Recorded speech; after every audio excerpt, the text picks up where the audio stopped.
In the Pokémon TCG, there are some terms that you might hear that might not be so obvious what they mean at face value. So today, let's take a quick crash course on some of them. Toolbox. What is a toolbox deck? A toolbox deck is where you aim to build a deck that has a wide range of attackers. So you always have one attacker to use against every other deck in format. This, in theory, should help make your matchups more positive in your favour. Terrestrial Box is a very good example of this right now, since you play Lily's Clefairy EX for Dragon types, Tilmask Ogerpon EX for Dark types, and Wellspring Ogerpon for Fire types. And for basic attacking decks, you can sometimes use Terrapagos EX's Crown Opal attack to completely become immune against them. And for everything else, Topaz Bolt from Pikachu EX normally cleans them up. Now, while these kind of decks sound unbeatable on paper, they often lack consistency, since they have to play a lot of different energy cards and a lot of different Pokemon as well. But they normally are very fun to watch. Gust. The term Gust goes all the way back to base set, and has been very important to the game ever since. Gust relates to cards that swap your opponent's active Pokemon. Gust of Wind was the first one of these, all the way back in base set. But since we have had cards like Boss's Orders, Lysandre, Prime Catcher, Guzma, and Lycanroc GX, all of these are known as Gusting cards. As you can imagine, these cards are normally very powerful and are seen in almost every deck in format right now, making them a true cornerstone of every format they are available in. Safeguard.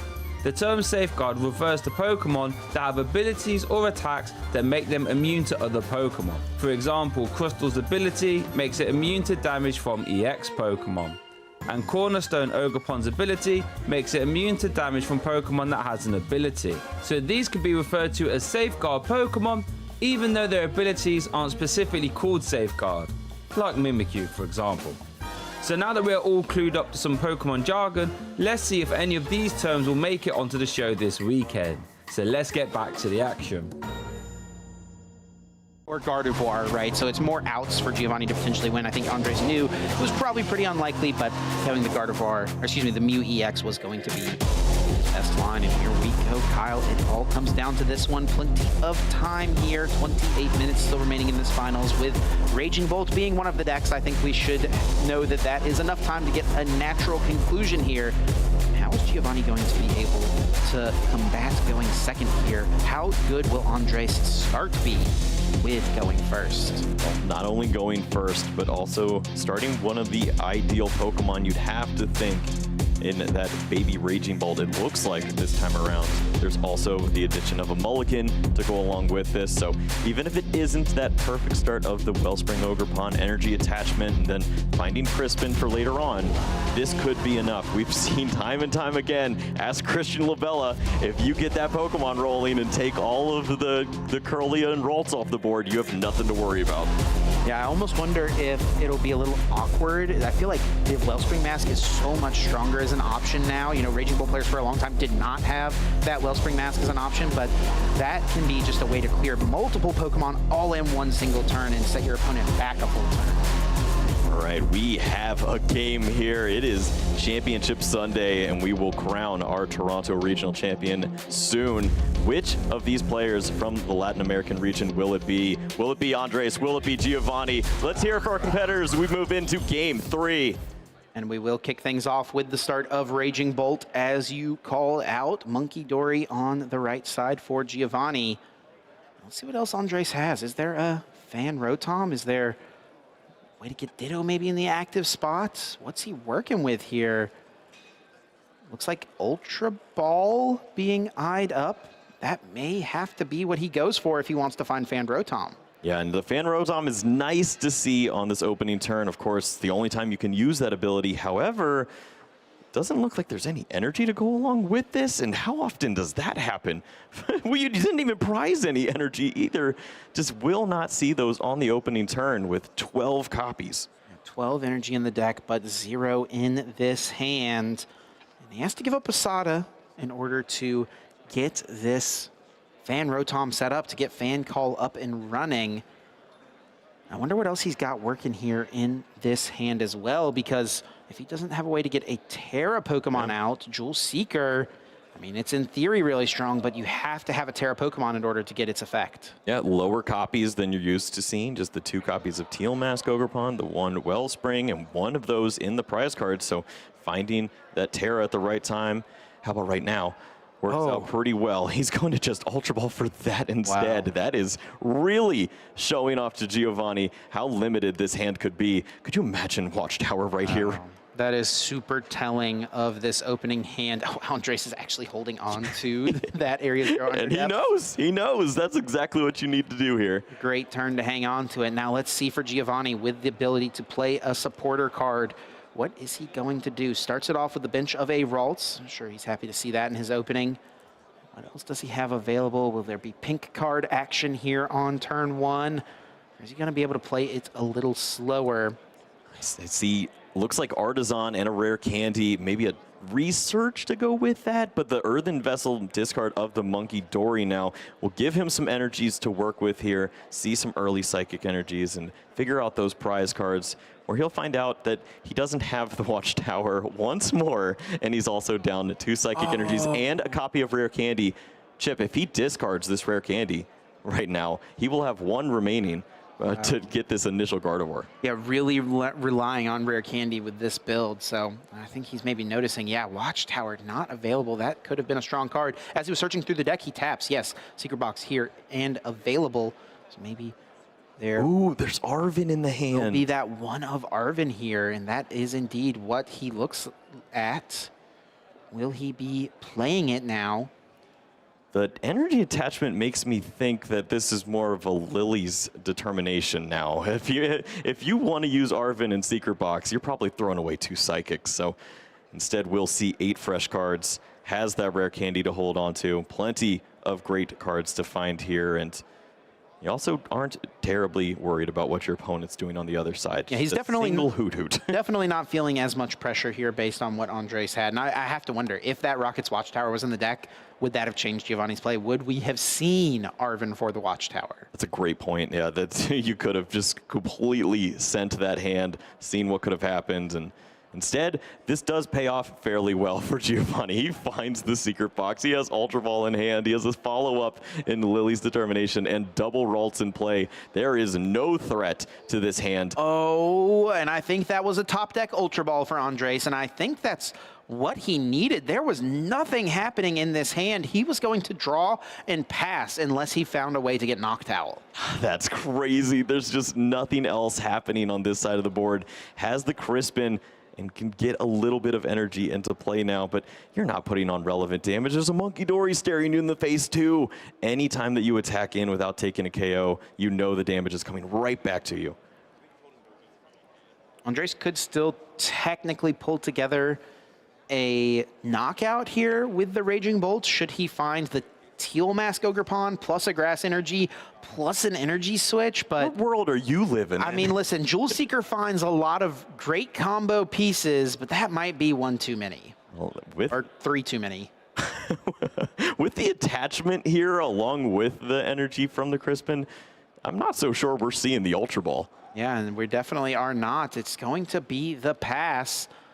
Now over to Giovanni. How is he going to respond to Andres' slow start? This is dangerous. This easily could be Rare Candy, Gardevoir, Screamtail, KO, Hoot Hoot, and then there's nothing that you can do at that stage of the game. You have a baby Raging Bolt in the active that maybe knocks out a Ralts next turn, and you're getting nowhere. Can Giovanni get access to enough energy cards, though? That would be the question I'd have at this spot. There's only the one Psychic on the active, none in the discard pile. You just need one more energy in the discard at that point. You have access to the Monkey Door. You'd have to have the just 2 energies to accelerate from your Gardevoir to KO the Hoot Hoot.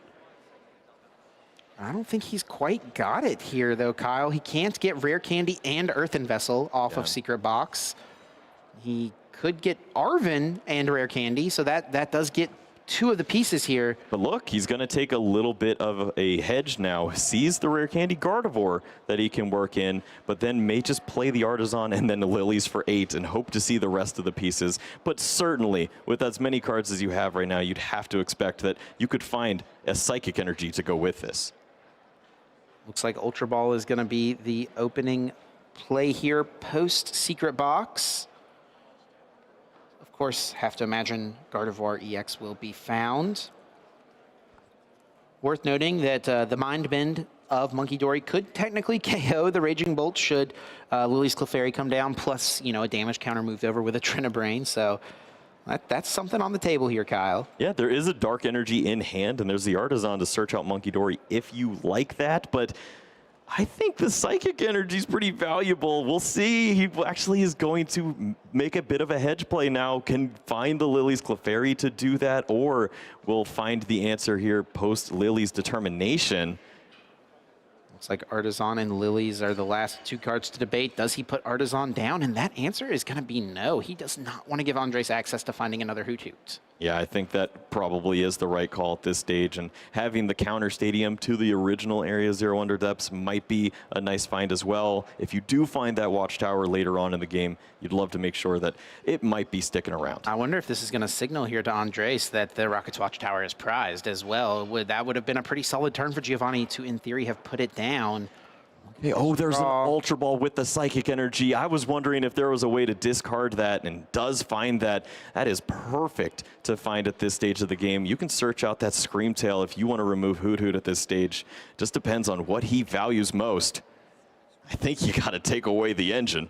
That is going to be the grab here. Screamtail hits the bench with that Psychic Energy being discarded. Psychic Embrace can place the requisite damage counters for Roaring Scream to deal 80, take a knockout. Down would go this Hoot Hoot. Andres does have that Raging Bolt established, which can start to rain down damage on Giovanni's side of the field. Something that Giovanni will have to deal with at some point in this game. But I think, yes, taking out the Hoot Hoot seems like the strongest start. Not before Mystery Garden draws him a few cards. Yeah, disposing of the Dark Energy of all. A little unfortunate to see that, but still knows where that is for the long run. If you find that second Monkey Dory, you can really start to spread some damage, but that's not the consideration here. Removing Hoot Hoot does a lot of work for him, and now he starts to get into those prize cards here. Another Hoot Hoot here for Andres. Got a feeling that that may be going down once again, though I suppose Thunderburst Storm could just KO this active. Andres will bump the Mystery Garden. This is just Ultra Ball, Fez, and Prey. That's what he's going to have to rely on here. Could also get out a Noctowl if he wants it. But it's actually going to be the Mew restart with no cards in hand. I mean, that's better than Fez right now. It's you can draw Fez with it and see even more resources, but checks out. And with the Hoot Hoot played this turn, there's not much else you can really see as far as finding the answer. Definitely an interesting game developing here. We'll see if Andres is able to find something to fight back. It's ball for Pheasantipity. Okay. Ultra Ball for Noctowl in hand. It's got a few more resources, but there are no energies in the discard pile just yet. If you find a supporter to help out, maybe has to just be Crispin at this stage in order to accelerate energies. Yeah, can't use the Jewel Seeker here with the new Hoot Hoot just now being benched. A draw of an Earthen Vessel, though, could allow him to discard a couple of energy cards. So that could lead to a Sato in the future turns. And right now you have enough to knock out the Screamtail, which is nice to take away this Pokemon and force the use of a Night Stretcher if you need to. You have the Dark Energy already in the discard pile, so you can think of a few resources for Giovanni that he'd like to use that on. If you force that action, then maybe you don't have to worry about that card later on. Thinking through his attachment potentially for turn, it looks like the Wellspring Mask Ogerpon will be the choice. I gotta ask, Kyle, like, why did they make the Wellspring Mask Ogerpon full art green? Like, how is that not Teal Mask Ogerpon? I have enough trouble as it is, okay? This is not nice for us. Why are there 4 of that guy, you know? Andres takes the KO, able to tie the game up. Giovanni happy to promote this Gardevoir, which will freely move to the bench, and also, of course, happy to get down Pheasantipity EX. Nestball finding that Pokemon, flip the script online after the KO from Andres last turn, so that will be the draw power, the draw engine here of the deck for Giovanni. Okay, now we can go into the perfect universe. Do you think the answer for Giovanni here is if you could potentially find a Pokemon like Jellicent and then also have the Lily's Clefairy, you could have an attacking two energy Pokemon that locks out items on this side of the board when your opponent has 1 energy on a Wellspring? And I think that's the difference here between these two decks in this matchup. The options, the different routes you could take as Gardevoir feel almost endless. So many different Pokemon could attack at any given time, all of them feeling strong at different points. But for Raging Bolt, it's very straightforward. Make whatever attacker your hand allows you to and just operate from there. And now we'll see what that answer is for Giovanni. With the Ultra Ball added, there are Dark Energy in hand. So Double Monkey Dory really leads to accelerating the clock if you're worried about that category, or he can play defensively. He's going to go for the Kirlia to make sure that if anything crazy happens to his Gardevoir, he has at least a little bit of play afterwards. Yeah, and I really like that play here. We know Andres has the potential to pop off at any given time through the Prime Catcher, through the Sato. He could make a one-hit KO on a Gardevoir, seemingly come out of nowhere, so why not protect yourself as much as possible? And we're seeing what you called out, Kyle. Jellicent EX to the active spot. Power Press will take the knockout on Raging Bolt here. He's going to overload this Pokemon in order to deal extra damage and also potentially play around the future KO of a Gardevoir. Of course, having to overload it here actually with no Lily's Clefairy being in play, so needing to deal that extra damage here. 160 down goes Raging Bolt. And isn't that great? You see the damage to the Pheasantipity, even thinking ahead, making sure that both the Mew and the Pheasantipity are 1 Monkey Dory push away from being power pressed off the board for 2 more prize cards. Giovanni really thinking of everything. The pressure is all on Andres, and he is trying to find some help. That looks good in a binder, but not here. Those energies are doing nothing just yet. And Andres knows that this is a little awkward for him. Ultra Ball can unlock Noctowl now, and he's just going to extend the hand, Kyle. That's it. Andres recognizes the situation he finds himself in. It seems unlikely, so he's going to hand it over to Giovanni, the Toronto regional champion.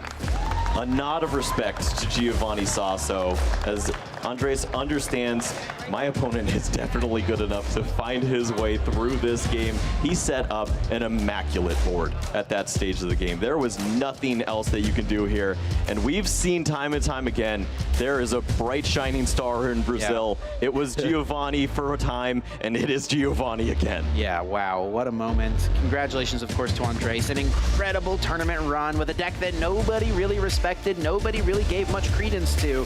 He's able to prove that it is still something players should consider and give pause, give check to when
and then applied with that fairy zone on the lily. Oh, he's ready to just give up the game. It's over.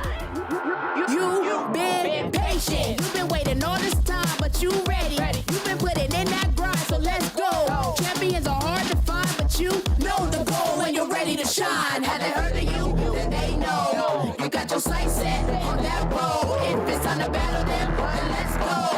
Cause you'll never stop. Show them what you got.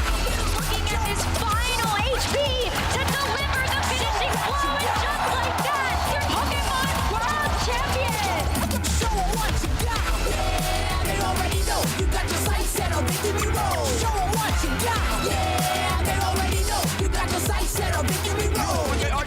He goes on the ice speed! Resetting the bracket and then winning it in game number 5.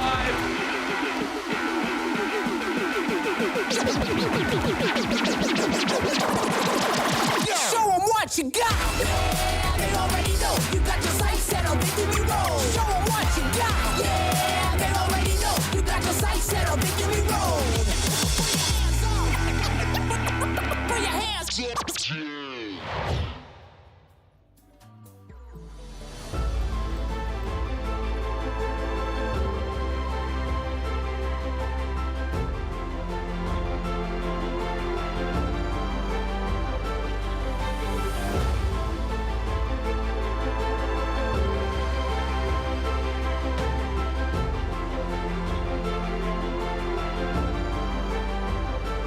Chocolate, heavy metal music, a shopping center with a large statue of a bull outside. There are many reasons why you may know of and love Birmingham in the UK, but today it is the scene for a very large Pokemon trading card game regional championship. We have been here in the past for regionals. We've been here for national championships in the past here at the NEC. Bit of a home venue for a lot of people around, and now we're going to have a huge amount of TCG Masters and other age divisions fighting for the title of regional champion. And taking you through the action all weekend is myself, Ross Gilbert, along with the lovely Shea Burton. How are we, everybody? Freya Pierce. Some good people of the internet variety. And Joe Bernard. Hello, everyone. We're here in Birmingham. We've had a day to get settled. The hall is filled with people. How are we all feeling this weekend? Pretty darn stoked, I'm not gonna lie. Birmingham, yeah, like you were saying, kind of been a home for Pokemon in the UK for a while now. Close to where I grew up in Shrewsbury, so it's kind of like a little bit of like a homecoming for me, even though I don't live there anymore. It's really, really lovely. I know, home regional for me as well. Just 1 6-hour train, and I am here. I never get travel that easy. I am personally delighted. I'm so eager to be back in the swing of things here in 2026. It's been over 6 weeks since we had our last tournament over in Europe in Stuttgart, so players have had a lot of time to test this format. We're in a developed stage in the metagame, which means they've all had a chance to test the best stuff and possibly try and counter it as well this weekend. And that is going to be one of the big stories this weekend. Players have had 6-7 weeks to try and figure out a format which we all know quite well. That's what we're doing in Birmingham, but Birmingham is not the end of the story. We have a lot of events coming up for the rest of the season. We really have, you know, next one up, the big one over here in Europe, the EUIC in London, not too far away from here, might I say. And then we've got Seville, Prague, Utrecht. Very excited to get back to Prague, by the way. We haven't been there for a few years here in the Pokemon circuit. And then, you know, capping off the season, we've only got NAIC in New Orleans, big one. But then for the first time, we've got the Pokemon XP and the World Championship, so it's going to be all kicking off over there. So whether you're competing, spectating, or just love Pokemon, that's where you want to be. So we've got a lot coming up, Ross. Yeah, that double whammy of Pokemon XP and the Pokemon World Championships. They've never done that before. That is a new thing we're starting this year in San Francisco. It's going to be fantastic. But I know what you're all thinking at home. What's-he? How do I get involved? Wonderful news, there's a website, rk9.gg/event/Pokemon. You can register to either come and play or come and spectate. If you want to compete, wonderful. If you don't want to compete, come along and spectate anyway. Cheer on your friends, take in some side events, draw some pictures, play some casual games that are not of the TCG variety, and frankly, have a wonderful time. I assure you, there's a lot to do at regional championships. Yeah, and don't be concerned by the fact that a few have gone by this season. Every single tournament, there's a reason to be here, whether you're playing, whether you're spectating. There's so much going on in the scenes, behind the scenes, that we can't necessarily show. We're just showing the top table action, but there's so much at these tournaments. There's going to be something for you, definitely.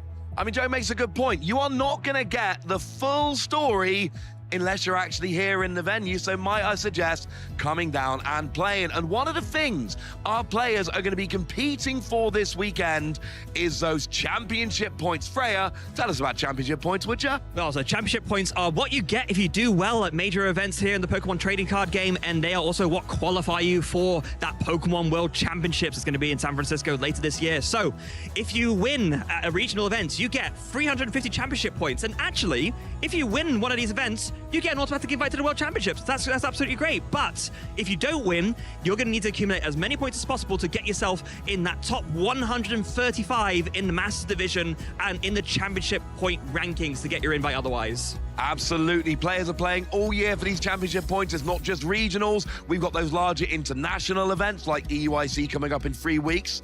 As an example, or we've got those smaller store level events like your league challenges and league cups. People are going to be competing all year in these events, building up those championship points, trying to get either that world's invite or that travel award, and just kind of showing that they are the best. For instance, Joe, if I asked you who was the championship point leader last year, would you know? I should do. I would guess it's Tord, but it's probably not actually. It was Brent Tonneson. It was Brent Tonneson, yeah. That makes sense. I thought it was Mr. Worldwide. I was going to say Daniel Magda, but that was Europe, right? Yes, so worldwide it was Brent Tonneson. Yeah. And you get that feeling of, I rock, I did that. But that's not what all you get. Because sometimes you rock up to these tournaments, you do well. What else do you get? You can get a lot of money if you win. Come on, $10,000 for the winner here in the Masters Division. That is a ridiculous amount of money for playing Pokemon trading cards for 2 days. Love to see it. And it cascades all the way down there to top 32, getting a nice crisp $1,000. And your juniors and seniors, they're getting involved in the action as well. $2,500 there for the winner. And you get booster packs as well. Come on, 108 if you get top 8 or higher. And then it cascades all the way down there, top 64. And it can actually get a little bit lower there as well. Who doesn't love opening booster packs? I love opening booster packs. One of my favorite things to do at the end of a Pokemon event, go back to the hotel, make myself nice and comfy, crack open a bunch of packs. Some of my best deck building ideas have come from cracking packs at the end of a tournament. And like Joe said, we've got players here who have been, cooking for, nearly 2 months at this point on new deck ideas. And I think we've only just started to scratch the surface of Phantasmal Flames. Even though we've had this big batch of weeks, there's only been a couple of tournaments so far. One here in Europe, one over in Toronto, which means there's still so much to adjust and adapt. Even if it's archetypes that you're aware of, there's going to be those small tech inclusions that might make the difference this weekend. No, absolutely. Well, one of those tournaments you mentioned was, of course, the Stuttgart Regional Championships, our previous event in Europe where we had Phantasmal Flames legal. So let's give ourselves a nice little reminder about what happened last time we were here in Germany.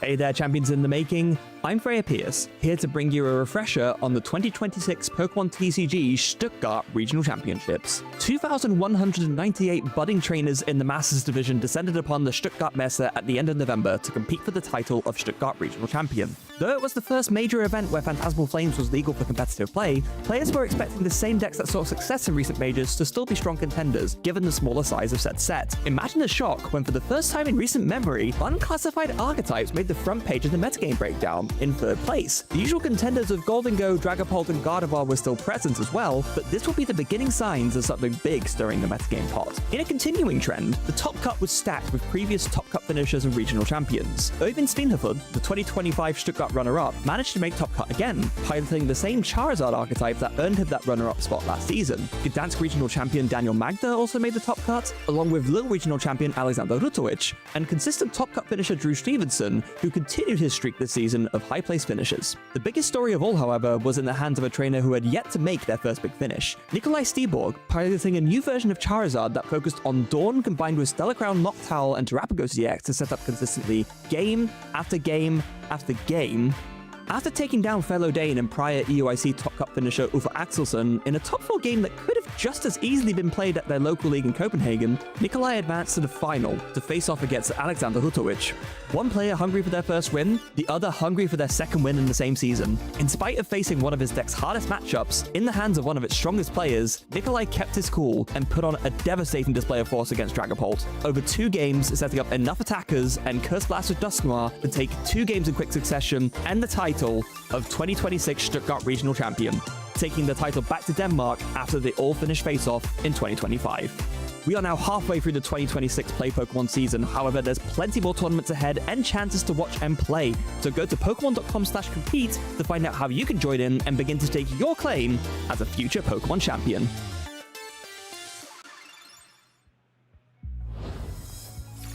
A lovely recap of Stuttgart there. The person in that video sounded awfully familiar. I can't quite place them. But now we know what happened in Stuttgart. Let's give ourselves a quick reminder of Phase 1 over in Stuttgart.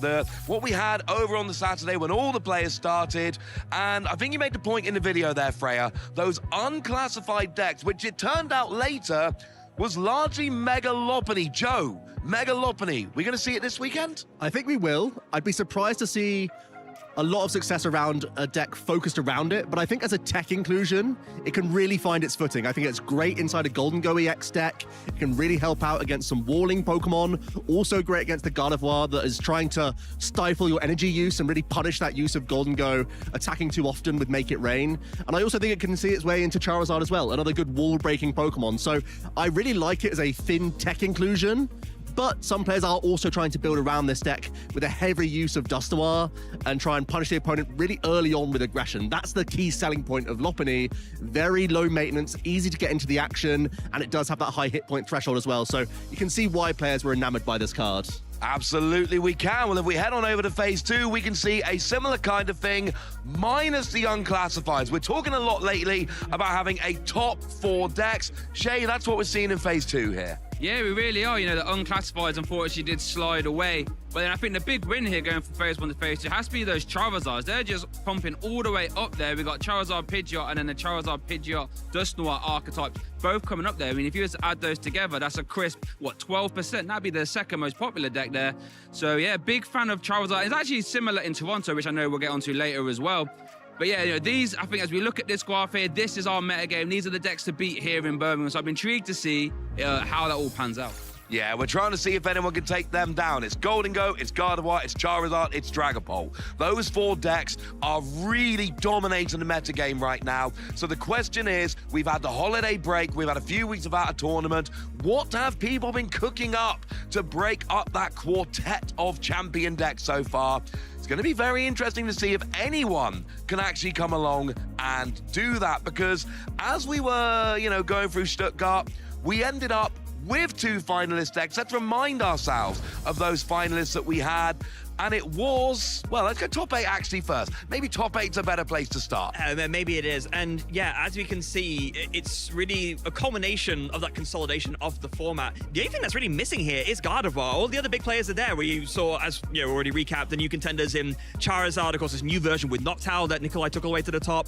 Alexander Vutovic and Christian and Paolo there, all in with Dragapult. And yeah, Golden Go not going anywhere. And also Daniel Magda, fresh off a win in Gdansk, taking it to top 8 again, and Drew Stevenson on an absolute tear this season. It's there's not really anything crazy here other than, of course, a new emergence of Charizard. And Charizard with Irvin and with Nikolai obviously just coming in, doing absolutely fantastic work there. Gardevoir dropping off a little bit, though. That is a big story, because a lot of last season, it was Gardevoir. Like, the amount of regionals it won as a percentage last year was absurd, and yet it doesn't make top 8. And as we go and have a look at the finals, obviously it's not in there. We're down to Dragapult and Charizard. And this was a really interesting final. You'd think on paper that Alexander, especially coming back into a finals after doing so well with the exact same 60 of Dragapult Dustoir, would be in a really solid position. But Nikolai's list of Charizard was very different. Really loved to include the new cards from Phantasmal Flames, crucially that Dawn supporter card, allowing him to lean into a Terrapagos and Noctowl approach, really allowing you to cherry pick all sorts of combinations. You have so many ways to take away the game from an opponent with the Dustoir package. In addition to Briar, Alexander had to play so cleverly around prize cards, and that's what makes Charizard such a big threat in the game right now. A Noctowl can very easily springboard you into Charizard and into Pidgeot, then Pidgeot refunds you a card for anything else you want to do. It can really cascade brilliantly.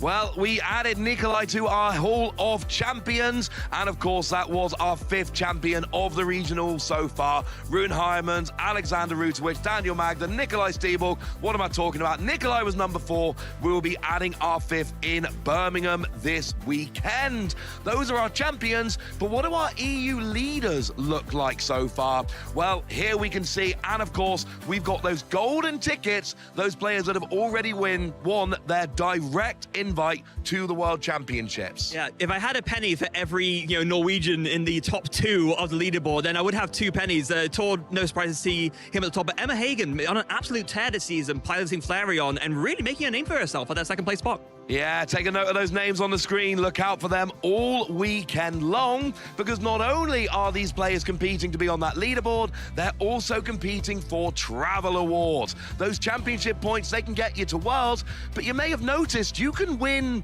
championship points even when you win a direct invite. Yeah, because there's such a thing as travel awards. Travel awards are one of the main reasons why players can keep coming back time and time again. You can get into this lovely snowball in the Pokemon trading card game, where if your season kicks off pretty nicely, then you get into the travel awards and you're being incentivized to carry on into all of these tournaments. And why not? When you're doing well, you're feeling good, you've got a good deck alongside you, you know you're going to continue to do well at these tournaments. This is going to help you get there throughout the remainder of the season. And we also have to start thinking about that NAIC Travel Awards stipend as well. The end of the EUIC will be that cut-off date. So this weekend could be the testing grounds for the EUIC, another huge chance to get some championship points. Absolutely. For a lot of players, it's Birmingham, it's EUIC, and that is the point where your travel awards are locked in. Either you've got enough championship points to make it, or you haven't, and it's frankly a little bit too late. But you know the deal, ladies and gentlemen. We're going to be here talking to you all weekend, but we want to hear from you guys as well. So make sure you're going to Pokemon.com/broadcast. That is where you find out not just about Birmingham regionals, but about all of the broadcasts that are going on, EUIC, and all the events. When I search on my computer, it tells me, you visit this website often. Yes, I do, because I want to make sure I don't miss any broadcasts, and neither should you. I think that's a very good idea. Having all the links, everything there as well, and also it adjusts to your time zones as well, so you know exactly when they're going live, so you don't miss anything. I had to take a little look. Oh, I wonder who's casting this event. Pokemon.com/broadcast. I wonder where this event's being held. Pokemon.com/broadcast. You get the point. But we've, of course, got our usual social channels on X, on YouTube, on Facebook, and on Instagram. Just remember, Pokemon, play Pokemon, #play Pokemon. We want to hear from you. You send us a good message. We might even share it on the stream. And this is a big weekend for Pokemon as well. Whether you're here in Birmingham, whether you're in Merida or in Auckland, we want to hear your stories. You can keep us updated in the know about how the tournaments are going wrong around the world, because it really is a massive weekend for Pokemon. And don't forget to follow those channels, Play Pokemon on YouTube and Pokemon TCG over on Twitch, because that's where you're going to watch. You're going to watch this weekend. It's going to be lovely. But again, EUIC and all of those other events, we want to hear from all of you guys who want you watching. You know everything you need to know now. You know the website where you can find out about it. You know the social channels where you can watch and get in touch with us. You have all the information that you need. There's one thing you need to know now, though, and that is the format in which we are going to be playing this weekend. So I tell you what, you check out the format, and while you're doing that, Shay and I are going to run to the desk, and we'll be right back with round 4 action from Birmingham. This weekend, the 2026 Regional Championships are bringing the electrifying action of the Pokemon trading card game to the global stage. Top trainers from across the world have gathered to compete for a share of over $125,000 in cash prizes, travel awards, and the all-important championship points that could secure their spot at Worlds 2026 in San Francisco, California. It's a 2-day battle for glory.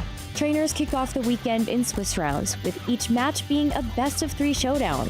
To advance to Phase 2, trainers need to rack up total match points to exceed the threshold for their division. In Phase 2, the pressure intensifies as the remaining trainers face off in more Swiss rounds to determine who advances to the top cut. After all Swiss rounds are completed, the top 8 competitors, plus up to 8 additional competitors with the same number of match points as 8th place, will advance into an asymmetrical top cut single elimination bracket. Win, and you move on. lose, and your journey ends. Only one trainer will rise above the rest to claim the title of regional champion. Who will etch their name into the history books this weekend? And who will punch their ticket to Worlds 2026 in San Francisco? Don't miss a minute of the action. Stay tuned all weekend long to watch the battles unfold live. To stay up to date on future Play Pokemon events, visit championships.pokemon.com.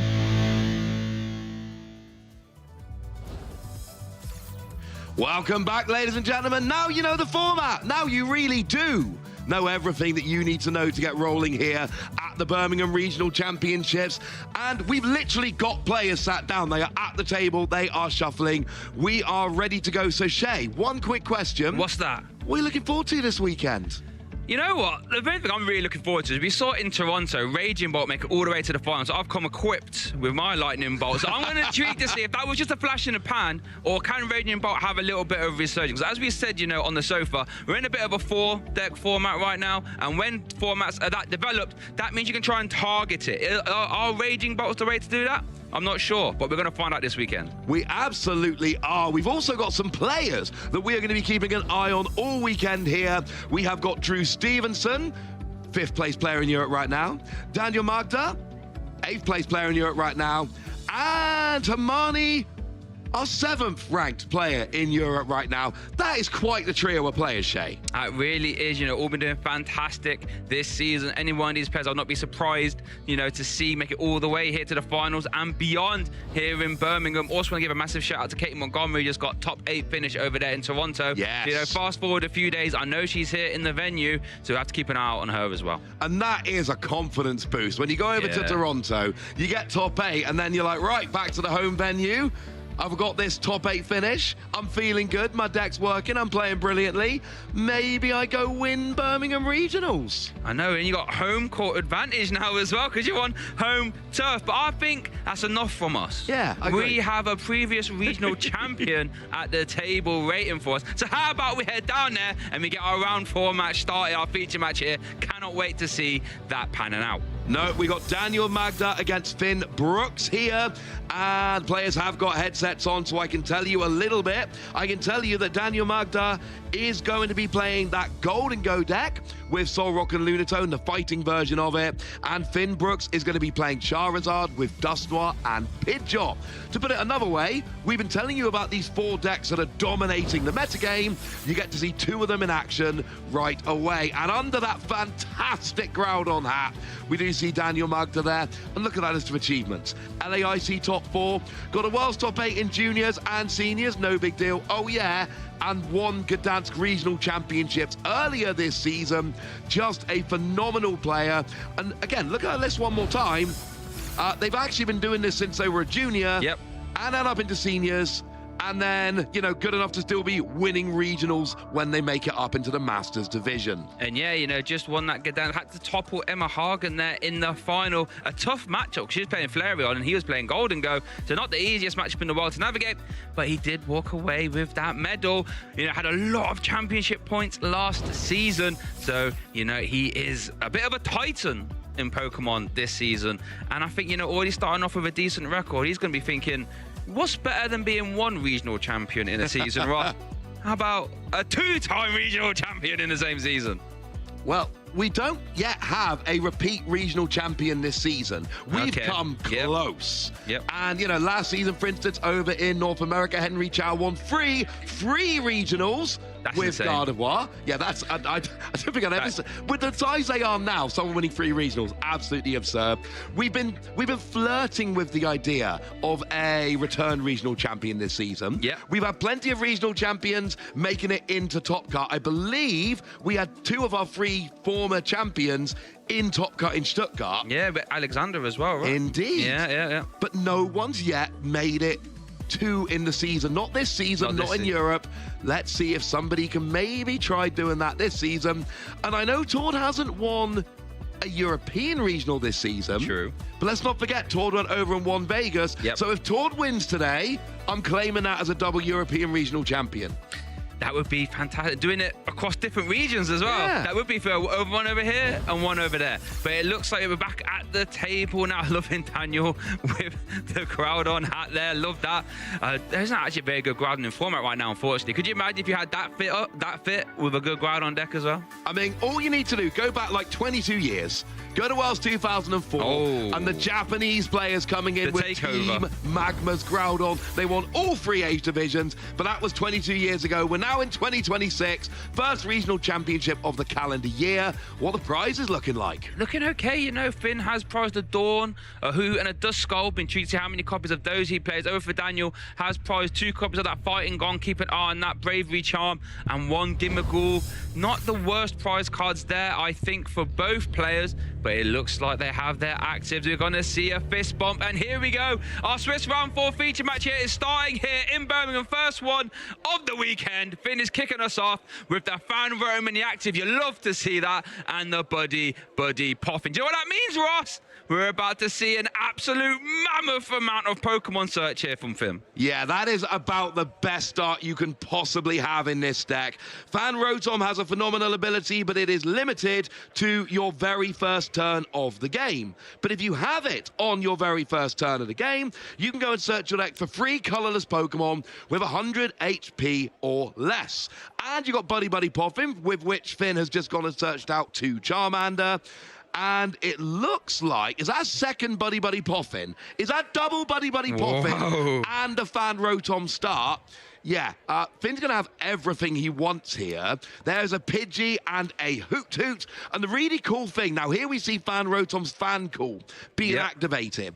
Not only can it get basic colorless Pokemon, it's any colorless Pokemon with 100 HP or less. Shay, do you remember how much HP Noctowl has? It has 100. It's exactly 100. And you can see that we've had one searched out here along with a second Hoot. I cannot stress this enough for you lovely people watching at home. This is a redonkulous start.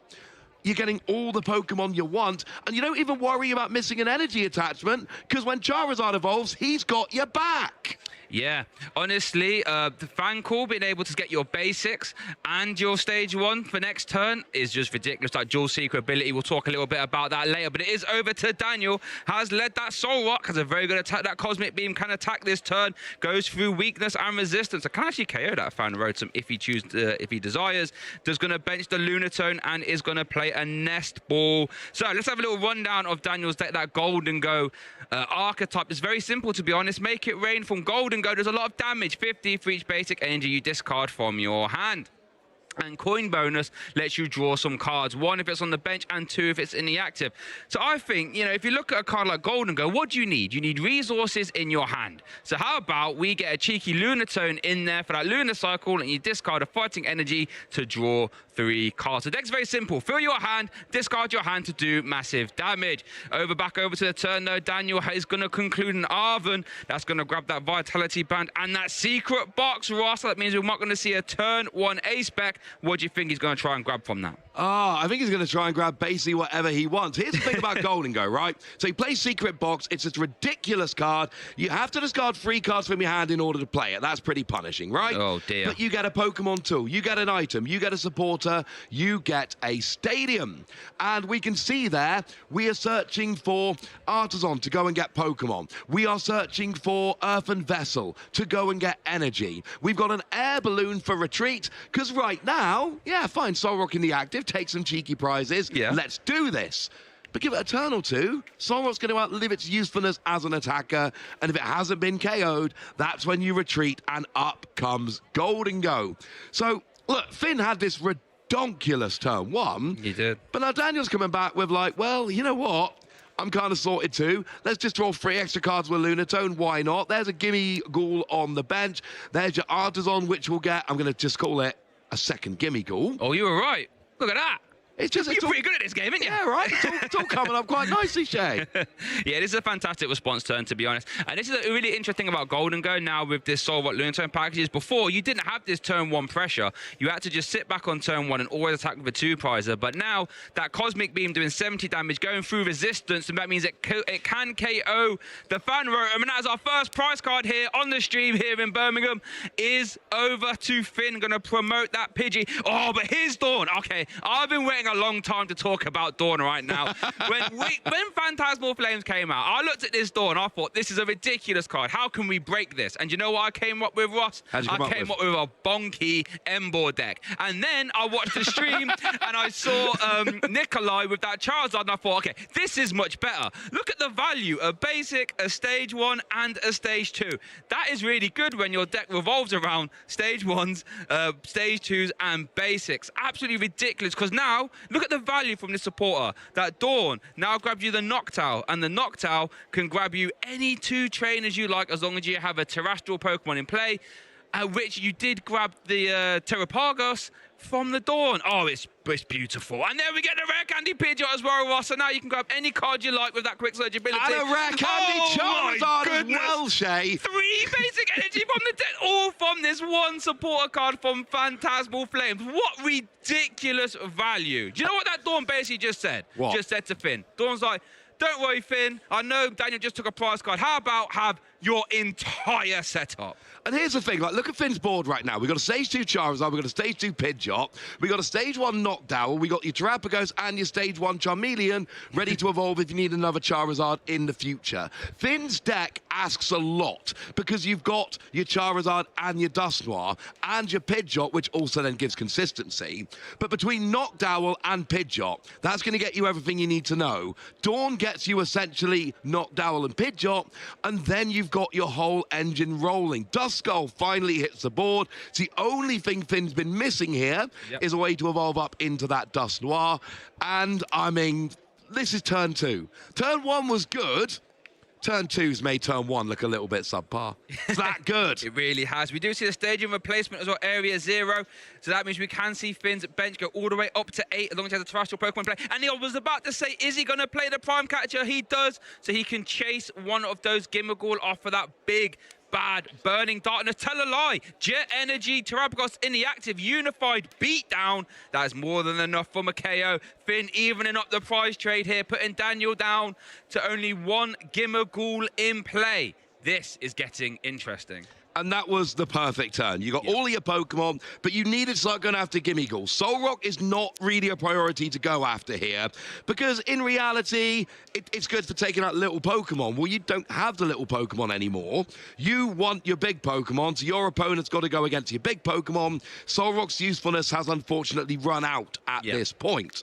So go after the Gimmighoul, go after your opponent's engine and main attacker, because that's what Golden Go is here, and save Charizard for when you really need it later. Terrapagos will do nicely, and of course, Charizard does more damage when your opponent's taken prizes, so use Terrapagos that does more. When that goes down, your opponent's taken prizes, and then Charizard hits harder. Really nice way round to do the attacks. It really is. And one thing I want to keep draw attention to is Daniel just benched the Pheasantipity, has used Flip the Script, and just used Lunar Cycle. So that hand is +6 right now. Before we've even seen a supporter, we're going to pay Retreat, it looks like, into a Gimmighoul. Ooh, this is interesting. Do Retreat first. I wonder, how is the hand supported? Oh, it is saying, okay, well, we are going to promote that Gimmighoul. I believe the discussion is which one was benched this turn, because obviously you put it into Evolve, so they were just double-checking. He's going, right, I want to put the one active that can evolve, because the one I just benched can't. But it seems like we've sorted it out. There's the coin bonus. Did draw a boss's orders. Now, there is a lot of energy in the hand and in the discard pile, and I believe there is a superior energy retrieval in hand. So there's a turn attachment, so Make It Rain is a possibility, of course. We're looking for 5 energy. 5 energy. And this, incidentally, is why we saw the manual retreat from the Solrock. Even though you had Air Balloon, you want energy in the discard to grab back with superior energy retrieval. I see Cyrus in hand. Yeah, we draw that off the coin bonus. The boss's orders, Cyrus, obviously. It's gusting, which means you don't have to go after Terrapagos. Now, the question is here, do you have to the Charizard or the Pidgeot? I think Pidgeot. I think Pidgeot, yeah. I mean, with a Charmeleon in play, it's not hard to reload a Charizard. So getting rid of the Pidgeot, removing that free card search every turn seems very nice to me. Here with the Superior Energy Retrieval, got to discard 2 cards from your hand, but you get 4 basic energy from your discard pile back. Going to discard the regional promo, Cyrus, might I say, to grab those 4 basic energy back. And I think this is... I tell you what, this game is just swinging. But the pendulum of power is here, there, and everywhere. The big make it rain KO on the Pidgeot. Everyone get your umbrellas out because Daniel's making it rain. Over to Finn. What can he do? Well, right now, he needs to take out that Golden Go. That is the most important thing right now. Remember, Charizard is not a fire type. It is a darkness type because it is your terrestrial Charizard. So you're not hitting weakness. So you are hitting 180 as your base, plus 30 more for each prize card your opponent's taken. They've taken 2 prize cards, which means you're hitting 200. 3 prize card? 3 prize cards? One from the Soul Rock? From the Soul Rock, which means we are now up to 270, which is enough to take out the Golden Go. Charizard now can one-hit KO, so it does become your preferred attacker. Oh, and by the way, more Dawn for more Pokemon.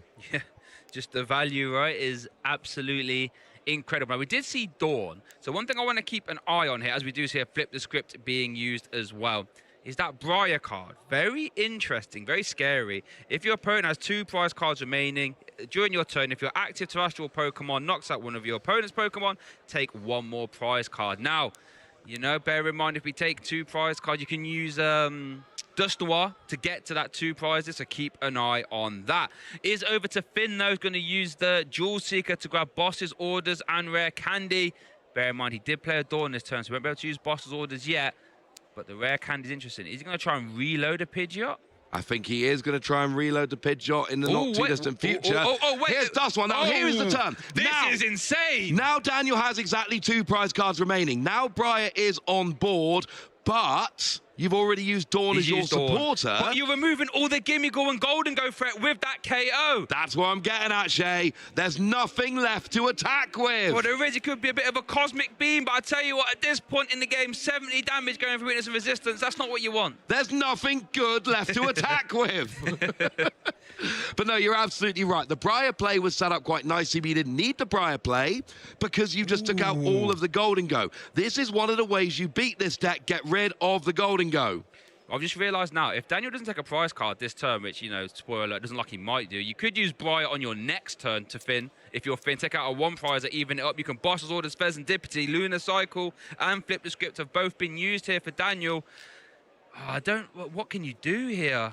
I hate to say it, Shay. I think it's looking pretty bad for Daniel Magda here because, like you say, you can Briar, and it's any Pokemon KO gives you an extra prize as long as your opponent's got 2 and you're attacking with a Terra. Or you can Boss's Orders and KO the Pheasantipity, which is 2 prizes. So there's a couple different routes that Finn can use here. There's a Gimme Ghoul down.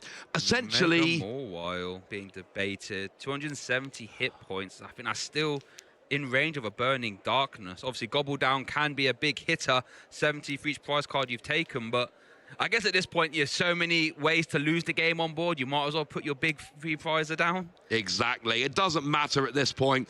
Essentially, you're not winning the game this turn. So what you need to try and do is... Boss's Orders trap. Exactly. Boss's Orders trap the Charmeleon and hope. Oh, but I think... we had a little flash of the hand there from Finn. We'll get to that back on his turn. There's a Superior Energy Retrieval being used. A lot of basic energy in the hand. You need to attach 1 to the Moral. Because next turn, it's easy. You attach the Moral, attack a 2 prizer, and you win the game. Here's the Jet Energy, Charizard active, Boss's Orders onto one of those Pokemon. It doesn't matter which. And that is how Finn takes game 1. Yeah, I think it could have been the Mega Mawile or the Pheasantipity there, both of which would have been enough for the KO. Love shout out on that jacket, by the way, for Finn. That is beautiful. But he wins our game 1 here in our Swiss Round 4 feature match here in Birmingham.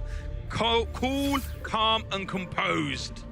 Yeah, and as we go to the replay here, we see, of course, Finn's ridiculous turn 1. We had double Buddy Poffin going and grabbing any basics he needed, in addition to that fan call from Fan Rotom, which didn't just get a basic, it also got that knockdown ready for turn 2. On turn 2, we saw Dawn come down, and we just had a basic, a stage 1 and a stage 2. We saw double rare candy, we saw Prime Catcher onto the Gimmighoul to take that first prize on Finn's side of the board. But not before we Jet Energy they Terrapagos into the active as our preferred attacker. And I think that turn right there was just honestly where the game was won. This was beautiful as well. The sort of double removal threat by using the Curse Blast, Dust Noir to carry the bench Gimmighoul, and then Burning Darkness into the active, and Daniel was just on the back foot there. No way of sort of getting back into the game. All he could do is fill the bench out, try and power up the Mawile and Boss's orders, and, you know, cross his fingers, but unfortunately Jet Energy plus Boss's orders combination meant Finn could wrap up that game. Currently 1 game up here. Let's see what the prize cards say for game 2. Dust Noir. Secret Box and Mega Morale I'm not loving for Daniel. I tell you what, Finn opened the Fan Rotom again. Love to see that. Over on Daniel's side of the board, though, has led the Solrock. Buddy popping out 3 Gimmighouls, a polar opposite from game 1 here. A multitude of Gimmighoul. Now it is over to Finn. I love this. Worth noting, Finn also had his only Dust Noir prize, so there's some really important one-offs for both players that are not going to be available yet. 1 Dust Gold prize, but there is 2 in the deck. So we got this fan call from Fan Rotom. That's going to let you search for 2 Pokemon of the colorless variety. We've already got a Charmander down, so if you don't have anything else, you go Hoot Hoot and Pidgey here. And obviously Knockdown, sorry, it's free. So you go Hoot Hoot, Pidgey, Knockdown, and then you got Knockdown ready to go next turn. Maybe your opponent can Gust and KO the Hoot Hoot, but if they don't, you've got guaranteed setup next turn. Yeah, I think, you know, Boss's orders next turn, you know, these decks they're going to tend to play 4 of them now, so it's not too hard to try and, you know, go after one of those. But I think, yeah, that's all we're going to see for Finn here. Not super explosive. It's not the same as game 1, not Shay, the same as game 1. Is over to Daniel. They're going to revolve. Coin bonus. Now, do we see Boss's orders and fighting energy? There's another coin bonus. Drawing 2. We see a fighting energy in the hand already. I'll put There's it. a boss. He the drew Boss's orders off the coin bonus. So this is going to be perfect. Now, you do need the Lunatone. That's really important. Solrock needs Lunatone in play in order to attack, but the Nest Ball takes care of that. And this is easy now. You attach, you Boss's orders, and it has to be the Hoot Hoot. Got to be Charmander? I would go Hoot Hoot here. Okay, let's see. There are different options. The reason I want to go Hoot Hoot, I know my opponent's got Knockdown. I know they can get set up. But then Charmander is your only real attacker. Oh, they just got the fight. Oh, he drew another one. Wow, that was risky. Discard. Oh, I did have a superior energy achiever in hand, I guess. But yeah, but that's a lot to ask. Here we go. Right, is it Hoot Hoot or Charmander? I'd say Charmander. I think, yeah. Yep. You're right. There we go. Love to see that when Daniel, Magda and old Bert's agree on plays. Come on. It's over to Finn now. That was a cheeky good play, though, from Daniel. What can Finn do to reload here? Well, here's my point. Terrapagos. Yep. Because you can't use Terrapagos on your first turn, but it's not your first turn. So here, I know I've got Knockdown in hand. Yeah. So I'm guaranteed to go and search for a couple of trainer cards. And I do have Terrapagos as an option. No, I say that. I don't have it as an option. We can't attach 2 energy to it. That's the problem. There's no double energy we can use. We can get Pidgeot, though. Yes, we can. As the Jewel Seeker does conclude for Rare Candy and Dawn, so you imagine Pidgeot, Duskull Pack with Charmander, I should say, as your basic. Stage 1, not 100% sure right now, actually, what you could take. But I think Pidgeot and Charmander are the easy 2 choices. What do you think the stage 1 could be? Just a Noctowl, perhaps? Or a Charmeleon, maybe? Yeah, I mean, probably. What have they gone for the stage 1? Dusclops. So none of those. Dusclops, I don't mind. I mean, like you say, there was no stage 1 they really needed right now. Here comes a candy into a Pidgeot.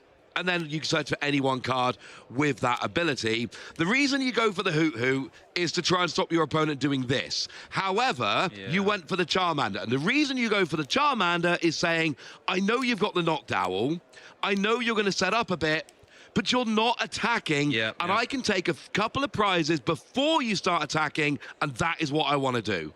And it's sort of, I'll say, the battle of the cheeky attackers here. I call Cosmic being a bit of a cheeky attacker, but Van Rotom's Assault Landing does not KO a Solrock. Only does 70, and you need to have a stadium in play as well. Solrock has 110 hit points, so we can't even do a cheeky Assault Landing combination here either. No. Oh, does have the Prime Catcher in hand, actually. So could actually go after the Gimme Ghoul. Oh, and we do have the stadium. So with Prime Catcher, you can go. And of course, you've now got 8 bench spots. So that opens up Buddy Buddy Poffin. Got to imagine a Duskull's coming out here with Dusclops already having been searched. So you go for that and a Hoot Toot so that you can. So then Noctowl becomes live. And yeah, you could now Prime Catcher and get a KO on that Gimme Ghoul. Oh, and even another Charmander as well.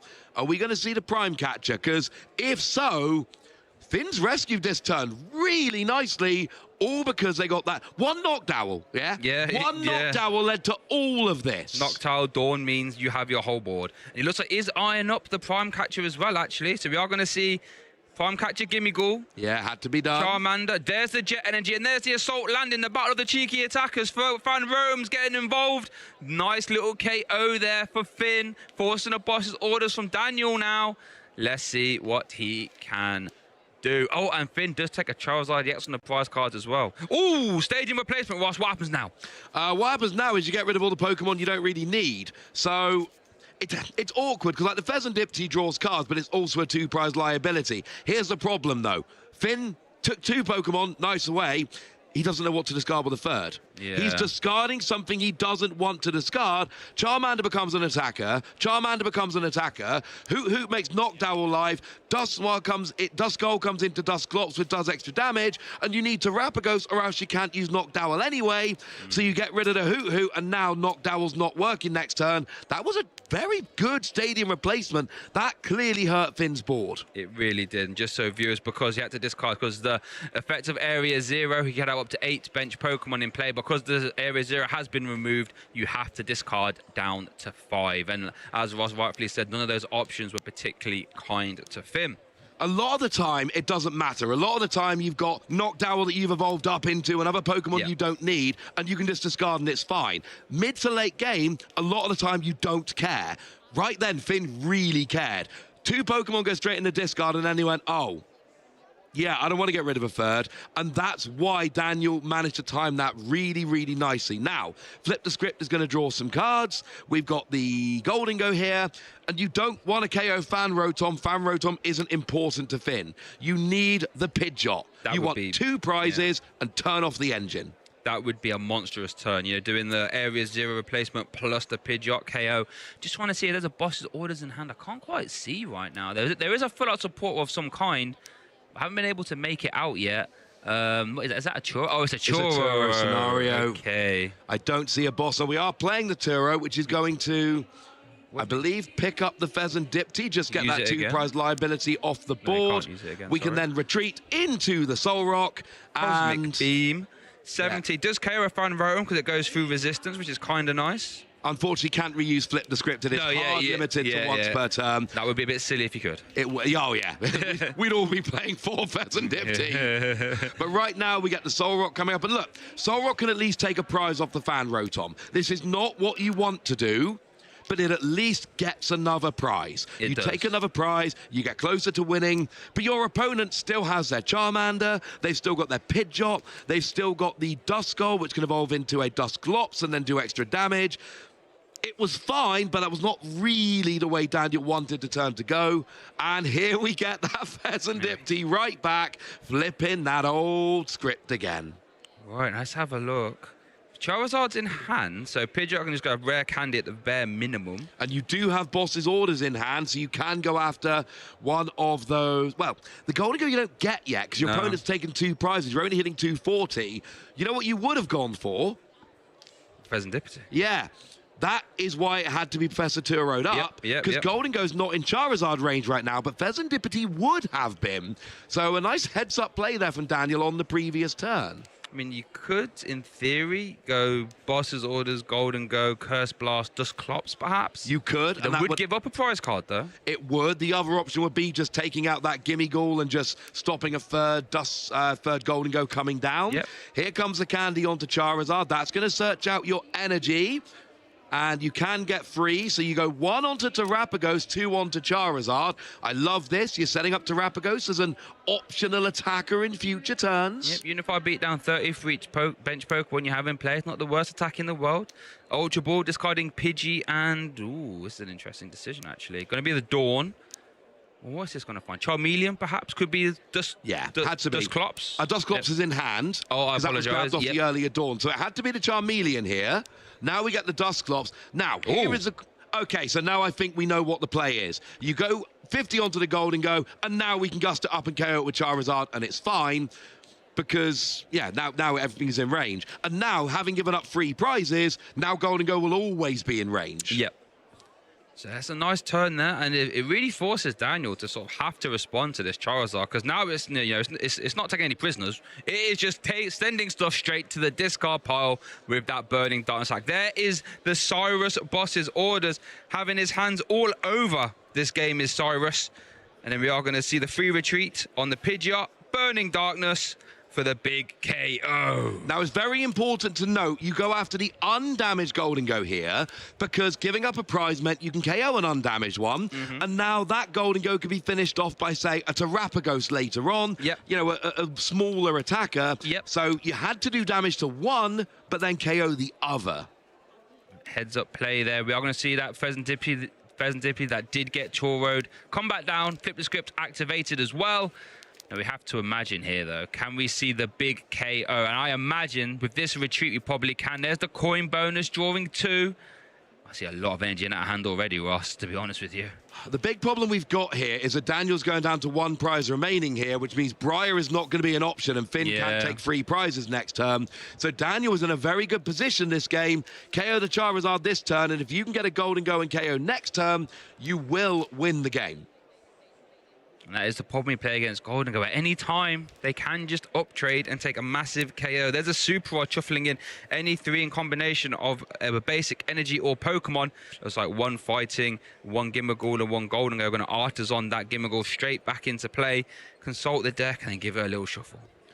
Yeah, I like this. The only thing Daniel really cannot do here is go and bench that Mega Moral. That would be a very silly thing to do, because that would be... It goes to the front of the hand there, but no, because that would give up 3 Probably prizes. getting sent straight to the discard pile. Yeah, there it goes. Get rid of it. No shenanigans here. That is how Finn could take 3 prizes next time. It really could be, yeah. And that would be less than ideal.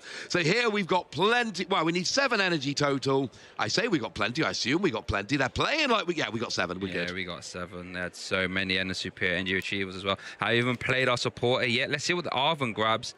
Oh, Bravery Charm could be interesting. Basic Pokemon gets an extra 50 hit points. Get it out of the deck at the very least.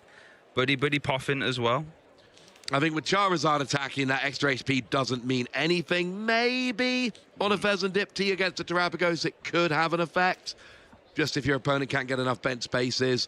But really there, we're thinning out our deck. We are putting it on... We were putting on the Gimmighoul. We're not putting it on the Gimmighoul. We're going for an air balloon, it turns out, onto the Gimmighoul, just to give a retreat option next turn. And it looks like the Bravery Charm's going on to Lunatone, and then a Vitality Band onto Soul. These are some well-equipped Pokemon right here. We'd love to see it. Well, you're preparing for potential INO. You know your opponent, and it turns out Finn does play 1 in the deck.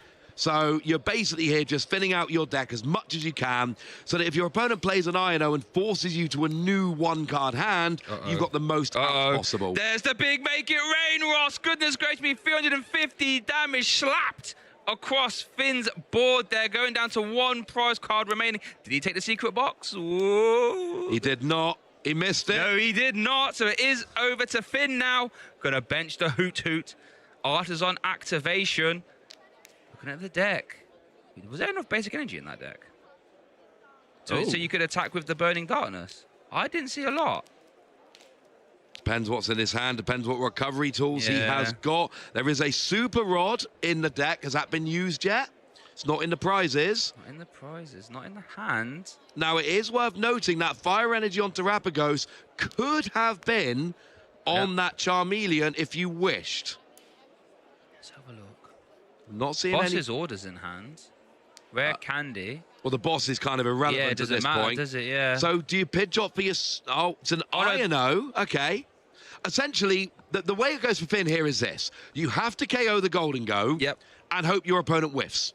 Your opponent can win next turn if they get a decent attack. And it doesn't even need to be much. It could be like a Solrock onto a Hoot Hoot, for instance. It could be. Would be enough. So you need to stop your opponent attacking. You have to play your 1 INO. This is why Daniel was going so aggressively emptying his hand last turn.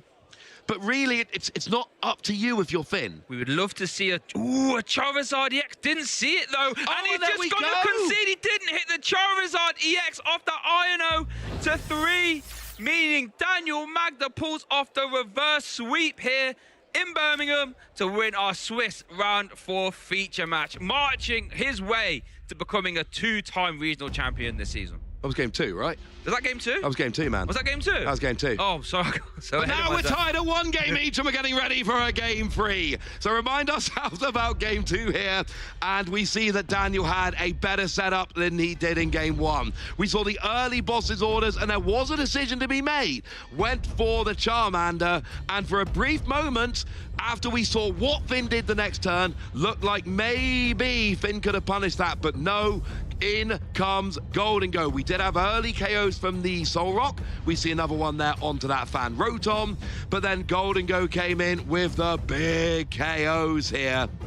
And this was a pivotal turn. We emptied out the hand, making sure that an Iono might not punish us as much as our opponent wants it to. And then we saw 7 energy doing 350 damage. And then after that, Finn went, right, I got 1 turn. If I can get the Charizard, nope, can't get the Charizard, let's go to game 3. It was interesting because you had to quick search for the Iono, but you could have quick searched for the Charizard, but you needed to shuffle the hand away. Ooh, Dust Noir and Dust Clops in the prizes. So was the Genesect EX there for Daniel. But here we are going to go to a game 3. I got a little bit ahead of myself there. I was so engrossed in that game. But we are going to get game 3 started here. Decent amount of time left on the clock as well, so hopefully we will get a conclusion. Finn is obviously starting. Now here's something I want your attention to, Ross. 2 copies of Charmander down immediately. That means Daniel can't do any Soul Rock shenanigans to stop all the Charmander threats. Absolutely, and that's what we saw last game. And a lot of the time, you can look at how players play to see what they don't want you to do. We were talking about, is it Hoot or is it Charmander? What's the worst one to get KO'd? Well, Finn goes straight with 2 Charmander here, basically saying, this is what I want, which makes me think Daniel made the right decision in the previous game, because Finn's basically saying, stop KOing my only Charmander. It's interesting, yeah, because, you see some other Charizard decks that we talked about on the couch. Maybe you play like a Mega Low Pony attacker. Finn's list is very simple. You're attacking with Fan Rotom, you're attacking with Charizard, or you're attacking with Terrapagos. That's literally it. So if you can remove the Charizard threat, you remove big damage. It's over to Dan. You're going to start off with the Fighting Gong, Soul Rock, Nest Ball, so we can use Lunar Cycle. The rest of that hand, though, Ross, I'm seeing a lot of basic energy. I'm not seeing much else, though. Well, the good news is the basic energy, well, there's more basic energy coming from Earthen Vessel, but also one of those basic energy can be discarded with Lunar Cycle to go and draw 3 cards. That's going to give you that little bit of a consistency boost that you're craving here, and then hopefully you can get yourself some Gimme Ghoul. You got 1 in the active, but well, just like we saw with Charmander last game from Finn, you do not want to end your first turn with only 1 Gimme Ghoul. No, that is just reduces your draw power so much. So here we go. We do see the Air Balloon, so we are going to see, looks like we are going to see the Cosmic Beam KO. So cheeky, this Soul Rock. It's an absolute merchant of taking a turn 1 prize card.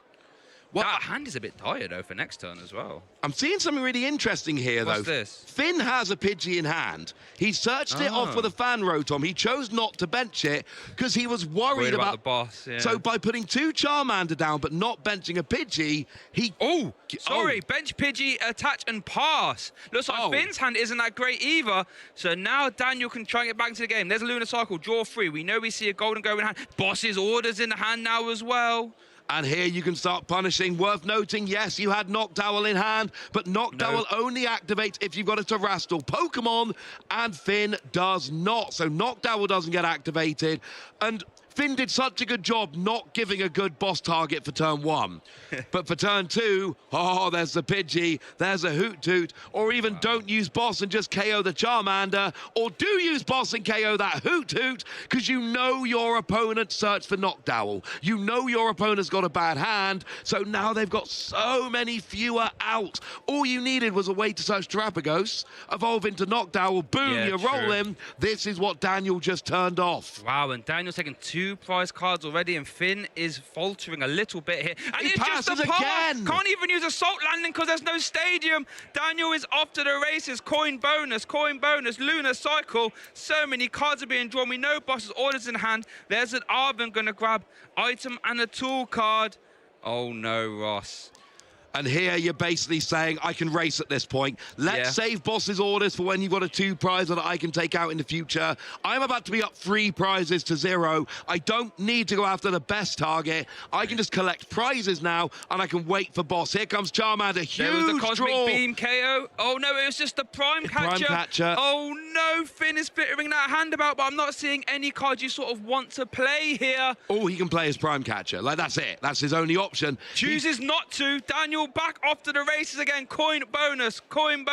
Lunar Cycle, coin bonus first. I apologize. Draw 3. Look at that hand, to borrow one of our co-casters' phrases. The 4 accordion prizes hand. now There's the taken. Cosmic Beam. Is Finn, how much longer is Finn going to play Nest this? Ball. This can find a Fez, but that gets KO'd so easily to a Boss's orders. Do you even put it down? You have to. Like, don't get me wrong, I think this is probably going to be what loses Finn the game. Yes. But I also think if Finn doesn't do this, not doing it is going to be what loses him the game. Yes. If you don't bench it, you don't draw cards, you lose the game. If you do bench it, your opponent's going to KO it with a Golden Go, and you're going to lose the game. So you're sort of saying Finn's in a bit of a tough spot here. Yeah. Yeah, frankly, I do think that's a pretty good way to phrase it there. We get Charmeleon though. Come on, we like that. And there's a Dawn. Okay, we like Dawn grabbing a basic Pokemon stage 1 and a stage 2. But yeah, this is now that Pheasantipity is down though. Yeah. I mean, look at Daniel's hand size as well. You know, chances are a Boss's orders plus Pheasantipity KO combination isn't the hardest thing in the world for Daniel to do right now. No, you need an energy to attach to your Golden Go. You need 5 energy to discard, because 210. So you need 6 energy total, 1 to attach, 4 to discard. You've already got the pivot option for the Solrox. It's got an energy attached that you can use to retreat. And then you've got the Boss in hand, we know. So okay, here we go. Just going to see the pass. Okay. It's over to Daniel. Let's count the energy here, There's Shay. a retreat. So we're going to draw with coin bonus. It's 2. We got Boss's orders in hand. There we're going to boss up the Pheasantipity. So do we have 5 energy? 1 in hand, superior energy retrieval. There's definitely 4 in discard pile from those. 1, 2, 3, 4. And then we've got a metal in the hand. There we go. We attach. We discard 1, 2, 3, 4, 5. And that is how Daniel does the reverse sweep. There we go. 2 games to 1 and puts himself to a 4-0 record. That was a little bit hot up to the race today in game 2, but Daniel is able to do the reverse, as we say, winning games 2 and 3 here, able to capitalize on Finn's slow start out of the gate and doing it with the absolutely majestic Groudon hat as well. You saw the future coming, Jay. You knew this was going to happen. Going back to game 1, we saw an absolutely rollicking start here from Finn with the double Buddy Pop in and the Fan Rotom turn 1, just getting absolutely everything he could ever want, setting up perfectly. Over into turn 2, he got the Dawn to get a basic, a stage 1 and a stage 2, and he used that to parlay into literally everything.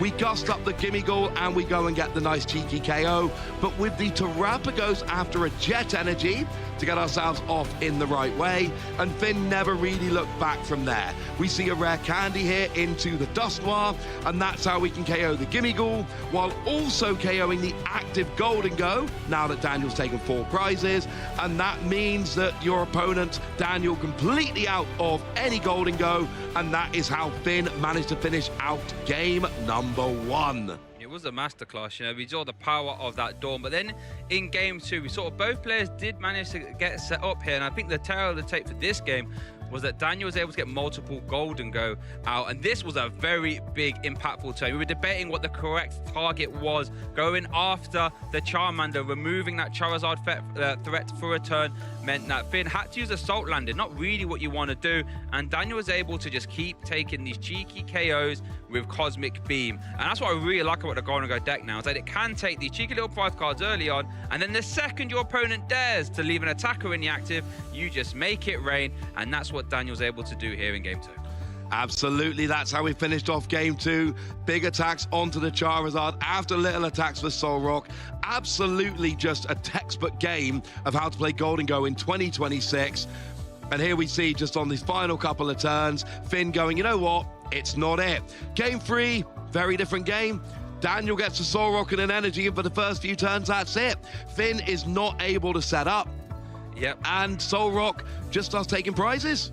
And then Finn still isn't able to set up. So Solrock takes another prize. Yep. And Finn still isn't able to set up. So Solrock takes another prize. And then, almost heartbreakingly, 2 prizes left. Finn finally gets something, but it's a Pheasant Dipty. And Daniel's like, oh, cool. So I'm going to boss his orders that up. And then I'm going to make it rain for a massive KO. We only used Make It Rain once in that game 3, but when we did it, that's all she wrote. And there we go, making it rain. Daniel was able to progress to that perfect 4-0 record and doing it in fantastic fashion there as well. Yeah, absolutely. We saw good play from both players there, but sometimes, there's a reason Golden Go is the most played deck right now. Every time we come to an event, it's the most played deck in phase 1, it's the most played deck in phase 2. It is the best, most played deck right now. It is the best deck in the format, and you just saw why. Before we saw Mega Evolution release, it was good. Yeah. But it was lacking that early game. It didn't have anything to just take those little prizes, so you had to go early aggressive Golden Go, and it meant that your opponent could just trade with Golden Go, and that would get them victories. Nowadays, with the advent of Solrock and Lunatone, and that is what transformed the deck, now we got Solrock to take those cheeky little prizes in the early game, and Golden Go comes in for like 1 or 2 KOs at the end of the game, which means you're not worried so much about the energy. And it means you've got time to build up while you're just sitting behind the Solrock going, you go away, and you go away, and you go away. And, oh, okay, Golden Go, right, you're in, mate, go finish it off. It's exactly how it pans out, and it really transforms the deck, as you do say. But I think, in my opinion, Daniel is probably one of the best Golden Go players, in the world, has won a regional championship already with the deck. So how about we kick it down for a winner's interview him, take it away, Freya. Thank you very much, Shay. Yes, I'm here with our round 4 feature match winner, Daniel. How are you feeling right now? Pretty good. Yeah. I'm tired, but still pretty good. Yeah, I can imagine. I mean, you've been on an absolute tear this season. It feels like every time we feature you, almost every single time we feature you on stream, you've been winning. What's the secret sauce, if there is one? Goldango. That means, like, just play the deck. I'm playing the decks over and over, and I just have good experience on it, right? So that's why, if a Goldango does well, it's very likely to be me. Yep. Or since I have a lot of experience on the deck, right? Yeah, combine a lot of play experience with one of the strongest decks in a vacuum. It's a good winning formula, right? It makes a lot of sense. So you were facing against Dawn Charizard, of course, in that matchup there. Got beaten in game 1, but managed to pull it back game 2 and 3.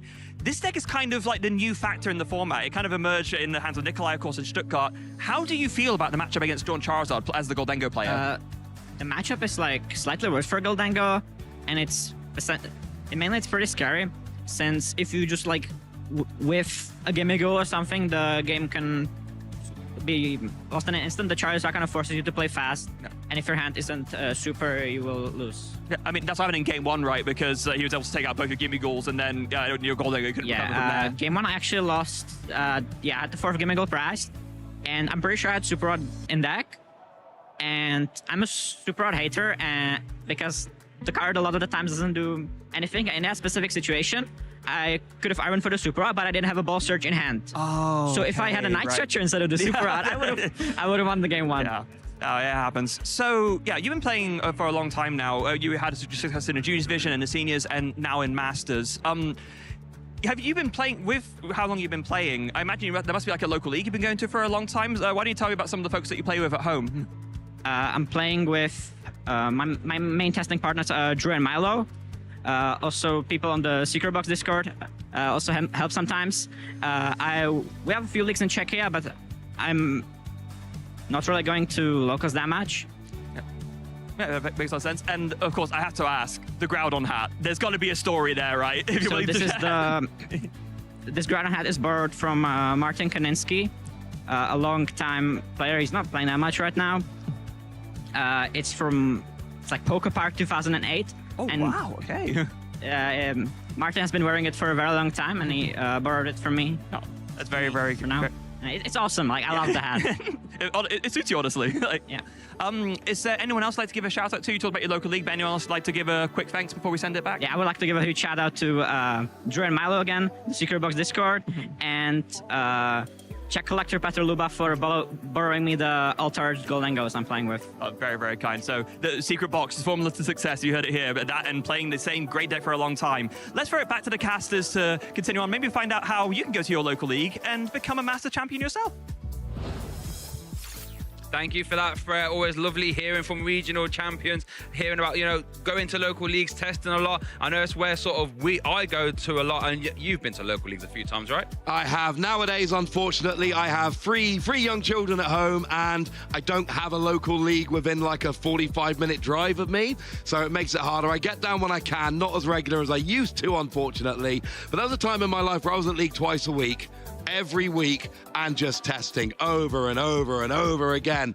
And I'm telling you, if you've ever got a really silly deck idea, one that you're 90% sure isn't going to work, but you just need to know, that is what League is made for. Head on down to your local league with your silly deck idea. Maybe it's a Gyarados copying a Magikarp doing lots of damage, as an example.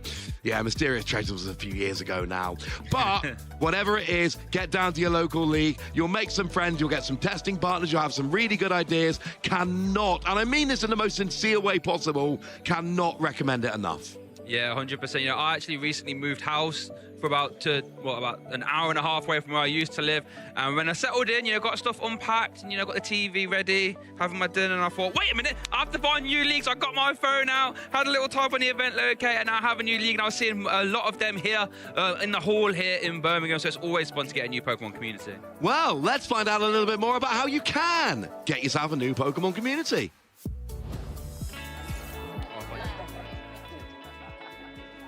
Hey, do you want to play? Yeah.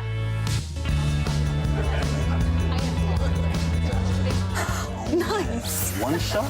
Wait, that card, yeah.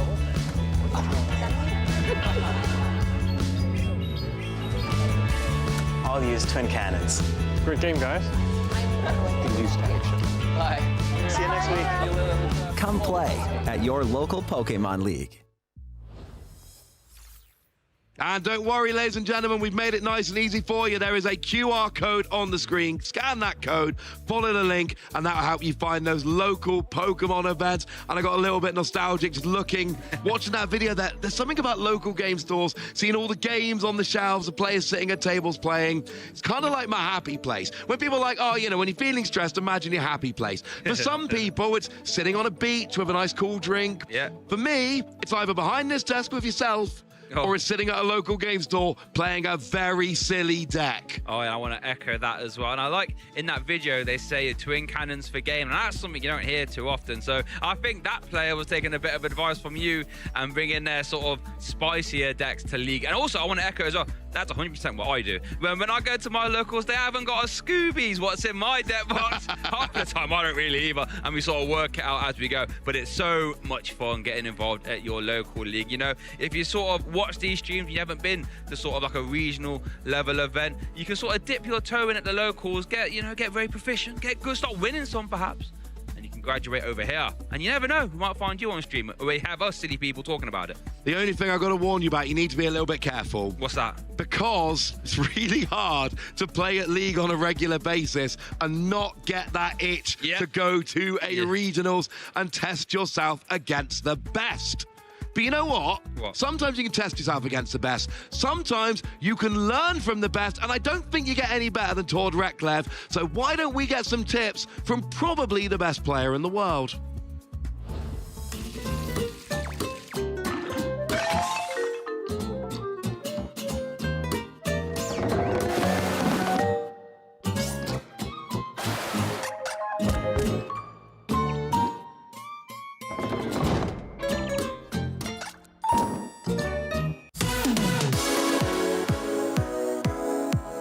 Played the video games when I was young, and then after a little while, my mom taught me the card game. We played at home for many years, and then eventually I figured out that people play this competitively. I went to my first league, figured out there was a whole tournament setting and play Pokemon and everything. And from there, I just started playing more and more and eventually traveled the world and got to do all this.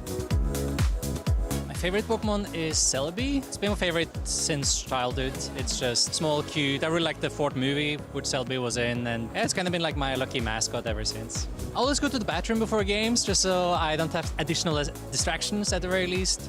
Try to drink a lot of water and keep myself energized throughout the day. But the most important prep is probably the day before when I go to sleep early. I think that's the most important part. I play Pokemon because it's so much fun. And the game itself is a lot of fun, so I enjoy the technical aspect of it. And I also enjoy the travel, hanging with friends, and meeting new people. That's all amazing.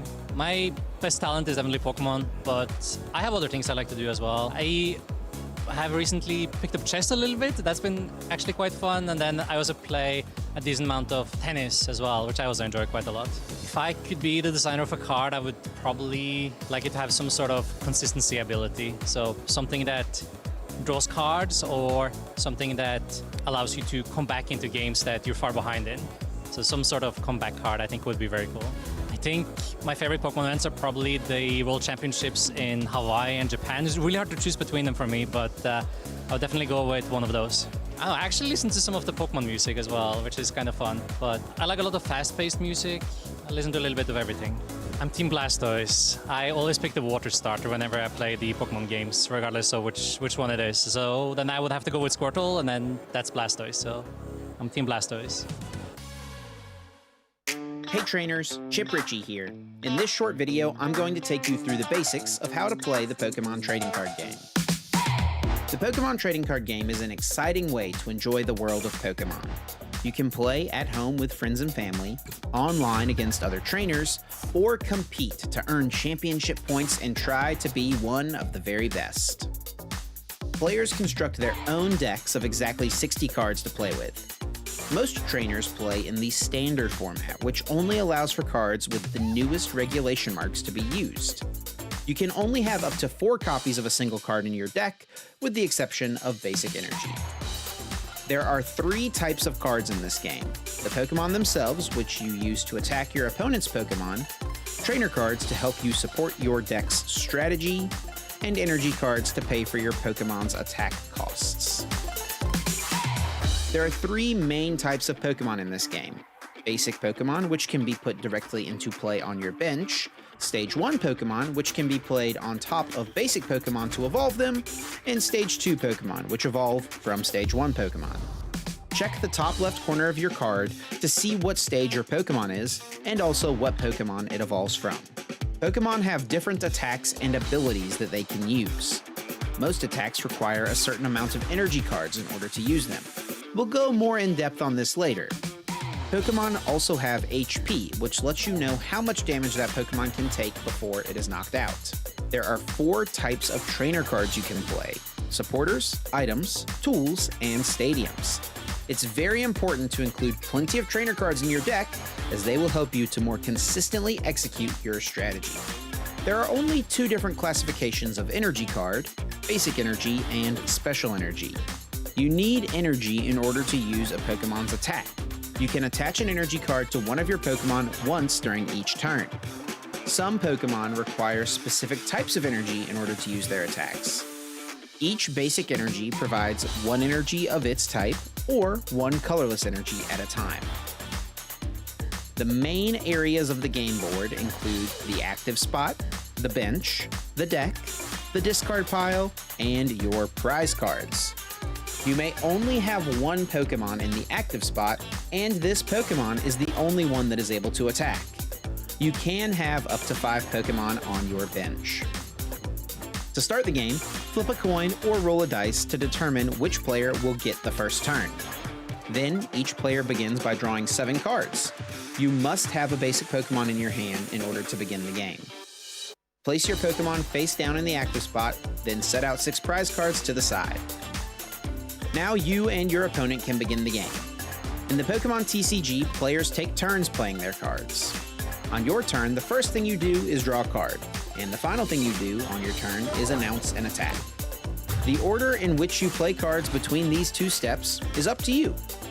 During your turn, you may play trainer cards, attach energy, and place Pokemon on your bench. It's important to remember that the player going first is not allowed to play a support card or attack that first turn. Every time a player knocks out an opponent's Pokemon, that player adds a prize card to their hand. The first player to take all 6 prize cards wins the game. When a Pokemon is KO'd, it and all cards attached to it are sent to the discard pile. A Pokemon from the bench must immediately take its place in the active spot. If a player has no benched Pokemon to make their new active, that player loses the game regardless of how many prize cards have been taken.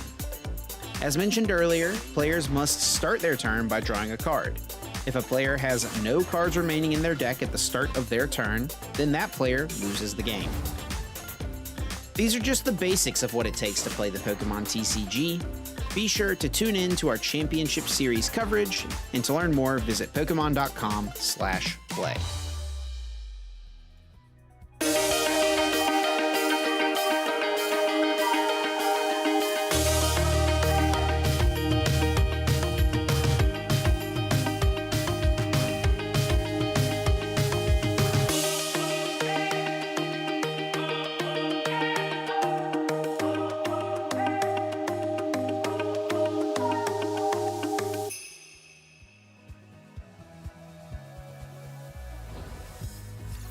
There you go, lovely little rundown there from our co-caster across the pond, Chip Ritchie, showing us all how to play the game, because, I mean, we know how to play the game, that's why we're here, right? I like to think so. And we've seen a great exhibition already in that previous round, seeing Daniel, Magda, one of the best pilots of Golden Go. We've seen them time and time again into those top cut positions, also an innovator of the secret box within the deck list. I think that was demonstrated really nicely in that last game of how the secret box can simply launch you into a really good board position. I think definitely one to watch. The Golden Goes are having a really good time of things early on in the standings. I know that Drew Stevenson also on a 4-0 record. Julius Brunfeld, some of the top European talent bringing Golden Go this weekend and currently undefeated. Yeah, it's also cool to see in the sense that I feel like there's sometimes a bit of a philosophy that when you're first starting to get better at the game, right, it's really good to just stick to one deck, stick to it over and over, get your fundamentals built up, and then maybe you can think about diverging what you play from tournament to tournament. Some of the top players, they still stick with that same deck strategy. I mean, I was just talking about it with Daniel there in that interview, and he's sticking with that, basically saying, if I play the best deck in a vacuum, it stays good, and I play it over and over again, I have that ultimate combo of massive experience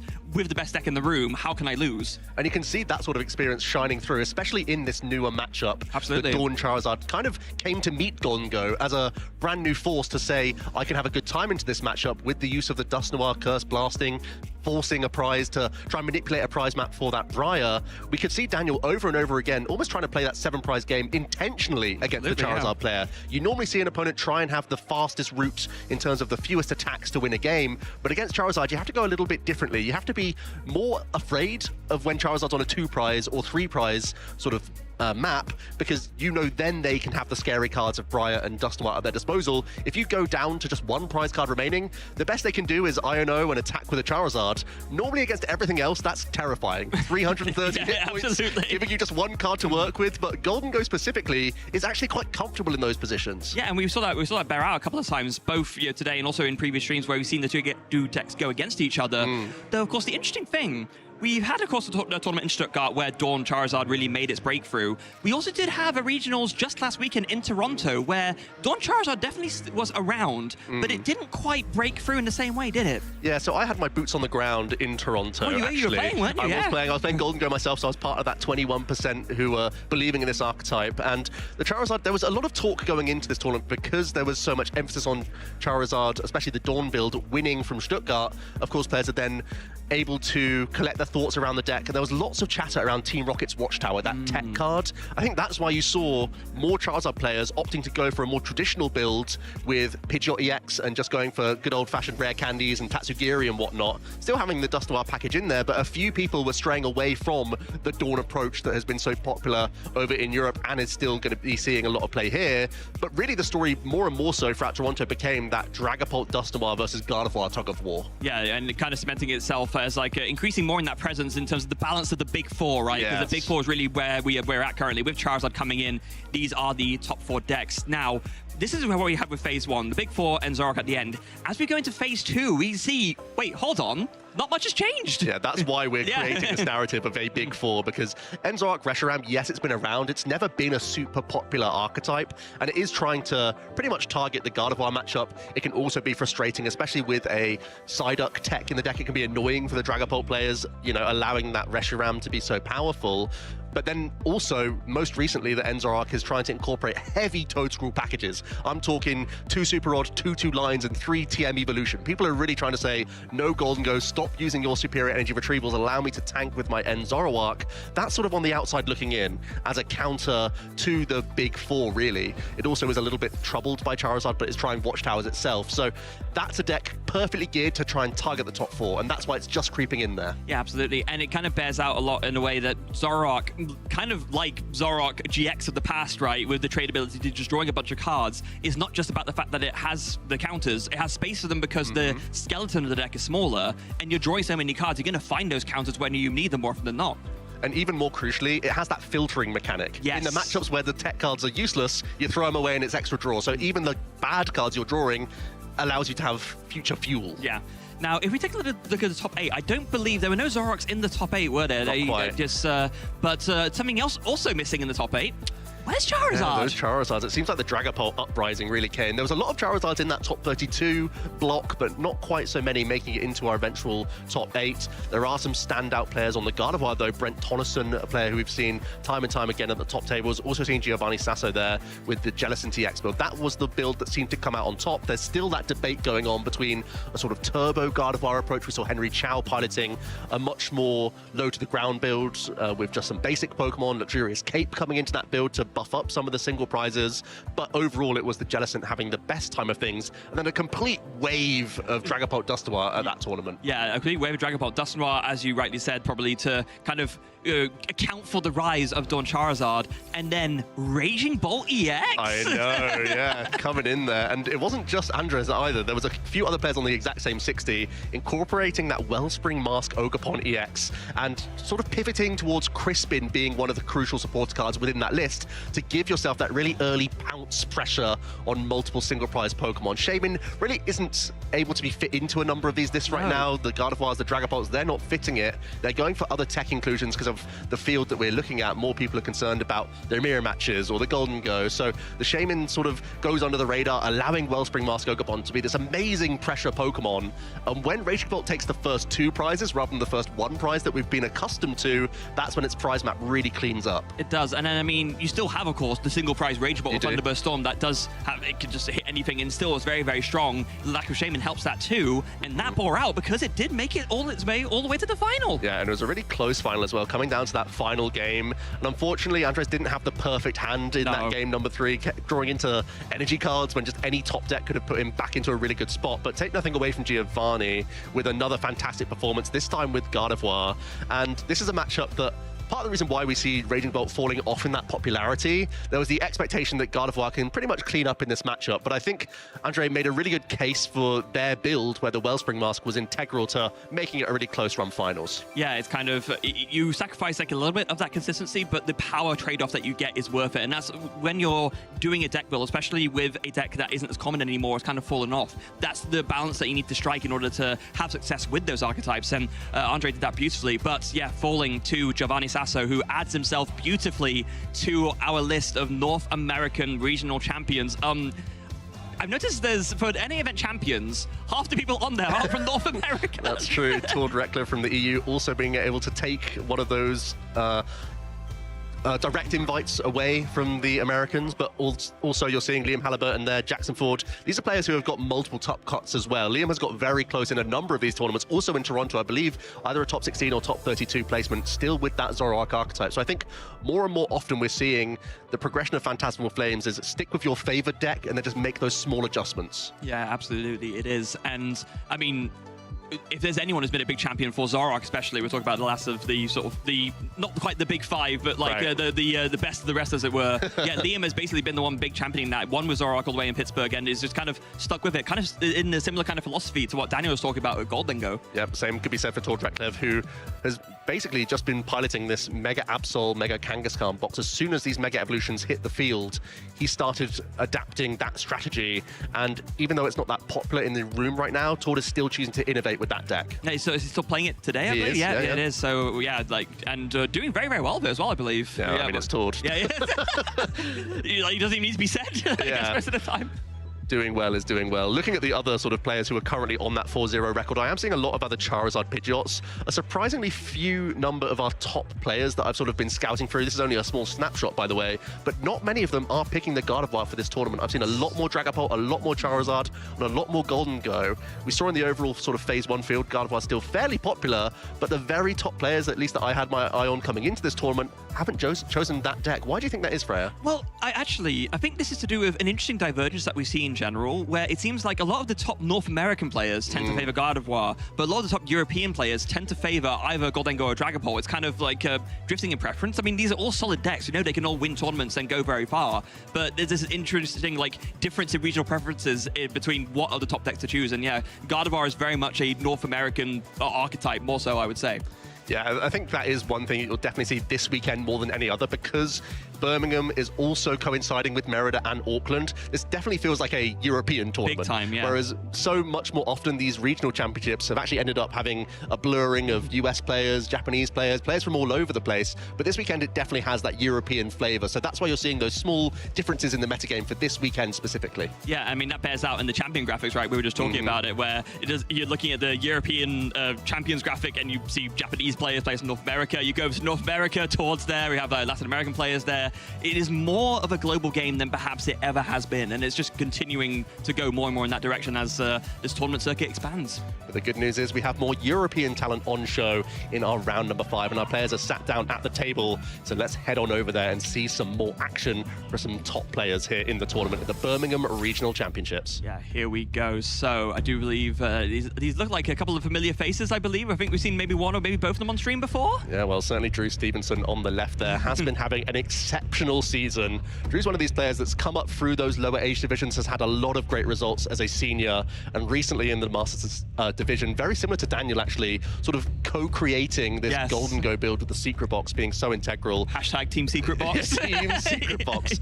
And Drew is proving again why that is the case with their Golden Go build. I have to imagine they're playing it again. Yeah, I mean, why wouldn't you, right? Just that same philosophy. You've had so much success with it. Drew has, I was talking with Daniel about how he's been on a tear this season. Drew as well. I don't think he's finished below top 30. I think he's not finished below 33rd place this season. That ain't too shabby. Here are some of those accomplishments. Like we said, an EUIC finalist. That's just around the corner, by the way. EUIC, a chance for Drew to do one better in the Masters division.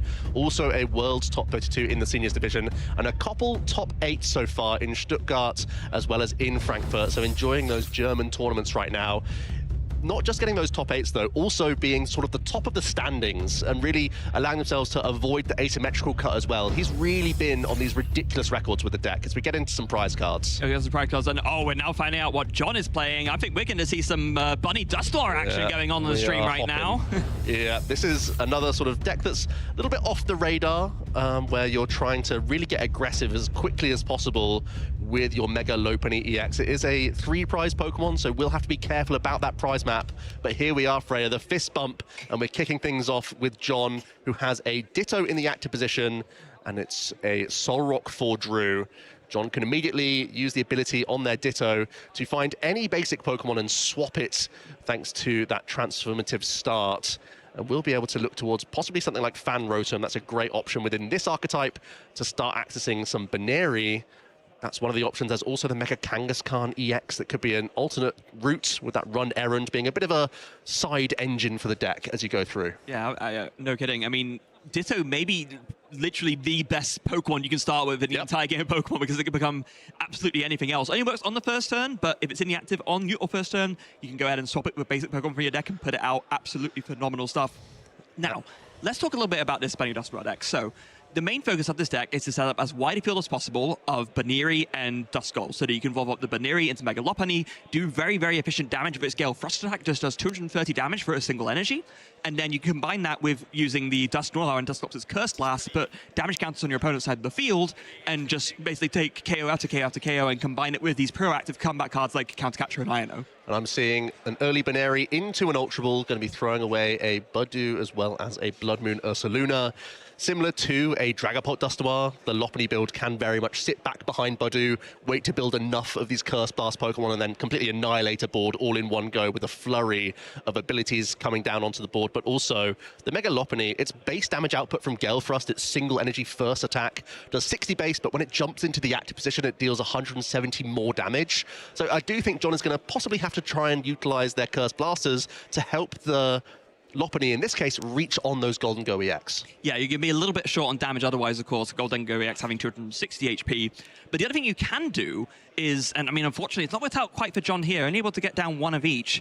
But one thing you can do is, of course, make use of those Dusknoir's Curse Blast to deal with these Gimmighoul before they evolve and to deal with Sorok and Lunatone. But we're after Drew's turn. He starts off with a Lunatone, benches it, uses Lunar Cycle, discards a fighting energy, draws 3 cards. That hand looks very, very strong. My goodness. Well, I see the A-Spec. I also see Buddy Poffin. So Drew will have no issue grabbing some additional Gimmighoul here.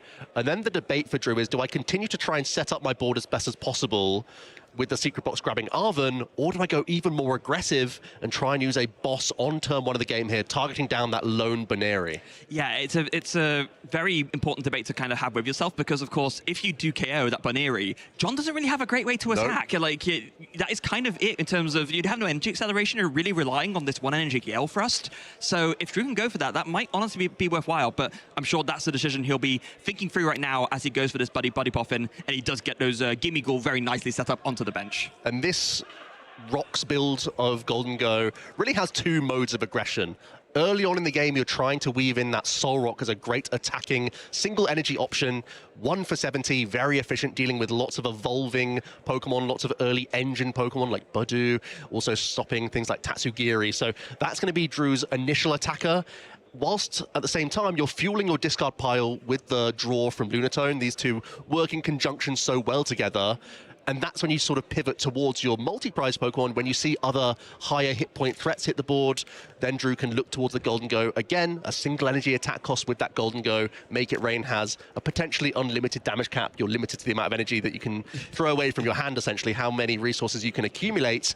But it does give you not just aggression on turn 1 of the game, but also sees you through the game so smoothly. Yeah, I mean, when this package of Lunatone and Solrock came out, it really took Golden Go specifically to the next level. It was already starting to creep up in success, of course, because we saw it do well at the World Championships even before these 2 came out. But as you rightly said, the combination of the fact that you with the Lunar Cycle, you get to draw more cards, that sets up your discard pile to get energies back with the superior energy retrieval. You have this Solrock that can just do very small amounts of damage that way. There is so much that you have going for you, and it just really takes Golden Go to the next level. And it seems like Golden Go just gained small pieces that took it from a good deck to a great deck. It was the Air Balloon, then Genesect, and then these 2, and it is just maybe... I mean, we see it basically the #1 usage at most tournaments we go to nowadays, and then that is basically why. And Drew has boxed now, going to discard a couple energy and Golden Go. Picked up a Nest Ball, so can grab a Genesect EX for the next turn. There it is straight away coming into play. That will allow you access to Golden Go on turn number 2, which also gives you more draw power, but also the boss's orders, crucially, Freya, has come to the hand here. Oh, okay, so that's we were talking, is he going to go for it, is he not? And this indicates that he is, and I think it's the right move, honestly. I mean, we were saying, is it a debate between setup or Gust? How about get both?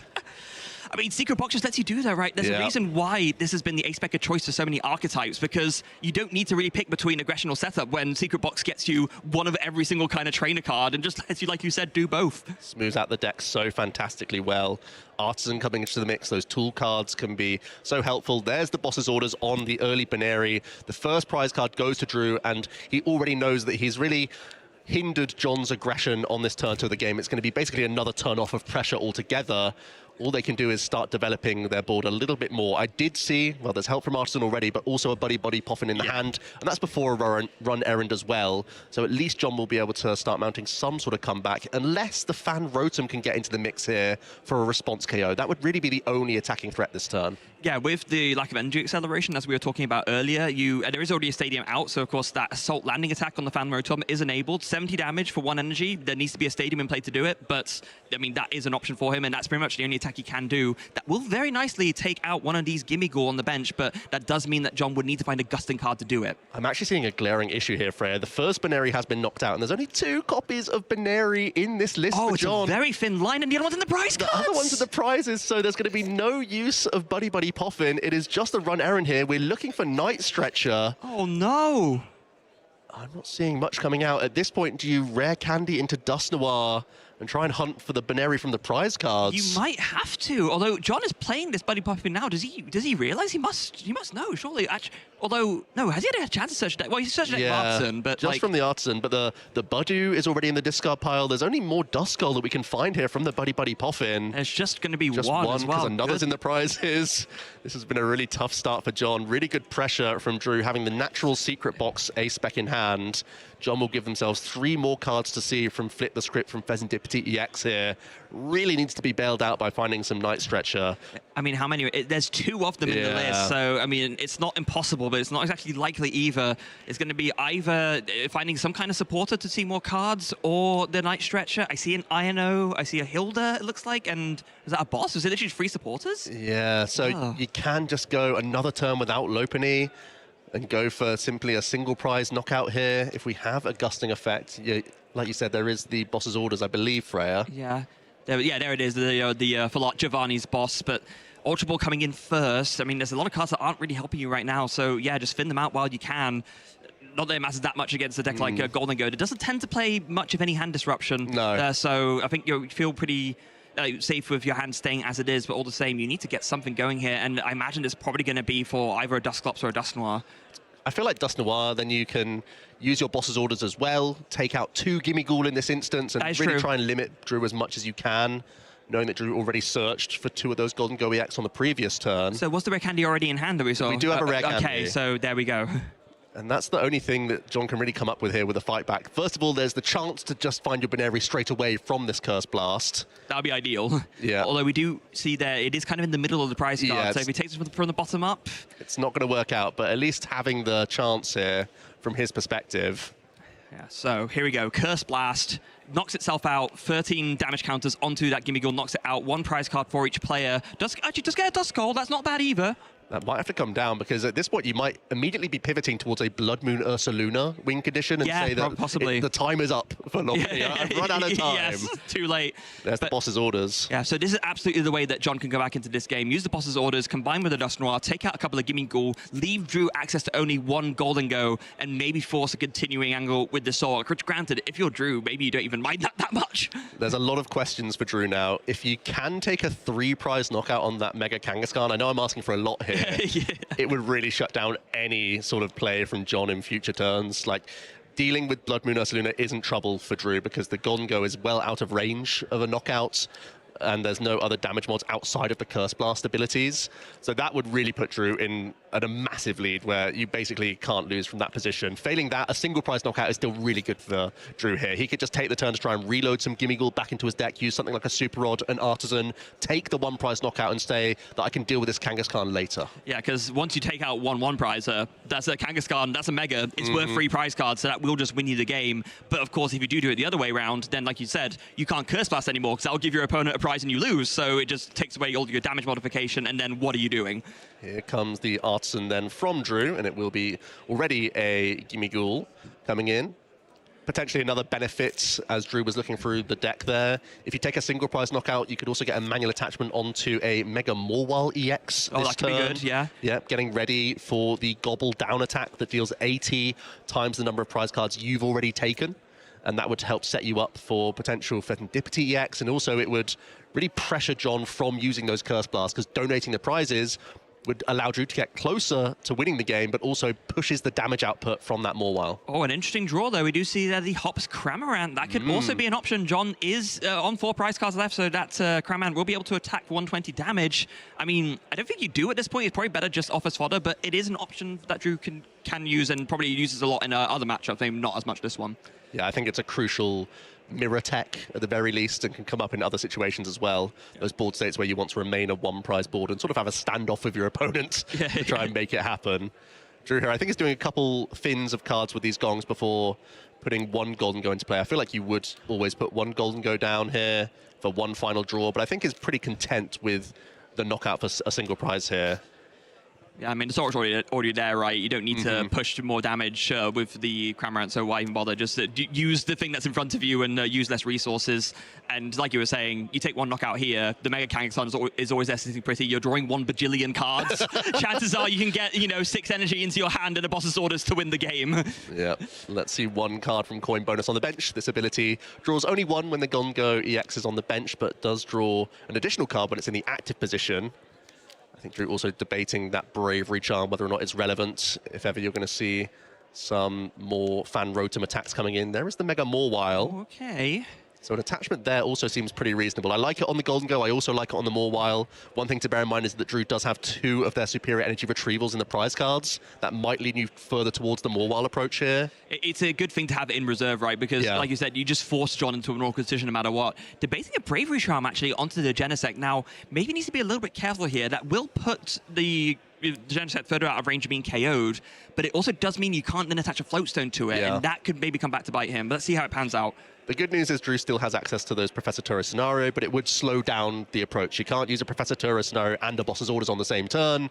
So it's a nice sort of hand thin, but it also can open up a counter catcher play. And that's one of the crucial cards that John will try and look towards in this deck, because you're donating prize cards. You can sort of be the authority on as of when you get to activate that counter catcher. Yeah, you do. Drew takes the KO here, incidentally, does just deal that Fan Rotom.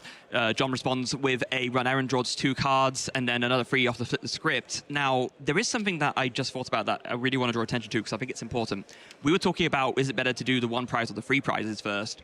I think the main way that John can come back into this game is if an Iono sticks. If you take out the 1 prizer first, you will have more cards in hand from Iono, and that's less likely to happen. So maybe that's also what Drew was considering. Yeah, and I don't really know the best line of action from this position for John. I'm still not even sure if we have access to any Night Stretcher. I feel like evolving up into another Dust Noir and using a Blood Moon Ursaluna is still a play available to you. It's a way that you can take 2 prizes this turn and then be, well, a little bit out of range of the Genesect to close the game. I think that's why Drew ultimately chose to buff up that Genesect EX. Yeah, though, I mean, you wouldn't be able to take 4 prizes this turn, right? No, you'd be taking 2 and then set yourself up for the next 2. Yeah, there's no easy route here for John. And even then, like, yes, it's an Iono to a low hand size, but Freya, we've already mentioned that Golden is perfectly comfortable bouncing back from those low hand sizes. That's how as we've seen happen so many times. Yeah. It's so rare to see a deck like welcoming an Iono to 1. It's so bizarre. Like, I think the phrase Iono is a lie has never been more apt as it has been for Goldengo as an archetype. Here goes John with the Artisan, going to have a look through. Is there even anything you can put down? I think, no. Just these brutal prize cards and the early boss's orders has been so backbreaking for John here. There's a Jet Energy, there's that Dust Skull. I mean, yeah, you can put that down, but are you going to get to use both? Probably not. There is an Enriching Energy that can find some more cards as well. Of course, that's the ace-spec choice for these Bunny Dust Noir decks. The issue is going to go for the, it has to go for the Iono. You can't really go Enriching Energy anywhere unless you already had the Night Stretcher. Because of that Blood Moon Ursaluna, it is a really expensive attack cost, only cheapened by the Seasoned Skill ability for the amount of prize cards your opponent has already taken. And as I know, we were talking about how Golden Night Stretcher. Oh, there it is. There's Night Stretcher, Dusclops, and Jet Energy. Okay. So you can force Drew down to 2, turn attach to your Blood Moon Ursaluna. You can take 1 knockout, but crucially, it's only a Dusclops, not a Dust Noir. So taking a single prize knockout still doesn't feel great here. So instead, we're Night Stretchering a Baneri. And it's just going to be... Oh, is that just a pass? Pass in the active. Drew with 3 prize cards to take. Just simply knocking out this Kangaskhan will be game number 1 here in round 5. Doesn't even need to find a boss's order, so that frees up Arvin to find the missing combo pieces as well to get this. There's Metallic Signal coming in, so just 2 more Golden go to fit the deck. I mean, you got to imagine he sees it here, right? The only hope is, again, that Drew has 2 Superiors in the prize cards, 1 Earthen Vessel in the prize cards. Those are all great reaching item cards. That said, Drew has a lot of draw power, has at least 2 coin bonus cards here, as well as the Lunar Cycle draw most likely in this hand. We're looking for Arvins. We're looking for Natural Superiors. I believe there's already a Fighting Gong in the hand as well. There is. There's a boss's orders. I mean, yeah, if you want to use that to take out something else, you can, but I think you really just want to take out this Kangaskhan to finish this game here and now. Yep, plenty of Fighting Energy left in the deck, so Fighting Gong can find one. Now, I don't believe Drew has used any Superior Energy Retrieval this game yet, has he? Maybe used one maximum. Or possibly discarded 1 from the box. I think that would be the most. Hasn't been used just for getting back energy. Yeah. There's there Superior. it is. Hold on, is there enough energy in the hand already? Superior Energy Retrieval, and Arvin can grab Earthen Vessel. That'll that should be it. Yep, so there's going to be the retreat into the Golden Go. I mean, not even use the second coin bonus yet, but going to do the Arvin now. Is there enough in the deck? There's the Air Balloon, there's the Vessel, there's 2 energy, that's it. That's all she wrote. Here we go, Drew putting the pieces together. A second Superior Energy Retrieval coming to the hand. Air Balloon as well. There's Superior number 1. And Superior number 2 is the same as a Vessel in this case. Yep. Where there are now 6 energy in the discard after the retreat. And that's a massive Make It Rain knockout. Textbook from Golden Go EX, a 3 prize KO. Drew Stevenson having a fantastic time in this game number 1. Yeah, making it look absolutely easy. Of course, some very rough prizes for John, really kind of coming to bite him in the end, especially with the... we were talking about how, Lopunny is a very efficient attacker, but you need to actually get out in the first place and just wasn't able to do that. And yeah, Drew, as ever, putting on a massive class display of Goldengo's fearsome power. Yeah, a combination of early aggression from Drew there and those awkward prize cards. Let's see how it played out. And it was all really stemming from this secret box opener, getting a very aggressive boss's orders, but at the same time having Artisan and Nest Ball so that you can establish the Golden Go and multiple or Gimme Ghoul on turn number 1 and 2 really allowed for this aggressive play. In other archetypes, using a boss on turn 1 for an aggressive prize probably means you don't have the setup you're hoping for, and you're doing like what you can to get ahead and grab some cards and sort of keep up in tempo. In this case, Drew was able to get both, and it really set him up in a great way. Yeah, it really did, and even more so in this build compared to, say, the Prime Catcher builds. I have also seen success. Yeah. Well, because the Secret Box just gets you everything more at once, especially if you just hard open with it, right? Yeah. And, I mean, you at that point are smooth sailing all the way, and with that draw, Drew able to set up his board so wide, get the boss KO combined with free Gimme Ghoul plus everything that he needs to just keep going. Combine that with John drawing a little bit roughly, prizing roughly as well. Did have that really great turn where he was able to, KO 2 Gimme Ghoul with a combination of a couple of with Dust Noir, but it just wasn't enough, and yeah, that was all she wrote for game 1. Now, I do think that looking at John for this game number 2, there are a couple different things. First of all, try and get double Binary out is, of course, something that's going to happen as long as they're not in the prize cards again. Also, there's always that backdoor sneaky Budu that can sort of close out games and actually lock Drew out from game altogether if Drew gets too over-enthusiastic with energy cards and discards so many, allowing only Superiors to be the way back for any more damage. Because Drew is playing a Morwile and Cramorant build, not their own Lopunny in the deck. So sometimes Budu can actually completely flip a game on its head if Drew goes crazy for knockouts on a big Mega EX Pokemon. That's when you can try and catch him short as well. So there are still avenues for John to make life awkward in this game number 2. I mean, we saw that bear out in Toronto, of course, exactly. Right? Karish Jones, just itchy pollen, itchy pollen, itchy pollen win. It could happen again, especially like you said, in this build where you don't have a backup attacker that doesn't need much energy to get the job done. It does seem to be, on paper at least, a pretty poor matchup for John, but there are still these avenues to come together. And you can see why it's such a thin line of that Mega Lopunny, because simply it's a 3 prize Pokemon that you only really need to use once, because at that stage in the game, then you're looking towards your Blood Moon or Saluna as your backup attacker. So it actually plays quite similarly to Dragapult EX in that you try and only Phantom Dive once or twice in the game, because normally with Curse Blast alongside, that's going to be the 6 prizes one way or another. So you can see why it's such a thin line of the Lopunny. You've got to fit in a stage 1 line and a stage 2 line and all these tech basics. That's how the deck is formulated in this way. We do see a mulligan there from John, so we'll give Drew one extra draw. I'm sure that's the last thing that John wants to do at this stage of proceedings, but going to be hoping for a little bit kinder of a starting hand and some kind of prizing as well. 7 cards drawn. Let's have a look here. What does he find from this opening hand? That's looking a lot better, I'm not going to lie. That's phenomenal. You even get to start with your Mega Kangaskhan EX for even additional draws. So John got to be breathing a sigh of relief. I also got a peek at Drew's hand, which is also looking stellar, by the way. Ace-specs in the prize cards for both of our players here. Right at the top, too. Ooh. Might disrupt a little bit. Looks like Drew was forced to go. No, actually, it was just the mulligan card. So it is going to be John still kicking us off here. And we'll start with the run errand. Or will it be the Buddy Buddy Poffin first? Yes, that's going to be the choice. And we'll get the fortunate news that both Baneri are now in the deck. Yes. Though, yeah, Drew's hand looking pretty good. The Genesect start never feels great. That's where you think you want to start with least in the whole deck. It is. It's one of the few 2-prize retreat cost Pokemon outside of Golden Go that can still attack for 1 energy. Yes.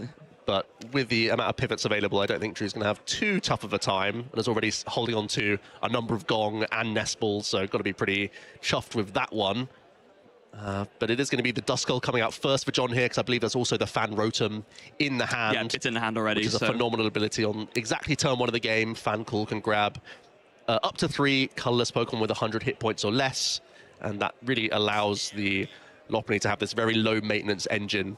Just the Fan Call and then Kangaskhan to help you out in the remainder of the game is really all that's required to keep this deck ticking over. Yeah, we did see for a little bit some of these Bunny Dusknoir decks opting to put in like a small Pidgeot line, especially with the Fan Rotom inclusion. Not something we see here. So the Fan Rotom really just there to get your little Baneries out and maybe Ditto as well, just to kind of get that first turn transformative start. I mean, there's a good chance that if John has access to a Latias or some way to retreat, that we could see that here. But no, just going to be a couple of Baneri. Yeah, also those jet energies so crucial that Fan Rotom can sometimes be an early game attacker for the deck, which is actually really nice. So a really important one-off to come out in this deck. And here comes the double Baneri early. There's the board filled up for John. Yeah. And going to be a happy pass over there with a really nice turn 1 setup. Yeah, I mean, the Nest Ball was actually in hand that we saw, but opting not to go for it makes sense given that, Latias, it's a 2-prize liability, could very easily be KO'd by a Golden Go with either 5 energy or 4 at a Vitality Band.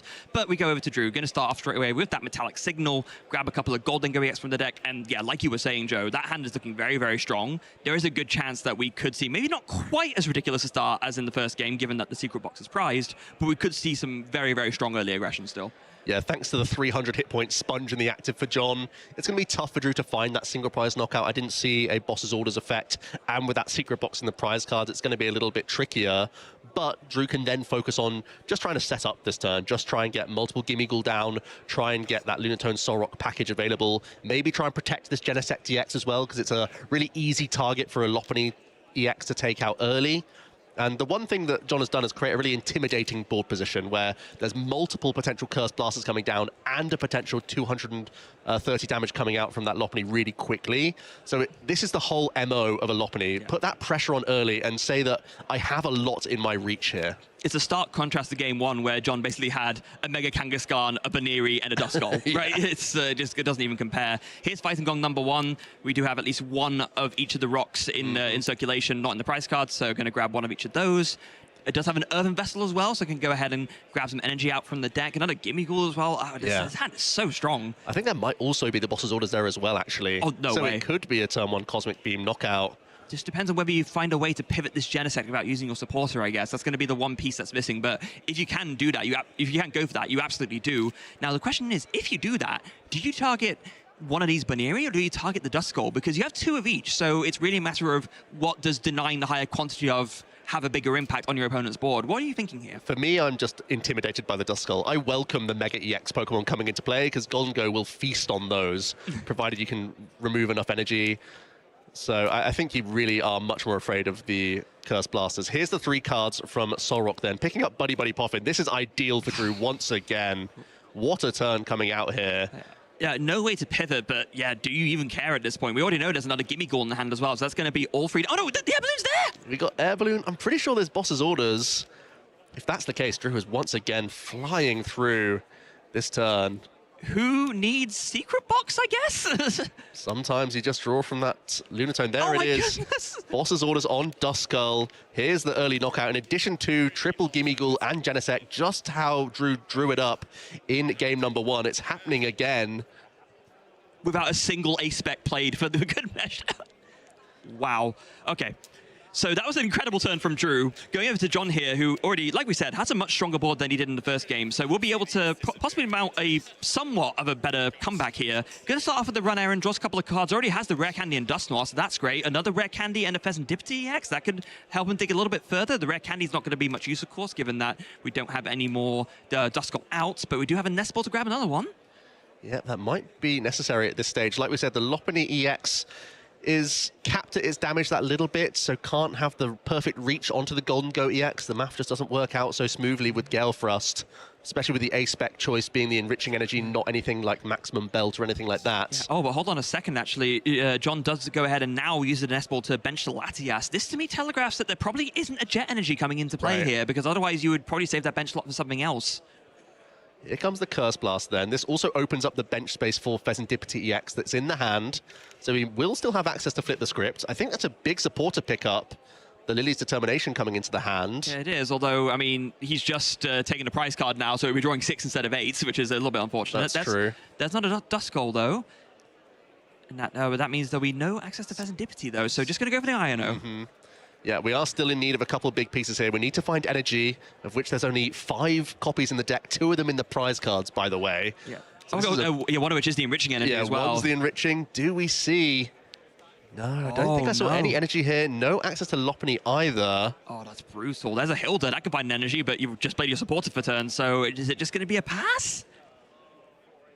It's looking likely. I think Kangaskhan, well, yeah, we are just going to pass things over with Fan Rotom in the active. That guarantees a prize for Drew, who again could get in that really nice threshold of 3 prize cards remaining and could then just hunt down the Kangaskhan later on in the game.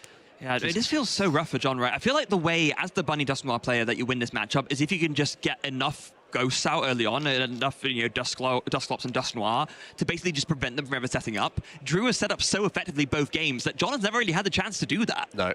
And this is where Drew is really shutting the door. Instantly going to use Genesect EX, grabbing those Golden Go back out, also getting the Pheasantipity EX down. Even though there were no knockouts on the previous turn, Drew's already thinking about the next turn. Oh, there was a knockout actually because of the Curse Blast. There was no attack. Yeah, exactly. We're still getting draw from Pheasantipity here. But either way, like, you're happy taking a single prize knockout here. What else do you want to do? Fuel your discard pile with energy? I think that's the only objective left. And, I mean, just looking at the list, is it only... Okay, there's 2 Iron on the list, but John has already played 1, so you're unlikely to get Iron again, so you're not that worried about your hand going away. And, I mean, if you get to keep your hand, I think there's no way that you don't win the game next turn. Right. There's going to be a Lunar Cycle. There'll be an attachment onto one of these Golden Go EX for certain from Drew, because you've been given that leeway.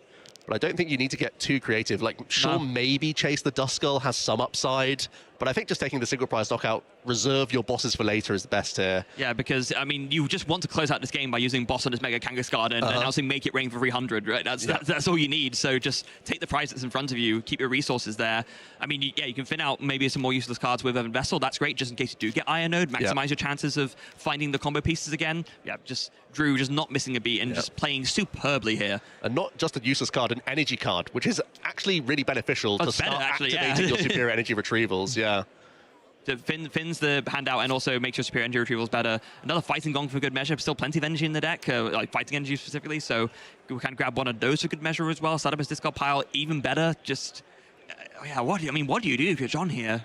Like, yes. Yes, exactly. Is my answer to that.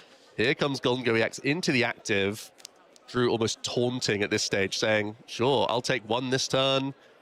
And if you want to deal with this Golden Go, you have to use Curse Blast, and it means I don't even have to deal with Kangaskhan. I just have to deal with the bench Latias EX as well. There's going to be some fodder here. Going to get rid of a Mega Mawile as well as a Cramorant. Oh, hold on a second. Is he actually going to do it the other way around? Is he just going to go for the free prizes now? Well, here we go. Is this the game here? Well, that's going to put Drew down to just 1 prize. Yeah. That deactivates all the Curse Blast shenanigans, which is basically the whole reason why this deck functions. John has to find an Ino at the very least to stay in this game here. But yeah, this is so rough, right? Because we were just talking earlier about how Golden Go has 260 HP, Mega Lopunny does 230, so without Curse Blast, you're always going to be out of range. You're never one-shotting a Golden Go, so how do you deal with the ones that are already set up? And I'm not seeing any way to draw cards or Ino currently in this hand, which means Drew gets to sit on an absolute monster. John's going to do their best with a Hilda, can finally access that Mega Lopunny EX and the special energy, the Jet, that has been eluding them throughout this game number 2. But it's really a paper-thin defense here when Golden Go EX has access to so many cards. Yeah, it's not a great feeling when it's Mega Lopunny against Golden Go. We're like almost at the end of game 2, and this is the first time we've seen a Mega Lopunny come out. It's not smooth sailing. It's quite the opposite, in fact. And yeah, John kind of realizing that now, oh goodness, I just had so little access to energy to begin with. And unfortunately, this is the reason why the Mega Lopunny EX deck is not as popular. I mean, it's very solid at sort of mopping up a number of Stage 2 Pokemon with the early pressure. But when you face the 2-prize deck that can easily deal with Megas, that's when the cracks begin to form. Yeah, does go ahead and finish off that Hilda, grabbing the Mega Lopunny and the Jet Energy. I think we could see John gesturing earlier at the Golden Go. It was almost like, how do I deal with this? I can't do enough damage. 230 is not enough. So unfair. Here comes the Jet Energy. Mega Lopunny EX finally into the active. Is going to jamming tower for what it's worth. And we are going to see the nice. Gale Thrust for 230 here. 230 damage. You haven't disrupted your opponent's hand. It has, again, I don't think this is an exaggeration, about 1 bajillion cards. Oh, he got the secret box off the prizes too. It's already game. Oh my goodness.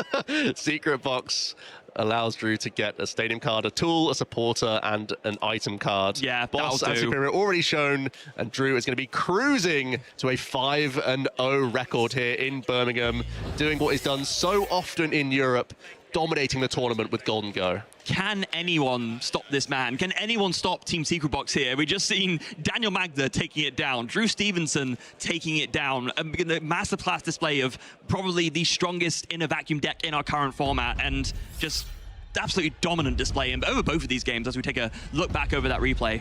Yeah, an exhibition is the only thing I can sort of say about how it's gone for Drew here. This is Golden Go flowing at its best, where we get to see the opening Secret Box, getting triple Gimme Ghoul, both rocks, a turn 1 boss knockout, everything you need, especially on the one of key attacker on your opponent's board. And from there, Drew just continually to diligently build that board where he was well set, even against hand disruption. Yeah, I mean, it didn't even matter in the end, right? I think John could have, done as much disruption as he can. In game 1, we saw it play out, sure. Iono to free, but it doesn't even matter. You have so much draw, you can just find the last few pieces to put it together with not much of a problem at all. And John was never able to disrupt much of Drew's board, so he couldn't even deny that extra draw. That's what you need to do if you're going to Iono a Golden Go player. You have to deny them as many chances to draw as possible with like Fez and Lunar Cycle and Coin Bonus, and that just never really happened. Yeah, it's this sort of halfway house. It's not quite as disruptive as a Dragapult deck, because it still has to incorporate the Hildas so it can make sure it can maintain that low energy attack cost. As we come into this game number 2, it's actually quite a similar story. No box this time, but naturally the double gong into the Lunar Cycle got this perfect combination for Drew to once again kick the game off with a single prize knockout, also really diffusing that board from John. There was a world where there was double Candy, double Dustoir, double Curse Blast, and then a Lopunny attack, and suddenly the board would be completely flipped. But again, thanks to that boss's orders, Drew gets on that prize map early and really hindered John's options. Like we were talking about earlier, if you're the Bunny Dustoir player, that's how you win. You just board widen before it get set up. Yeah. John never had the chance to do that because Drew was able to both games combine the setup with the aggression to deny John the chance to undo Drew. Drew very quickly realizing that getting to 5 prizes definitely like hinders this deck massively. It basically takes away all options. 230 damage is a scratch on Golden Go EX. And it's a sneeze. It's a sneeze. And the Secret Box top deck, it wasn't probably required anyway with the amount of cards that Drew was about to see, but really ends the game very quickly there, immediately recognizing that Boss and Superior is already the game. The handshake from both players, and Drew is progressing so nicely with Golden Go. 5-0. Not finishing lower than 33rd this season. Is he going to do it again? Like, statistically speaking, that's the likely outcome at this point. And he seems to be in a flow state. Drew is just going through those motions, know exactly what to discard, which is one of the most crucial things of Golden Go. It can seem like it's really easy in terms of like, I'm going to draw here, draw here, draw here, see what I've got. But it's more about what he's getting rid of rather than what he's keeping most of the time, because he's giving his odds he's just making his odds so much better throughout the entire game. You know that you can reset the deck from an Iono with a Genesect throughout most of the game as well, or an Artisan. You'll normally have one of those in play. So even the cards going to the bottom can be shuffled back into a random combination that you can then draw back into that turn. So that's one of the key takeaways from Drew there, making sure he fueled his discard pile very nicely with those energy cards, so the superiors were so effective later on. That knowledge of the deck order is so important. Yeah, like you were saying, there are so many ways that the Goldingo deck can shuffle deck if needed, but maybe sometimes it's the opposite. Maybe sometimes you recognize, hold on, I've been Ionoed. A lot of the cards that I want, they weren't in that hand. So actually, I don't want to shuffle the deck. I want to just draw first, because then I'm actually more likely to see the cards I need. And that awareness of whether to do one or the other, I'm sure that situation has come up for Drew so many times, and it's one of the reasons why he's had the continuous string of success that he's had. Yeah, and for Lopunny Dustoir, kind of the opposite side of the coin there, getting a pretty tough loss. That is going to be one of your matchups that unfortunately you are going to have a tough time against. You need to have a good rub of the green with multiple Dusclops and possibly Dustoir with rare candies firing really early on. I feel like that's the only thing you can do. Stifle that board before they evolve up into multiple Goldingo. That's going to be your path to victory. But in other matchups, this really is a great deck. Yeah, it really is. Now, we've heard from one half of Team Secret Box. I think it's about time we heard from the other half of Team Secret Box. So let's take it away and hear from Drew, our feature match winner.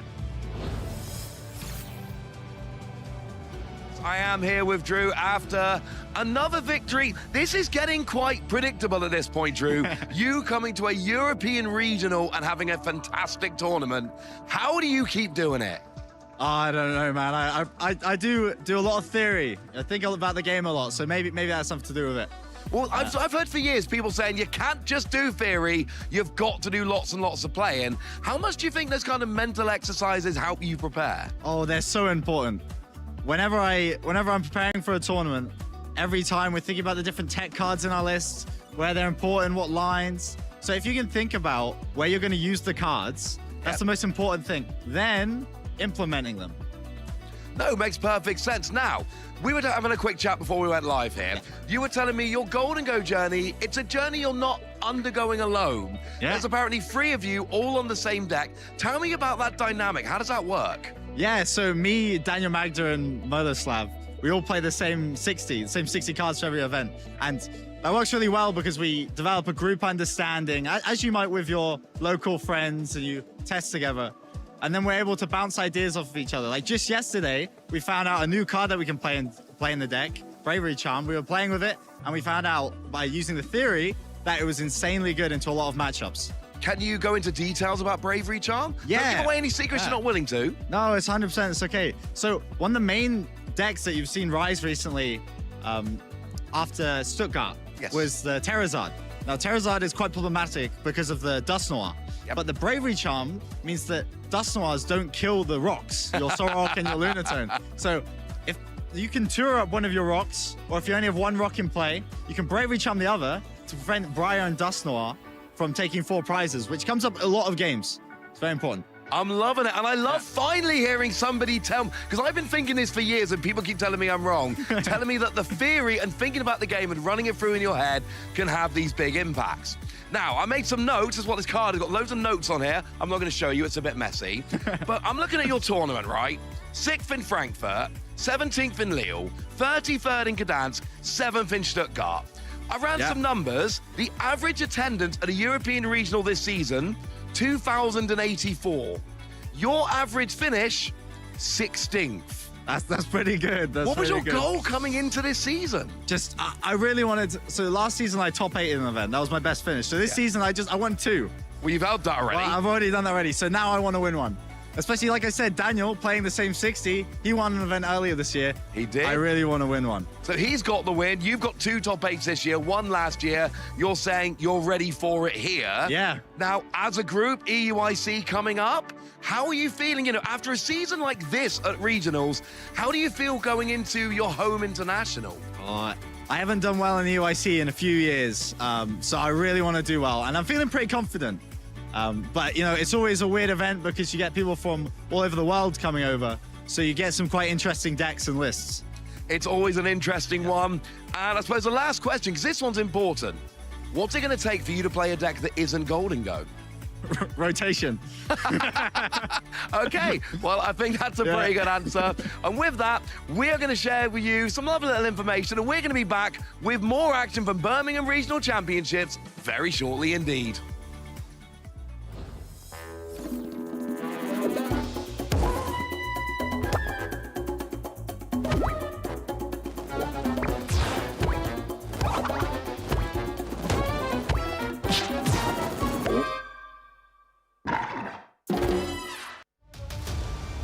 Riley McKay has punched his ticket into Championship Sunday. He is proving everyone wrong. One prize remains, and it is eternal.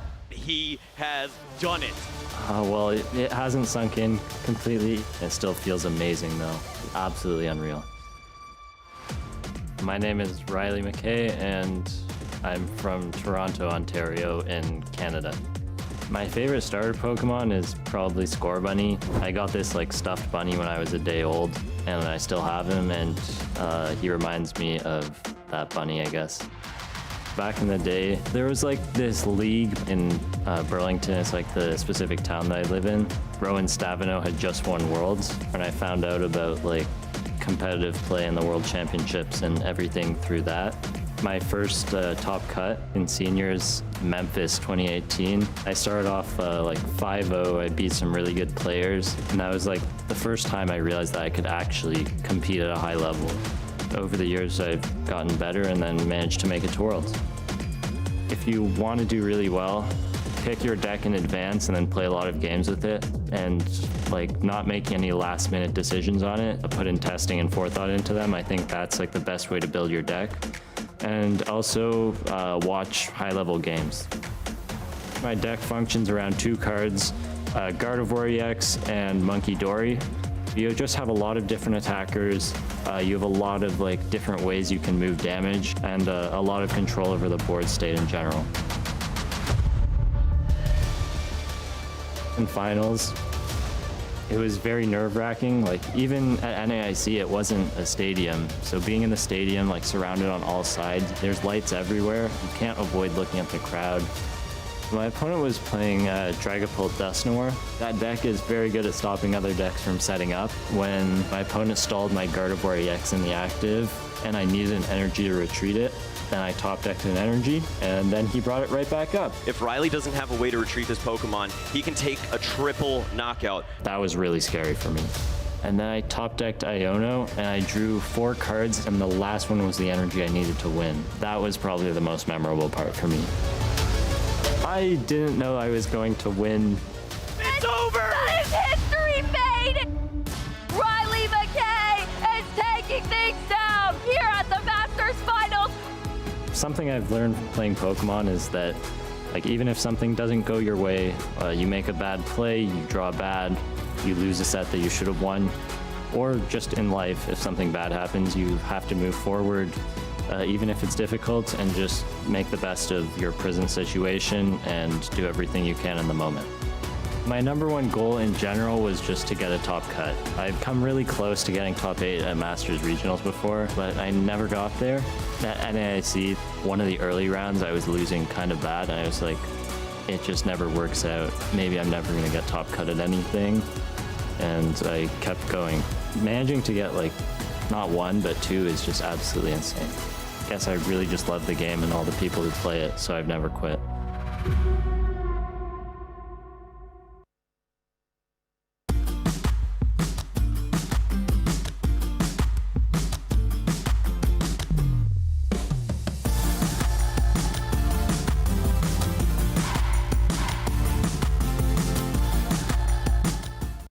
Hey everyone, hope you've been enjoying the day of Pokemon action so far. We're going to take a moment now to speak to one of the greatest deck builders in our game, in my opinion. I'm sure a lot of people will agree with me. Mateusz, you're here, our Stuttgart regional champion last season, known for being one of the people who makes the most unusual decks and pilots them to top finishes.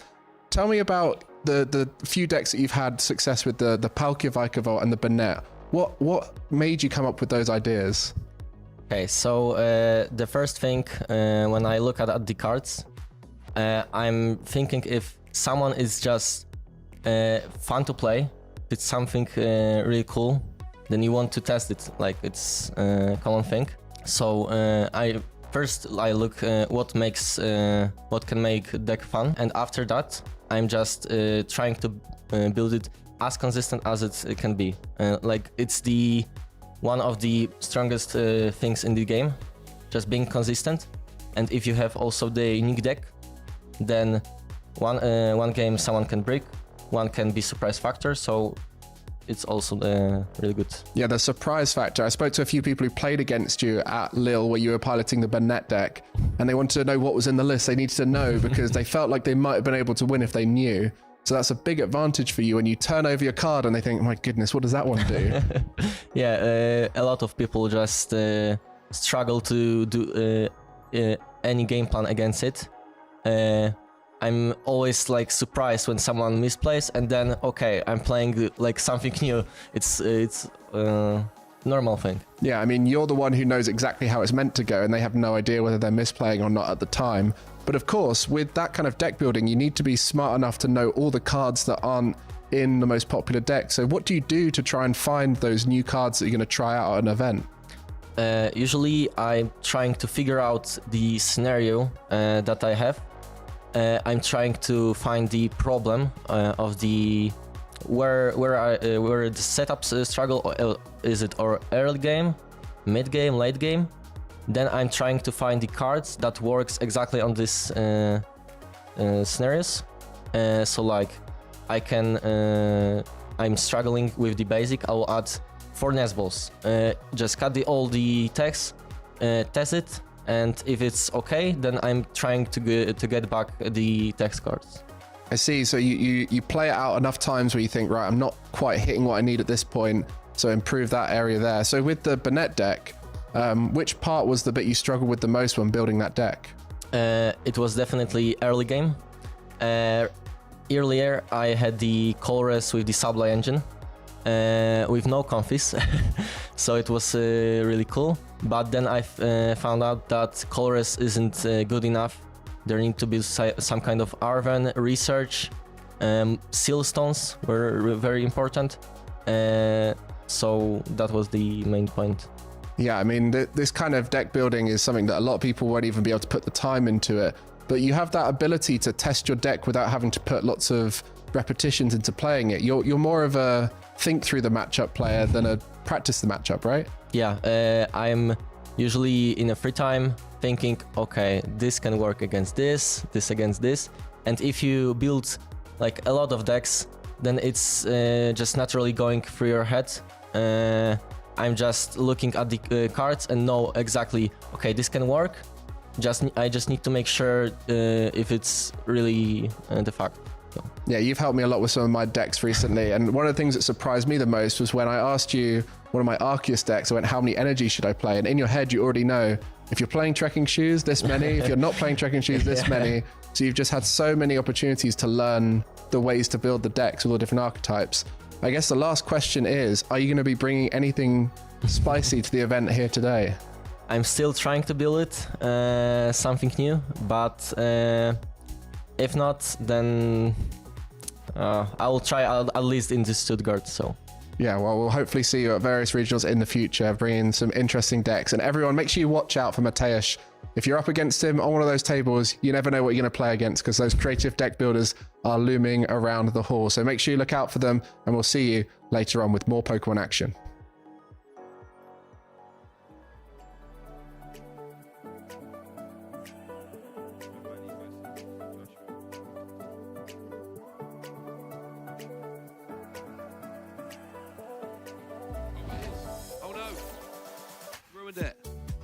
All right, and we are back here. We're getting ready for our next round, and I'm just looking forward to seeing some more action. I'm looking forward to seeing some new action. What I was ruining while we were getting on here, I was having a little bit of a look, and I found out the laptop is touchscreen. Oh, it is? Yeah. Okay, yeah. But I also found out that we've got a Japanese player, Shinosuke Sato, who is currently 5-0 with Gardevoir. Now, Joe made a good point in the previous round. He was looking through a lot of the top European players, trying to see what decks they're playing, and decided that none of them, or discovered, I should say, none of them playing Gardevoir, but we have a top Japanese player sitting at 5-0 with Gardevoir. That's a story I'm going to be watching for the next couple of rounds. Yep. Guardi has fallen out of favor among the top players, but the one thing we see when Japanese players head on over to our events, they don't always play what we're expecting. No, they really don't. And, they've come a long way, so they're definitely going to want to go back home with a good sizable chunk of money, I would imagine. You think Championship so? points, or maybe even an invite That'd be good. Well, see, we changed this. After the 2024 season, we changed the rules. It used to be that a TPC region player, somebody from Asia, Japan, etc., they would not be able to earn our direct invites, but we changed the rules. Now they can. We saw it last season with Ryuki Okada, who won both Dortmund and then EUIC. And then we saw it again this season with Ryuki Okada, who went and won Brisbane. So 2 years in a row, the same Japanese player has got a direct invite to the World Championships through winning a tournament in a TPCI region. Yeah, so we're going to keep an eye on those players, but there's also something I want to keep an eye on, and that's Joe, who is in and around the event hall, and I think he's with someone very special. Yeah, we can do a few more. Oh, we're on. How's it going, everyone? Yes, we're here at the activity zone because there's so much more action happening at the regional championships than just the main event. That's what you're going to be watching. That's what you're following throughout the entire weekend. But if you're here in the room, you might just find a few friends along the way. And there's so much stuff happening at this tournament. We've got arts and crafts. We've got origami. We've got speed running from Pokemon Red. There's all sorts going on at these tournaments. And you're going to find like-minded individuals just in between rounds or simply enjoying the spectating experience here, and the activity zone is the place to be. It's absolutely rammed right now with fans and players and other people just having fun with Pokemon and experiencing what it's like to be here at these regional championships. And of course, we're just a few weeks away from an international championships in London as well. I'm willing to bet a number of people who are here in Birmingham are also going to be experiencing what it's like at the international championships. So I'm going to be cold calling some people out and asking them what they're thinking about the international championships, what's different about that tournament, and also like what their expectations are for this weekend and possibly for the EUIC as well. So we're here, there's some colouring going on, there's some colouring. Do you mind if I ask you guys a couple of questions just quickly on the fly? Are you going to be attending the EUIC? Yeah? What are you most looking forward to? What have you enjoyed most for this weekend, and what are you looking forward to for the EUIC? I don't know. The goodie bag for EUIC and the regional. There's some absolutely incredible exclusive goodies over at the EUIC, and already seeing your drawing and having a great time this weekend. Thanks for having a chat with us. And there's going to be more. There's just all sorts going on. Some drawing going on over here. There's a competition going on where we're going to look at some of the best drawings that we've seen so far today as well. There's board game action going on as well. It looks like there's Learn to Play Battle Academy, so if you're inexperienced with the TCG, this is also a great place for you to learn. It's not just the Battle Academy, there's also a learning area over here. Let's try and talk to these trainers and see how they're enjoying the Pokemon trading card game. Do you mind if I ask you guys a quick question? Going to be on TV, do you want to ask a question? Are you enjoying playing Pokemon today? Yes. And what cards are you playing with today? What's in your deck, John? What's in your deck? Zeraora and... Looks like lots of dark Pokemon. Is that one of your favorite types? Not really. What's your favorite Pokemon type, John? Like dark and like an Eevee. Ooh, EVV, one of the best cards they're playing with right now. Thanks for talking to me. Enjoy learning the game. It looks like you're having a blast. I can see the EV plushes there as well. The Umbreon, the Jolteon. I've already learned the game, so I'm just doing this for fun. Ultimately, that's why we're all here. Having a great time, learning the game, experiencing it again, and playing and getting better at the game is what it's all about. And maybe you'll be on the main stage competing in these tournaments as well. That's what I have from the activity zone. Take it away, casters. Thank you very much, Joe. Always good to see these players having fun and playing and enjoying themselves. And, you know, I'm getting a little bit ready for EUIC. I know, Shay, you're going to be over there doing a little bit of fun stuff. I'm going to be over there doing a bit of fun stuff. I'm actually doing a meet and greet with Joe at EUIC. No big deal. Interest lists are there. Sign up or don't. It's up to you. I'm just saying, come say hi. It could be fun. Wait a second. And Freya. And Freya, to be fair. I know, but Freya wasn't in the last segment. Yeah. Yes, Freya is coming along with Joe and I. It's going to be all three of us there, having some fun time, meeting some of you lovely people over in EUIC. And I tell you what, they've got some artist signings going on. Ito, I am hoping I can get over there. Those crocheted Pokemon are absolutely phenomenal. So no, really excited for EUIC. There's a lot of extra stuff going on. We've got good stuff in the hall this weekend. For EUIC, we're even pumping it up to another level entirely. Yeah, you know, it's really really interesting. If you're coming here and you're not looking to play, EUIC will have an absolute smorgasbord of activities. As you do say, got artist signings, we've got meet and greets, got a lot going on. And if you go over to that second stage, you actually find me there as well. So you'll be able to see actually all 4 of the casting team here in Birmingham. You're able to see us all there at EUIC as well. And if you stand right in the middle of the venue, you might hear me from one stage and Shay from the other stage in lovely stereo. We've known to be a little bit loud on occasions. That's 3 weeks from now. Now we're worried about Birmingham regionals. We've got 5 rounds in. Yep. We've got a bunch of players at 5-0. I've been having a little bit of a look down. Okay. We've still got quite a lot of 5-0s because we've got well over 2,000 players here. But I'm seeing a lot of usual things, but I'm also seeing a few things popping up. Do you know what I just saw? While Joe was doing that segment, having a little bit of a flick, I saw Greninja EX Dustwar sitting at 5-0. I just saw that as well. Greninja Dustwar at 5-0, Shay. That's fun. That Greninja absolutely decimates your opponent's board. That is a scary card. And one thing I really love about it is that Shinobi Blade attack as well. You know, that 1 energy, 170 damage, and you just sort of pluck whatever card you like from your deck. I'm a big fan of that, so I'm hoping that they keep doing well and keep winning some more games. I'd love to see them, catapult into a phase 2, asymmetrical top cut, top 8, top 4 perhaps. That would make me very happy. And this goes back to what Joe was saying, during that previous round. A lot of people right now, they're not finding a lot of room in their decks for Shaman. Yep. Shaman, which is one that protects your bench, stops bench damage going down. A lot of folks aren't finding room in their deck for Shaman. So that's where Greninja comes in and is like, oh, hello. How about a bit of a Midnight Barrage? Taking out all those bench Pokemon because you didn't play anything to protect your bench. Yeah, absolutely terrifying Pokemon if that gets rolling. And yeah, I've actually managed to cast Greninja before, and honestly, that Mirage Barrage just decimates your opponent's board state. Absolutely. And you find yourselves, oh, what's that? You've managed to bench 2 of your Charmander or 2 of your Gimmighoul. Be a shame if someone KO'd both of them at the same time.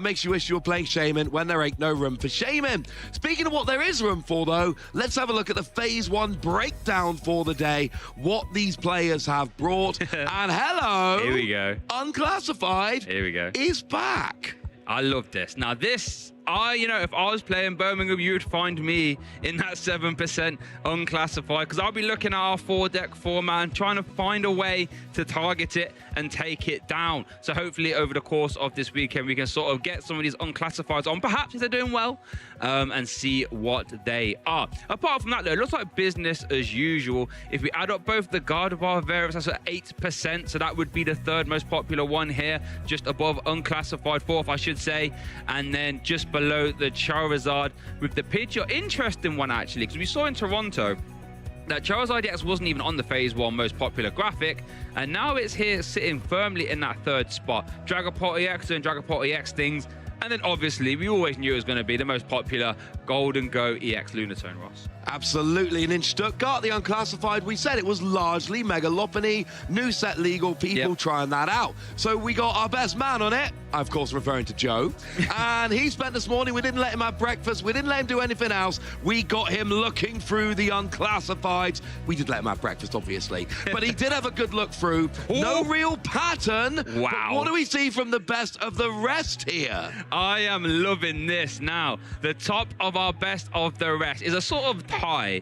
We've got Alakazam the Dunsparce. I actually want a little fun fact here. One of our other co-casters, Amy, did really well with Alakazam in Toronto. When I saw her result, I actually went and bought some very fast. I've still got the receipts. So Alakazam Dunsparce, absolutely love that. The more your hand is, the more damage you do. But then we have Enzoroark and Raging Bot. These are 2 decks I want to talk to a little bit here, because I feel as if you want to play a deck that's not in the top 4, but it's still a very established archetype, I think players end on this Zoroark EX, Ross. But I have a question for you. Why do you not think it's ever really more than this 4% category? I think it's just the matchups. Like, you go against Gardevoir all day long, and you're going to have a wonderful tournament. But Gardevoir's really been dropping in numbers recently. So your best matchup, your matchup where you're like, I'm going to slam dunk this matchup and worry about the best later, they're falling down. That is not ideal, quite frankly. So then you end up with the other matchups, which are a lot tougher and not as easy. And That's why it just never quite gets up there. A lot of potential, but it's also a deck with a lot of holes. It doesn't have that one straightforward, amazing strategy of something like a Golden Go, for instance. I want to take a quick look. Also, look at the numbers there. 86, 84, 81, 77. Yeah. Very close together, numbers-wise. Mega Absol Kangaskhan. That deck came around with the advent of Mega Evolution. And we saw it winning tournaments. Las Vegas with Tord Reklev, Brisbane with Yuki Okada. At least those two are one with it. And now it seems to have dropped completely off the map. I have seen a couple Japanese players in the room this weekend playing it. It is quite a popular deck for Japanese players coming over to these Western events. But generally speaking, that deck has dropped off hard compared to where we were just a couple of months ago. Yeah, it's really interesting how... Yeah, as you said, like, the overseas players definitely seem to, you know, prefer it. But it has sort of fallen off. I wonder if that's because the sort of meteoric rise of the Golden Go, paying these 3 prize Pokemon, you know, Golden Go has no sort of... a little iffy. Yeah, it has no problems being like, you have how many hit points? Let me just 5, 10, 15, 20, 25, 30. Oh, there we go. And we take the KO. But, you know, as we talk about overseas metagame differences, there's also the sort of different age division differences in the metagames as well. And I'd love to sort of be able to have a look at how our juniors and seniors metagame is panning out. And I tell you what, that looks very interesting. Although there is a little sneaky addition here with that Dragapult EX / Charizard EX archetype, actually making it there as the 5th most popular archetype here, Ross. That is very interesting. That's a weird kind of deck. Now, there's 2 things we generally tend to see from junior players. Players who are generally a little bit newer, and they've not got the experience with the game. They tend to go more towards straightforward decks. So Golden Go, always one of the more popular in juniors because it has that more linear strategy. Raging Bolt has traditionally been quite popular, but it's not there now. The other thing we see from juniors is unclassified tends to be a little bit higher most of the time because a lot of juniors just want to play with their favorite Pokemon. They have weirder ideas. Cloth was doing well in juniors when it wasn't repping in seniors or masters. But this is actually looking very, very similar. And there is a trend which has been going on the last few years. And that is that more and more juniors and seniors are pairing up with Masters Division players, getting the hints and tips and tricks and deck lists and building up, playing against these higher level masters and really building their skills faster than we've ever seen in the history of the game. Yeah, I think that's just a testament to sort of information era, as some of our players call it here, where, you know, via the internet, social media, and then, you know, partnering up with the sort of masters, as you do say, you know, it's very easy for people to get information. If we are going to look at seniors now, Golden Go, top spot, Dragapult does not exactly the same. I think Charizard is also exactly the same. Mega Kangaskhan, as you do say, Absol creeping in there well with unclassified. One interesting thing I wanted to attention to, actually, did you notice on junior and senior, the most popular Gardevoir variant that has only been reflected on these graphs, might I say, has always been the Jellicent. Why do you think that is? I think it is a slightly more straightforward deck. It is more around, let's use Jellicent to start blocking trainers, and less about that kind of toolboxy Gardevoir where you've got lots of different options and you need to change turn to turn, game to game. Because again, senior players generally haven't been playing the game for as long as Masters Division players. They don't have as many reps, they don't have that experience, and they tend to go more towards the more linear strategies while they build up. One thing we see from seniors, though, which is fascinating when you look through the numbers, seniors often end up as a mashup between juniors and masters, because you've still got those seniors who are, you know, on the lower end of the age bracket, who have just taken up the game very recently, who are going to be playing those more unclassified decks and, you know, learning the ropes with those more linear decks. But then at the other end, you've got seniors who are just about to age up into masters, who are testing with masters, and they are playing like higher level masters. And these are the players you see graduating up into masters and immediately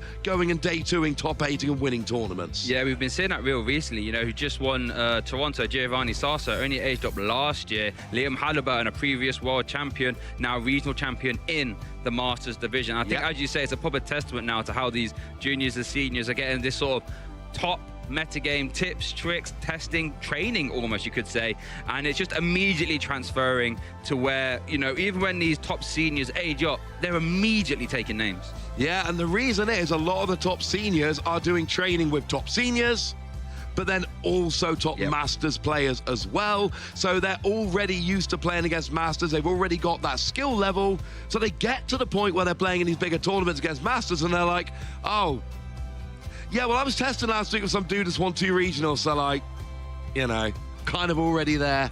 Yeah, it sort of means when you test against regional champions, when you sit down for your opponent, you're thinking, you know, I've been testing against, you know, Tord Reklev, let's just say, perhaps. I think whoever I'm sat against here should be okay. But one thing I do like as well, you get a lot of ingenuity come out of the lower division as well. Like we saw at the World Championships where we saw the sort of the Joltik Golden Go archetype that was popularized by our senior world champion. Now, we've never seen that before. I was a big fan of that. Yeah, that was a very fun deck. Different way to play it. Really dropped off in the Masters division, but certainly it's one that we've seen and seen success. And sometimes we've seen it where, you know, decks like that, they do well in seniors, and then the Masters players go, you know what? Not bad. I think we might be onto something there. The window for this deck is opening, and now I can actually kind of go through and have some fun with it. Yeah, so we always love to keep an eye on the lower age division, and we like to try and keep an eye on those throughout the rest of the stream. And if we can sort of touch bases of how that tournament pans out, I would love to revisit it. Yeah, absolutely would. And certainly, you know, if you speak to a lot of the scene, I mean, we've seen it on stream today. Players who have got their results in juniors and then their results in seniors, and then they're coming through as a high-level master. You know, we've seen on stream already players like Drew Stevenson having those results in the lower age divisions and then aging up and immediately having those results, you know, later on as you get up into those higher age divisions. We've seen this for years, but it does seem to be accelerating. Good juniors become good seniors, good seniors become good masters win lots of games. Yeah, and money and booster packs as well. There's actually one deck I'd love to sort of touch on here. We saw it a little bit on the Best of the Rest. We've seen it have a lot of popularity at the sort of start of this season, but it has begun to phase off. But as I have a little scroll here, looking at the tops of our leaderboard, I can see it represent a little bit here. And that is that Marnie's Grimmsnarl EX. Why do you think that sort of dropped off a little bit here? And as I scroll, I can see it flirting towards the top. Do you think it could have a bit of a resurgence here in Birmingham? Well, it's interesting you talk about that, Dex. Obviously, Mike, our lovely co-caster, he's had 2 top 16s this season with that deck. But again, we were in a situation where Gardevoir was the unquestioned best deck in the format. And it wasn't winning everything. And it wasn't always the most played deck, but it was a deck that won the most things, and it was hard to play. So you really, if you were going to have a good run at a regional, you had to be able to beat Gardevoir.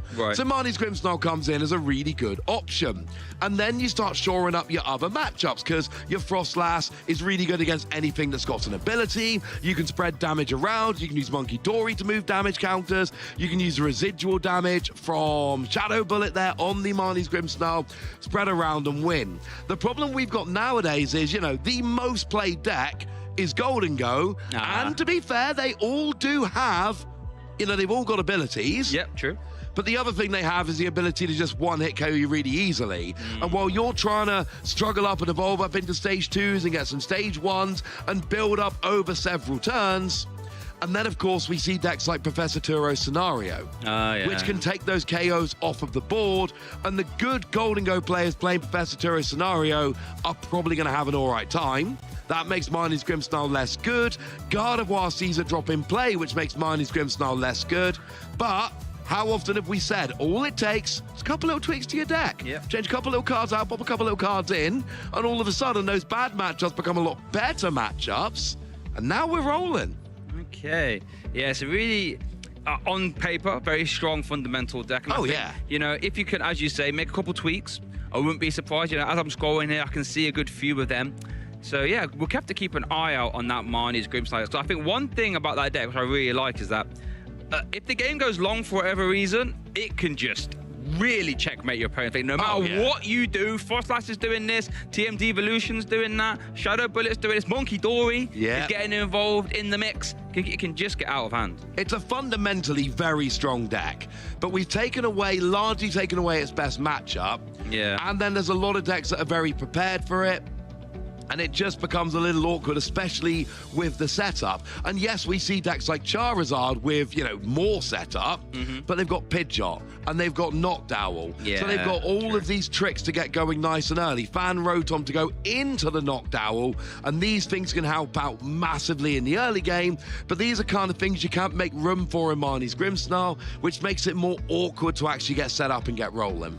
Yeah, so we'll have to keep an eye out for the rest of the tournament. Has Marnie's Grimmsnarl EX window opened or closed? There's only one way to find out. But, you know, as we're sort of getting into our, you know, round 6 here, Ross, you know, if you're a player that's, you know, in contention for a phase 2, what do you think is going through their mind? Right now, it depends what kind of player you are. If you're a newer player, you get to 5-0, and it's just excitement. It's giddiness. It's, I might make my first day 2. This is amazing. I've been there in my earlier days as a Pokemon player. When you get towards your early phase 2s, when you're early in your playing career, it is excitement above anything else. If you are a player like Drew Stevenson, Daniel Magda, these players we've been profiling so far today, you don't have that same level of excitement because you make day 2 most events. What you have instead is determination and resolve.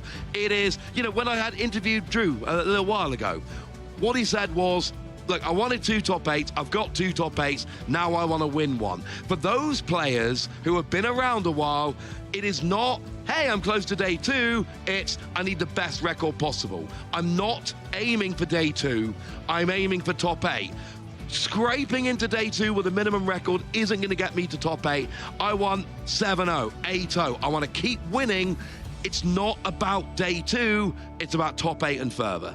It really is. As we do see our Master Swiss standings here, all those thoughts we're going through these players' heads, as Ross just said, and we have a bit of a who's who here. Goodness gracious, got Drew Stevenson we just had on stream. They're doing fantastically well. Daniel Magda, who we also had on stream as well, hasn't lost a game since. Nikolai Streiberg, a previous regional champion this season. And we got Hermione, that was one of our players to watch, might I say. So far we're doing all right there. And then there are, you know, some other players there who might not be super familiar. Oh, Christian Fontenot there as well. But, you know, all these players are doing a fantastic job. All for the most part look like have a guaranteed spot there in phase 2, provided nothing else goes wrong. So they're doing quite well. And it looks like, you know, 5-0, what a position to be in. It is what a position. I was just trying to check that. I can't find it. I'm sure I saw a social media post from Christian Fontenot a few days ago. Yeah, he had an allergic reaction to peanuts or something. Yeah. And was kind of in hospital a few days ago and saying, don't worry, I'm going to be ready for Birmingham. I'm still going to make it. Sitting there at 5-0, I think that's pretty impressive. So, you know, apparently the recovery's going quite well. Yeah, that was, and they're here sitting at 5-0. That was a funny post, literally on the IV, on the IV trip like this. But like, don't worry, I'll be in Birmingham. Man has his priorities straight. But yeah, as you say, recovery going straight and well, going straight from the hospital here to Birmingham on a plane, and is now 5-0. We are fresh off, where was it? Lille, I think, done really well. Top 4, I believe, and Emma Hagen managed to beat him there. So yeah. Going quite well. Well, look, we've got a little prize cam here. Okay. The prize cam's got some names on. Okay. And I'm seeing one of the names here. I made a request before this round. I was like, there's a player I really want to see. There is something I want to see in next round. And I think I might have got my wish. Let's wait to confirm until we see the players. But I think I might be getting lucky and getting the player that I wanted to highlight in this particular game. We are getting ready to kick off round 6 action here in Birmingham at the regional championships. And once you win this game, I believe you're locked for day 2, right? I believe so, phase 2. As long phase 2, thank you. As long as, you know, nothing untoward happens, we should be. Yep, 6 wins out of 8. But again, once you get to 6-0, oh, that's not job done. Well, that's the thing. Yeah, that's what, if you start getting greedy, which our players will be, you're thinking, so the minimum amount of wins I need is 6. But if I want to start thinking about asymmetrical and beyond, well, I might want a 7th. You might even want an 8th, and that would be ridiculous. Having a perfect record going into phase 2, you know, confidence levels would be sky high. Well, it's not just confidence levels, although it is, that's very important. Records carry over. Yeah. So if you cut at 8-0, you're there with like 2 wins more than most of the field. Your route from phase 2 into top 8 is much, much easier. And it is a mindset thing. There is a huge difference between what do I need for day 2 and what do I need for top 8. And how you're thinking often determines how far you go. But right now, let's go down to the table. Our players are ready, and I've got my wish. It is Shinosuke Sato, who is going to be our Gardevoir player, up against Anshkan Sara, a player I am unfamiliar with, but is playing Dragapult Dusknoir. Okay, so having a bit of a rehash from our 2025 World Championship final here. There is Anish, top 128 LAIC, Toronto, top 64. That was just last week, might I say. It was indeed. And then Pittsburgh, top 64 as well. So Anish on a little bit of a hot streak here. Gonna try and get to that 6-0 record. And over on the other side, we have got Shinosuke Sato, top 16 Worlds 23, Miyagi Champions League top 8, Worlds top 64, Worlds top 128. And I need to remind you guys, qualifying for Worlds from Japan is a lot more difficult than qualifying for Worlds from Europe and North America. Just getting to Worlds as a Japanese player is an impressive achievement. Having multiple finishes at Worlds, that is very impressive indeed. And now we get to show them sitting at 5-0 with Gardevoir, which we did say was the lowest of those top 4 decks coming in. Are we about to be proven wrong? Wouldn't be surprised. You know, at the end of the day, being able to touch as many psychic energies as you like from your discard pile turns out is pretty good. And you know, when you're fresh off a top 64 finish only a few days ago, I'm sort of Ness is thinking, okay, I mean, Shinosuke is thinking, okay, I can do this. But you know, Dragapult EX is no slouch either. You know, been our second most popular deck here for the longest of time. Turns out doing 200 damage to the active and 6 on the bench is rather strong. Let's consult some prize cards here. Luxurious Cape, I imagine that's probably a one-up. Counter Catcher, Lilies and a Draco. 2 Lilies actually. Not loving that. Anish, so keep an eye on that. That is the main draw engine for Dragapult. But it looks like our players are getting started here. Winning in there is the fist bump. Here is our Swiss round 6 feature match here at the Birmingham Regional Championships. And it looks like Anish is kicking us off. Yeah, and Anish, you saw that you saw their achievements at the start. They're all from 2026. They're top 64, top 128.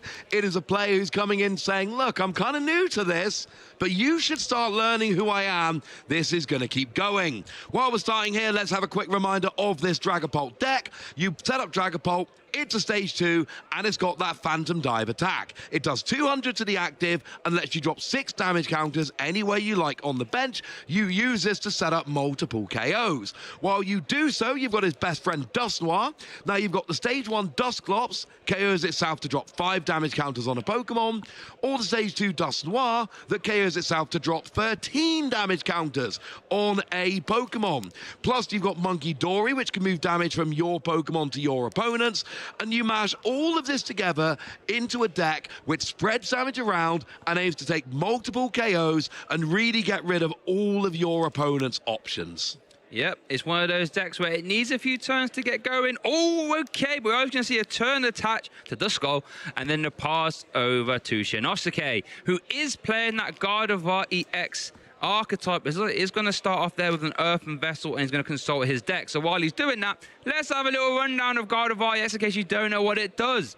Gardevoir EX's ability, Psychic Embrace, lets you attach as many Psychic Energy as you like from your discard pile to your Psychic Pokemon. Then you do 20 damage to that Pokemon for each energy attached in this way. Now that sounds a bit sad, right? Why do you want to damage your own Pokemon? Well, you know, funnily enough, cards like Scream Tail that's in the active do more damage for each damage counter on them. Also, Monkey Dory is a fantastic card at maneuvering damage from your Pokemon back over to your opponent. So you just power up a whole multitude of attackers with Psychic Embrace, move the damage off with Monkey Dory, and that's all she wrote. Shinosuke there looks like is playing an Arven after concluding that Earthen Vessel. Then you grab a tool card and an item, and you can immediately see the secret box here is probably being eyed up. And that secret box, we've actually seen it a bunch on stream today. It's becoming trendy in Golden Go. Lets you discard 3 cards from your hand and then grab an item and a tool and a supporter and a stadium. So you get rid of 3 cards, but you get to go and search 4. And I'm having a look at Shinosuke's list here. And we've got Jellicent. And we've got Mega Diancie. And we've got Screamtail. But maybe most relevant of all, Lily's Clefairy EX, which I kind of remember from the World Championships. That seemed quite good back then. It's interesting because, you know, as these dragon types come back into the Pokemon TCG, they have awkward attack costs, But the sort of balancing factors, okay, sure, they're awkward to set up, but they don't have a weakness. You're not going to hit, so you aren't going to get hit for easy ×2 damage. And then Lily's Clefairy comes busting through the window saying, wait a second, in my fairy zone, those dragon types are now weak to Psychic. So that means Full Moon Wonder, which is a perfectly fine attack, might I say, has no problems, you know, KOing dragon types. But since they're all weak to Psychic, you can even use cards like Gardevoir EX or Garland Ray even to start taking big KOs from that Mega Dancy. But Ross, it looks like Secret Box is being played here, discarding the Bravery Charm, the Mega Dancy, and the Psychic Energy. And that means Shinosuke is off to the race. What do you think he's going to look for here? Bear in mind, Supporter has been played. Well, Stadium, you're going to be going Artisan because that's the only Stadium in the deck, but let's you go and get a Pokemon. Tool card there, you've got to be going for TM Evolution because what you really want to do is start evolving up into your, into your stage 1 Curliers. Artisan is going to help with that as well as your Stadium. And yeah, you're right. We don't have a supporter card to play this turn, but an Arven for next turn helping you get rolling is always very nice. Although it looks like we're not grabbing a Stadium right now. One of them is in the prizes. Is the other one in the hand? Let's have a look. It is. That's why they didn't grab a Stadium, because one's in the prizes and one's in the hand. There wasn't one in the deck to grab. But now we can use it to go and grab a second Rouse, and this is perfect, because now we get the tool and the energy on the active Screamtail and evolve both of them up into Curlier. There we go. That's a good turn one there from Shinosuke. Okay, we love to see that. Going to end the turn with 2 stage 1 Curliers in play, and then the Screamtail in the active as well. Is over to Anish though. What can he do? Top deck, I think Hilda was that. Whoa, wait, what is it? Oh, he's using Artisan. I thought he was using a Dusk God attack there. I was a bit worried. Oh, yeah, that's what we can do, Shay. Yeah, I was a bit like, oh no. But it looks like it's going to be Artisan, and here comes the big, the bad, the Budu, having its mitts all over the formats in Toronto at those classic turns. Big. Huh? Big? What? Big? Little Budu. He's tiny. He has a big effect though, doesn't he? He does have a that big itchy effect. pollen. For 0 energy, might I say, stopping your opponent from playing any items. But bear in mind, Anish did prize 2 copies of Lily's Determination, has just played one, only has 1 available in his deck right now. Fantastic card though. Shuffle your hand into your deck. Draw 6. That's already good, by the way. However, if you have 6 prize cards left, you can draw up to 8. Let's see what we find here. No energy. No, we do have a Draco. We've already attached to the Duskull. So no, that was turn 1. Oh, was that turn 1? That was definitely turn 1. Yeah. So now we got the Dracloak, so that can use Recon Directive. Yep. No energy from that. It's just another Night Stretcher. We do have an Ultra Ball that could be played to go and grab a Pokemon. We're certainly eyeing it up right now. But you're right, like, what you really want to do is use Badoo, sit behind Itchy Pollen, use that Lily's Determination to shuffle draw 8 every turn and use that to get really well set up. Much harder to do if you don't have that supporter card ready to roll. But right now it's an Ultra Ball getting rid of an Iono and a Boss's Orders. And we're searching out a Dusclops. That could be fun. Interesting. Okay. Dusclops, remember, has the Cursed Blast ability. You do KO. It does KO itself. But then you can put 5 damage counters. So are we even going to see it this turn? Or are we just going to see it, evolving up so you can get into Dusk Noir a bit later? Same ability, but then that KOs itself to put 13 damage counters on one of your opponent's Pokemon. Let's see what Anish is eyeing up here. I mean, at the very minimum, we have a pay retreat into an Itchy Pollen. That is always online. And that's always going to be fun. Don't need no energy for Itchy Pollen. Gave us one of our most memorable moments in Toronto, where it was just Itchy Pollen into a Golden Go that could do nothing. Ooh. Oh, don't have to retreat if you just go ahead and use that to give your opponent 5 damage counters on the Screamtail. Wait a minute, though. Now, I hope we got a KO coming here, because Screamtail does damage. Oh, wait, we're going to see Night Stretch. We're going to see a double Curse Blast. Oh, wow. I'll be honest, I did not think that was going to be coming, but the double Night Stretcher in hand made it work. You give up 2 prizes to take 1, but you get rid of one of your opponent's best attackers, and also then you trap a Curlier in the active with no items to take it out. Maybe this could work. We get an energy back with Night Stretcher onto Dracloak, and then Itchy Pollen with no item cards for Shinosuke, and a potential for Anish to drag a Bolt next turn. We could be finishing this game quick. We could, but the door's open for an Evolve, Boss's Orders to remove the Dracloak if the hand supports it. There is Pheasantipity. That's good. Flip the script. We have to think about benching that against Dragapult, though. That 210 hit points is very squishy. Yeah, any point you put 1 damage on with Phantom Dive, and then it is in range of just being hit for 200 and KO'd. I'd like to see an Artisan before you use Flip the Script, because that lets you go and grab another basic Pokemon, empties your deck a little bit. I mean, you'd like to... Well, it really depends what attackers you're going for, though. Sometimes you want to leave bench spaces open. Sometimes you don't really want free routes down, because... we don't need any more Gardevoir, and you need space for attackers. But that is an option to grab a card out of your deck before you flip that old script. It depends on what you're looking for, I guess. We are going to see Lily's Determination being played now. But bear in mind, he's only going to get to draw 6, not 8. But even though Shinosuke actually hasn't taken the prize cards himself, the forced ones from Curse Blast will reduce the draw power from Lily. A really interesting interaction there. I really think that's got to be what Anish was thinking here. Basically saying, you know what?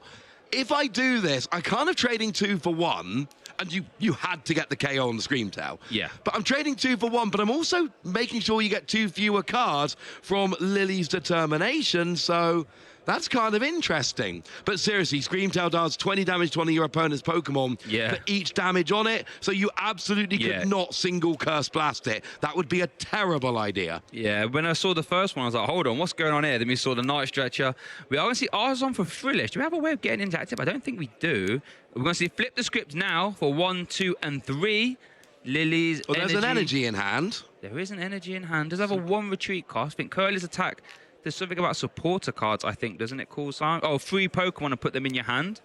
It's not terrible, is it? I think it's not great. I mean, it finds you the EX at the very least, I guess. As an emergency attack, it works, and with energy I guess going you there... could do the 1 for 30 attack and KO the Budu, actually. You could. That is also another option. Does get you there. And to be fair, at that point, you've taken 3 of your 6 prizes. That's a great point, yeah. So I kind of like the idea of going, okay, overdue. I'm halfway to winning, and I've done 30 damage. Yeah. Then the rare Curlier prize card. I wonder how often this comes up. I can't imagine that often. Just debating on what to do. Remember, there is no items thanks to Itchy Pollen. We've seen Flip the Scripts being used. There is no Gardevoir EX in hand, so it looks like we are... No. It's searching. We are going to see that cool sign, so you can grab 3 Pokemon from your deck. I like this, because you just want to try and get the Gardevoir EX. That's going to make things very scary. In combination with Lily's Clefairy, Gardevoir EX can take a very easy knockout on a Dragapult. And that's the other thing we need to remember here. Yes, it would be hilarious to KO the Badoo and take 3 prizes having done 30 damage, but you're 2 prizes up. So you've bought yourself a little bit of a buffer, and you know you can set up a board that makes short work of Dragapult. You are in the driver's seat this game if you set up. So set up. Yes.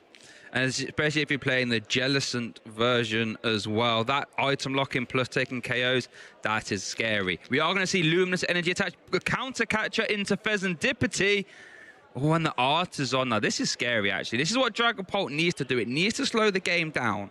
Because the longer the game goes on, Dragapult EX definitely starts getting more favoured. It just becomes a bit of an irritant, I'd like to say, you know. Like, you're trying to do this, have Pheasantipity inactive. You're still not going to have any item cards, my friend. I need to make life as hard as possible for you. Yeah, and the thing is, you can't... Well, I mean, you can always just manually retreat it, but then it's just getting a little bit annoying at that point. Certainly, if you get a Dragapult here, you do 200, and then at any point, you can finish it off with a residual damage from Phantom Dive, start taking those multiple prize turns. Here is a Recon Directive. We did see an Ino as well, so those Pokemon that Shinosuke did get from the call sign have been sent to the bottom of the deck. He did, however, draw into a Gardevoir EX. Oh, now Hawlucha's really fun, because now if you do 200 to a Pheasantipity, if it goes to the bench, you can Hawlucha and then get the KO. Oh, staging replacement, Jamming Tower, but it is just going to be the Itchy Pollen for 10. Here we go. Oh, Energy, Ultra Ball, Earthen Vessel. There's a manual retreat. There's the attached retreat into Frillet. Oh, okay. Here we go. So now anything you can item lock, I can item lock better. We got Ocean Gloom, 20 damage. Oh, wait. There's a Dark Energy in hand. We can start to use Adrenabrain here as well. And do we have the EX? Because the two energies... Yeah, he's in play now. He just evolved into it. But sorry, I meant the Jellicent EX. Oh, Jellicent. No. Don't have it. Don't need it. 20 damage. Turn off items. And yeah, Adrenabrain now is potentially on board in future turns. Start moving that damage off. And now things get awkward for Anish as both players are sitting there. And I'm going to make it easy. You know what? No one can play items. If you can't play nicely, nobody gets any items. Yep, no items for me, no items for you. Sounds like I'm telling off my kids at home. You haven't been kind, you don't get any items. Looks like Anish is going to use the Recon Directive here. This is like a tough choice. This is going to grab a Dragapult EX. You'd love to see that. Yeah, you'd love to see that. And we've got enough energy, and Badoo does have a free retreat cost, so you can start just attacking up. You can start Phantom Diving this turn. You can. And you will take out the Frillish with no backup Frillish on the bench. Problem is, at this point, you know, this is what's scary in this matchup. The second you start attacking with Dragapult, you know all your opponent needs to do is go, hey, Liddy's Clefairy, and then things start going downhill very quickly. Well, we are going to see the Hilda. I love this card, letting you search for an evolution Pokemon and an energy card. Doesn't say anything about basic, so it looks like Anish is going to grab that Neo upper energy, and that's something I think you really have to be forced to do when you're playing into Gardevoir, because normally your Dragapult EX can tank a hit. However, as you rightly say, thanks to Fairy Zone, that's not the case. So you have to be willing and able to chain these Dragapult EX. That Neo upper energy will do that. The Ace Spec, you only play one of those in your deck, but it provides any 2 energy of any color, or type I should say, when it's attached to a stage 2 Pokemon, which of course Dragapult EX is. I'm trying to work out some maths here, right? What's that? So I'm saying, let's say you hit the Gardevoir on the bench for 60. Okay. You're still 240 away from KO in the Gardevoir. Ooh. That Gardevoir is going to be really awkward to KO. You've already used 2 Dusclops, which is generally how you would do the extra damage. You know, a Dusknoir plus a Phantom Dive KOs a Gardevoir. That's not happening. And right now, Anish choosing not to evolve up into Dragapult, choosing instead to hold the Dragapult in hand and just keep this ability lock going. And item lock. Something I want to keep an eye on here. We did see the Dark Energy turn attachment before the Laser Termination here. We could take a mid-turn KO on the Badoo thanks to Adrenabrain. That would force Anish to promote something, and then that would have to take a hit. None of those Pokemon you really want to be taking hit. Obviously, Latias is the easy decision there, but only got 210 hit points, and Chinosuke will be at 3 prize cards if he carried the Badoo. You don't want to give up a Draklo either. Let's keep an eye and see if he does that. Indeed, and I think you want to move the damage off of Pheasant Dipty here, so then it's not in range of just Dragapult hitting it for 200 and KOing, because that would be enough to KO the Badoo. Here we do see the Adrenabrain. Let's see what happens here. And it is going to be on the Frillish onto the Badoo as a mid-turn KO. Latias has to hit the active, has got a free retreat cost down to Skyliner, of course, but Shinosuke is marching towards victory. Only 3 prize cards remaining here, and I think it was Artisan that was taken. Probably looking, trying to find an attacker there would have been a fantastic. Imagine if you could evolve now into the Jellicent EX and start attacking with that. That would be backbreaking. That would be absolutely backbreaking. Choosing there to take the damage off of Frillish, keep that nice and clean. Kind of saying, look, I know Dragapult can KO Pheasant Dipty, but go on then. I'll get Liddy's Clefairy down. Things will work out. Ardzon comes down, using that to go and search for a basic Pokemon here. What do you still need at this point? You might be consulting the deck here. You know, after that really swift sort of KO there on that poor Badoo, folded like a croissant, unfortunately. But the turn has sort of slowed down now. I mean, is there a world in which you ever use Miracle Force, get good damage into play? Because that means Adrenabrain could pick up their KO at a later date. That is exactly what I'm thinking here.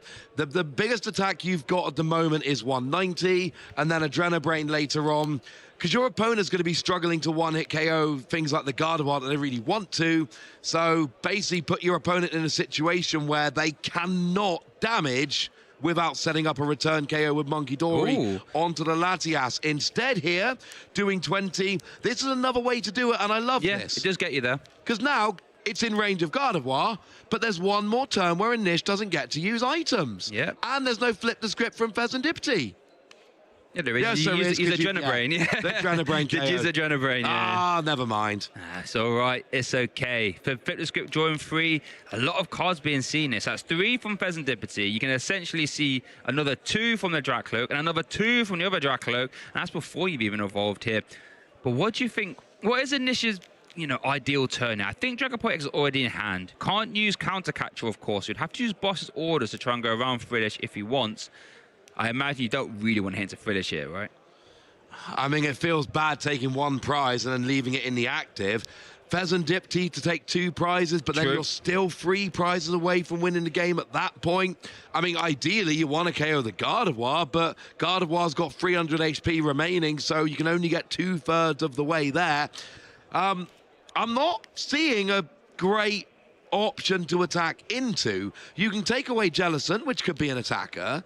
You can take away a Pheasant Dipty, which would get you 2 prizes and stop flip the script, which is always a good thing. Yeah. But the problem is, your opponent's got Lily's Clefairy, and you know that as soon as you start attacking with Dragapult, Lily's Clefairy is going to be coming in and joining the game. Yep, that's the point. Miracle Force will take a KO there. Jellicent EX's Power Press plus Monkey Dory gets you that to the KO on a fresh Dragapult EX as well. Looks like Jamming Tower is going to be played here. I think Boss Orders is in hand, and it is going to go after Pheasant Dipty, the sort of easy 2 prize cards here. Don't mind it. Free Retreat thanks to Latias ability Skyliner. And this looks going to be a big Phantom Dive. 200 damage into the active, and then 6 on the bench. Where do you think these are going? 6 on the bench. I mean, a lot of them come back. That's the problem. That is the problem. Yeah. You put them onto, there's an argument to spread them around a little bit so that Monkey Dory can't throw 3 back at you.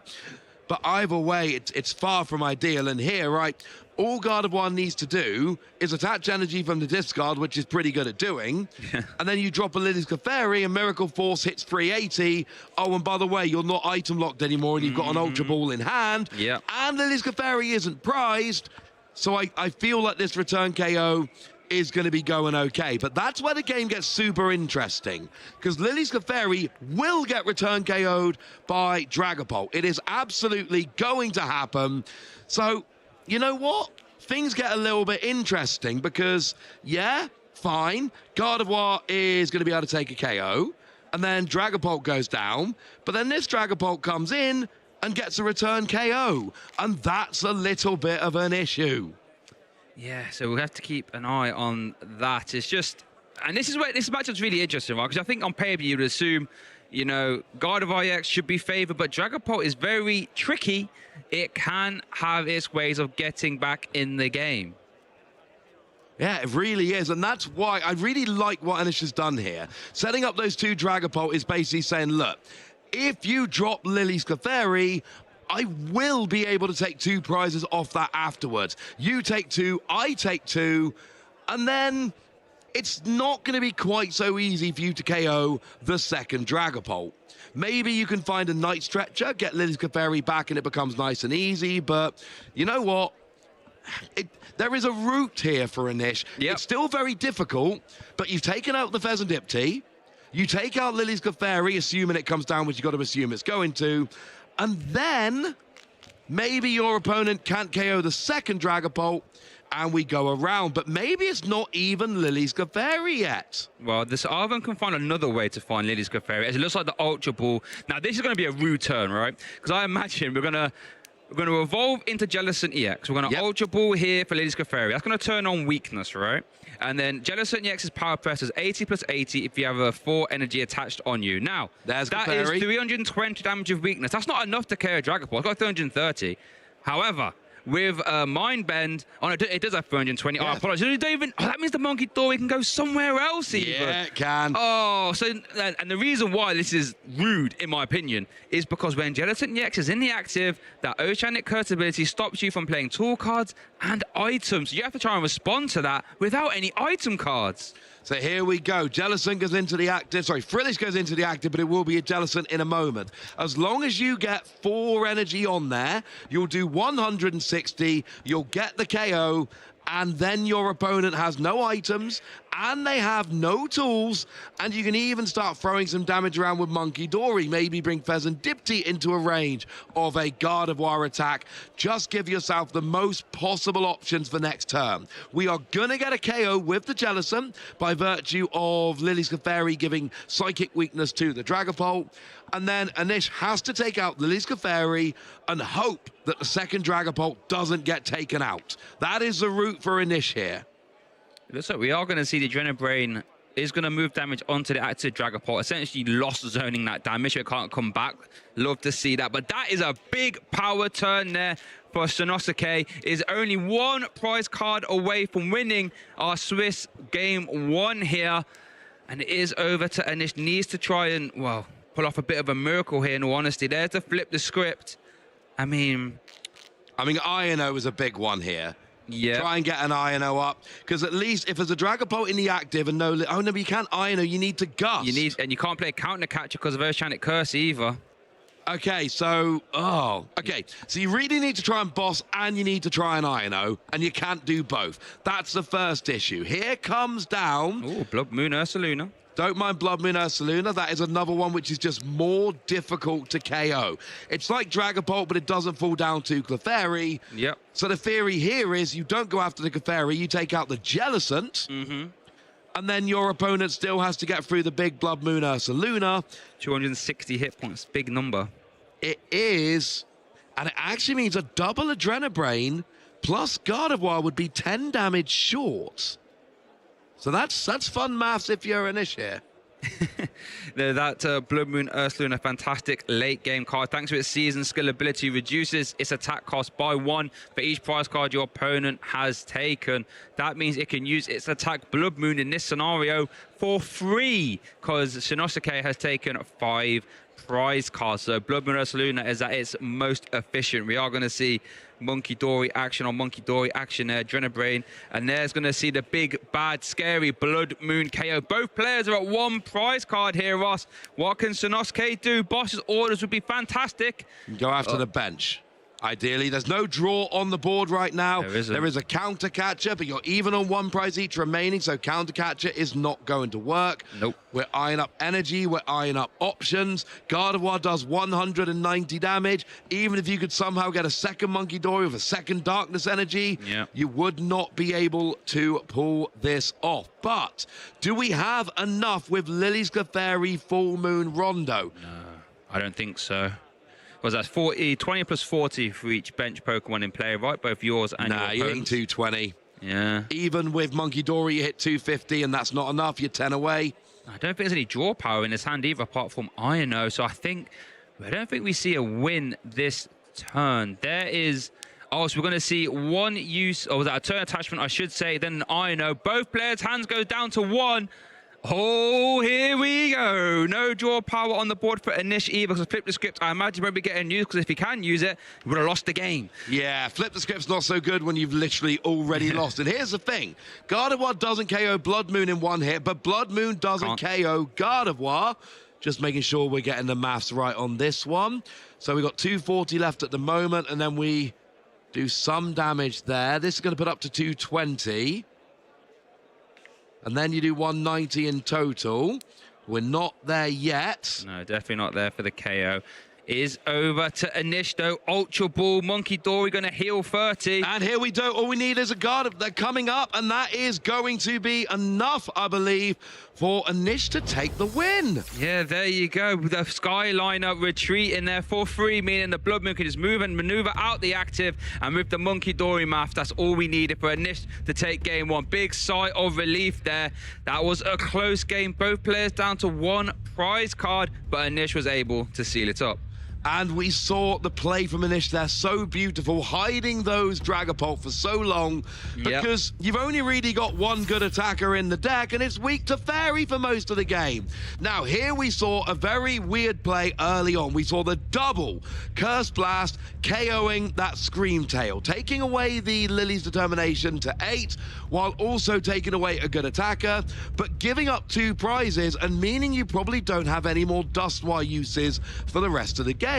But that set up nicely. We had a lot of Badoo. We saw a counter catcher onto the Pheasant-Dipty, just doing 10 damage. But that was okay in the short term. That would come back later with a Dragapult attack to take 2 prizes off of it.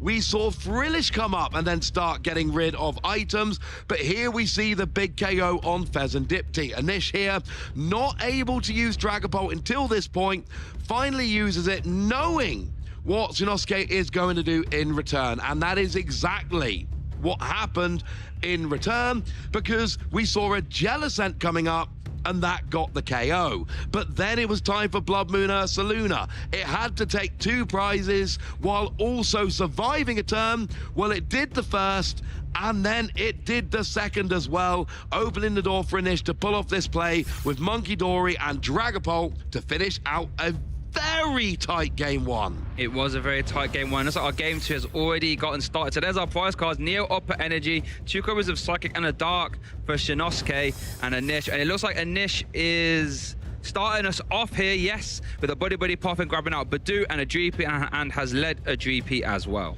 So Shinosuke here choosing to go second after losing game 1, almost certainly to try and take advantage of that TM Evolution to try and get rolling as fast and as consistently as you can, or maybe even to go Frillish item lock from the beginning of the game, which is another option, especially when you've started the Frillish. Yeah, I mean, we saw item lock all over in that game 1.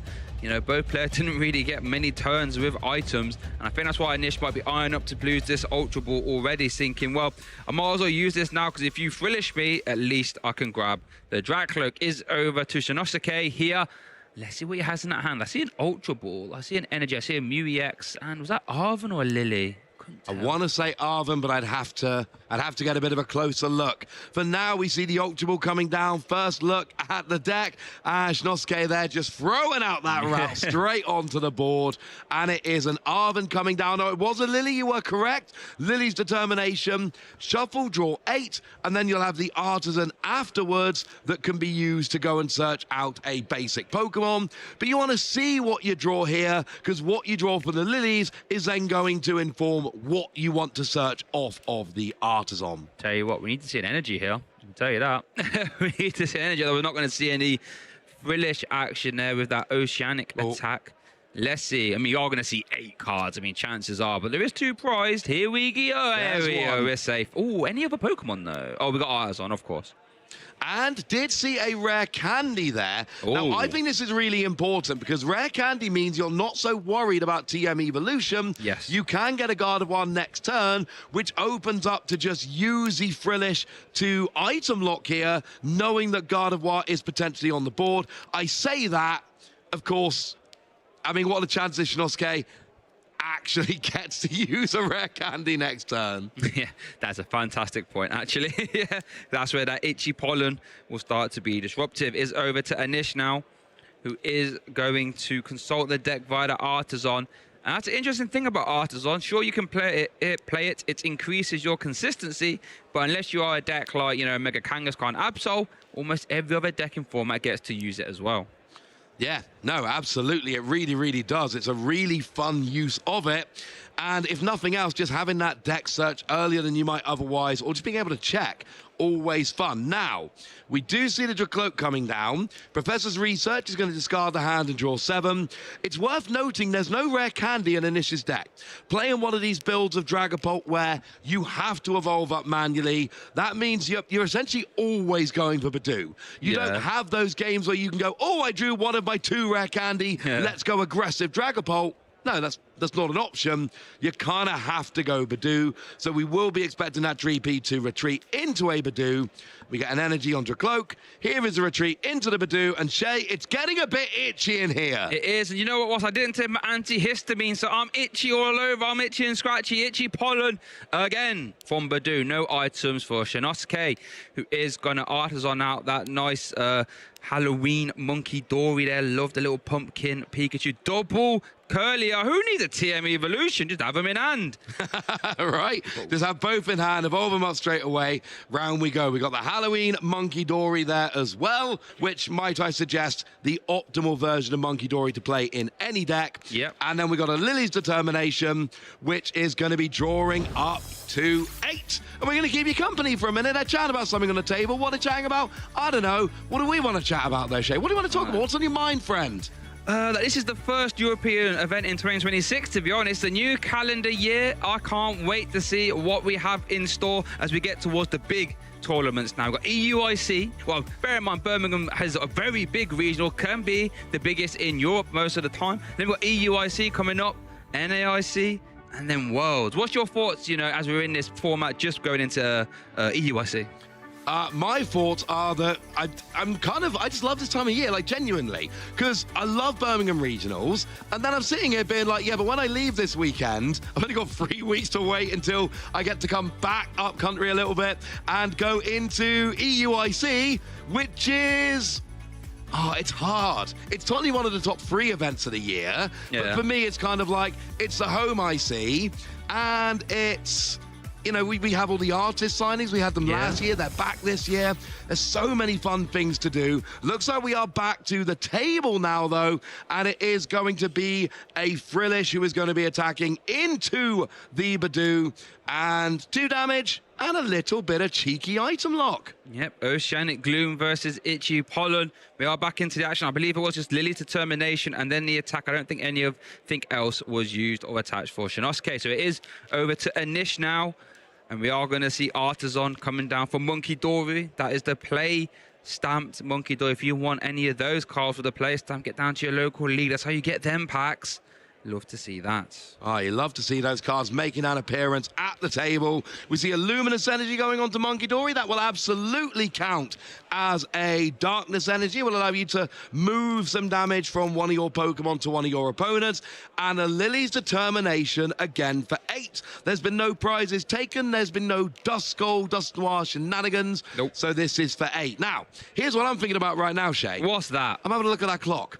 And I'm having a look and seeing there's 17 minutes remaining. Okay. And Anish won game 1. He did. And this is a matchup, especially when both players are going item lock, that can really drag. And right now, if this matchup drags and both players go full item lock, well, it kind of feels like Anish is in a really good position here to just sit and chill this game. And maybe it ends up in a tie. But it doesn't feel like Shinosuke at this point is going to be winning this game and one more, not with the speed the game is currently progressing. As we do see the Adrenabrain going to move over 10. I think it's 20 it should be getting moved. It is 20. It is 20. And then we are going to see the Itchy Pollen into the active as well. So it is over to Shinosuke here. Is item locks, don't forget. Artisan. But yeah, you are right. You know, if the game slows down, yeah, it was meant to be 2 on the earlier. Yep. As we do see Artisan there for the Monkey Dory. As you do say, yeah, Shinosuke needs to sort of try and start applying pressure here. Gardevoir is not a deck that wins games sort of fast. Let's see what we can manufacture. There is a Gardevoir. Yeah, that's a good start. Oh, okay. There is. And we're going to see an Iono here as well. So that means at the bare minimum, we can see a power press for KO because you can just do it for the 2 energy and do 80 damage. Obviously, the more you attach, you start to get Adrenabrain usage this turn as well. So let's see what Shinosuke can draw here. And that evolution kind of big. There was an opening to potentially Dusclops plus Monkey Dory to KO the Frillish in the active and then just keep going ahead and using that Itchy Pollen. So getting that evolution up, having that big HP. Now we see Monkey Dory getting rid of the Badoo. Oh, mid-turn KO because of the Adrenabrain, Ross. Something has to get promoted. And this power press can go from 80 all the way up to 160. Doesn't need to. Doesn't need to at the minute. Yeah, I'm just saying, but then you couldn't. I was just saying, if you promoted the Monkey Dory, you could just uptrade. Yes, you absolutely could. But it looks like this GP has been sent to the active spot. Bit of a sacrificial lamb here. I think I'm loving what we do. Double Gardevoir EX as well. And then we see the power press KO. Yeah, KO on that Dreepy there. 2 prizes in 1 turn. Really beautifully done. What you've managed to do there, if you're Shinosuke, is you've taken a prize, you've taken another prize, and you haven't given up the item lock, and you have forced your opponent not necessarily to give up the item lock, but to have to put in a lot of effort in order to keep it going. They can get another Badoo, but they're going to have to recover Badoo, get it onto the bench, and then pivot it into the active. That is awkward. Now, it is a Duskull coming down. Was eyeing up that Badoo for a moment. Does have Buddy Buddy Poffin, though, so can grab the Badoo. Right now, choosing to Lily's Determination. Will still be getting 8 cards, mind you, because Anish has yet to take a prize. Yeah, and let's see what he can manufacture. Lily's got double Dracloak energy. Worth noting, Neo Upper Energy is prized, so won't be able to leapfrog any easy attachments with that. We need to slow attach there. Currently, Badoo is in the discard pile as well. Does play 2 copies, though, so could Artisan one out, perhaps. Or Nest Ball is in hand now as well. Nest Ball, Oceanic Curse. Can't be using those Nest Balls. Of course you can't be Nest Balling. Okay, hard as on it is, my friend. Hard as on it is. So you've got to see 8 cards there. Nothing terribly helpful apart from the energy right now. So we are going to see the Recon Directive 1 being used. Going to grab another Drakloak. That's going to grab a Boss's Orders. Yeah, Boss's Orders Cyrus comes out there. Can use that even under an item lock. Can't use that Counter Catcher, which might be really fun right now. Boss's Orders will actually turn items back on once played because Jellicent only works when it's in the active. But the problem with that is you've used your supporter for the turn. So even though that's an option next turn, I'm not sure how good of an option it even is. So now we get the energy on Dragapult, but you pointed out the Neo Upper being prized. This is a really, really, really important point. It really is, because if Dragapult gets KO'd now, it will take a minimum 2 turns to get enough energy on to actually attack with another. That could be absolutely terrifying. If there is Lily Scatheri Boss's Orders, if that's an option for Shinosuke, with Dragapult evolved, next turn is the turn to do it. But it's not. It is a pass. And then an Arven. Oh, we're eyeing up the old friend Secret Box. Yep. Yeah, we've heard Team Secret Box on stream already today, letting you grab 4 different cards, I should say, at maximum value. Wow, getting rid of triple energy, 2 of which were Psychic. That's what you need to see for Gardevoir. Get those Psychic energy in the discard pile. So it lets you grab, what is it, a tool card, a stadium, an item, and a supporter. All 4 different types of trainers. You get 1 of each of them. Just kind of eyeing up there. We've got 2 damage on the Gardevoir. We've got a Monkey Dory. You're not getting Drakloak this turn, but there is... If we can manually attach a Darkness Energy, there is a really awkward way to KO a Dust Gull on the bench with double Monkey Dory. Not sure you need to, but it could be a fun play. We do have a Darkness Energy coming out. Gardevoir can accelerate energy, and then you can double Monkey Dory onto the Dust Gull. Take a cheeky prize that way, while KOing the active Monkey Dory. And then actually you're down to 2 prize cards remaining, and then you can just KO a Dragapult for the win. That would be an option this turn if you wanted it. Does sound pretty good.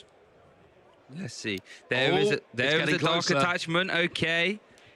We are going to see some Psychic Embrace. I've got 3 to play with here.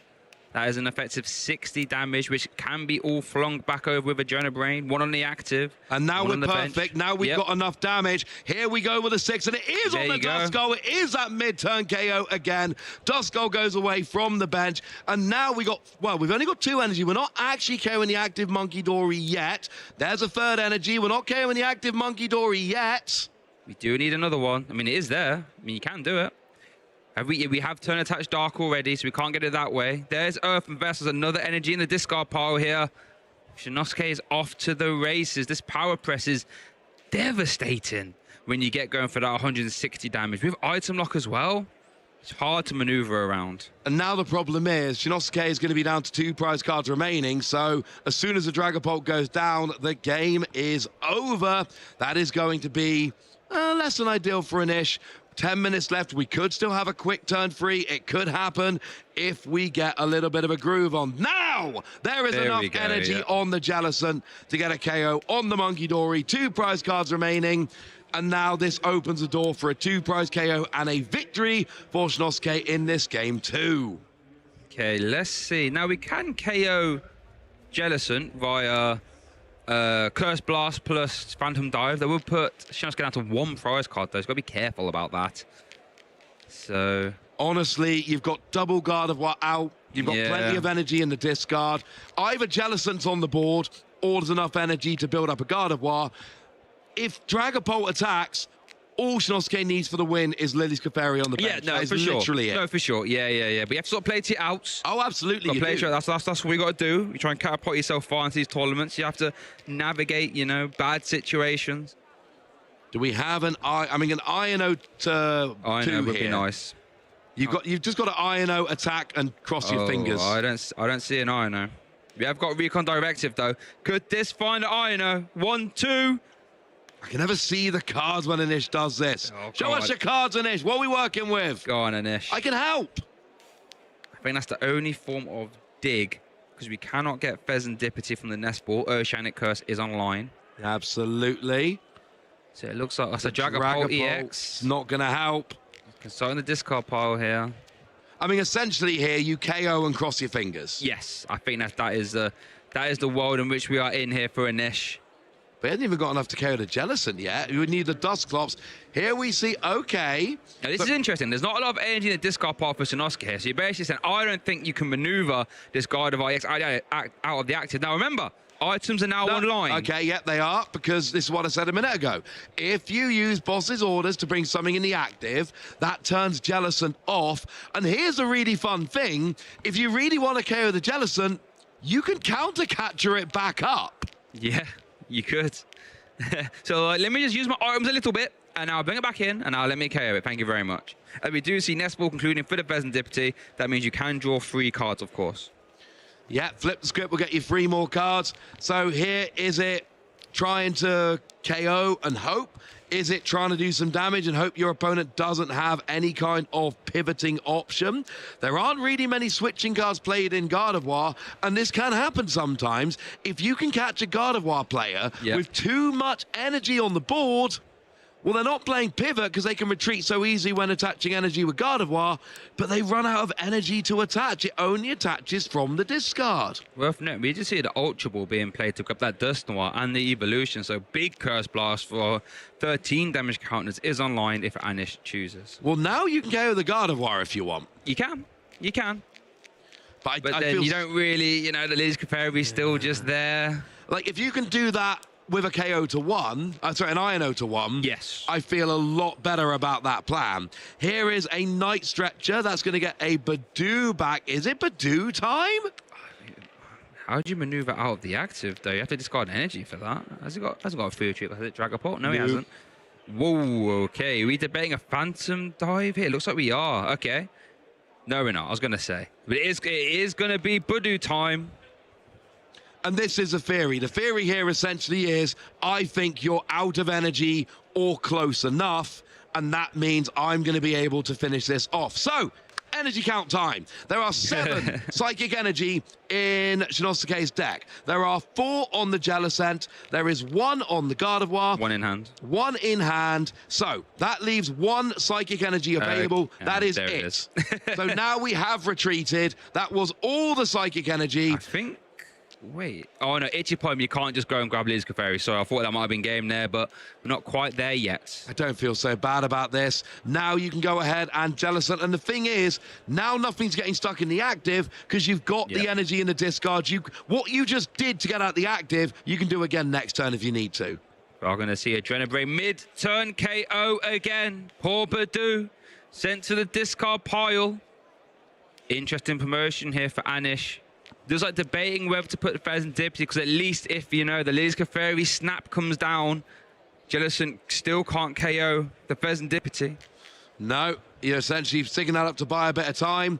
Now we do see an Adrenabrain there, and that is going to do a bunch of damage. It's not enough right now. So that means you're an Adrenabrain away full value from KOing that Serendipity next turn. But what's happening here is it's taking Anish a long time to lose this game. So it's if they don't love this matchup, this is the way they've played here, trying everything they can, trying to make sure that they can hang on for as long as they can, trying to claw it out. It hasn't worked. They haven't taken a prize this game, but it has put them in a position to end with a tie rather than a loss, which might be, you never want to take a tie, right? You want to take a win. But if you're sitting there in a matchup that you don't love, well, ending with a tie is a lot better than ending with a loss. You are correct. So we're going to see Artisan. Obviously, you see that Dusknoir in play cannot be used now. So Shiinosuke's on 1 prize card. Has a boss's orders again, but as you say, you know you can't strand anything. Jamming Tower coming down, turn off any tool cards, making them useless. Getting rid of that Artisan to take away some potential consistency from Shiinosuke here. But again, I just don't know what. The thing is, with that Serendipity being 30 hit points away from being KO'd, and you know there's 2 Psychic Energy in the discard pile, Shiinosuke can win no matter what. Psychic Embrace, Adrenabrain, that's game. We are going to see Ino being played. They're going to reset Sasuke's hand down to 1. Anish still gets the full 6. Still hasn't taken a prize card yet, unfortunately, in this game two. No Monkey Dory to move damage No off. Monkey Nothing Dory. like a Professor Turo scenario to potentially heal that Fezandipti. So as soon as it goes over to Shinosuke, all they need to do is just Psychic Embrace, Adrenabrain, move those 3 damage, or 4 damage over if you like. Well, 3 at a time. That's fine. There's the fist bump, and Shinosuke will be taking game 2. No outs for Anish left, but there's not much time for a game 3. We've got about 5 minutes remaining. So if somebody wants to turn this game from a tie into a win, they're running out of time, and they're running out of time fairly quickly. They really are. Let's consult this game 2 replay here. Shinosuke was immediately applying pressure with the Jellicent. This was the turn with the Ino, and with the sort of mid-turn KO with the Adrenaline, which we saw a lot in this game too, might I say. Shinosuke was able to just apply pressure. Power Press was doing all it needed to, even 80 damage there, more than enough to apply the pressure. Adrenabrain, Power Press, 160, KO in the Dust Skull, mid-turn again. In fact, hard to say, almost every turn it felt like Shinosuke was taking a mid-turn KO with the Adrenabrain, and that's the strength of the Gardevoir. When you're maneuvering 6 damage counters before you've even attacked, Ross, it just feels a bit unfair. Yeah, it really does. Now we do see that Jellicent coming up in the active had a huge effect on that last game. And the thing about Badu is it's good at buying time, but it's also pretty good at giving your opponent prizes. And if you give up too many prizes and you don't get set up well enough, your opponent can win. Game 1 was so close, but it went the way of Anish. Game 2 really was not. Let's have a look at Shinosuke's prizes here. We got a Gardevoir, and nothing too major. Lots of stuff that we play other copies of. Fezandipti, Neo, Upper Energy again in the prize cards. That's less good. But it is over to game 3 now. 1 minute, 38 seconds on the clock, and Shinosuke is going first. Worth noting, Anish has led that Badu. He has led that Badu, but I'm seeing other basic Pokemon in his hand. Not a good start. I mean, if you're going to have a bad start, this is the time to do it. Yeah. You're 1 minute 20 remaining. And there's only +1 turn, of course. We have those new time rules that came in. You have 1 turn or 10 minutes, whichever elapses first. So essentially, when time is called, the player who is playing will finish their turn. Their opponent will get a single turn. And then that is it. That is the end of the game. Given that we're at 1 game each so far, if there isn't a winner of this 3rd game, if no player reaches a game winning condition, then that means that we will end in a 1-1 tie here, putting both players to 5-0-1. And honestly, at this point, with so little time left on the clock, your main goal is just get enough Pokemon down that your opponent cannot bench you out by getting rid of all of your Pokemon. If you are going to see an evolve, Recon Directive, turn attach, and then the Badu, Itchy, Pollen as well. Now, Shinosuke does have an Ino, is going to attach Cruel Arrow. Is not a bad attack. 100 damage to any one of your opponent's Pokemon. And it looks like he's going to do the turn attach, debating on what else to do here. Does have the Iron. It's going to pass over, though. Recon Directive. There's not a lot going on in that hand, by the way. Turn. There is an energy, though. Look to see that. We can turn attach that. Itchy Pollen back. 11 seconds. We'll get confirmation by time is correct. There's the Ino. Shinosuke needs that. Otherwise, Phantom Dive could, with a bit of Halucha Boss's orders action. That would have been all she wrote.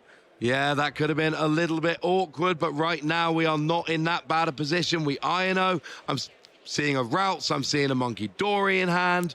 So with so little time on the clock, essentially what you do is you fill your bench. Now, in theory, that is time called on Shinosuke's turn, which means they need to essentially KO Badu, Androcloak, and Dusclops in order to win the game, but they've already passed, so Anish has to KO all 5 of those Pokemon on this 1 turn. The Mew, the Fezandipti, the Monkey Dory, the Routes, and the other Monkey Dory. If they can KO all 5 of those Pokemon, they will win. But I don't want to be negative here. Okay. I'm not sure he's going to do it. Well, if you are going to try, this is what you do. A big Curse Blast for 130 plus Phantom Dive. I mean, that gets you a good few prize cards, but we will get confirmation if the timer clock there is correct as it is standing now. This would be Anish's first overtime turn. You only get 1 thanks to the rule change. There's a big Curse Blast. KO, Phantom Dive, that would KO, but that looks like our game 3 has concluded. Anish 1-1, Shinosuke 1-1, and that means our Swiss round 6 feature match here will end in a tie. Yeah, and it's got to be a little bit heartbreaking if you're Shinosuke here. Game 1 was so close and really could have gone either way. Your opponent played absolutely fantastically, pulled out Game 1, but then you look at Game 2 and you win that so convincingly, and you're left thinking, well, hang on a second, what could we have had? So let's go back over this fantastic Game 1 again. We saw this double Dusclops Curse Blast into a Scream Tail, there we go, to get that KO, which also meant that Lily's Determination only got 6 cards for Shinosuke rather than the normal 8. And then it was a bit of a Badoo show, but Shinosuke sitting there just taking prizes. But then we see the KO with Boss's Orders on Pheasant Dip Tea, and that meant that Anish was off and rolling, starting to take these prizes, spread some damage around the board, trying to go as little Dragapult as you can. Because Shinosuke, of course, came in, as everyone knew they would, popping Lily's Clefairy down, bringing up that active Jellicent, getting a KO, but then Blood Moon Ursaluna runs in to save the day. Take the KO on Jellicent, present a Pokemon in the active which cannot be KO'd, and then we just saw some Monkey Dory and a retreat into the Dragapult to finish out Game 1. And that was all she wrote for Game 1. Coming into Game 2, though, Shinosuke was really able to get in the driver's seat. Immediately applied that item lock pressure thanks to that Oceanic Curse ability, and then mid-turn KOs thanks to double Monkey Dory action. And that is just really hard to deal with. And you are just applying pressure, taking 2 prize cards often, and then stopping your opponent from playing any item cards. Basically said, you want to try and Curse Blast that Duskull? Not today. And there we saw the 4 energy attachment power press, now dealing 160 damage into the active, applying that item lock pressure, and then even you try and say, okay, I'm gonna try and buy some time there with Boss's Orders.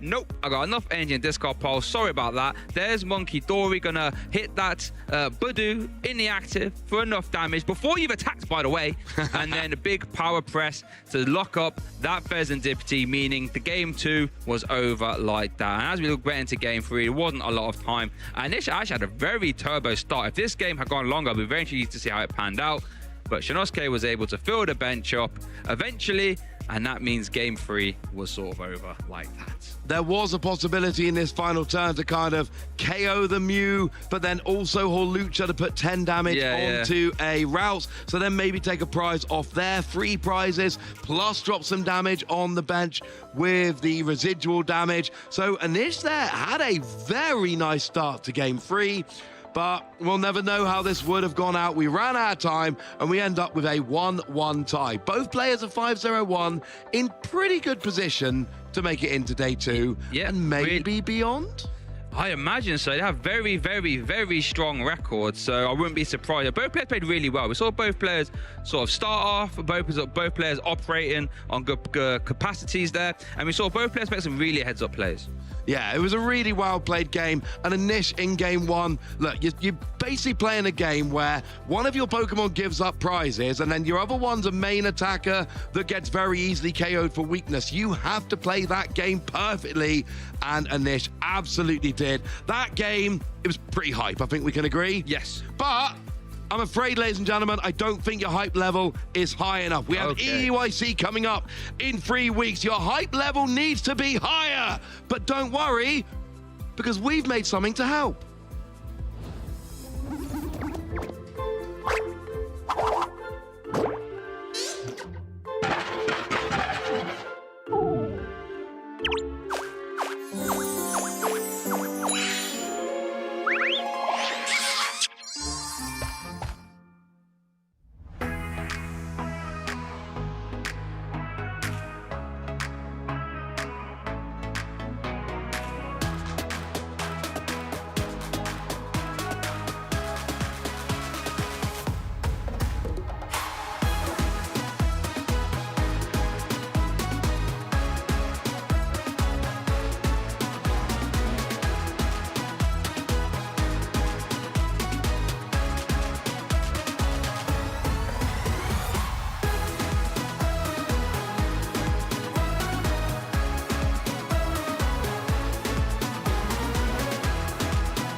connect, but at this point it might be too little, too late. Bubble damage coming through, still tapping, some clapping. Let's give it up here. Pato Man is your 2025 EUIC International Champion. He's already stopped tapping, but he's still got a down poke in the go. Give it up for Pato Man.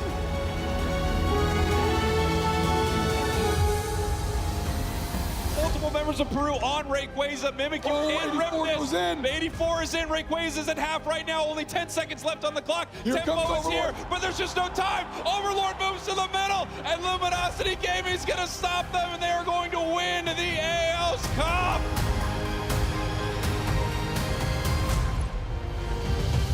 This is so tense. We see the Phantom Dive, 200 damage on Lugia. Oliver draws for turn. There's the boss, there's the Luminion, so he has an Ultra Ball in hand. There it is. Oh my gosh. It all has to come together. Luminion for boss, boss the bench, drag apart, and Oliver is your EUIC Juniors champion.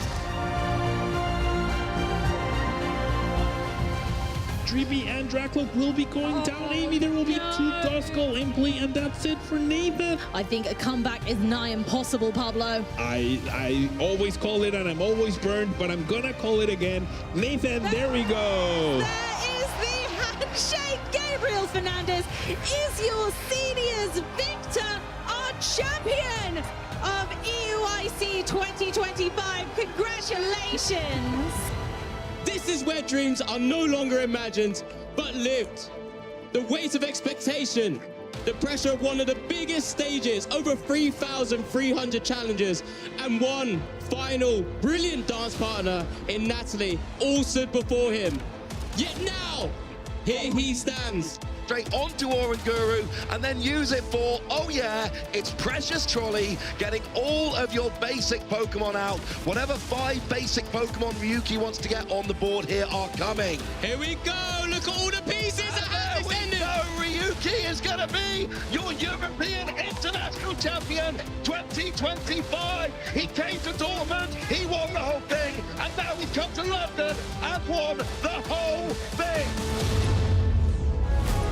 Here comes a big Astral Barrage connecting down into the Torkoal. No damage to the protecting Calyrex. It hangs on with 13 hit HP. But did Torkoal go for Eruption? Which is... No, it doesn't work. We're not in check room anymore. Into the Torkoal there. Torkoal is down. Ismail seems to be once more on this back hoof. That's it. Your EUIC Junior Champion, Fabian Musicant! It's not going to be enough damage there. Ian's Urshifu soaking this up. This game is slowly but surely coming to a wrap. It has been Ian's that's been going close to close combat. To Luis Urshifu, it's going to be the KO. We have our senior EUIC champion, Ian Larson. With the electric drift, it is moving before the Flutter Mane. Here we go, which is an into the Flutter Mane, and it is going to be enough. Nero is able to close this out with Ferragraph's only option, able to go for the Psychic in it. It's immune. Wolfclick is able to take the title. He takes his second international championship and becomes your 2025 European International Champion. I'm just thinking about the scope. I could not have won this final if I didn't have the support of some incredible people. Amazing, man. Back-to-back UIC. Ich fühle mich super erleichtert, weil ich war sehr nervös am Anfang. I'd like to shout out my friends, my locals, and my family for helping me to get to this point. All my family, my friends, I love you all. めちゃめちゃ嬉しいです。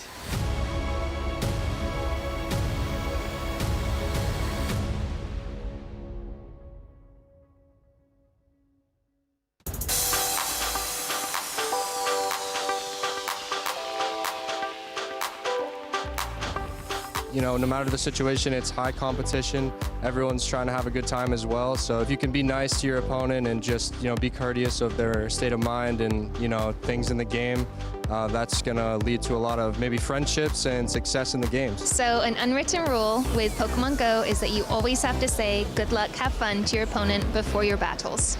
An unwritten rule in Pokemon for me is if someone's having trouble like setting up for a round, just help them out in any way you can. Don't be rude. If you've ever played card games, video games, anything, you know what it's like to play against somebody who is not very gracious when playing the game. It definitely makes the match worse. A good unwritten rule is like saying good luck to a player and giving them a good fist pump.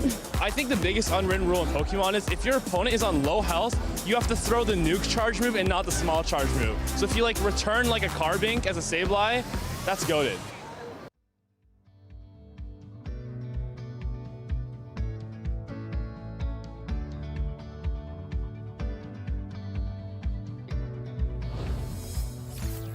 We are back with round 7 action here at the Birmingham Regional Championships. We had 3 great games already on stream, including a very recent Japan champion on stream. Did end up with a tie in that game, but we are just very, very soon ready to head back in with another great round of Pokemon action. I'm Freya Pierce. I'm here joined by Joe Bernard. How you doing, Joe? I saw you doing the dance earlier with Eevee and Pikachu. Yeah, I really enjoyed that. Got to see the boss, which is great. Also got to see some great action in that previous round. Seeing the 2 titans of the game, the tug of war of Dragapult EX and Gardevoir EX has been going on for, it feels like months and years now. And even then, even now, after so many games on stream, we even got to see new iterations as how that game can play out. Really intriguing play from Anch there, getting early with Curse Blasting, spending 2 Dusclops just to deal with a Screamtail that had 1 energy on to try and accelerate the game into this Iono Flux, where he can rely on his Drakloak and hope that Gardevoir, with less of a draw engine, stumbles along the way. We've often seen that these 2 decks, Gardevoir and Dragapult, one of the reasons, I mean, there's many reasons for it, but one of the reasons why they've both seen so much success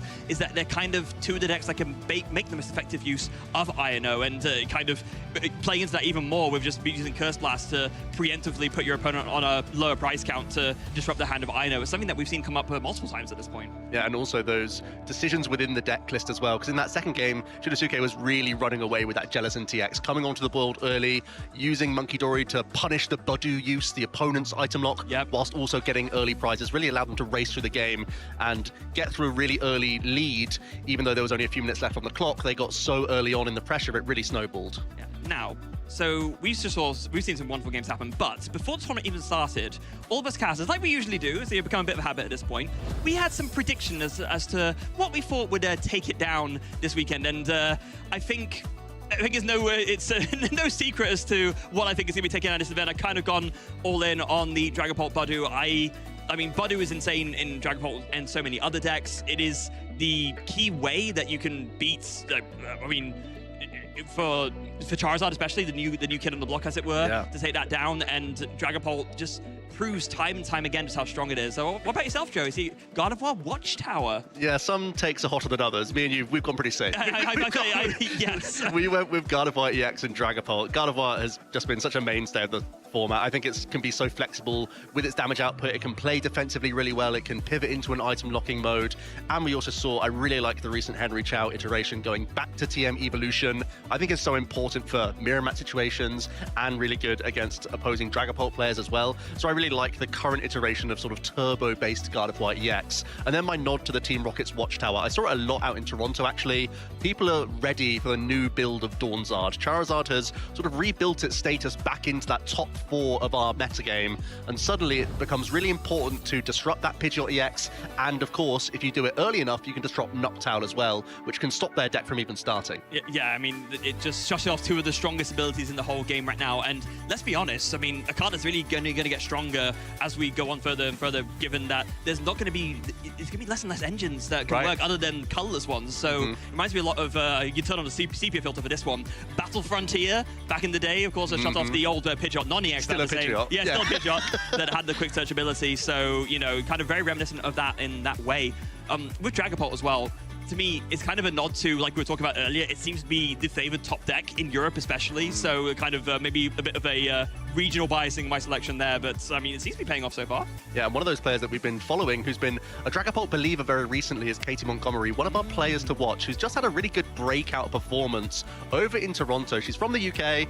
I see her all the time at the local level. She's been putting a lot of work in with that Dragapult archetype and getting a really impressive run. Her first top 8 and also having to beat Henry Chow in the asymmetrical cut. A bad matchup against Gardevoir and Henry, one of the main innovators and the best performing Gardevoir players ever. Really impressive stuff. And she kind of made it look easy, didn't she? I mean, granted, yeah, Henry didn't have the best draws, but it's one thing for your opponent to have bad draws, but it's another thing to recognize that and to capitalize on those bad draws effectively, especially against players like Henry, who are the players who can most overcome bad draws like that. And Katie just made it look easy. And one of our other players to watch, you've also had the chance to watch because we had Daniel Magda earlier on in the day rocking that Golden Go EX archetype, and why not, having great results with it time and time again, and also strutting their stuff on stream. Finally, Hermione as well, rocking Charizard. That's been an innovation that they've stuck with through the iterations, through rotations and all sorts, and once again coming to the tables with their preferred deck and having a good run as well so far. Yeah, so I do believe every single one of our players to watch is 6-0 right now. Wow. Every single one. We picked some good ones this week. Yeah, no kidding. Goodness gracious. So, I mean, there's a good chance we're going to see all of them in phase 2. I don't know about you. Yeah, it's looking like it. And why not even further in the tournament? That's what you can get when you have so much experience around one archetype. You know that you're playing a deck at the power level that can compete with the best as long as you play perfectly and make the right tech decisions throughout the week or whatever tournament you're walking into. And that's how you can see these players time and time again make those little adjustments and have great performances.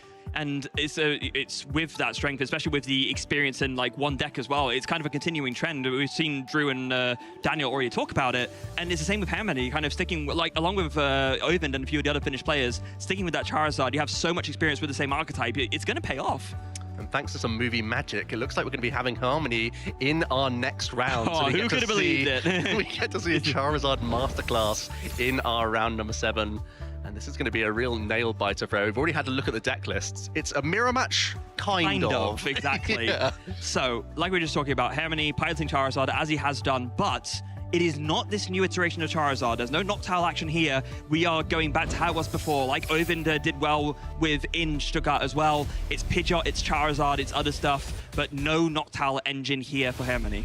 Yep, who's already got a couple regional finalist placements as well as some of those regional top 8s in 2026. That's the most recent deck that he's been piloting, that Charizard EX, and actually going for the no Noctowl, no Dawns whatsoever, sticking with good old-fashioned rare candies, playing that secret box as well. I think that's been one of the crucial cards that he's included into his deck list. Also the Metagoza Stadium cards. Some players recoil at having to rely on a coin flip. Hermione has lent into it, and it's really paid dividends in a number of tournaments now. I have to make a small nod here to how Hermione titled the deck Yadi Yard, named after Yadi, a very good Finnish player, deck builder as well. So nice to see the nod there to another. I mean, there are a lot of really great deck builders like from that part of the world in general, like Oscar Madsen, of course, who came up with this new Dawn Charizard archetype as well. Just seems like the Nordic regions just very good deck builders.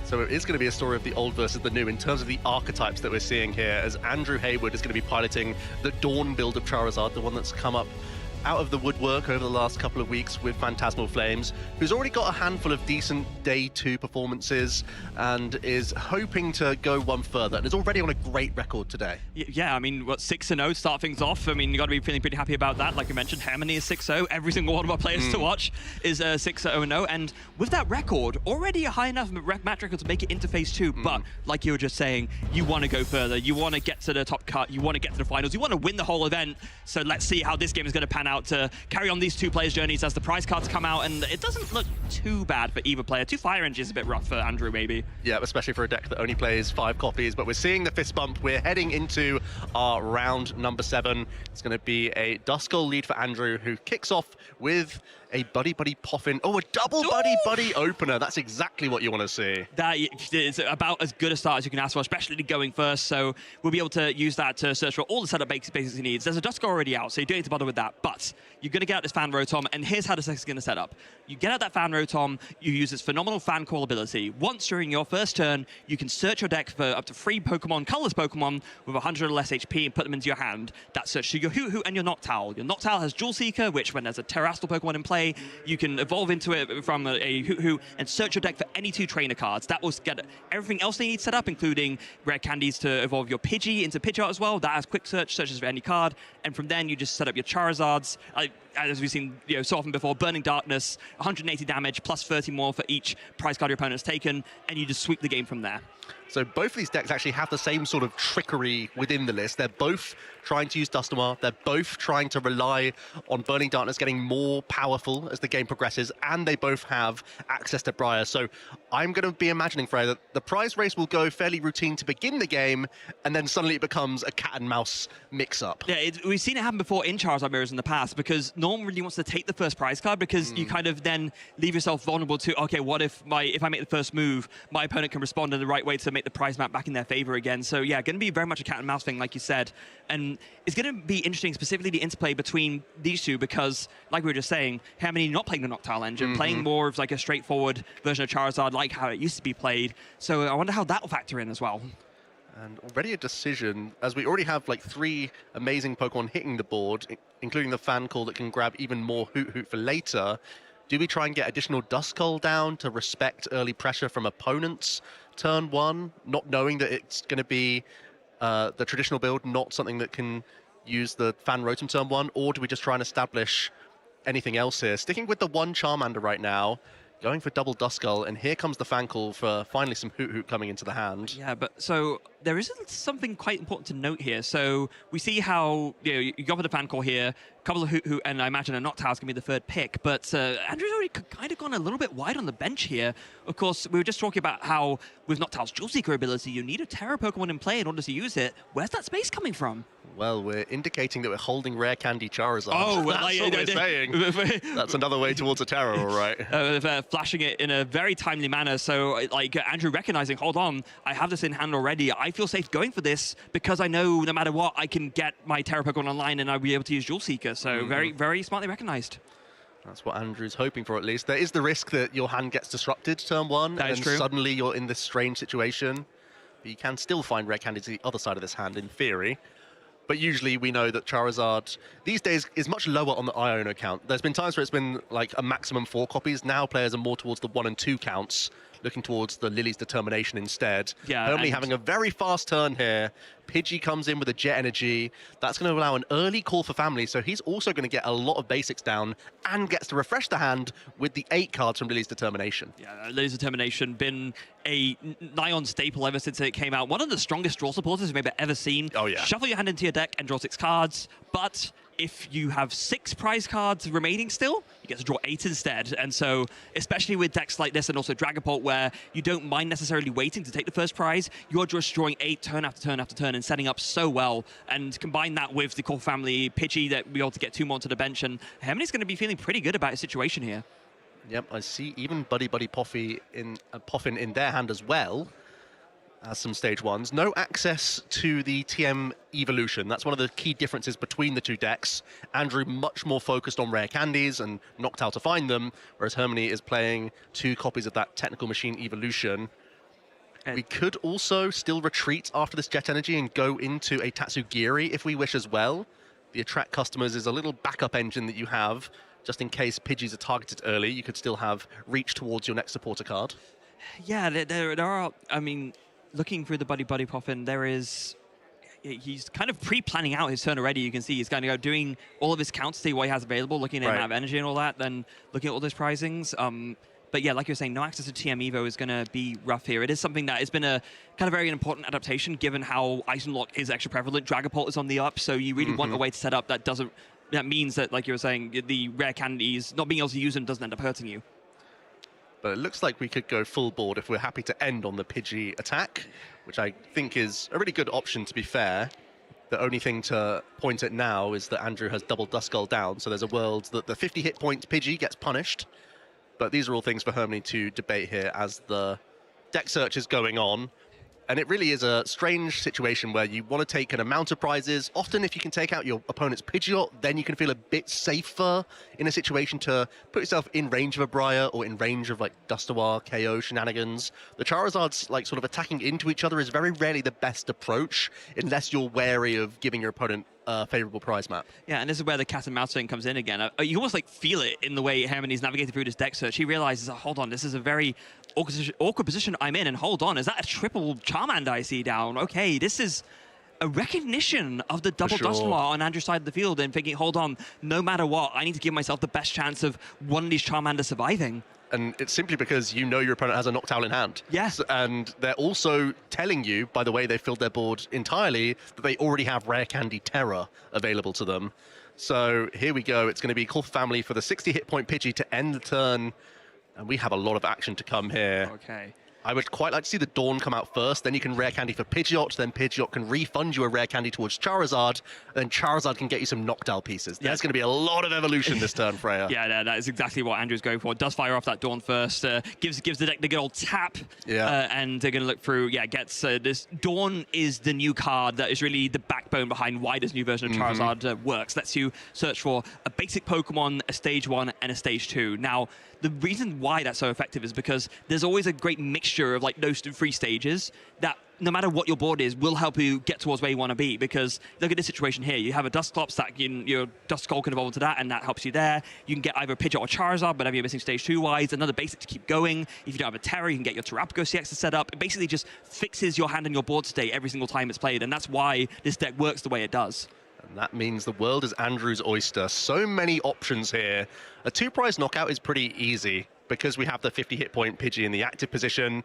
It's also a case that you could try and spend your A-Spec, the Prime Catcher this turn. Possibly you could take out both Pidgey this turn, and that would give you a big boast against Termini, who would be limited to just trying to naturally find their Rare Candy Charizards, but also you're shutting down that quick search for a little bit longer. Yeah, and I think one thing that it helps here for Andrew is the fact that, of course, that Pidgey in the active, it does have 50 HP, so a Dusclops Curse Blast can KO it. You don't need to...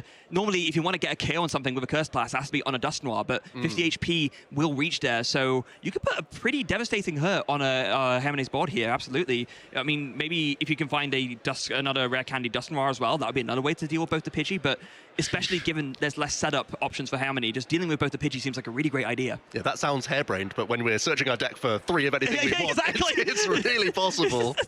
Because, exactly. When you describe it, I'm just thinking back how I described that turn, and if I was hearing it, I think that sounds like Magical Christmas Land, but no, it absolutely isn't in this case, as we do see there, Jewel Seeker coming in, and we'll be able to find a Area 0 under depth, so it can go a bit wider on the board. We saw there was a few more Hoot in hand, so you can be the Prime Catcher. Yeah, okay, yeah, he's going for it. Yeah, I think this is to target down both Pidgey here.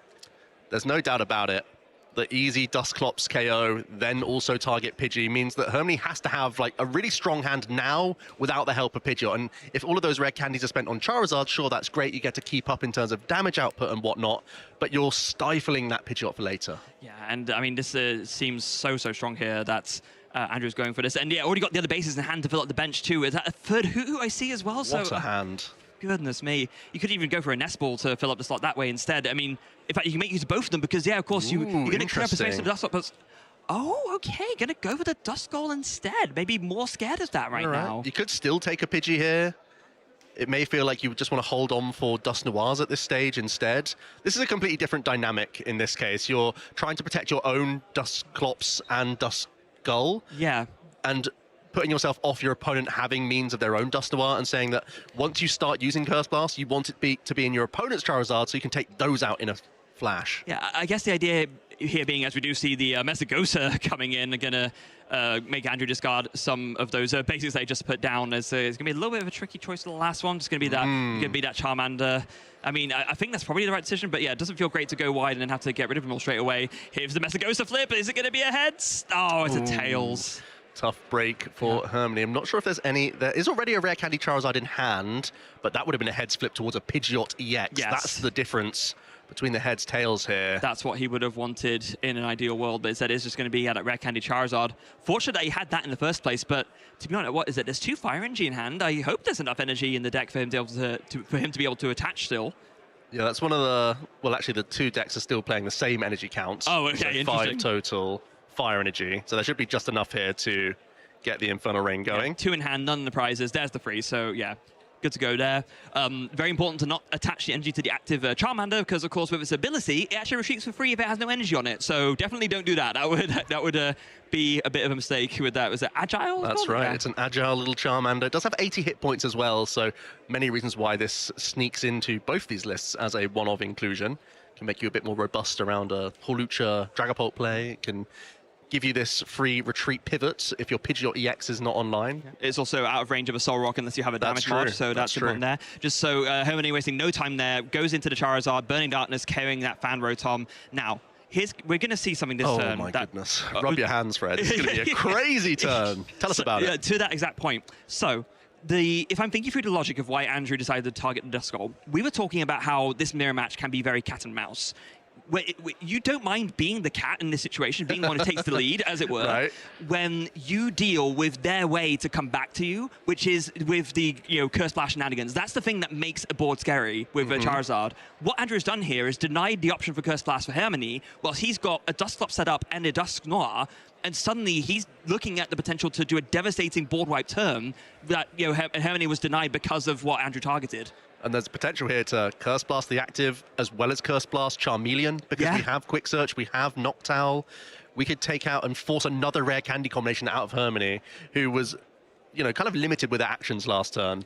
As soon as you see no Pidgeot EX from them, you know that they're not sat on a great hand. They didn't play a supporter at all. No, exactly. So you're forcing a lot here. So I think Andrew's putting themselves into a great position. I think I would have liked the Mesagoza flip before any other decision here, because why not, right? Yeah. You give yourself free information, and it could have meant that you could have grabbed something like a Night Stretcher or a rare candy from your Pidgeot, but I think you can still do that with your Noctowl anyway. So either way, I think it's going to work out pretty nicely here. Maybe Andrew deciding, I saw one tail slip, that was enough. I'm not gonna, don't even want to give torment myself with the possibility. But so just going to grab that Dawn off of the Quick Search again. Going to keep going with that, able to search out a lot more. But to be honest, okay, now it's going to go for the Mesagoza. That went off screen. That was all as a heads. Oh, it's the nightmare scenario for you play a card that is a blank for you and gives your opponent a free Pokemon. Yeah, 25% you hate to see. But Andrew's going to take full advantage of this, and I think they've sculpted an amazing turn here. I feel like he'd go all out, surely. Oh, why not, right? I mean, you can get 2 Curse Blasts off. You can completely dismantle Hermione's board. There would have to be something absolutely... I don't even know how you'll be able to put this together here. So, Curse Blast comes in after robbing that Dusclops, and is going to go on the active, like you mentioned, so soften it up so that you can go ahead and finish it off with your own Charizard. Maybe not thinking You could do the Charmeleon first just to see the prize. Yeah, I guess so. See if it helps you. But also going into the active means that you're basically committing your Noctowl down this direction, but I think that's really reasonable. Yeah, I think so. I mean, why wouldn't you at this point? You know that you're going to be able to really take apart your opponent's board. Like you were just saying, like Hermione didn't do much of anything last turn, wasn't really indicating any level of great strength in what they could do. So why would you not go for this? Just so put the hit on them, clench the jaws on while you can, and don't give them a chance to come back. And here it is, Super Rod Rare Candy, perhaps, because then you can Dawn back the Dust Noir that you shuffle back in anyway. We've not played the Dawn yet, of course, because we found the Dust Noir for that Mesagoza, so we're going to be able to recover that very, very nicely here. And wait, is there... Yeah, there's the Rare Candy coming in. Oh, so that's from the Jewel Seeker, yeah. So Super Rod plus Rare Candy. You're going to grab those 2. So yeah, now you can Super Rod, you can get the Dust Noir back, and yeah, this Dawn. Again, any stage of the game, Dawn gets you all the pieces you're missing. That's what makes it so strong, and we're seeing it bear out again here. Actually, just going to shuffle in the full Dust Noir line here. My only concern for Andrew here is that we didn't shuffle back a Fire Energy, and there's still 2 in the prize cards. That means there's only 1 rooting around in the deck. Oh, that's here we go, great adjustment. I love this choice from Andrew. Recognizing Don't get too ahead of yourself, because that's the only thing that can slow you down now. Yeah, it is a great lesson, and sometimes it's worth just taking a moment. Like, before you make the final decision, think about, hold on, is there anything I'm not thinking about here? Andrew has, recognized what is in the prize cards left and is adapting accordingly. Yeah, beautiful recognition there from Andrew as a kind of a safety net for otherwise what could have made him come undone. And now will be the Charmander coming in. Is there not going to be the Dawn supporter played here? There's been no supporter just yet. No. I'd be very surprised. I mean, we've already grabbed the Rare Candy. Wow, just the knockout into the active. We're holding on to Dusk Noir just to try and manipulate the prize race, perhaps. I wonder if there might be a fear that if Andrew goes for the Dust Noir now, he kind of opens himself to the potentially losing to an unlucky hold of Dawn from Harmony, maybe. But actually, no, it doesn't make any sense. There's no Duskull on the field, so that wouldn't even work. I would have personally loved to pounce because it does give a window for Harmony to find Ino here, and even with just one Pidgeot, there's no Hoot lying around to Noctowl. So I feel like Andrew's held a little bit back here. I think Harmony's hand is so poor that it's going to be fine anyway. The Pidgeot is coming up. There is a Defiance Band found from Harmony from the prize cards donated by the Dustoir last turn. Yeah, this is something and there is a Lily. This is something that can happen sometimes where you're almost like in this super advantageous position and you're almost like not... I was trying to find the right way to phrase it. You're almost like scared of like showing off, as it were. You think, you know, I don't want to like do too much here because I know it feels like I'm just like getting carried away. Yeah, getting carried away, exactly. But sometimes that's absolutely the right thing to do. It's not overdoing it to pounce on your opponent when you know it's going to make them less likely to come back. And yeah, like I said, Harmony's hand might not be good enough to the point where it might not matter anyway, but maybe a bit of a missed opportunity there. As we do see, dice flying. I mean, it might end up being the safest route because Andrew knows that he's sort of still in control of the Briar, perhaps, if Harmony does string this Pidgeot KO. But then you're still left with no hand. That's the big thing that concerns me. Yeah. Didn't even play the Dawn just to, you know, even evolve into a Dusclops that turn, for example. Yeah, because did Andrew swap out the Dusclops when he shuffled in? I think it was a... That's right, it was changed, but that could have still been your route that turn if you were hoping to, like, put the brakes on. Let's see the fresh 6 from Lily's Determination then. We still have the Mesagoza flip. So yeah, let's see how this turns out. Maybe a little bit more luck for Harmony this time. Okay, there we go. Finally working out. That might be our route to Charizard EX. Didn't know if there was any access to it in the hand. No, there wasn't. So we finally gain access to this card. So that's actually that was actually a very important Mesagoza flip in that instance. They all are, Fred. They all are. Every single one. When you're playing 3 stage 2 lines, you're always going to get a good outcome if you hit that heads. Yeah, it's going to go Agile for Retreat again. Yep. It's going to go for the Infernal Rain. I mean, there's 1 Fire Energy left in the deck, I believe, at this point, maybe 2, so you can like preemptively load that onto something. Yeah, I guess now you're giving up that free retreat on the Charmander, but you kind of recognize these are my last 2 attackers anyway, so it doesn't really matter as much. And thanks to that Defiance Band, it will be Andrew's only engine Pokemon hitting the discard pile this turn. Oof, yeah, that's potentially rough going. It denies Andrew a chance to really close the game with a Briar play like you're talking about, because otherwise you can just search it out easily, right? But with Pidgeot gone, you have to maybe hope to hit like a Pheasantipity or something and out to it and then draw it that way, which is really not where you want to be. So KO on the Pidgeot with the Burning Darkness. Charizard is active. Oh, draws a Pheasantipity for turn! Pheasantipity for turn. Mesagoza flip in here as well. Oh, that's There's the heads. I think that's Dustoir. We have the rare candy stashed in the hand. There was no hand disruption from Harmony.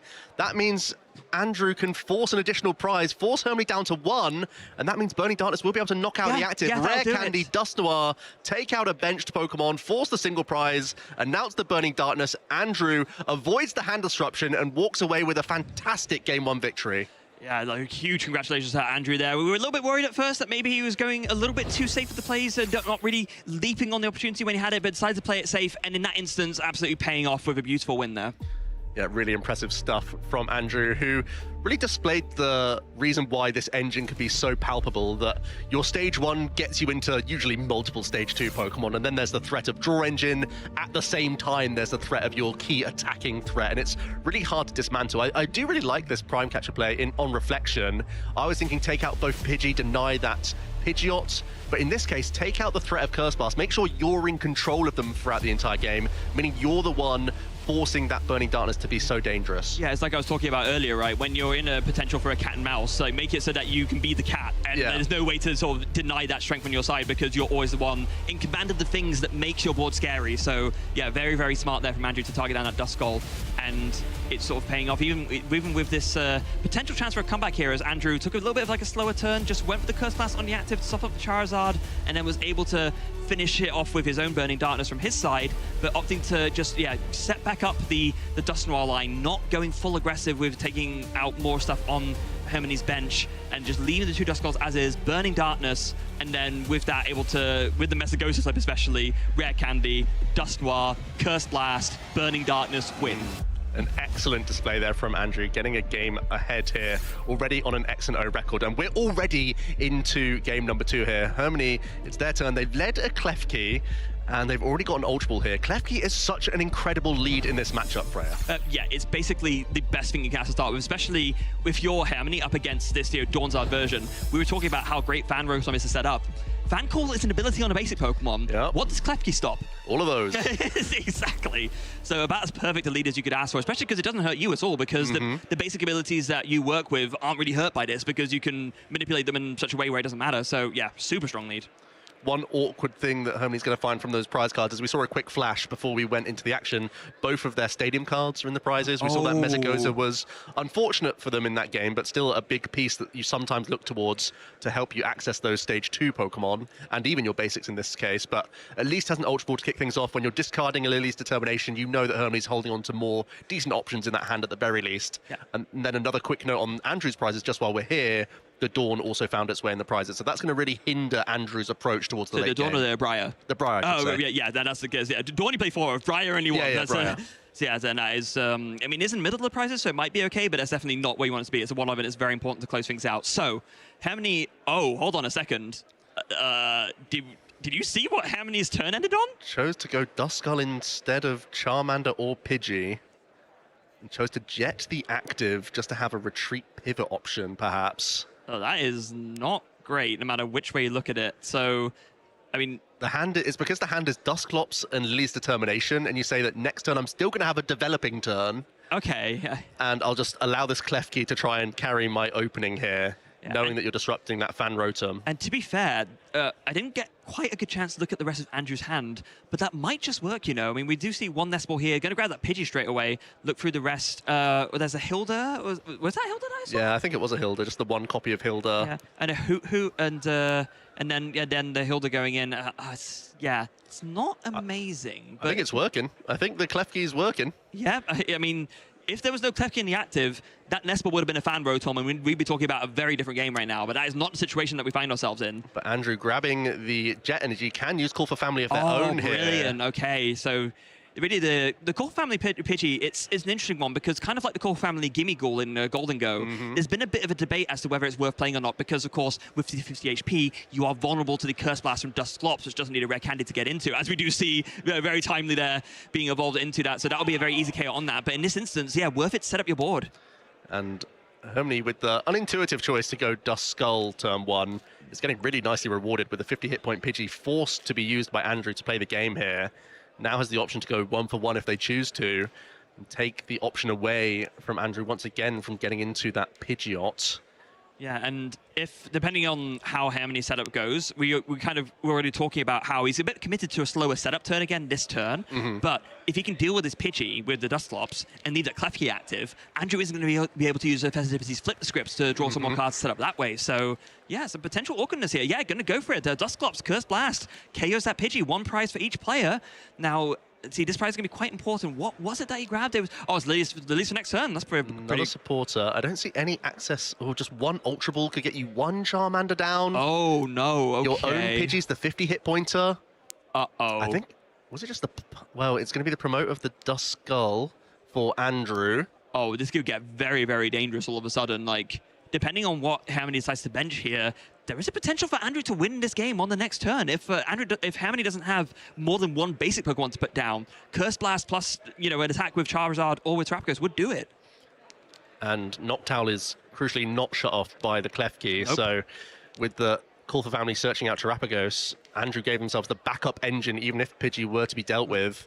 Okay, hold on. I do see a Pidgey in the hand, actually. So with the Ultra Ball in this, so like, he's safe. Like, Harmony is not at risk of losing the game next turn, so... Even then, though, losing 1 Charmander and losing, like, your only Pidgey, either of those options feel terrible. Putting Pheasantipity down in play is already awkward because you've just donated a prize to them. Yep.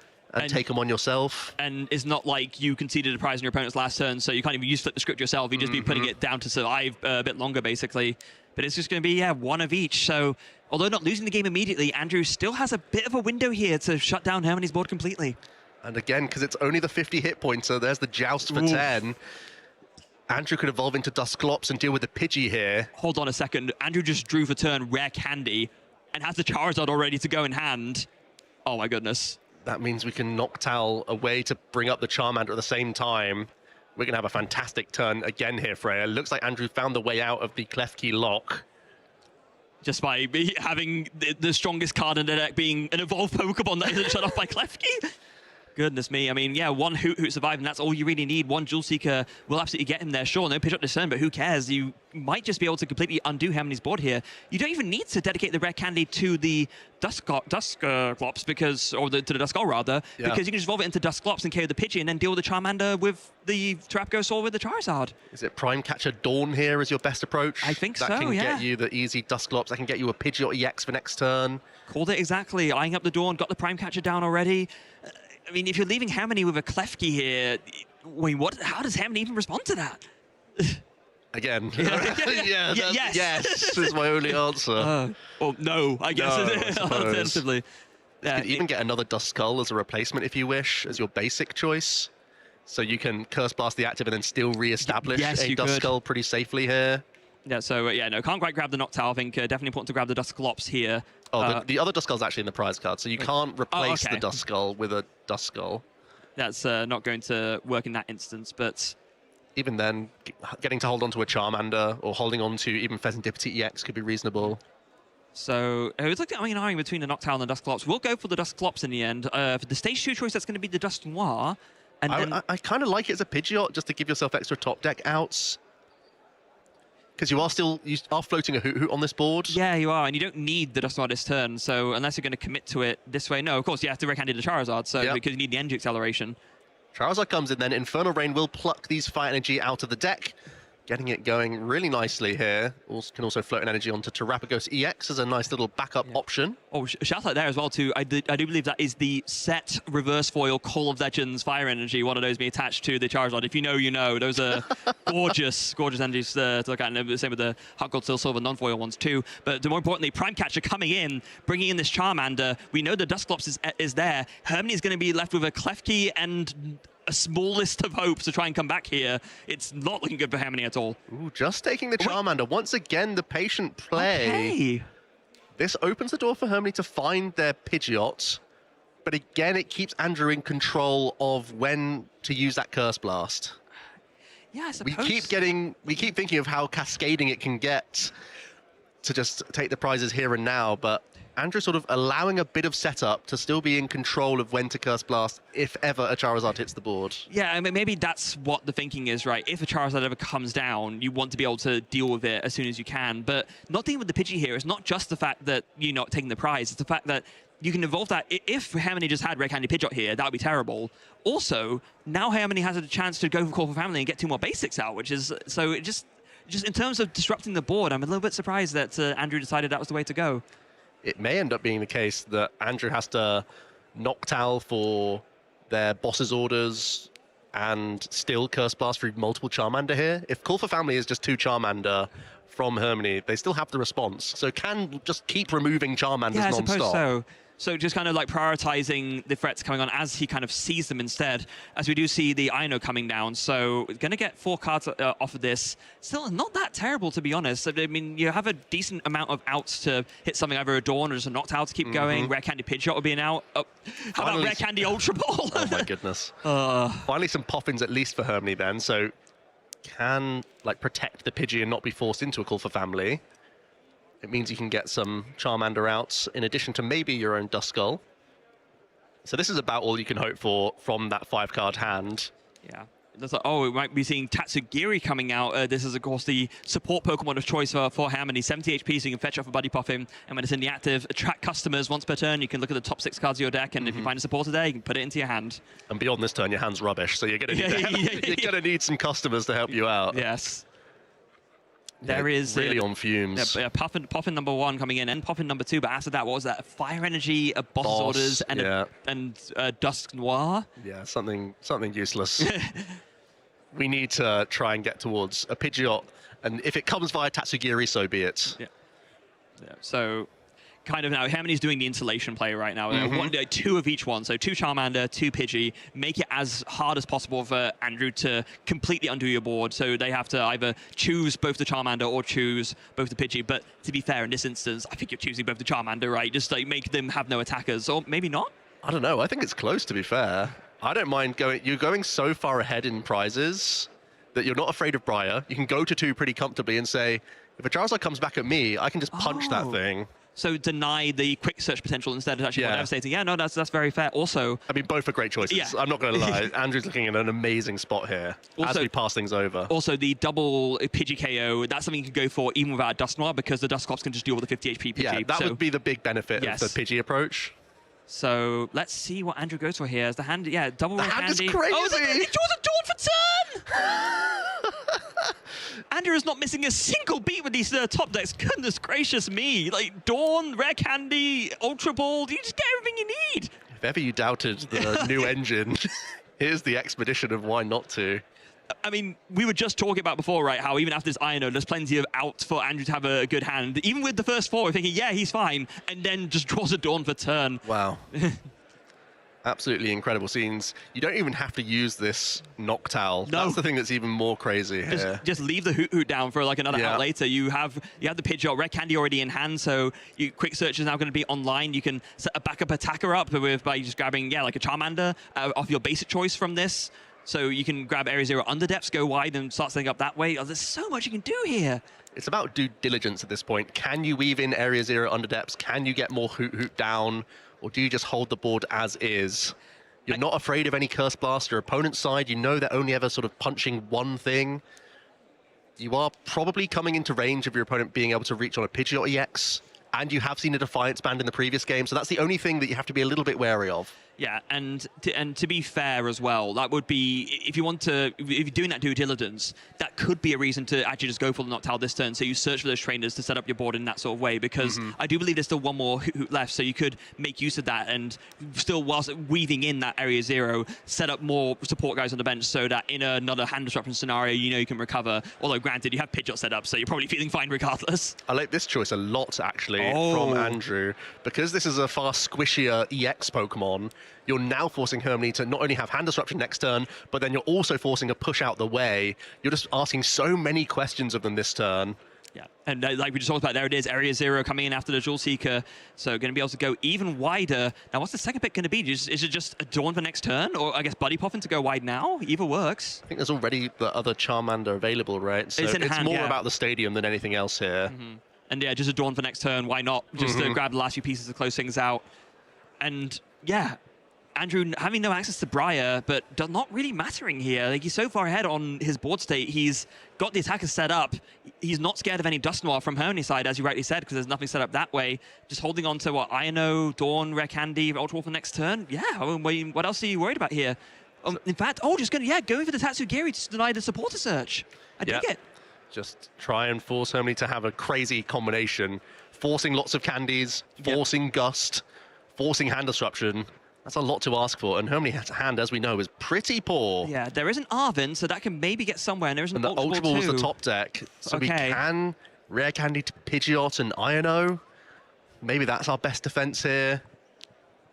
But there's just so many issues with the board right now. It's like you were saying, Joe, there's so much to ask for here that, how can you even piece it all together? Sure, you can just deny it outright by dealing with either both the Charmander or both the Pidgey, like we said, but Andrew, time and time again, has shown he favors this, slower approach. Just do the KOs that you need to. It's almost like a precise incision, right? So what's the one thing that I can do where, for, the minimum amount of, investment and effort, I get the most reward for my efforts? And, I mean, Andrew's the one who's 1-0 and looking to win this game too, so clearly he knows something. Yeah, we're deliberating just because there's 5 things you could do from the 3 cards you're guaranteeing every single turn of the game. So that's the big skill of this new Dawn build, is that when to go aggressive, when to hold back, when to keep engine pieces around. That's the only real nuance of this new build, because it's having no trouble setting up in either of these games. So, okay, here we go. So Ultra Ball now discards Team Evolution and Dust Noir. Has Rare Candy in hand, so we'll finally be able to get a Pidgeot going and start doing some quick searches of his own. But it might just be too little too late. I feel like the best case scenario is you can take out the Dusclops. If you can Ino and then draw into Counter Catcher, you can take out the Dusclops here. But you've already Arvin, right? So you can't Ino. Oh, that's true. So you just have to take out the... Yeah, that's right. So we just have to Counter Catcher the Dusclops. Blustery Wind, take that out. You also get to remove the Area 0, which is a small upside. I mean, you're getting rid of the Noctowers, but also you're stopping more Hoot coming onto the board, really, is your hope. Yeah, so that should still be something. But again, quick search is there, right? And sure, Andrew doesn't need to win this turn, but with Hermione having 4 prize cards left and still with no Dust Goal, there's no way to manipulate a 4 prize turn next turn for Hermione. So Andrew's not really that scared here. Yeah. The good news is that Charizard is only dealing 240 damage right now, and there's no other way that we can push that any further for Andrew.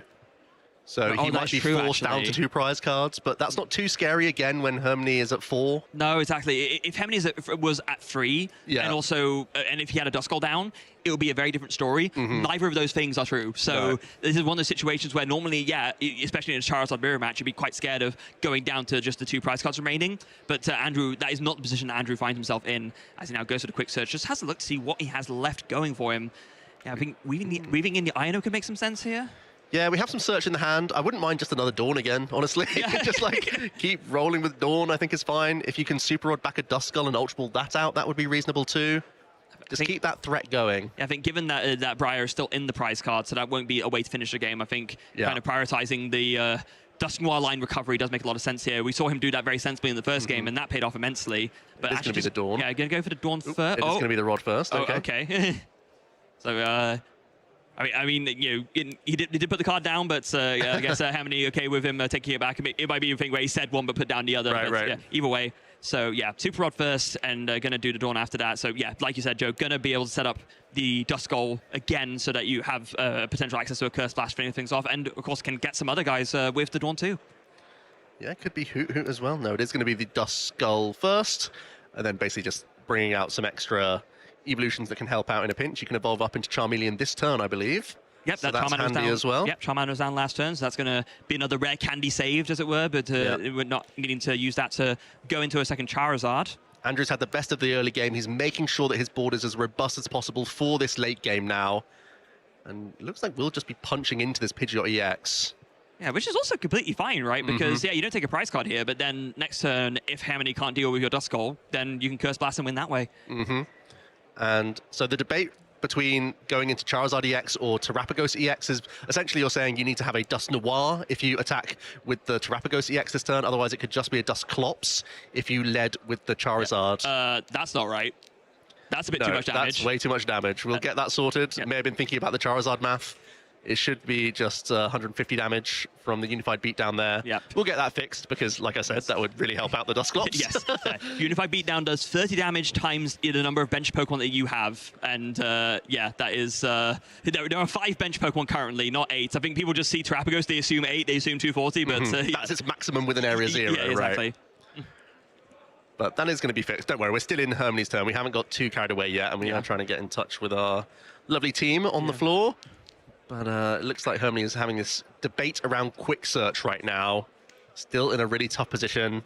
Has already spent one of their Iono earlier on in the game and now has to think, is there any way that I can keep disrupting? Is it even that worthwhile when there's already Pidgeot EX on the board for my opponents? Can I try and take that Pokemon out perhaps?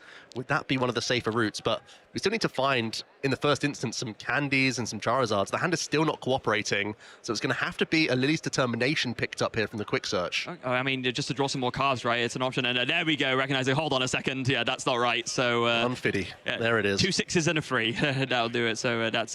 fix it. I think, he's pointing at the Burning Darkness math. Yes. So, but yeah, like you were saying, that means it's going to have to be a Dust Noir, not a Dust Clops to get that extra. Although 150 plus 130 is an exact 280.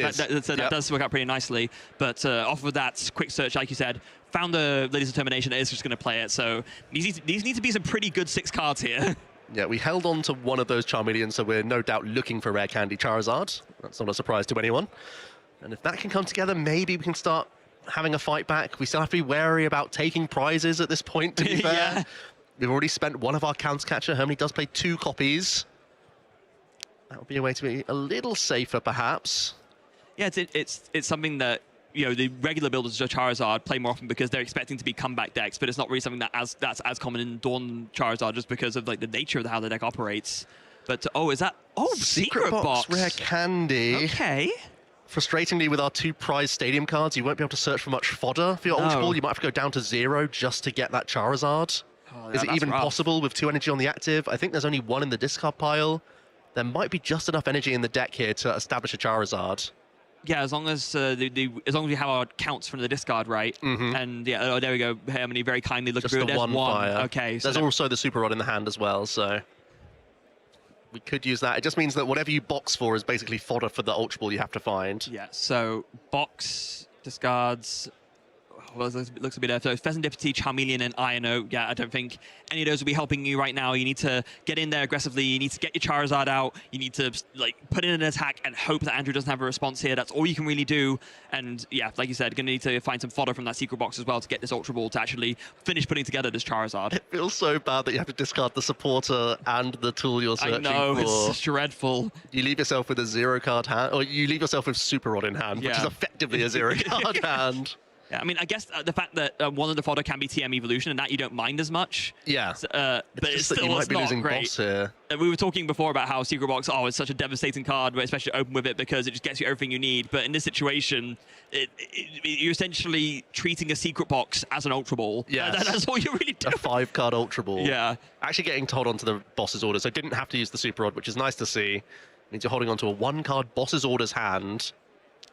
Yeah, that's how you finish the game, right? Yeah. If this pulls through and works, boss's orders will just win you the game by KOing any of these remaining 2 prizes. So makes sense to keep that as the card. You don't need to recover anything from the Super Rod right now. So just hold on to the boss so that you know if I get to hold on to this, I can win next turn. But will Andrew give him that turn? That's all this comes down to. It's more than a big if, to be honest with you, Freya, because there's that Dust Skull re-established on the previous turn, even without Briar, which is in the prize cards right now. It should still be fairly easy for Andrew to take those final prizes. Great choice with the Terapagos last turn, and that's going to set Andrew up really nicely. And I think with Quick Search, we should be able to find the combination. So it's just a matter for Andrew to put it together. So Quick Search coming in. The Dust Skull's already down. So you can go into your deck and you can find the the Dust Skull's already in hand, right? It's just the boss or Dawn. Yeah, it's just boss, right? Because you can use that to finish off a 1 prizer and then use Dust Noir to finish off the Pidgeot, and then that'll be all she wrote. So we have Rare Ultra Candy, Ball.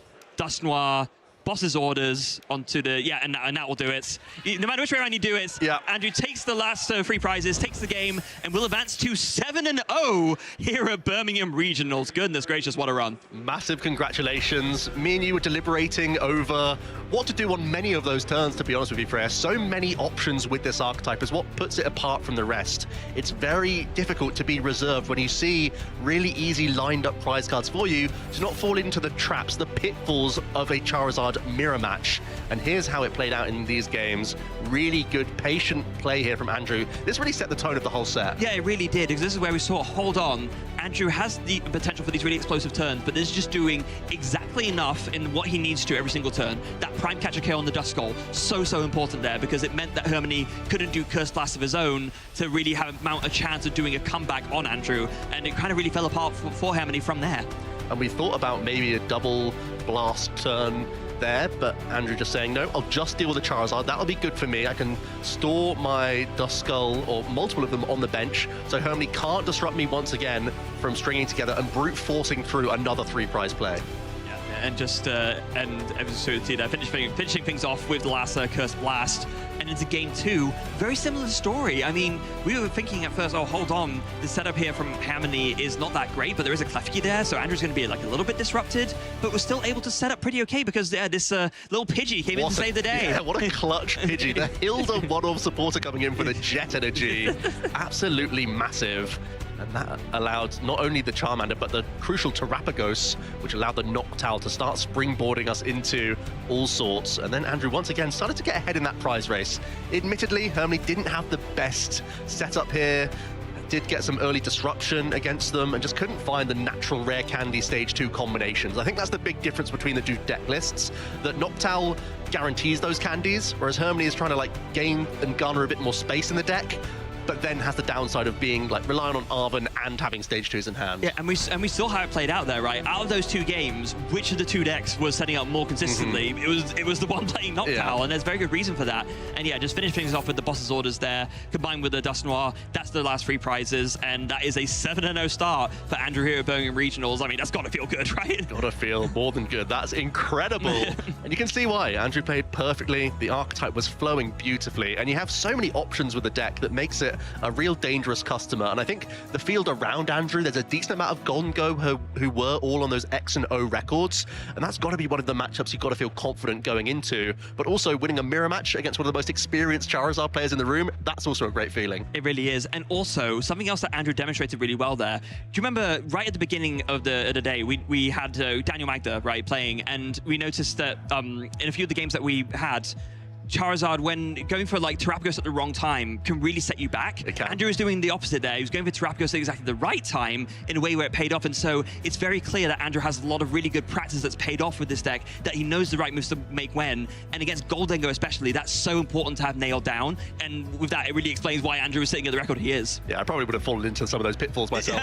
I could have been over... We were literally falling into them as we were discussing on the desk. We were overzealous with our curse blasting, but Andrew knew when and where to do it and picked apart the board beautifully. Let's hear how they did it on stage with our casters. Thank you for that, Joe and Freya. Yes, I'm joined with our round 7 winner, Andrew, advancing with a perfect 7 wins and 0 losses. Andrew, my first question for you, my friend, is how are you feeling right now? I'm feeling actually really good. I've got a lot of support here with me today. So it's, yeah, first time being 7-0. I've had some relatively good starts before, but this has been the best. So yeah, okay. Feeling good. What a good time to have your first start, best start, I should say, here in Birmingham. So, you know, you won that 6-0 record, feeling quite happy. And then you match Romani, a previous regional champion. What's going through your head at that time? So if I'm honest, I didn't know who they were. Fair enough. But I always have the thing, it doesn't matter who I'm playing, I've got to play the game in front of me. So if I'm 0-5 or just 1-0, I'm just playing the game in front of me. That's all I've ever sort of done for these regionals, and I advise my friends the same way. So okay, well, you know what? Fantastic way to approach it, because it works, because you're 7-0. Now, there were a few turns during that game where I think the casters were saying that you played very patiently. There were some turns where you could have used Curse Blast in combination with your Prime Catcher to really lock down your opponent, but you chose not to. Why is that? Do you often take your games very slow and methodical? So I didn't know exactly what I was playing. So, but I knew that for Charizard, Duskull's the most important thing. I knew if he powered up a Charizard and punched my Charizard first, I was in a bad position.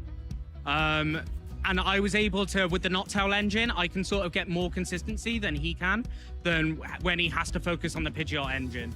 So, also Hilda is just amazing. Yeah, quite honestly, I know with the Dawn, it was a card I was enamored with, and I tried my hardest to break it. I came up with some bonky Ember thing, and then I saw Charizard, and I was like, this is the one. So watching it on stream, it's really good. But as we talk about Charizard, you know, in a bit of a 4-deck format, I'd like to say, I feel as if Charizard is the deck that gets the least hype and talk. Why do you think that is? I think it's because it's got quite difficult matchups in the sense, Pult is arguably one of the best decks at the moment. Yep. Guardy, yes, it's not actually like, I don't think you straight up win it. I think it can be, I've had my round 3 opponent, we had a really close game where it came down to a Monkey Dory flip. But yeah, it's been close, so it's good deck. I love it.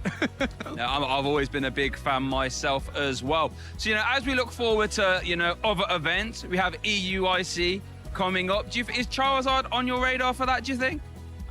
I think it is. Anything with a Noctowl, probably, because it's just being able to search your deck for 2 cards. I kind of feel like I'm legally cheating, but it's quite nice. But yeah, definitely. Yeah, it is. You know, when you have the Noctowl plus Pidgeot, it just feels like whatever you want to do, you can. Thank you so much for your time, Andrew. It's been a pleasure talking to you. And I'm sure myself and the crowd are looking forward to see just how much damage you can do here in Birmingham. But for now, we spoke a little bit about the European International Championships. How about we have a little bit of a recap of the last one and get excited for it?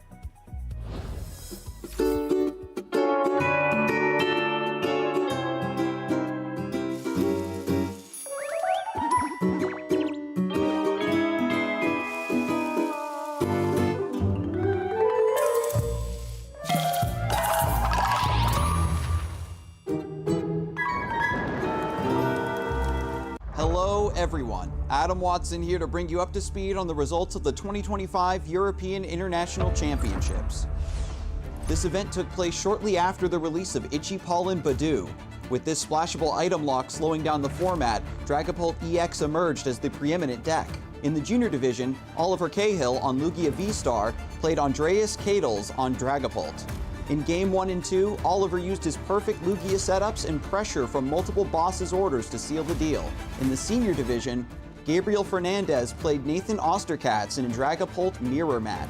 Both players matched each other beat for beat and dive for dive, bringing their set to a decisive Game 3.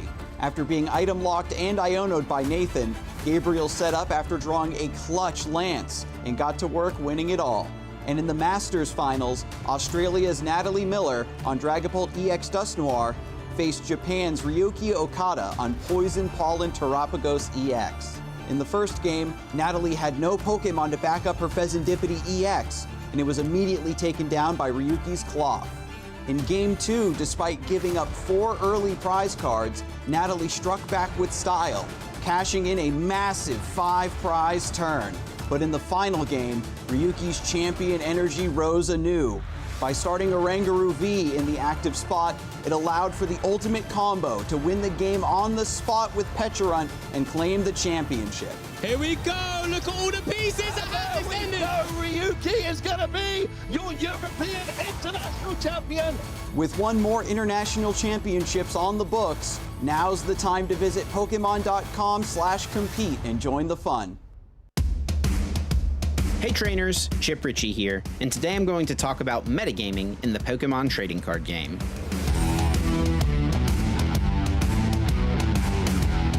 The competitive Pokemon TCG landscape is constantly shifting and evolving from event to event. We call this the metagame. Basically, what decks are popular and what decks are most successful. Let's discuss how you can use this information when preparing for a Pokemon TCG tournament. By using the results of recent tournaments and following along with online discussion, players can attempt to accurately predict what decks will be most popular at an upcoming event. There are a few ways to approach a tournament with this information. You could take a popular deck or archetype and just choose to play that.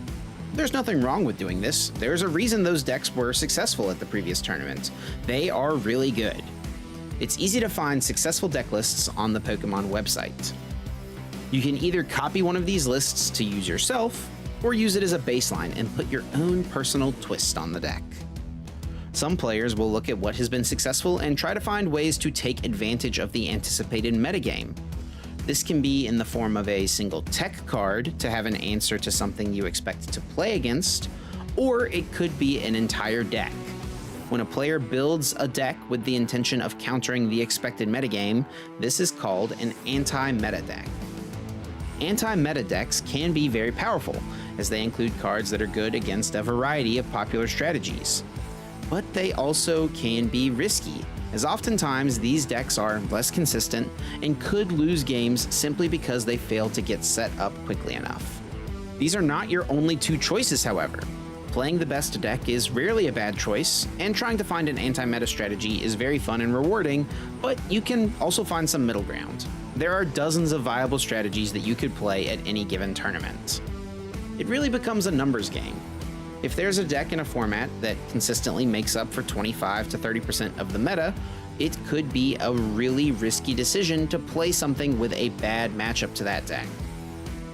I think it's important to recognize that it's okay to play a deck that has a bad matchup, so long as that bad matchup is something that you feel is not going to be very popular. The metagame is also constantly shifting between events, so it can be useful to stay in the loop online to see what the community is discussing and what players are thinking leading into a tournament. When making your final decision, comfort level should also be a factor. It's worth your time to practice and prepare to make sure you have a game plan regardless of what you come up against. Being familiar with not only your own deck, but the popular decks in the metagame will increase your chances to become the very best. To see all the action, be sure to tune in to our Championship Series coverage, and to learn more, visit Pokemon.com/play.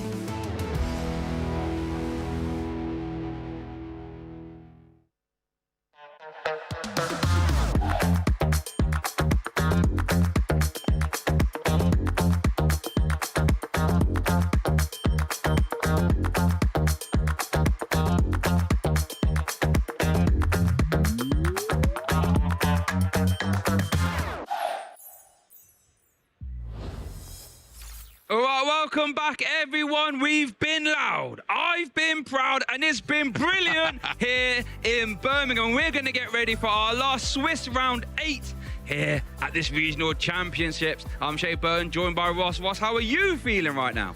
I'm feeling pretty good. I just had a bit of an incident with Snorlax, but I think it worked out okay. And here's the thing, we are getting down to it now. For some players, this will be a true win and in. Last chance. You win this, you get to go into phase 2, play one more round today and come back tomorrow. If you lose, you are donezo. For other players, your entry into phase 2 is already assured, but that's not the end of the story. Because what you actually want to do is position. Get yourself in that position to get into that top 8 or the asymmetrical top cut at the end of phase 2 tomorrow. So different goals for different players, and I've been having a little bit of a look-see. Okay. And I reckon we've got exactly 5 undefeated 7-0 players. I'd like to tell you who they are. Go on then, the floor is yours. We have Luke Parks from the UK. We've got Andrew Hayward from the UK. We've got Daniel Magda from Czechia, Andrew Stevenson from the UK, Team Secret Box. Yep. Those 2 playtesting partners with Golden Go, both at 7-0. And we've got Ruben Davidson from the UK. Fun side note, of the 5 7-0 decks, 4 of them are Golden Go. Wow. You know, it's only a matter of time. It's the most played deck in the room, and everyone's testing it, and everyone's been piling at it, trying to work out all the correct 60. I'm not surprised to see it absolutely smashing it here and doing really well. Could it be Golden Go's event? Early to say, or? It's a bit early to say, but certainly, here's the thing. When we look at what decks are likely to win an event, it's not just about numbers being played, it is about who is playing it. A deck can be very, very popular, but if it's not piloted by the right player, it's not going to win the event. But if we have a look at Golden Go, sure, there's some less familiar names having great runs with it this weekend, but there's also Daniel Magda and Drew Stevenson, who, I mean, they were 2 of the front runners coming into the event. Yep. Now they're both 7-0. They're going to end up, if they keep winning, they're going to have to play each other sooner or later. And yeah, right now, it is looking like Golden Go's tournament, but it's not just because of the numbers, and it's not even just because 4 of the 5 7-0s are Golden Go. It's because of the players that are playing that deck and representing this weekend with it. Yeah, no, those players that we chose and our players to watch as well. So, you know, happy days for us. There's actually one thing I want to pick your brain on a little bit, though. We just saw, now we're in the calendar year of 2026. We are. We just had Toronto, you know, last week, as it were. And that was our very first event where players had the asymmetrical top cut open deck list. Yes. How do you think that changes things? That changes a lot of things. Now, it only changes it when you get to top cut, but it rewards players who have that knowledge. Players who really know the matchup inside and out absolutely get rewarded, but it also slightly punishes players for playing unusual things. So for instance, let's say you're one of those players who has gone and teched a Moltres into your deck. You can be used all the way through Swiss and all the way through, you know, your top 16, you know, well, until your asymmetrical top cut. You can be just farming with that deck, being like, you didn't see this coming, I win. You didn't see this coming, I win. But then you get to top cut, players did see it coming. So now you don't get to drop that surprise. Players can play around it. So that little edge that you had goes away a little bit. Now, your opponent might not be able to play around it. I mean, we saw last weekend in Toronto, I'm playing Moltres. Well, I'm not going to bench my Genesect. Well, I'm going to Badoo you until you lose because you don't have Genesect for your consistency boost. So, you know, we can have this lovely back and forth, but it really rewards people who know the ins and outs of the matchup. Being able to look at that deck and go, oh, hang on a second, they're playing this card but not this card. That changes the matchup in this way.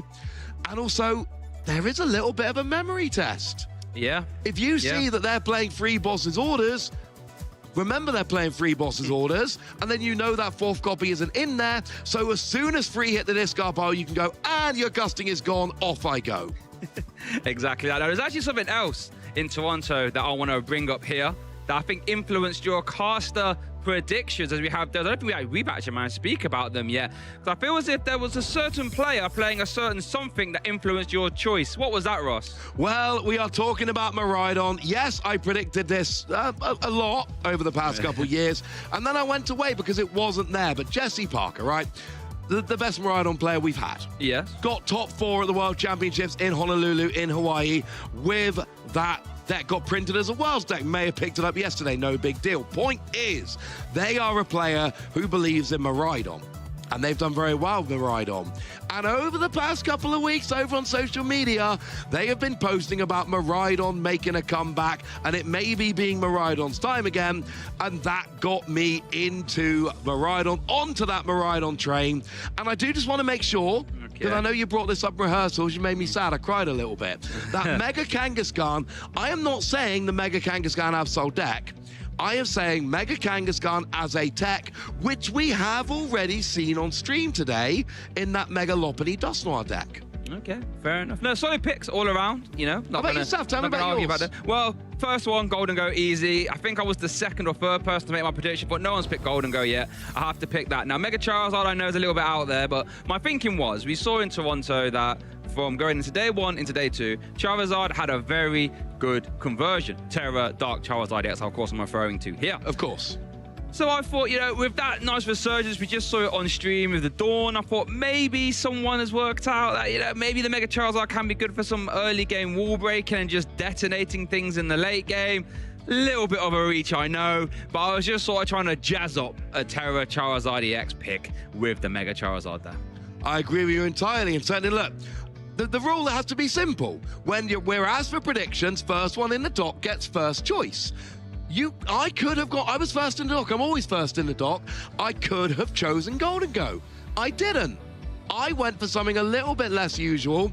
And right now, I'll be honest with you, it's not looking like the best pick, if we're honest. But I do honestly think that we're in a format at the moment where the right player with the right list can have a run with Miraidon, and I do think it is out there. And look, it's an under-the-radar pick, it's an off-the-wall pick. It is not what a lot of people are expecting. I think there's room for Miraidon in this format. I'm just putting it out there. Well, we saw it on stream, you know, Jesse came very close to winning his last round there. I think, was it top 4 he got, was it? Or top 8, Jesse? Or no, was it in Honolulu?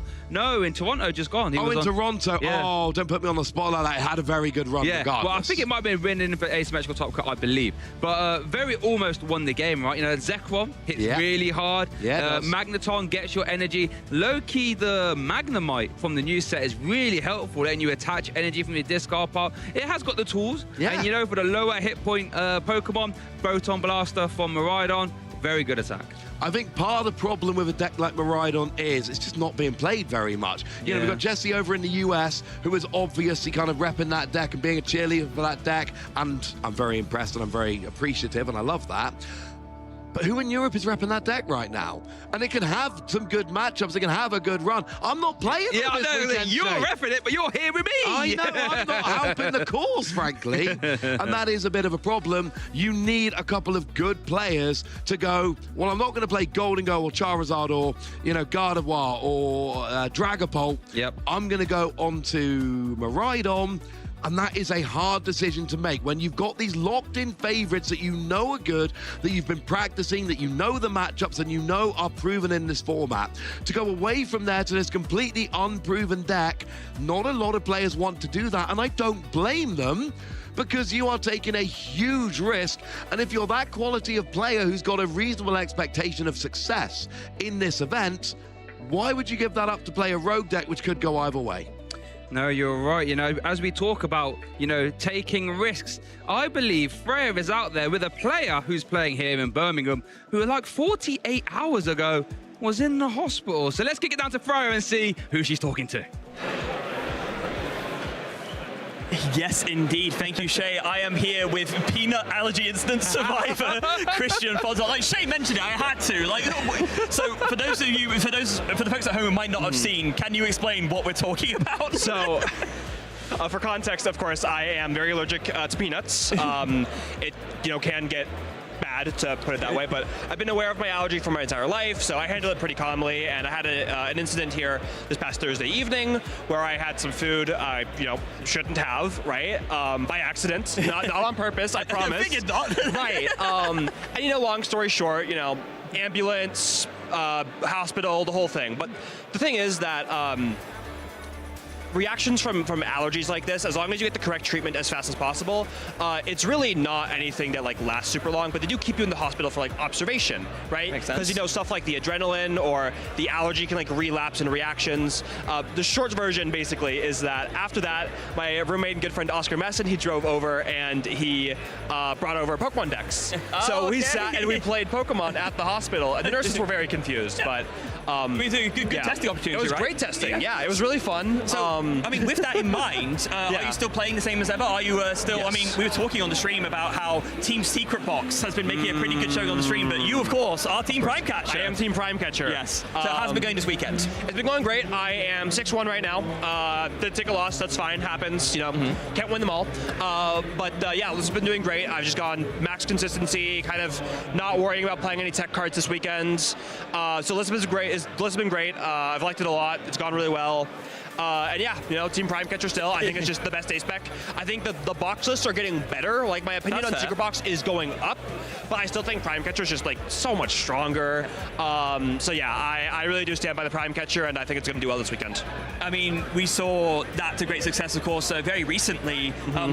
We were just talking before the interview started about how it seems like Stuttgart Regionals kind of belongs to the Nordics, doesn't it, a little bit? So we just saw Nikolai Steborg won, of course you won yourself not long ago, and then before that Arnie won for Finland. Why do you think that is? Why is it that Stuttgart, the Nordics just have such a good showing? So I don't know, right? But what I am thinking is that I think we just kind of laid claim to the territory, and because it's really just Denmark and Finland has these large portions of the best Nordic players. Makes sense. I'm thinking we kind of alternate, we can trade a little bit. So next season, if we have Stuttgart Regionals, we'll give it to Finland. We'll let a Finnish player win, and then the year after that, we'll have a Danish player win again, and that'll be the flip flop of who wins in Stuttgart. Yeah. I think that's fair. Also, speaking of winning, I think the next round's up, so I think you're going to go get to the match. We're about to pull away my stuff, so I do need that. Yeah, best of luck and for all the best. And back to the casters, so we can continue on with our round A action.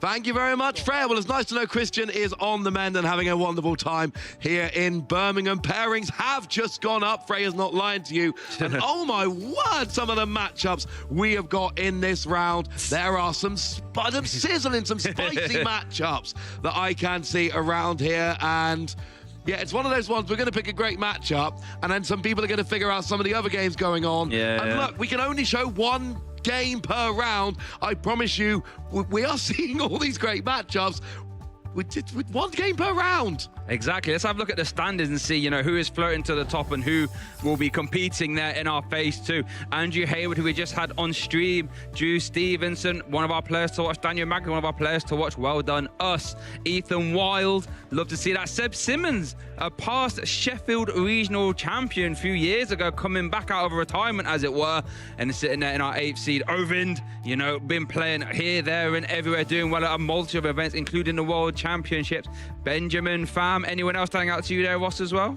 I think you've hit most of the players that kind of jump off the page there. Benjamin Pham, of course, been around a very, very long time. Seb Simmons, a UK player, very prevalent in years past, less prevalent recently, but still coming around and having a great finish. Ethan Wild, of course, friend of the stream, has had a couple of good years.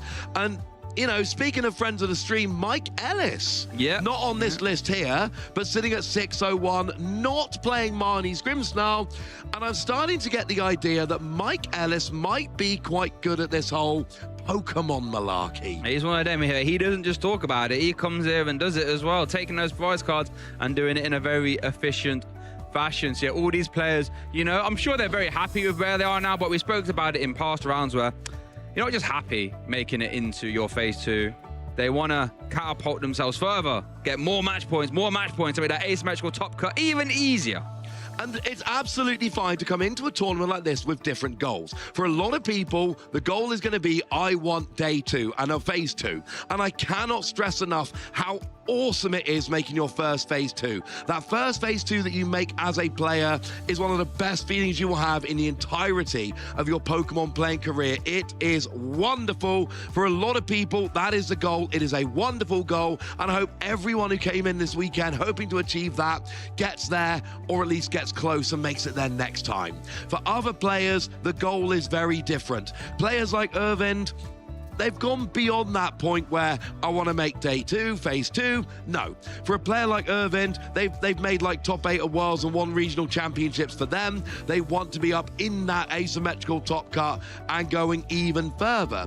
But it's funny, I've been wandering around the venue a bit today.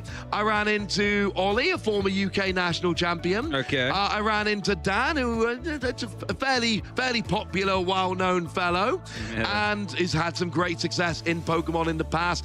Alex Norvey is here, another former UK national champion. Tamao, the reigning UK national champion. And given that national championships are no longer happening, I think he might hold that title for a while. But everywhere I turn, there's just another UK national champion hiding around the corner. It's been fun kind of getting to see all those familiar faces that you might not see in other European events. But because it's Birmingham, because they're in the UK, they've all come out to play. Yeah, and I think as well, just by the nature of the scheduling, a lot of the US player base that would be traveling have gone to Merida. Yes. A lot of the Japanese or any other players from the other side of the world are going to Auckland. Yes. They're in New Zealand. So that means Birmingham this weekend, a lot of the European players have only attended. There hasn't been as much of an international contingent. And what that means is there's just a higher percentage of UK people around, if I'm being perfectly honest, which is always nice and fun to see. Yeah, I mean, certainly both of us have done, our time running around the UK circuit, various different shops. I think at this point, I might have hit every single local game store in England and a few in Wales as well at this point. Never ever got up to one in Scotland, which makes me a little bit sad. Never got that far north, but I did hit a lot of stores all over the country when I was, back when I was spending every day, when I didn't have 3 kids. Yep. And I could just travel around every weekend playing in League Cups and Challenges, or cities. It was cities and battle roads. I was about to say, I've been around a while at this point. Had a few less grey hairs than I would like to imagine as well, right? There was a point where my beard was entirely brown. Those days are long past me. Oh dear. But thanks for bringing it up. Anytime have you throw a little shade on the old time, we got to be done. But yeah, let's take it back to this event now, going into our last round of Swiss. Going into these players' minds, if you're already in contention for the phase 2, trying to catapult yourself through. And it's actually in the interview I just said is that you think these players are just going to try and approach these games, just one at a time, keep yourself composed, or what do you think is going through their heads? Right now, it needs to be calm. I know there's a lot of excitement, but it needs to be calm. This game is important. I don't care who you are, whether you're going for a win and in, whether you're trying to go from 6-1 to 7-1 or 7-0 to 8-0, this is an important game. And it needs to not be a mindset of job done. It needs to not be a mindset of, yay, I've made it. It needs to be a mindset of one more game. When we finish these 8 rounds of Swiss, then I can sit and chill for a bit and then do the first round of phase 2. And then go and get some food afterwards. But it needs to be calm, relaxed, chill it out. There'll be time for celebration later. Don't get too excited, nice and centered, and enjoy your last game. And I think on the stream, we're going to have a couple of names you might be familiar with from the UK if you've been around the scene for a while. And I think we're going to see a deck that both of us got close to predicting as a deck to watch, but never actually predicted it. Oh, I predicted one of these players' decks numerous times. It just so happens today I didn't. And now we're going to have to cast. It's actually a deck I play a lot myself. We'll get into that when we get down to the stage. But I promise you, it's going to be a very explosive match, I can tell you that. Yeah, it's going to be an explosive match. We've got a deck we're expecting. We've got a deck we are not. It's actually another deck. I'm very, very fond of this deck. Oh, I love it. This would be one of my top choices for the weekend if I was playing this weekend myself. It's a deck that's sitting at 6-1, which was not even on the best of the rest graphic that we showed you earlier. It is a deck being played in very small numbers, and yet There's somebody sitting at 6-1. And look, if you go 7-1, if you win this game, go to 7-1, heading into phase 2 at 7-1, you're in a decent position to make a run for that asymmetrical top cut finish. Especially with a deck like this, you know, you'd be feeling confidence levels would be sky high. It's a deck that can really topple some of the big metagame giants. Has to try and bob and weave a few, but luckily for me, they're a good friend of mine, so I've talked to this person a lot about their deck choice, their deck inclusions, and their cards, which we will get into later on. So I have a little bit of inside knowledge for you. Yeah, and we've teased it enough now, so look. Go on then. Have a guess in the chat. Oh yeah, go on then. Yeah, you're watching the stream, have a little bit of a guess. We've told you a few things about this deck. Yep. We're going to tell you what it is in a minute, but, you know, get your guess down. Yeah, so what was the intel we gave? We both like it. Yeah. It's a deck we probably both would be playing if we were playing this weekend. What other hints did we? You called it an explosive deck. Explosive deck. It can topple a few metagame giants, but it has to try and bob and weave a few. So you get your guesses in while we head down to the table, and we're going to get our last round of Swiss action here at the Birmingham Regional Championship started. Yeah, and we are going to be having a game between Luke Kirkham and Alex Norvey. So let's go down to the desk. Alex Norvey, of course, a former UK national champion, and Luke Kirkham, someone who is very well known to the UK player base. If you spent any time playing Pokemon in the UK, you've probably come across Luke more than a couple of times and traveled with him to many tournaments. This is Luke. And he, you know, we got what? Gdansk Regional Top 4, Arnhem Regional Top 4, I was there, Lille Regional Top 16, and a World's Top 128 back in 2019. But a real mainstay of the UK scene for pretty much as long as I've been around anyway. Yeah, and there we have Alex Norvey on the right. EUIC Top 64, Stuttgart Regional Top 16, Lille Regional Top 128, Lille Regional Top 128. And you were saying as well, a former national champion, right? I believe, unless I'm getting completely mixed up, I'm pretty sure Alex Norvey is a UK national champion. I am going to check on that while we get going with this game. And now we can reveal what the slightly weirder deck is being played by Luke Kirkham. Shay, tell the people. Let's consult the prize cards. There you go, revealed Mega Lucario with that Mega Brave. Ooh, don't like two Hariyama prize. Two Makuhita prize. Does play a 3/3 line though. And then for Alex, who's playing that Charizard, Dawnzard, not too bad prize cards here. Let's see who's going first in our Swiss Round 8 feature match here at the Birmingham Regional Championships. And it is Luke Kirkham starting us off. Alex has led the fan call roam. Luke has led the Soul Rock. And it looks like we are going to see a benching of a Railu. We have, do we have a fighting Gong in hand? We do see a Nest Ball.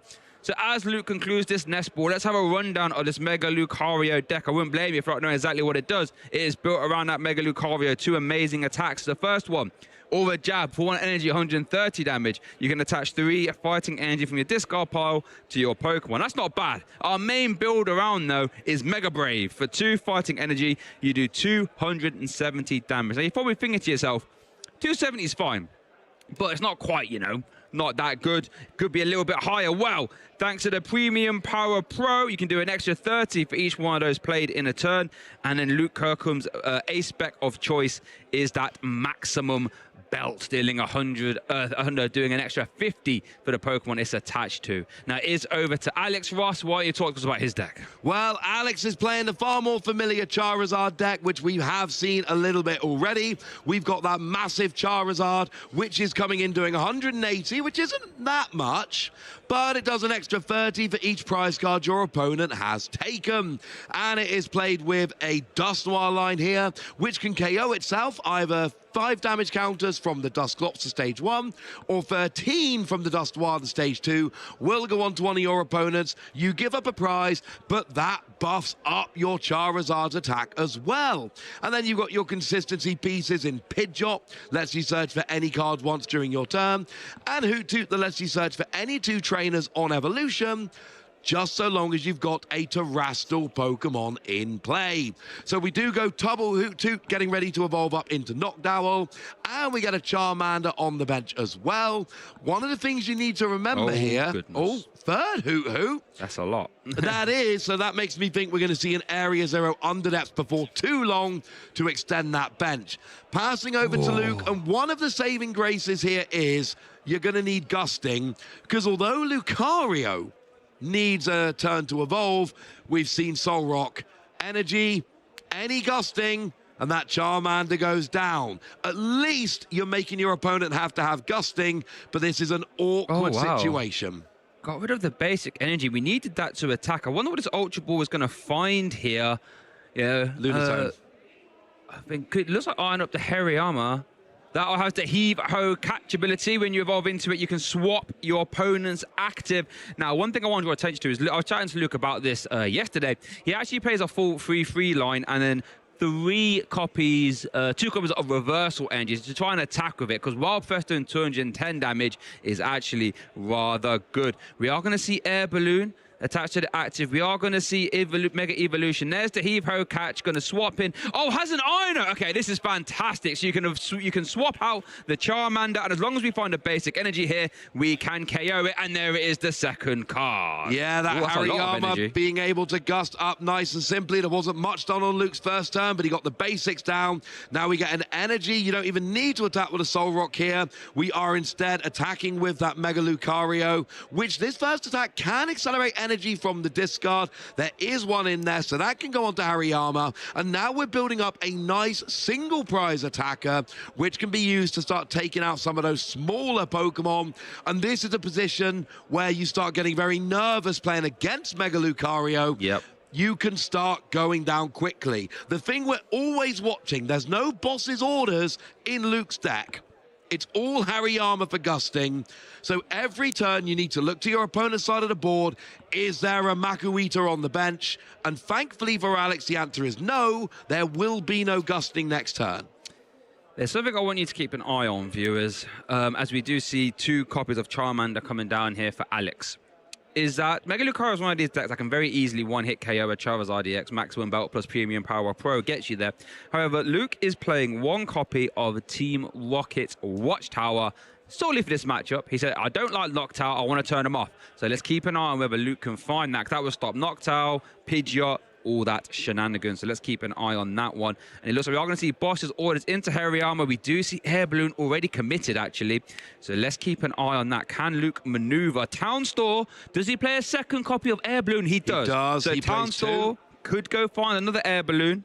That Town Store is actually really important in this, by the way, because Town Store not only finds your Air Balloons, it can find you that Maximum Belt A-Spec as and when you need it. And that Maximum Belt A-Spec, it increases the damage of the Pokemon it's attached to by 50. And the fun thing here is, although Hariyama's got a retreat cost of 3, that means you will have to discard the fighting energy when you retreat. Yeah. But then Lucario's just going to reattach it straight away when it attacks. So there really is no downside here. There's the Air Balloon. We should see a retreat here because you got no other attacker. We're putting an energy on the Makuhita. Now we're playing another Iono, and this is where things start getting a little bit scary because now there can be gusting again next turn. Yep. The good news is this turn is going to be Fan Rotom goes down, but next turn it could be anything, and searching for a stage 1 Pokemon is a lot easier than searching for a supporter card. We would love to start trying to get more fighting energy in the discard pile. We actually haven't seen the Lunatone yet at all. Nope. We do see a fighting Gong, so we can go grab it, or we could go grab a basic energy, of course, but you know, that Aura Jab can accelerate up to 3 fighting energy from the discard pile here. You'd love to try and get more value of that, as we do see Fighting Gong conclude for the Lunatone. And the thing I love about Lucario, because I also am a huge fan of this deck, when you can sit there with 1 energy, and then you don't need the other one. When you need a big attack to second energy and go. But you've seen Luke, he got the energy on Lucario, and since then it's, well, now I can get some energy on my Hariyama and all of that. I'm not in a hurry to build up this Lucario because there's not much building up needs to be done. There's an energy from Night Stretcher to go and draw 3 cards with Lunatone. It is a Nest Ball, a basic fighting energy, and a Fight Gong. So that means we're going to be able to use that Lunatone more in future turns. But now we're going to be able to accelerate at least 2 energy with Lucario, take the KO onto that Fan Rotom. Oh no, it's still the one because it was the same one from Night Stretcher. Oh, it was Night Stretcher back, thank you. But see, again, we've got a second Lucario ready to go. And then when we've got time, we'll get the energy on the Makuhita, ready for the Hariyama. But we're not in a huge hurry yet. It looks like is over to Alex. Does have the Terrapagos in hand and an Ultra Ball, so we can go grab Noctowl and start to use Jewel Seeker, provided we bench the Terapagos, because that would obviously activate the Jewel Seeker. So that means Alex can start to go off to the races. So let's see what he can manufacture. Here is the Jewel Seeker. Going to grab 2 trainers. I imagine we're going to have to see a Charizard at some point. So Dawn grabbing a basic, a Stage 1 and a Stage 2 and the rare candy. That means we can obviously catapult ourselves into the big, bad, scary Charizard EX. I love this, but there is one thing which I'm a little bit worried about, and that is there's no Pidgey on the bench. There is. Now, one of the reasons there probably is no Pidgey on the bench is because there's only one Pidgeot in the deck and it's prized. Oh, so if you know the Pidgeot's prized, why would you bench the Pidgey? Because that just creates a really nice gusting option for your opponent, and the chances of them gusting it before you get it evolved are very high. But it means that you're not going to see like we did in previous stream games where one Knockdown gets everything. You're going to need more Knockdown. The one thing that I love Alex has done here, there's 2 more Hoot on the bench, so that means there's potentially 2 more Knockdown coming. Oh, there we go. So we do see the Dawn into the rare candy Charizard, Infernal Rain activation. Here comes another Jewel Seeker. Going to go for an Area 0. That makes sense. What else are we eyeing up here? Looks like he's going to have to do some ball search, perhaps. Now, there's actually, an Ironer. That makes sense to reset the hand. One thing I want to keep an eye on, though, is that the Terapagos is actually rather vulnerable. 230 hit points is rather low, but it's also in range from the Heavy Armor. All you need is 1 Premium Power Pro. You can uptrade there. Area 0, that's actually a really important staging replacement, because if you end the turn with Terra Charizard EX in the active, all Luke needs is Maximum Belt, 1 Premium Power Pro. That is a KO Charizard. Removing that Town Store makes that turn a lot harder. It absolutely does, and I was thinking the exact same thing about Terapagos. If you KO Terapagos, then one of 2 things is going to happen. Either your opponent cannot knock Dowel, or they have to replay Terapagos, which gives you another easier thing to KO. Now, here comes Charizard. Luke has taken 2 prizes, which means Charizard is currently hitting for 240. Yep. That's not enough. This Mega Lucario is absolutely gigantic. This is a big turn. And honestly, like, obviously, you want to play keep away and not give up prizes. But Luke kind of feels like he can just leave that in the active and attack with it again here if he wants to. Now, Professor's researches are in hand. We have Fighting Gong to draw energy as well. This could be a big turn here, Ross. Going to be a lot of cards being drawn here, Shay. You're here. This is going to activate the Luna's Home to go and draw 3 cards. And then you can use Professor's research to go and draw another 7 cards. And I mean, it depends where you want to go. There is absolutely a strong argument here for just KOing the active Charizard, taking 2 prizes, making your opponent happy. Got the maximum belt off the top card! Doesn't even need to go and get a Town Store or anything like that. So now all he needs is 1 Premium Power Pro, and that is going to be the KO. Dude, I don't think we have it in hand right now. There is the turn attachment. That was such a huge... There's the attachment of the Maximum Belt. 1 Premium Power Pro. Yeah, but he's played 4 in the deck. You always play 4 in the deck. Of course. And how many has he seen so far, Shay? 0. Big Professor's research here, then. If we see a Premium Power Pro, that's going to be a KO Charizard. No. Yes! Yeah, there it is. No.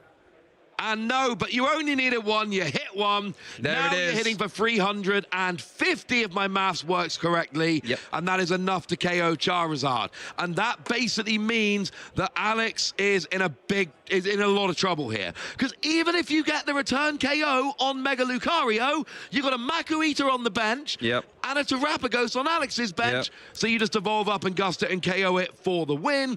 Oh, Luke has put himself in a very strong position. What a big, massive, bad, mega brave. What a turn there for Luke. 2 prize cards away, and as you say, Terapagos is looking rather squishy. Now, to be fair, if you can reload a Charizard EX, KO active, can only use Maximum Belt once. There is no way of getting it back into the deck, so it would make a KO on Charizard a lot harder. You probably have to go around it. But yeah, this is all Alex can do. It still hasn't taken a prize card. Now, worth noting, since Mega Lucario is a Mega Evolution Pokemon, it will give up 3 prize cards if it's KO. So Luke, you know, I mean, Alex isn't as far back as it might seem, but it's definitely safe to say I think Luke Kirkham's in the driver's seat here. Well, there is another route here, and the other route for Luke is 3 Premium Power Pro. then you hit 360, and that will be enough to go and get Oh no, you only need 2, sorry. 2 gets you up to 330. There's 3 left in the deck, none in the prizes. You've got Professor's Research in hand.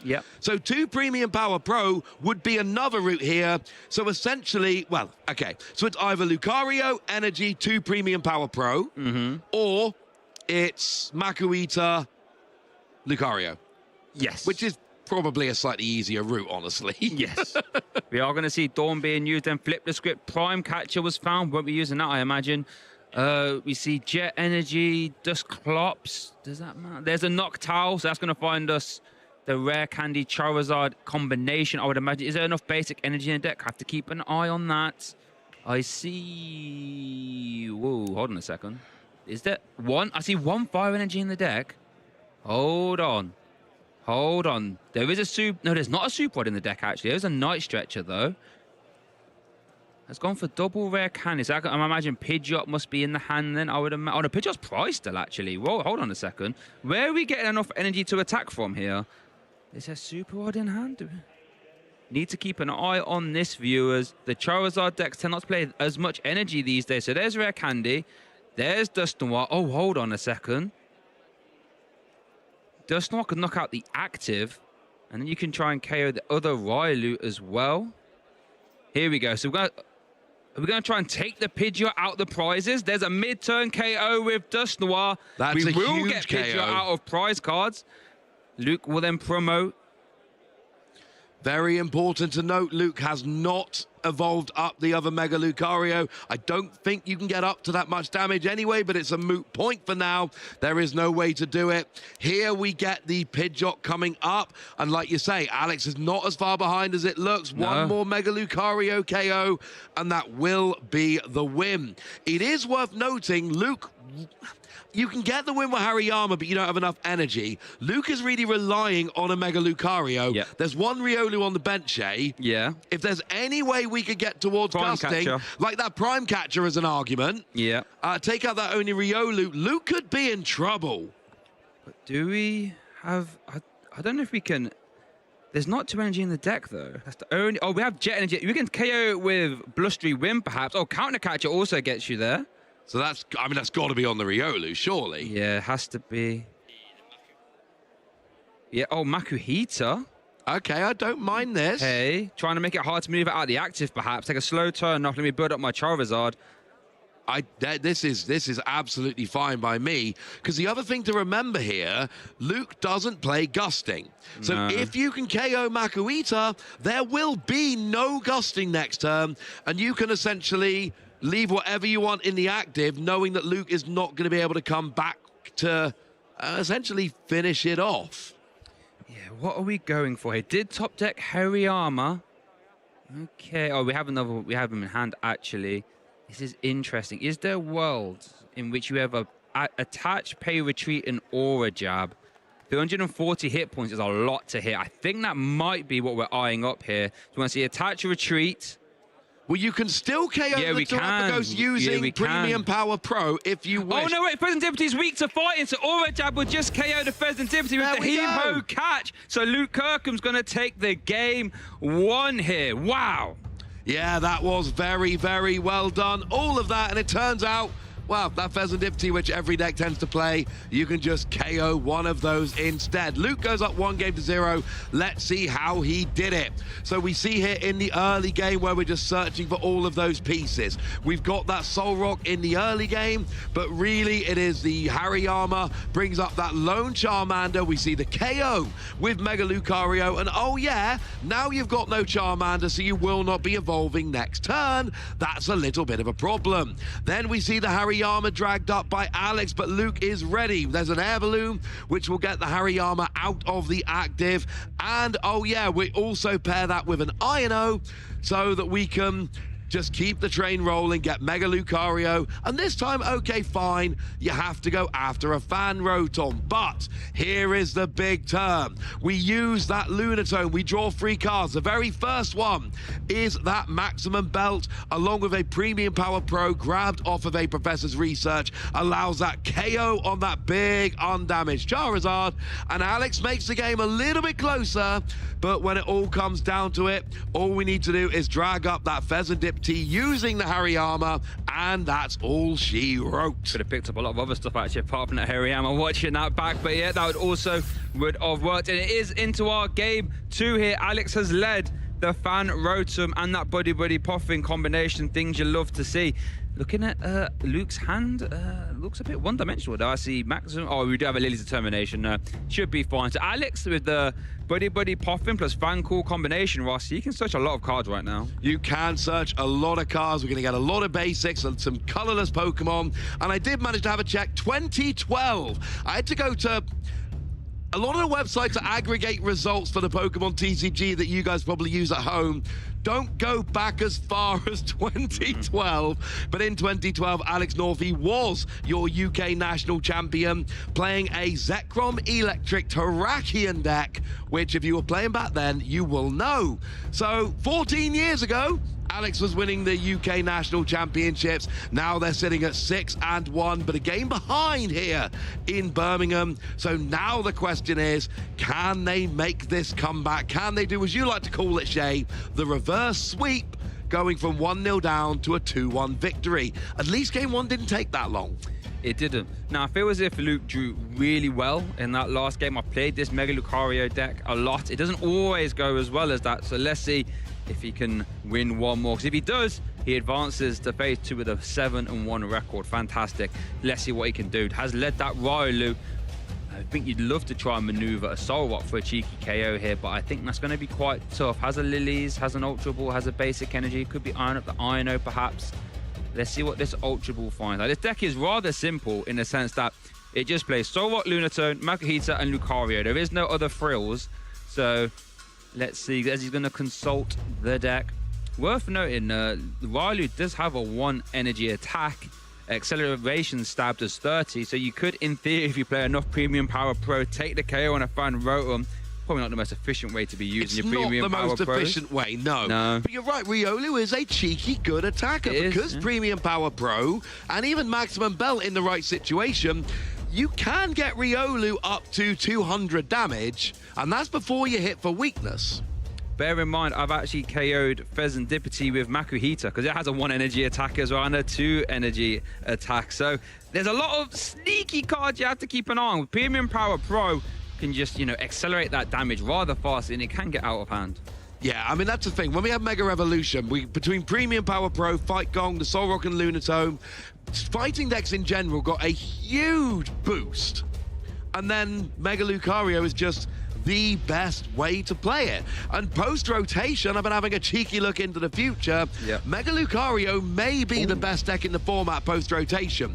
Luke's not waiting for rotation. He's winning with it now. So what have we got? Oh, we got a Switch Air Balloon and the Energy. That's good. Oh, wow. So you can actually take a KO here with Solrock if you like. I think debating whether you Luna Cycle or not. You are going to see the Switch. Hold on to Air Balloon. Love that. We're going to Luna Cycle. That's a little bit risky. No, we're going to see the Cosmic Beam. If you want the KO, you don't Luna Cycle because you've got to hit an energy or you lose. The other thing is you see 3 cards of a Luna Cycle and you might miss the KO. You still see 1 extra card here. It's not a lot, but you do still see an extra card by virtue of having taken a KO. Why are we knowing, Shay? I don't think that hand's very good. We've got no way to fetch Terrapagos. Wait, that can find Terrapagos. But then you can't use your Noctowl. You'd have to find Noctowl. I'm not really seeing a lot what Alex can manufacture with this hand. This has got. Does this have to find Fez? Has to find Fez. It is. Oh, but we know it's fighting weak. Oh dear. And the thing about it is, you do not want your opponent to take 2 prizes with Lucario's first attack. No. If they're attaching 1 energy to Lucario and accelerating energy and they get 2 prizes as well. Yeah. You don't want Fezandipiti, but you're right. Right now, you need a Noctowl and you need a Terrapagos. Alex's hand wasn't getting him there. And the problem against Lucario is it keeps taking prizes. It does. It really does. It just doesn't stop. Okay, so this is a big 3 cards here off Flip the Script. Dawn would be massive. Hoot Hoot, Rare Candy, Noctowl. Oh no. No way to find Terrapagos. Noctowl's not alive. Nope. Jet Energy can maneuver. Oh no, you can Rare Candy Charizard and then Noctowl? Oh, is Rare Candy in hand? Rare Candy was one of the cards that was just wait, drawn. Charizard in hand. Oh, it is. Okay. So that's what we do. We can Rare Candy into Charizard, get the energy. Charizard also a Terra Pokemon, so that will turn on Noctowl. Charizard was hiding in the hand there, but it worked out rather beautifully in the end. And now Alex can start putting some pressure on. This is actually really scary to deal with as a Mega Lucario player because you haven't got ways to cheat energy, right? Apart from reversal energy. So that means that you have to try and hide your Riolu and slow attack. Oh, Cruel Arrow. That would KO the Riolu. Is that what we're eyeing up here? Might be. Well, here comes a Noctowl to go and search out any 2 trainer cards. And look, we don't see energy on a Fezandipity very often, but when you put 2 on there, you're getting ready for a Cruel Arrow. You need 1 more, but then it does 100 to one of your opponent's Pokemon. Here's the thing, though. What's that? You don't discard any energy. You don't shuffle you can just any keep energy. doing it. Yeah. Most attacks like this punish you for doing it. Fezandipity actually doesn't. So this turn you get Riolu. Oh, you're going to hit me for 70 because Solrock doesn't hit for weakness. Yeah. Then you get something else. And essentially, Luke has to bench 2 Riolu at a time, knowing one of them's going to get KO'd. This is a really fun play to try and lock Alex out of being able to have any Mega Lucario, and that's a great way to win the game. Yeah, and we get the quick search here. This is all fire and all cylinders here. Alex has got them all, so we've got a Jet Energy to get Fezandipity in the active. We also have the Area 0 under there. And look at the speed. He realizes, wait, hold on a second. This Cruel Arrow could be really tough because not only, as you said, you have to bench 2 Riolu, you have to attach to one. And whatever one you attach to, that's just going to get Cruel Arrowed. So this is actually a really scary situation for Luke to deal with. Hasn't got Makita down, so can't even rely on reversal energy. But there we do see Buddy Buddy popping, concluding Jet Energy to get Fezandipity in the active. Cruel Arrow does 100 damage to one of your opponent's Pokemon. KO on Riolu. And Alex has taken his first prize card here in our game 2. What can Luke do? I love this pivot from Alex. Did not want to play the Fezandipity last turn, but now it looks like just the most wonderful play because Luke hasn't... You don't ask for much as a Lucario player. Stage 1, 2 energy max. You don't have the stage 1. So the problem here is every turn, Alex is going to be picking something off of your bench. Oh, there's the Watchtower. Could have done with that last turn. That would have been nice. That would have been nice. With that Team Rocket's Watchtower turns off all colorless Pokemon abilities. That shuts down Quick Search, that shuts down Jewel Seeker, but has arguably drew it a turn too late. So we are going to take Professor's research into the Lunar Cycle combinations. That's the top 10 cards of Luke Dex are now in his hand. He's got a Riolu and a Fight Gong, so you can 2 Fight Gong, so he can double Riolu. And I think no, I don't think. You have to double Nest Ball as well. You got to double Riolu. The problem is, like you say, you really need to attach to one, but you almost don't want to attach to one. Because if you attach to one, you're going to lose that energy guaranteed. I bet at least you can try and Aura Jab it back into play, though. I mean, Aura Jab does KO defensively thanks to weakness, of course. So you can chase the Riolu, you promote the next one, you KO with that with a Missile Jab, accelerate energy to another one, ideally. Threaten the Charizard with the maximum Belt plus P and Power Pro combination. Worth noting, one has hit the discard pile, by the way. It has. Or do you want to just save the energy for next turn to guarantee the Lunar Cycle? That is also true. These are the things you have to keep an eye on here. You obviously Fighting Gong concluding for the Fighting Energy. There's another Fighting Gong. Fantastic card, letting you grab a basic Fighting Pokemon or a basic Fighting Energy, whatever you prefer. If you've got 2 energy, I don't mind attaching one here. Just, know you're going to lose it. Now, this I love from Luke. 2 Makuhita down. Yeah, when they evolve into Hariyama, you get to do Gusting. This is a great way of just kind of going, I'm going to Gust the next 2 turns, and there's nothing you can do about it. Unless you don't KO my Riolu, in which case, thank you for not KOing my Riolu. I think, you still probably want to attach one. Keep your opponent honest, I guess. How many in the discard pile? Just the 2, actually. Okay. Just play 9 copies of basic Fighting. 1's in play. There's the Team Rocket's Watchtower. That's actually going to have to force Alex to discard a Pokemon as well. probably going to be Noctowl. Yeah, that one's easy. You've already used Noctowl. He's done his job. So worth noting, Quick Search is now offline, and so is Jewel Seeker, but it is going to be the Cosmic Beam. No turn attachment is over to Alex. That hand is a little bit dire. Flip the Script is not live. Top deck, Nest Ball. She's going to have to be Crawl Arrow again, I believe. I guess you could pay Retreat and Burning Darkness, perhaps. No, you want to. If I'm here, I want to Crawl Arrow, probably onto one of the Riolu. And then maybe your opponent doesn't evolve, and then you can get the last Riolu, and that's game at that point. And actually, looking at Luke's hand, he does not have the evolution. Ooh. He can dig for it with Lunatone. Pay Retreat. It is going to be a Burning Darkness. Yep, just going to be the Burning Darkness KO. I don't mind this play, actually, because what this means is the Aura Jab isn't going to take 2 prizes. Correct. Ooh, top Dexter.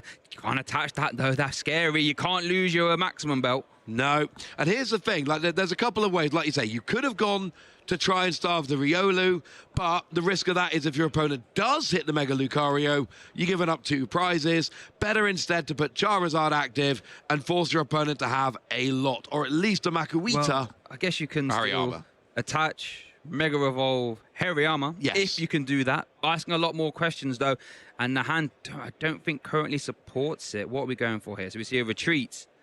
We don't even have any energy, though. We got catch. Wait, are we? Premium Power Pro with weakness is a KO, I believe. That's 120 plus 100. Yep, that's 220. There that it is. The KO. And we called it at the start, didn't we? Riley was a sneaky attacker, and it comes in instantly. 2 prize cards with the accelerating jab KO. The little Riolu that could. Over to Alex. What can he do? He has a playable. It's a Dawn. I mean, Dawn finds a lot of colorless Pokemon, sure, but we can't use the abilities yet. I mean, I guess we can use Cursed Blast, perhaps. That's the thing. You need to get that Watchtower out of the way. But this will be so good. Like, if the Watchtower's not in play... Oh, dear. You can go this would be very different, yeah. Yeah, you can go and get a Noctowl, and you can use Pidgeot's Quick Search, and you can just have basically everything that you want. But right now, we don't have it. Do you save... I think, you know, Dusknoir next turn could take out, say, a Lunatone or a or a one of the evolving basics. One thing I want to keep an eye on is we do see the KO here from Alex, is that the Briar is currently in play. So you could, if you can Briar KO a Mega Evolution Pokemon, that'd actually be, what? Oh, that'd be more than enough prize cards, actually, with that KO there. So keep an eye on that. It's over to Luke, Nest Ball. Okay, let's have a look. Interesting. Without any energy on a Riolu, we're not going to see any big bad Mega Braves right now. Tied on prizes, so reversal energy isn't live. No. I mean, if Luke were to take a prize here... Oh, wait, no. If Luke doesn't take a prize here, there's no 2-prize Pokemon as a problem. Yeah. Because Alex can potentially use Dusknoir and then take, say, 2 prizes off a single prizer. Oh, no, that would be... Yeah, that would be enough. So what you can do is essentially Dusknoir, take out, say, the Lunatone, and then you're down to 2 prizes each, at which point you can Briar and KO a single prizer. Yep, so, and Briar is currently in the hand as well. So this is sneaky. Alex might... Oh, just a pass! We could see it! Okay, I mean, that's the win condition. That's it! Well, he's got Dusknoir and he's got Briar, so that's game. So Dusknoir here, Dusknoir here is going to KO the Lunatone. Or one of them, it doesn't matter. It really, you boss up the Riolu. Doesn't really matter at this point. The actual Pokemon don't matter that much. Dusknoir is going to take a KO. Oh, wait. He didn't. Players down to 2 prize cards remaining, and then Charizard attacks for 2 prizes. My maths was right on that, right? Yeah, I think you were right. That would have worked, I think. Dusknoir puts them both down to 2, and then Alex attacks with Briar to take 2 prizes off a single prize, and that's game. Yep. Opted not to go for it, though. Okay. I mean, to be fair, Luke still isn't a great spot. The Riolu has been KO'd. So, it's a bit of a scary situation here for Luke. Didn't lose exactly last turn, but I don't see a way out of this either. I mean, Reversal Energy is live now. Has replaced, oh, wow, the Team Rocket's Watchtower. This is probably going to have to find a Riolu then, perhaps, or a Soul Rock. Oh, that activates Lunar Cycle, of course. Can't use a Lunar Cycle without the Soul Rock in play. You cannot indeed, but you're right. You're now turning on Noctowl. There's 2 Hoot on the bench. You're turning on the Pidgeot ability. So, you know, Alex is going to have everything he wants next turn. Alex is not going to be whiffing anything next turn at this rate. So what is Luke looking for? Okay, Ino helps. But again, Ino's not that great. Oh, with Quick Search is back now. Between Quick Search and having 2 Noctowl on the bench, 2 Hoot Hoot on the bench, Ino's really not doing very much in this matchup. There's the Reversal Energy. That is currently live right now. Oh, but then if you can't play the research, can you get rid of your maximum belt? You do. So you have to play the Ironer if you want to play a draw supporter. Now you can. Well, no, yeah, you can kind of make Alex wait at least one more turn to win by not benching a 2 prizer or a 3 prizer. I mean, the Briar play's still live though, right? I mean, if he sees it this turn. The Briar play isn't live because Luke needs to take a prize to be on 2 remaining. Oh, I mean, in combination with... You would have to use Duststorm, yes. Yeah, in combination with Duststorm. And that is still live. I mean, but at that point, you don't even need Briar because Duststorm takes the prize, Charizard takes the prize, and you win the game. This is also true. You don't even need to Briar anymore. Yeah. That's a fantastic point, actually. And I think you'd be hard not to see that. Let's see what's in the hand. There's the Mega Lucario. Wow, denying that Riley was so huge. It really was. It's hard to see a way back for Luke at this point. It really is. And there's 18 minutes left in the game. That's enough for a game 3. I do think if I'm Luke, this is the point in the game where I'm thinking about conceding. Going to a game 3, I get my choice of first or second, and I get to go very, very aggressive here. I agree. So the supporter played was the Professor's Researcher. We saw Maximum about committed to Hariyama. And there we go. He's picking up cards. Alex wins game 2, and we are going to a game 3. So yeah, that was a good play in the end. Alex did everything he needed to, starved the Riolu, and then went through and got that victory. 18 minutes left. That's enough time for a game 3. What are we going to see? Are we going to see Mega Lucario going fast and cutting off Alex's supply lines? Well, let's have a reminder of game 2 before we get there. Yeah, game 2 was really interesting because Luke, got off to the races first, and Alex had to do this really interesting sort of bonky play of starting to use Cruel Arrow, but it was fantastic because it denied the Riolu. The Mega Lucario deck, if it needs to reach up into those high numbers, it needs Riolu plus energy to do so, and Alex just denied that. And then we saw the Charizard EX coming into play. And then we saw the Dawn, but it's off the back of the Team Rocket's Watchtower from Luke that really slowed Alex down in that mid to late game. But then this was all we needed, the KO on the Riolu, and that was just starving Luke from any big amounts of damage.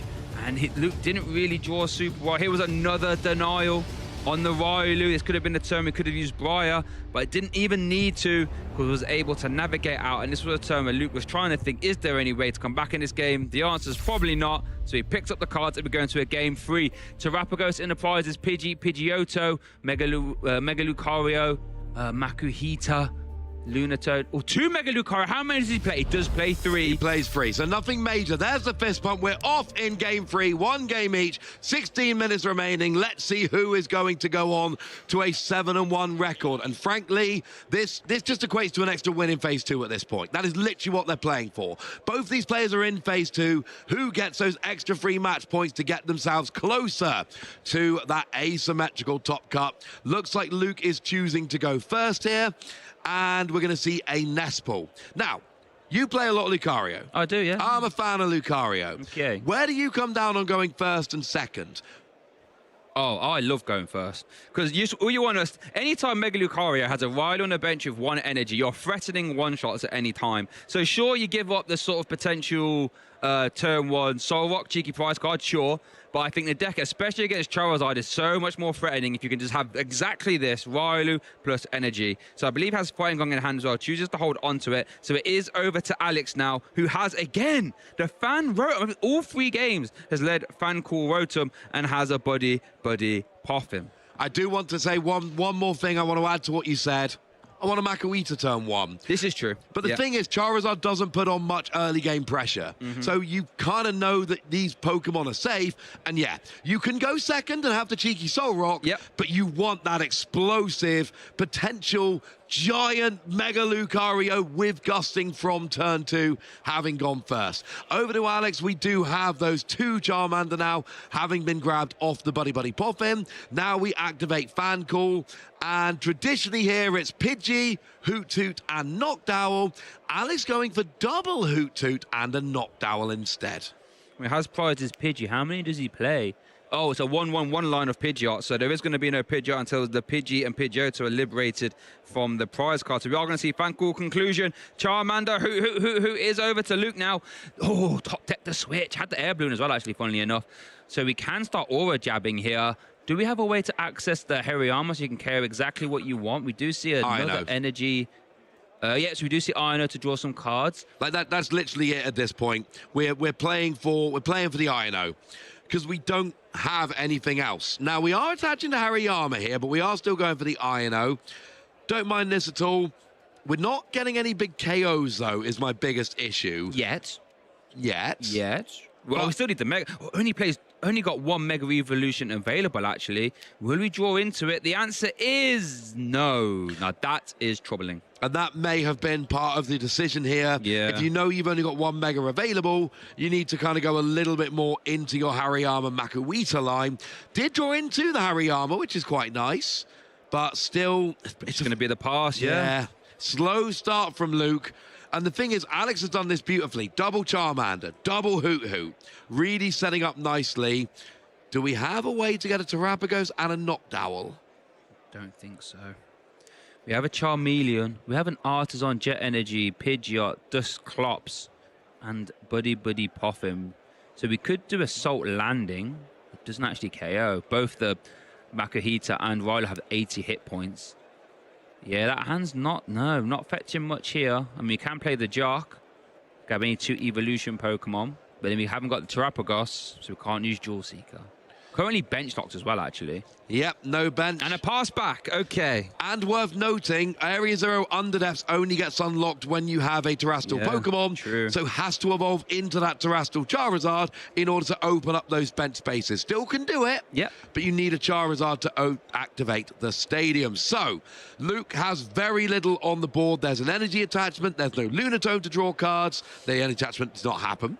There's no Lunatone to draw cards. So you are just basically playing a supporter here. Here comes a Hariyama, dragging up the Charmeleon, but does not have the requisite energy to attack. I think it's going to be play the Premium Power Pro and Lily's Determination. Okay, interesting. Why we play the Premium Power Pro? So what you essentially, well, I might even just be deck thinning. Luke has one Mega Lucario. If he hits it, this is great, because you retreat the Hariyama, you evolve into the Mega Lucario, you take the prize off the Charmeleon while attaching at least the energy that you just discarded retreating, and you are off to the races. If you miss, it's bad. No. Oh! Hits the Mega Lucario itself. No Ultra Ball, but who needs Ultra Ball when you hit your one of Mega Lucario? Lot of basic energy in hand. No Lunatone, unfortunately, but now you get to take a prize. You get to accelerate that energy back to Hariyama. It feels like a temporary fix, but there is at least an Ino in hand for next turn. Luke kind of feels like he's holding on a bit here, but it's working for now. At least for now. That's what we needed. That was the bare minimum, realistically, to keep this game going. So we are going to see a turn attachment. So that means Hariyama will be set up, I believe, after this turn to attack. Its attack while pressed does 210 damage. That's a respectable number. Did take Mega Lucario out of the prize card. It is over to Alex now. What can he do? Ooh, top deck the Terrapagos. Okay, and does have a bench space for it now, so he can play the Terrapagos, and that will activate Noctowl. Does he have a Noctowl in hand? He has a Jacq, but that is... 2 Evolution Pokemon. Yeah, okay.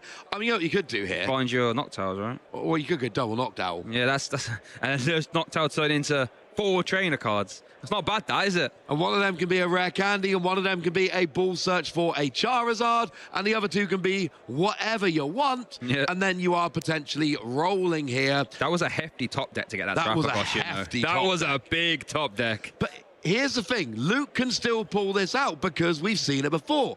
Energy, Maximum Bout, Premium Power Pro, hey Charizard. And Luke is not getting one-hit KO'd by Charizard here. So that's essentially, we're looking for a repeat of game 1. We need that Mega Lucario to go and get that KO. Luke's not been drawing great this game. He's been hanging on. This Ino on his next turn is going to be big. Yeah, and worth noting, the Air Balloon on the Hariyama means that isn't going to get Maximum Belted itself as well. So if there's any shenanigans for the Mega Lucario, the Hariyama cannot be a bailout option. Looks like Dual Seeker has concluded. Well, I say it's being played here for Rare Candy as well. There's the Area 0 Units, which can now be used since there is a Terrapagos in play.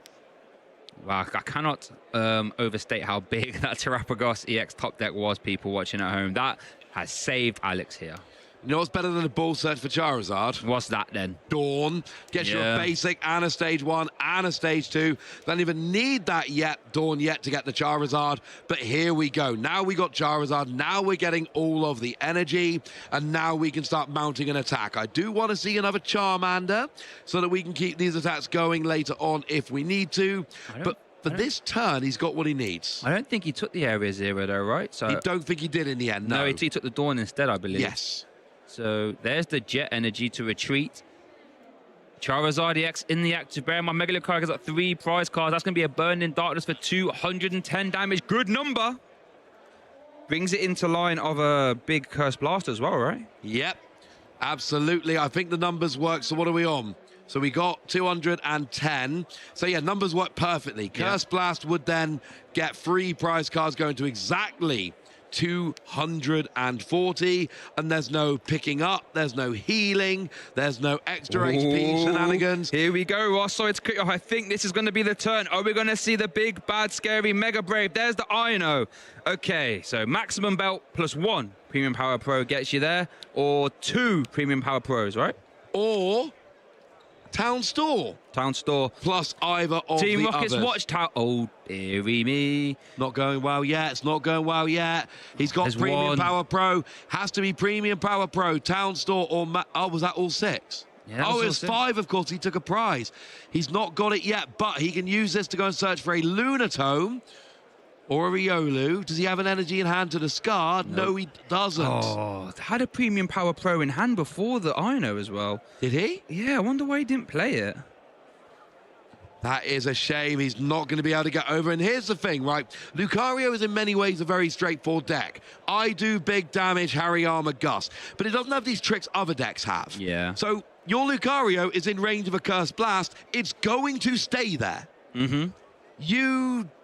You know, you do this damage to a Charizard, there's no cheeky extra damage to finish it off in the middle of a turn. It's going to take another attack to do so. You're not throwing extra damage around mid-turn like some decks. You're not healing or picking up like some decks. You are basically going full aggression, but when you miss a key KO like this, it feels really bad. Interesting, because of the turn attachment before, we can't even use a Wild Process. We are going to see a switch into the Hariyama to get another energy and a discard part to get maximum value off the Aura Jab, perhaps? Or Premium Power Pro? I'm assuming you're doing this to move energy to the Riolu. Essentially, it's actually an energy switch. Yeah. By retreating the Hariyama and accelerating to the Riolu, you basically switch that energy over to Riolu. Worth noting, the sneaky Team Rocket's Watchtower has come down, so no colorless Pokemon abilities. And I think that's actually locked up Alex a little bit. There's not many playables in that hand. I see a lot of... Oh, I see Briar, Super... It's going to be the Burning Darkness for the response KO. Okay, 3 prize cards there for Alex. And that's the thing, like, Alex has locked out the game. All he can do is take attack 3 for 3 prizes. prizes. Yeah. As far as consolation prizes go, Shay, that ain't too shabby. But I tell you what, though, if Luke can manufacture KO, there is no Charmander on that bench. Nope. You could leave Team Rocket's Watchtower in play. Can we get to the KO there for Reversal Luke? energy. You're behind on prizes, it's reversal energy. That's what you're digging for. Could be reversal, could be a Mega Lucario plus a Premium Power Pro or Mega Brave also gets you there. Yeah, so what we got with 200 for the Charizard, no, with 160 for the Charizard, which leaves them on 170. So... Well, no, it'd be 2. 2 Premium Power Pro or 1. Oh, you've got 1 Premium Power Pro. Basic energy. Okay, we've seen that. So we can do Mega... Whoa, Luna cycled it. Okay. Fighting Gong, perhaps. Lily's determined... Oh, they weren't very good. Didn't hit Town Store, didn't hit Maximum Belt. But like you said... Oh, we still need the Mega Evolution, sorry, as well. Oh, we don't have the Evolution...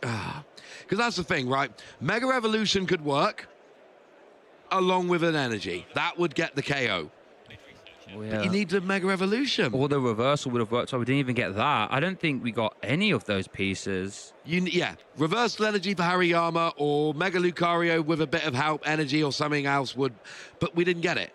Was that an Ultra Ball? No, that's a Nest Ball. Double Fighting Gong. Only gets basic fighting Pokemon, remember, so don't get basic excited. energy as well, yeah. Indeed. But, yeah. We've already used Lunatone. There's no other draw power. You've played your supporter for the turn. So I don't think we're getting there, and this feels like the back-breaking turn. This feels like the turn where if Luke doesn't make it work, Alex can then go ahead and try and just rush to win the game. It really is. Oh, wait, is that Ultra Ball in hand? Was that his hand? No. Was it? I think that might have been. So if he does have Ultra Ball in hand, we can just fetch a Mega Lucario, right? If he's got Ultra Ball in hand, he was hiding it nicely from me a minute ago. I didn't see it. I'd be happy to see it, though. Yeah, there is an Ultra Ball in hand. Okay, so we're good. Ultra Ball, attach energy, manually retreat. There we go. So there's the attach energy. He's just taking his time. I don't mind it. Don't want to make any mistakes here. No. But I believe, yeah, you can just missile jab. Aura Jab, I should say, plus Premium Power Pro gets you there. Or you can just attach and use Mega Brave, also gets you there.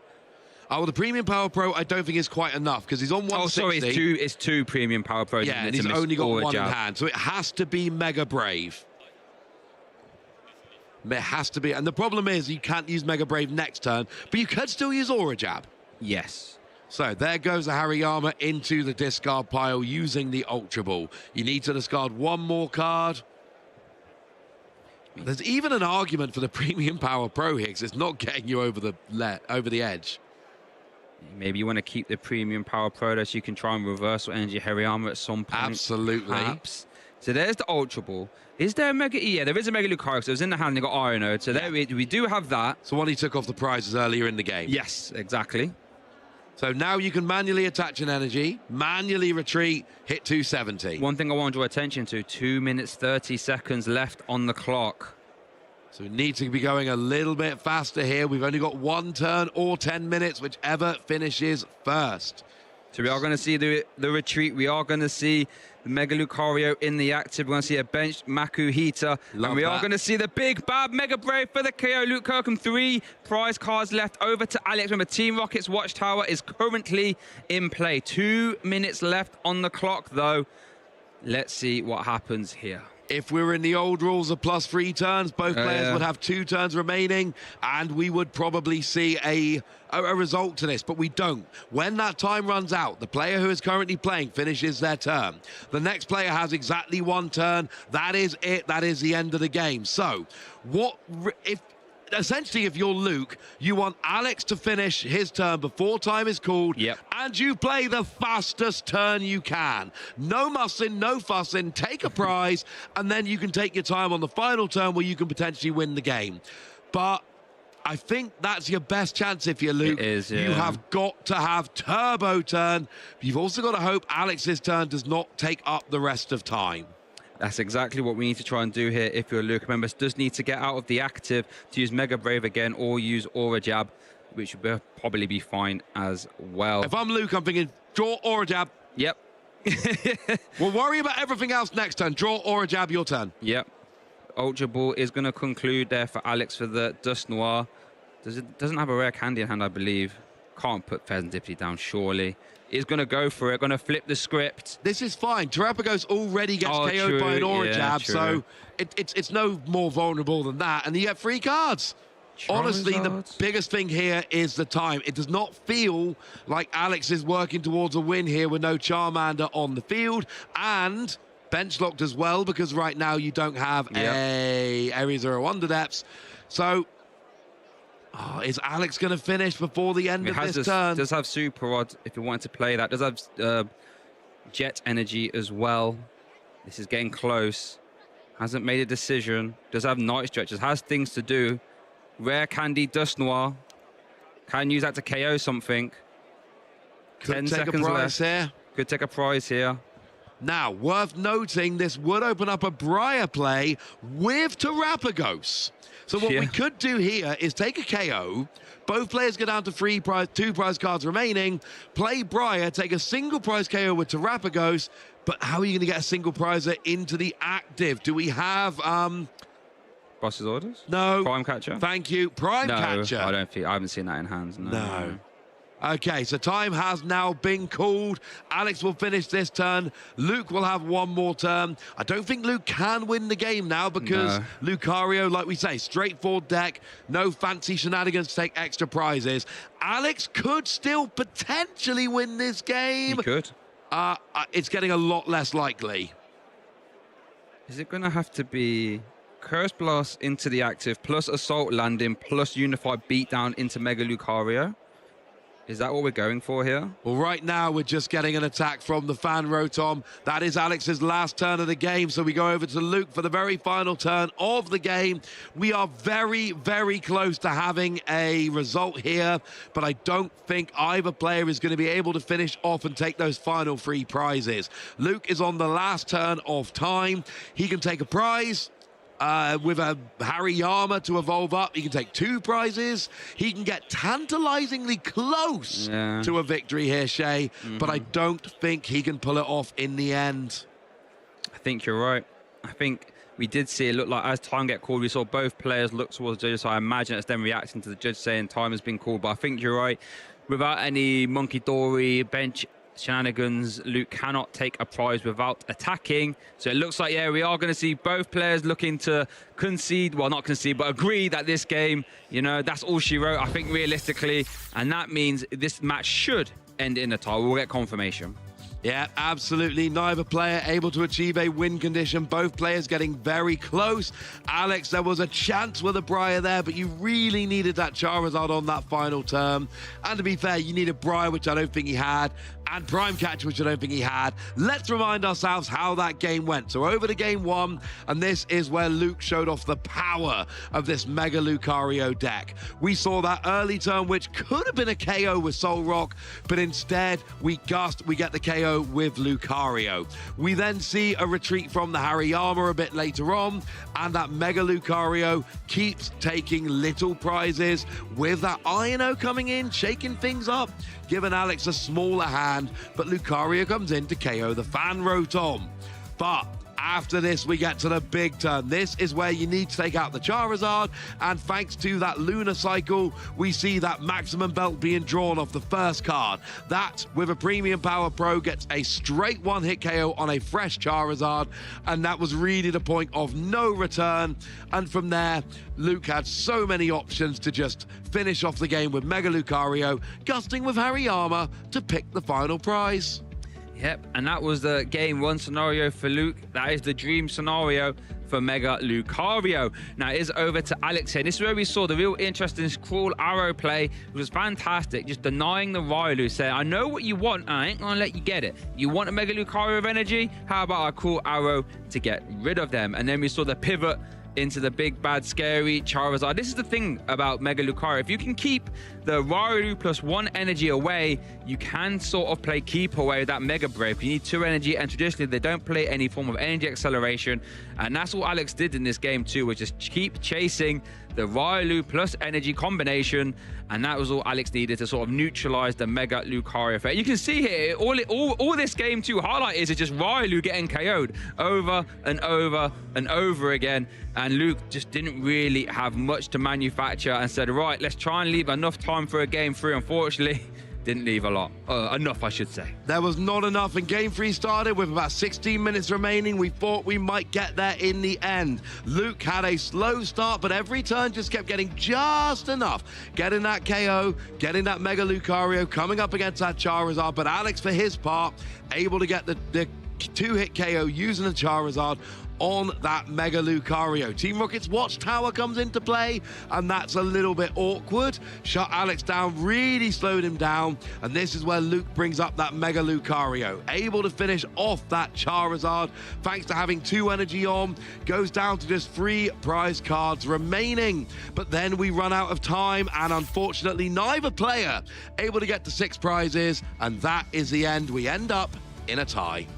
Yeah, you know, but I think that was really good testament to both players there. I loved this sort of heads-up play there from Alex going for the Cruel Arrow. It was so heads-up. You're really keeping away the Railu, the big, scary threat, and, you know, played that game really methodically. Because I imagine if you are the sort of Dawn Charizard player, being able to navigate in and around Team Rocket's Watchtower is also not the easiest thing in the world to do.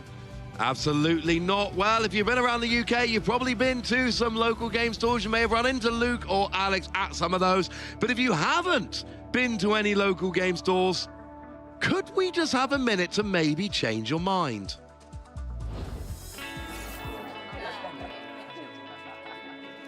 Hey, do you want to play?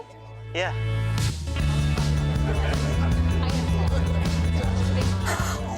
One shot? Wait, that card, yeah.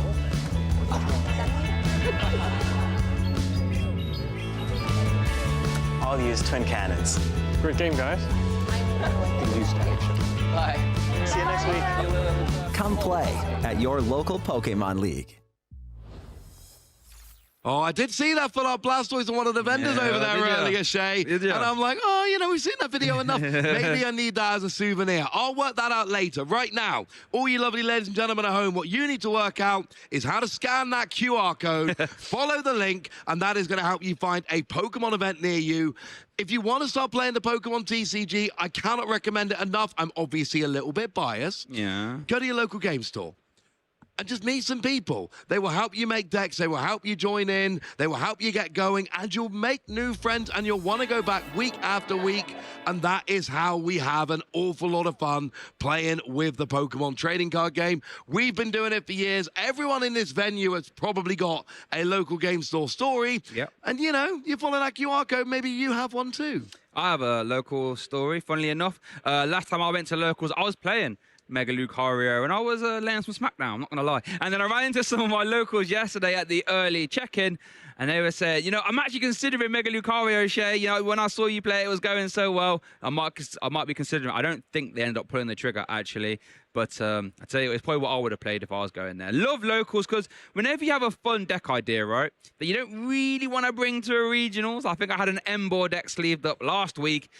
Locals is perfect for that, because you could just have a bit of, you know, lower, what's I'm looking for here, a little less octane. You can just have a little relaxed few games of Pokemon and iron out those rogue deck strategies. Absolutely, and if you want a fun deck idea for the locals, I've got 3 words for you. Tauros, Paldean, Tauros. While you think about that, we're going to get ready for Phase 2. We need to figure out who's made it into Phase 2. Grab yourselves a nice cold beverage. Don't go anywhere, because Phase 1 was fun, so you can only guess how fun Phase 2 is going to be.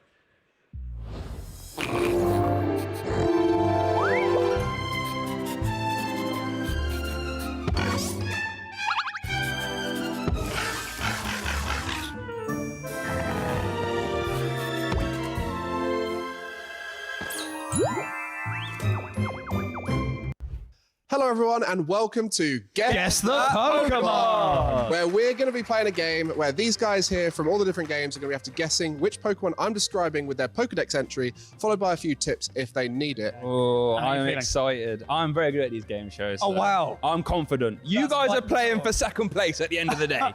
That's what I figured when I entered this competition. Okay guys, it's a common sight around fishing ports and it's known to rescue people and help fishers carry what they caught. Floatzel. Straight away. Congratulations. VG on top to start things off. That's a good one. Floatzel. Wouldn't have guessed that in a minute. You guys hadn't even processed what I'd said yet. No. I also completely forgot everything already. I was going to go Pelipper. Could have been a Pelipper. Know your Pokedex, guys. What can I say? Golly, wow. 1-0 down already. Weren't expecting that. To be fair, I was surprised how quickly it came to my mind. Yeah, I was surprised as well. It's like you knew already. That definitely couldn't be. No. Don't be ridiculous. I promise. I did not. Okay. Okay, guys. Okay. Here we go. Next Pokemon. Hiding in their shadows at night, it absorbs their heat. The chills it causes makes its victims shake. Trevenant. No? Phantom. Oh, wait, how many guesses do we get? You can have a few guesses. Just fire them at me. Gengar. I wanted... Is it? It's Gengar. Hey, back in the race. Point to TCG. I'm just keeping it entertaining for you guys. You know what I mean? You know what I mean? First to 2, can't just actually get 2 in a row. Okay, So- Shay. Okay, you've proven yourself, Leo. You're still... Leo's just You're here not for the off the vibes. block. I had a good guess. I mean, Anyway, yeah, you went for a crazy I thought ghost it type, might- right? I thought it might be Trevenant, to be fair. Trevenant made sense. Yeah. It did. Okay. Yeah, we've had a lot of Gengar entries over the years, though, as well. So, Yeah, I mean, true. Fan favourite, you know, Gen 1. A lot of people like Gengar. Yeah. But we have seen a lot of Trevenant in Pokemon GO so far in the last season. Okay. So that's why my mind was at Trev. We did see a competitive Trev card back in the day as well. You know, Forest Curse. Item lock to opponents. That was intimidating Pokemon, that one. Trevenant's never really been in VG, to be honest. Even though Forest Curse, it could have some niches. Right, Pokemon 3. The cheerful spirit of its trainers gives it power towards its psychokinetic energy. It spins and dances when it's happy. One's on. Claydol. Spoink. Oh no, some good guesses though. Or Grumpig. Psychic. No, not quite. Jinx. Psychic. Hatena. Well, Hatterene. I'll give you your first tip. Okay. It's a psychic and fairy type. Yeah. Psychic. So. Hatterene. Not Impidimp.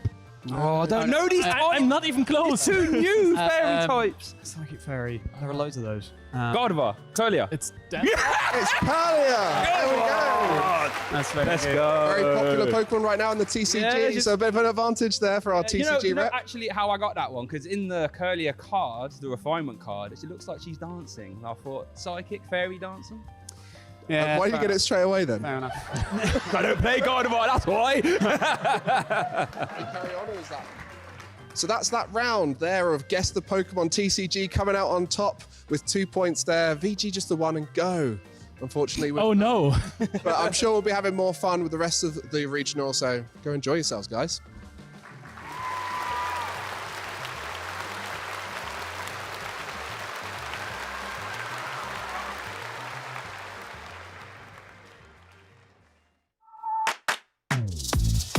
Whether you're a long-time fan or just getting started, there's never been a better time to jump into the Pokémon trading card game.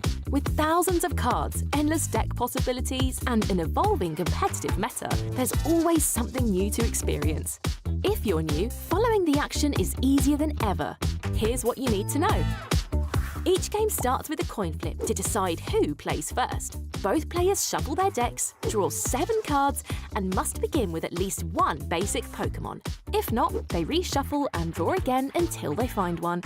Each player also sets aside 6 prize cards, which are drawn when knocking out an opponent's Pokémon.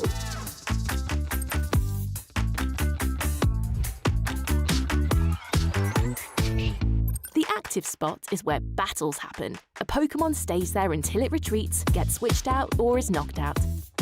Damage is tracked using dice, usually in multiples of 10. Special conditions, such as poisoned, burned, or asleep, can be lingering effects that last longer than a single turn. On the bench, Pokémon can't attack, but they're still in play. There are 4 kinds of trainer cards: Item, Supporter, Stadium, and Pokémon Tool. Each one brings unique effects to the game, adding new twists and strategies to every match. To win, a player must draw all 6 prize cards by knocking out opposing Pokémon, but that's not the only way to win. With so many strategies and surprises, anything can happen in the Pokémon TCG. If you're ever unsure, just listen to our expert casters. They'll break it all down. Cards, no ancient card yet. There's 2. The pair will be discarded now. Here we go. This is the comeback, taking 4 prize cards in 1 turn. Just going to conclude that Earthen Vessel. Plus, our on-screen graphics are there to help you follow the action every step of the way. Stick around and dive deeper into the world of Pokémon TCG.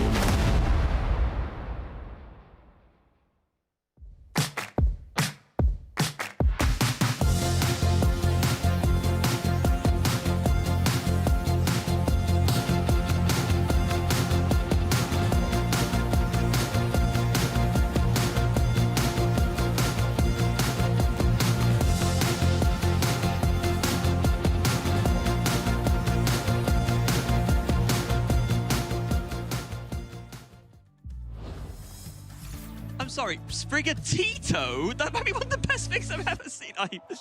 I wish I could draw that well, to be honest. It's always been a bugbear for a long time. But we're not here to talk about our own skills. We are here to demonstrate the skills of our players here as we are soon starting off with Phase 2 of the Birmingham Regional Championships. We just had our last round of Phase 1, Round 8 of Swiss. We've had so many great games already, and we are, in not a long time, going to be seeing who's going to be advancing, making their way towards that top cut, and eventually that winner's title.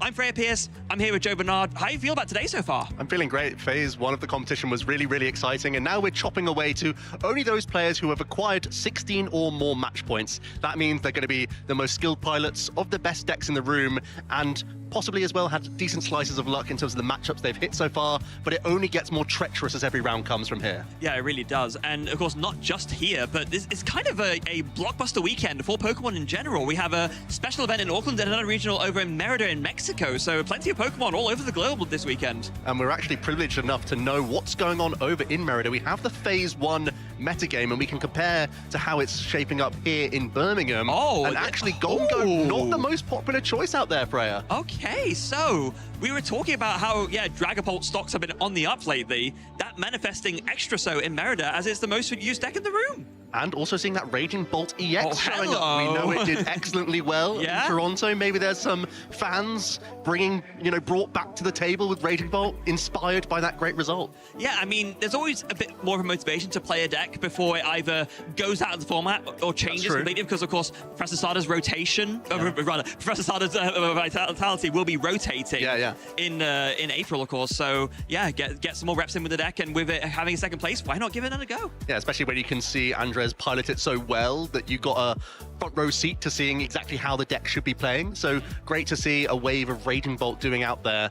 But it still seems to be that big top 4 decks. It's been a discussion we've had throughout that Phase 1 of competition: Gardevoir, Charizard, Golden Go, and Dragapult. And then there's that sort of 5th echelon of decks, whether it's the Mega archetypes, whether it is Raging Bolt sneaking in, whether it is Zoroark. These are the ones trying to sort of claw at the top 4 decks in the game. Yeah, and whether it's Zoroark, whether it's Raging Bolts, I mean, it really is just that kind of 5th, really 6th spot that you're competing for, because of course, if you combine the Gardevoir Jellicents with the Jellicentless Gardevoirs, then that makes up, I mean, that would be 14%, so that, or 13 rather, so that would be third place in the room.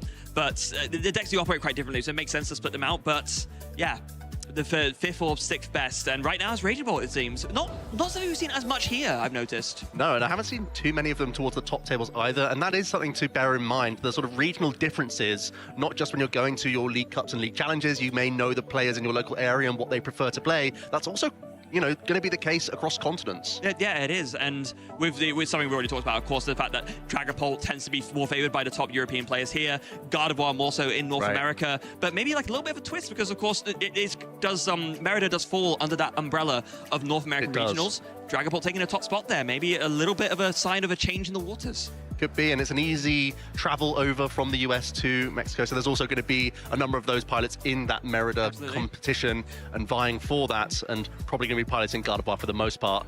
Bring us back towards Birmingham though, sort of looking towards the players who are the top of our standings right now, Freya. We've seen that there are 2 8-0 players, both of them piloting Golden Go EX. Yes, but very interestingly, we were looking. One of them is Daniel Magda, playing, of course, Golden Go Secret Box. The other, Luke Parks, who is Team Prime Catcher.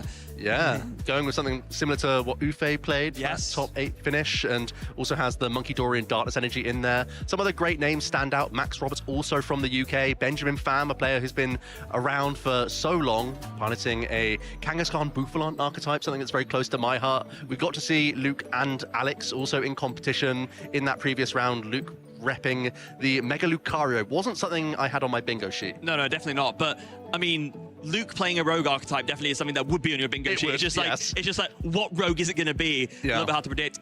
Alexander Vutovic, again, making through to phase 2. No really surprise there. Hermione making through as well. Seb Simmons, UK player. We've not seen his name pop up in a while, making it through as well. Also, Øyvind Svinhufvud, once again. How many times have we seen it now that this format really is one that rewards player skill more than perhaps many formats we've seen in a while, where these players who are making top 8 and making phase 2 just keep doing it over and over? Yeah, not only is Øyvind like proficient with the deck, but also genuinely thoroughly enjoys playing the archetype and how its sort of mechanics function. So there's no question that they're going to be piloting some sort of Charizard build this weekend and are already qualified into phase 2 and putting themselves onto that good run. Yeah, I imagine if you asked Øyvind when are you going to stop playing Charizard, I imagine it would be a similar answer to what Drew gave with Golden Go. It's like rotation. That's the only way to stop me. Yes. I mean, rotation is going to shake so many things up. But we're not talking about that today. We have a whole other phase of a tournament, so we have several tournaments to go before that happens, including of course, the EUIC. I mean, we've talked a little bit about that already, but I'm very, very much looking forward to that. I mean, the EUIC just around the corner, so many pilots this weekend in Birmingham might be testing the ground with an archetype, maybe put themselves in a position to be as well battle-hardened as they can for a tournament. Looking at some of the other standout surprise deck lists, we do have a 701 player with Greninja EX, which I think is really exciting. Oh, hello! That archetype was just on those fringes. I think it just missed out on an asymmetrical top cut, I believe. Yes. 11th place, in I think it Stuttgart. was. Yeah. So that's an archetype that's been knocking on the door for a while, but not really played in the masses. I mean, Barrage. Any deck that has an attack that can do multiple big damage snipes is probably going to have something to it. We've seen it with Rapid Strike Urshifu, we saw it with Radiant Greninja. That's just what Greninja does. It just hits multiple things at once and blows away opponents' boards. And it has that same shell of Charizard. It can take advantage of Briar because, of course, it's a Terra EX Pokemon, and it has Dusknoir available to it, so it can deal with Shaman if it has to, so it can still, target the Pokemon it wants to, or it could take out a flurry of Pokemon in one go. Yeah, I would love to see that deck on stream if possible. I mean, there's a good chance that he's going to end up being featured, right? Because he's doing very well. He's still on a very short 7-0-1. That's literally the second best record you can have. Not to make any promises, of course, but I would love to see him personally. And a bit of an unsung hero, the Marnie's Grimmsnarl EX archetype. There's a couple of those on decent records as well. That was also an archetype. There was a couple of them in the asymmetrical cut in Toronto. Didn't quite get the plaudits because it faced some awkward matchups in those asim rounds, but also seems to be also making a name for itself again as that sort of fifth deck in the game. Yeah, there's a few that can take that spot right now. There kind of seems to be a lot of decks fighting for it. You have Enzoroark, Raging Bolt, we also talked about, and yeah, Marnie's Grimmsnarl as well. Maybe Greninja can be the next contender. If we see a good enough performance from it here.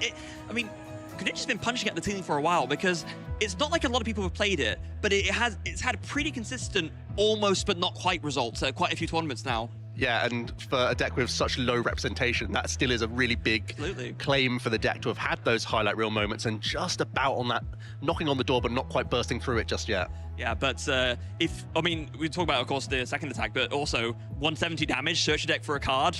That's pretty hard to argue with. Yeah, it's very low maintenance, and if you're lacking that Pidgeot, you can still make things come together, which is one of the big benefits of the archetype. Oftentimes playing that Grand Tree A spec as well, it can allow you to go through those evolutions. It means you don't have to worry so much about item lock either, which is really exciting for that deck. So definitely a unique play style with that Greninja, but you can see the echoes of Dragapult, the echoes of Charizard all blended into that one deck. Yeah. Something that I'm going to be interested to see specifically is, because you were just mentioning item lock there, that got me thinking, with less people playing Gardevoir and therefore less people playing Gardevoir Jellicent and therefore, again, less item lock in the room, I wonder how that'll shape things up, because obviously Dragapult is still very much around, so you have item lock through that. But with less Jellicent Gardevoir specifically, that's got to shape things up a little bit, hasn't it? I think that's going to be massively impactful just for the room in terms of the matchups you're going to hit. Seeing those sort of more candy-based decks is really exciting to see. But while we wait to see how our Phase 2 is going to be shaping up, I think we've got a game in front of us, Freya. We're going to be doing some guessing of that Pokemon. Oh, what do you think brilliant. about that? Let's guess that Pokemon, absolutely. Oh, I'm always up for a little bit of trivia. If nothing else, because I kind of embarrassed myself a little bit last time. I need to do a little bit of a redemption performance here. So, in that vein, it's an incredibly poor learner because it uses the bare minimum amount of energy for its brain. It focuses on battling and set. Oh no, this one came up last time. I have forgotten what it is. No. Are you focused on battling rather than your brain right now? Evidently. I think that came up last time as well. No. Oh, come on. No. Poor learner. Okay, bare minimum amount of energy for its brain.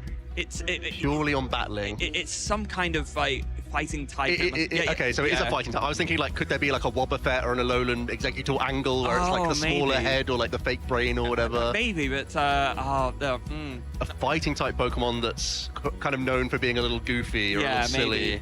Definitely not Oranguru, because I mean that's like all brains. Right? Yeah. So definitely not. Should we go with maybe Tyrogue, because I mean it's quite. I don't really associate Tyrogue with being like goofy or silly. No, I guess I'm thinking more like a Graplocked or like a lower evolution of that, you know, one of the Clobberpuss or something like that, you know. Or maybe like Crabominable, kind of. Crabominable, that could be a really good shout, because that's like berserk and a bit hectic. I'll go for Crabominable. What about you? I guess I'll go Clobberpuss. Okay, so let's see what it is. Oh no, that was it! Yeah, oh my goodness. Right, you told me it was a fighting type. Yeah, so. No. I said I thought it was a fighting type. Okay, that's fair. This got me last time as well. That's embarrassing. But like, you wouldn't think, like... 0 for 2 on the Cramorant. Because I remember last time I said the exact same thing. I said, oh, you know, you think Cramorant would be something about, you know, gulping down fish or something like that, catching stuff in its beak, so... It's known for those targeting down those Arrokudas and trying to spit them at opponents as projectiles. And the occasional accidental Pikachu catch. You can go ahead and read the next one. It sleeps deep on the ocean floor to build its energy. It is said to cause tornadoes as it wakes. Oh, goodness, okay. This feels like legendary-like to me. Could this be a Lugia? Possibly, but no, okay, here's the thing. I remember last time, the connection was all of them were in some way TCG related. Okay. So so you have Hops Cramorant, of course, now, so that's where the Cramorant comes in there. So I think maybe we should be thinking TCG meta relevant, even if on the fringe is still there. Maybe I'm thinking like a deep sea, like slumbering type thing. Yes. Like, because as it wakes, it's such specific. What's on the bottom of They're going to be like so I'm still on the legendary train, thinking like Kyogre perhaps. It said to cause Lugia has been like playable recently, but just not in our format currently. Yeah, no, exactly. So it could be that, because there were a few could be like Jellicent EX. Oh, or just Jellicent generally. That would be relevant, wouldn't it? It would. You know, I mean, does it sleep and wake up? I don't know so much. I'm happy to go Jellicent if you want to go without. Do you want to? Okay, I'll go Lugia just for the tornado thing that we have going on. Let's see. It's a Kingdra, okay. Oh, okay, that's a curveball, because I can't think of any TCG relevant Kingdras right now, at least. So no, it has had some like tornado-y attacks though. I can imagine like the Tri-Bullet and the tornado thing, where you throw all those energies back into the deck. It's also a Kingdra Prime spray splash way back when. Okay. We're not doing great so far. No, we're not. I'm saying this could be a redemption performance, and right now that is not happening. The fiery blades on its arms burn fiercely with lingering resentment of a sword wielder who fell before accomplishing their goal, Sarah-Ledge. Yes, this has to be Sarah-Ledge. Sarah-Ledge, lock it in. Easy, there we go. They gave us a softball at last, because we've been struggling. Yeah, you just wanted to get through the sentence. You already knew what it was. Yeah, exactly. Arms, I literally figured it out as I was reading it. Okay, many live in the clean seas of the south. They apparently can't live in polluted waters. Oh, okay. I'm thinking like Cursula or... No, but Cursula came from polluted waters. Ah, right, Remember? okay. I think this one might be Quagsire, actually. Quagsire? Yeah. I think this was one that I'm having a vague memory. I think this one also came up last time, and I think it's Quagsire, and that kind of makes sense. Like, you know, they're very. If you think about the contrast with like Paldean Wooper and Clodsire, right? Kind of more of like a muddy thing, but Quagsire is very like pure water kind of thing. So interesting. Okay. Maybe. What do you think? You can take Quag. I think that's fine. I'm thinking maybe Shellos, because they've got East Sea, West Sea sort of thing going on. Could also be just something like a Feebas that's like just such a feeble Pokemon that it's like vulnerable. Okay, so yeah, Quagsire, what are you looking in? I guess I'll go Feebas. Okay, let's have a look. Oh, no. You're right! Betrayal! Threw me off the scent! To be fair, I said Cursula, yeah, you not did say Corsola. Yes, that does make a lot of sense, because... Rats. So, actually, we kind of had the right logic. We answered our own question. Yeah, but then went to the wrong conclusion. Oh, goodness gracious. Remember when you said you wanted redemption? It's not going to plan. Should I just like walk off now? Okay, no, let's try this. This Pokemon is a member of an ancient extinct species. It paddles through water with its 10 tentacles, looking like it's just drifting along. So I thought at first this would be like Relicanth, but Relicanth doesn't have 10 tentacles. Certainly not. Does Tentacruel? Tentacruel, yeah. Or... Oh, right. Was there a thing with Tentacruel being an ancient Pokemon? Does it have 10 tentacles? I don't know. What about Toedscruel? Or what about like a Golisopod or something like that, where you wouldn't think it has that many like tendrils, but it's actually sneakily got multiple? No, but I think it kind of moves through the water with its arms, I think. That would be true. Yeah, it doesn't float around. That's fair. But it does paddle. It does paddle, that's true. Also, a Toedscruel, it doesn't really go through water, right? The whole point is that it's kind of a land version of Tentacruel. Yeah, Tentacruel I think is closer than Toedscruel. Yeah. I'll go Tentacruel then. I'm going to pump with the Golisopod and have the high roll if I'm right. Okay, let's have a look. Ah, you're joking. Oh, that makes so much sense. Oh. Yeah, that what? 1, 2, 3, 4. Yeah, that's 10. I mean, it is a member of an ancient extinct species. Yeah. We should have just latched onto that. We were so focused on the tentacles. Yeah. So that's a failed redemption arc for me. And like, to be fair, I think we both I've always been bad at these. Yeah. So I guess the proper redemption arc will have to wait until next time when we again play Guess That Pokemon. There's no jingle yet. That could be it. Wait. Well, I mean, I'm happy to have that as a jingle. Just like save the recording, right? Well, here we are then. And with that, we're going to be into our phase 2 of the competition. Just those players on 16 or more match points. And now their sort of mentality shifts towards the asymmetrical top cut, where you're trying to basically go flawless from this point on for the majority of our players, so they can be just one of those 8 or maybe a couple more players getting into the real prizing for this tournament. Yeah, although speaking of flawless, I do believe we now have a flawless standings sheet ready to show who has had a flawless record so far in our tournament. And yeah, so we saw already some of the players who qualified for phase 2, but now we can see the standings in full. And Luke Parks and Daniel Magda are 2 8-0s. Oh, Ethan Wild making it in. I'm sure Amy's going to be happy about that. And then we have Seb Simmons and Max Roberts as well. And hold on. Nikolai's up there again. Oh my good.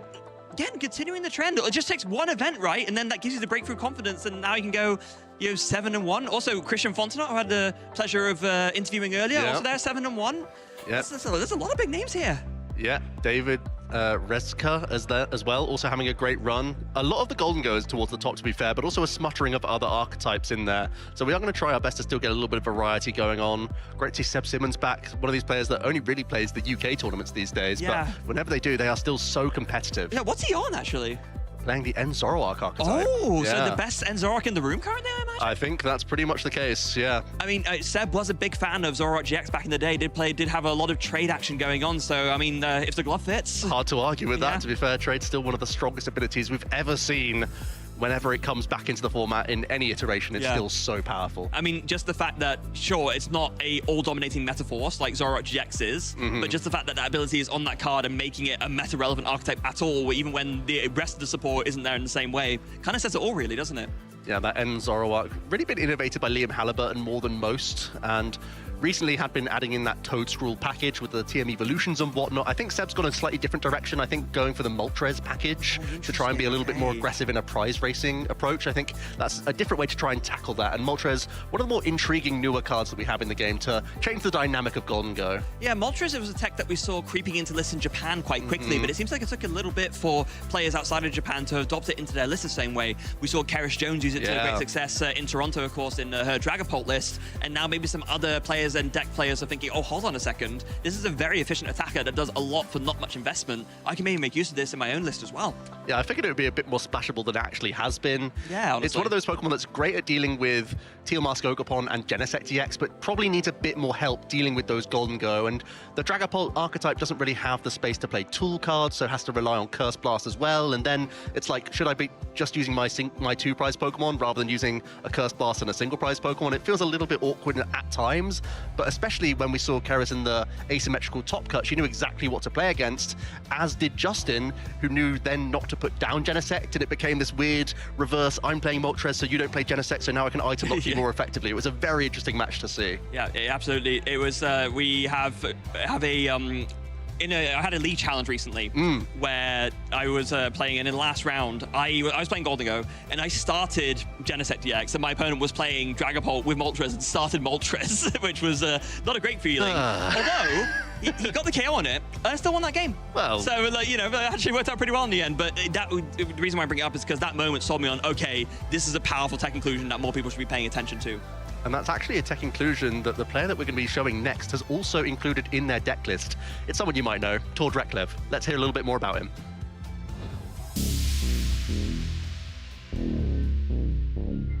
Norwegian Pokemon trainer Tord Reklev has amassed over $120,000 from tournaments, earning a reputation as potentially the best. But his journey started humbly in Oslo. Playing Pokemon on Game Boy and learning the trading card game from his mother. Tord's skill began to blossom, winning 3 Norwegian national championships and a top 32 finish at the 2012 World Championship. Global recognition was limited until the 2017 season with the introduction of the International Championships.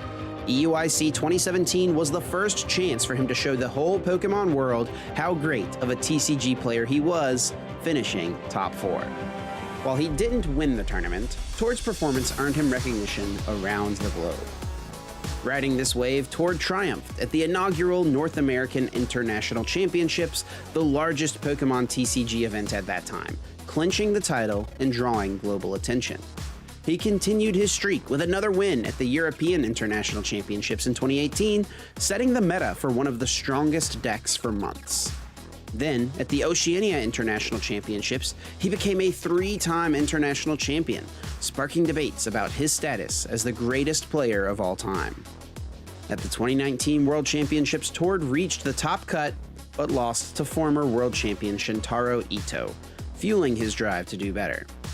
In the 2023 Latin America International Championships, Tord piloted the newly released Lugia V-Star. After a back-and-forth 3-game set, Tord finally did what no one had ever done before. He won all 4 international championships.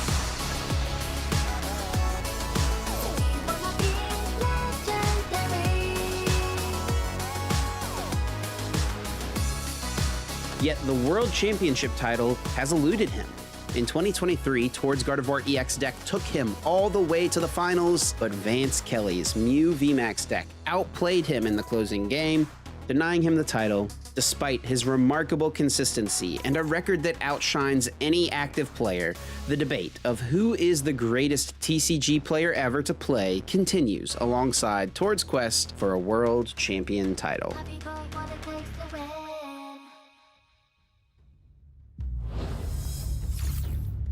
There he is in all his glory, Tord Reklev. You've heard a little bit about his history, and I think that accomplishments list speaks for itself. That's just the beginning. There's so many more, and so frequently we see Tord on these top tables. An innovator and one of the best in-game players we've ever seen, the most decorated player that we have in our game. Tord once again on a really good run this weekend, not too surprising, and is going to be rocking that Mega Absol, Mega Kangaskhan archetype, something that he's been a key innovator of. Yeah, and he's going to be going up against Von Gwen. No slouch himself, to be honest. A recent top 32 at Liverpool in 2024, a world's top 256. Yeah, it's a bit of a contrast with the accomplishments, but Vo's no slouch. Yeah, still some really strong performances, especially as these tournaments just get so much larger every year, that seeing these top 64s are still so impressive. You're a minute percentage at that point of players remaining in the tournament. Yeah, and I mean, that Sevilla tournament, I wasn't there, of course, but I mean, that was a really, really phenomenal tournament. I remember just watching back. So great place to kind of stand and make your name as a up-and-coming player, and now with an extra chance to do that, facing you off against possibly the greatest to ever do it. I would say definitely, to be fair. I'm very much Team Tord on that debate. I feel like the accomplishments are just so numerous. As we start to see some prize cards, you'll notice that we're in a mirror match here, Freya, and the tech card Moltres won't be too important in this matchup, but possibly that Petulant EX will for Tord. Yeah. That's an important one, and one of the missed energies there for Vo.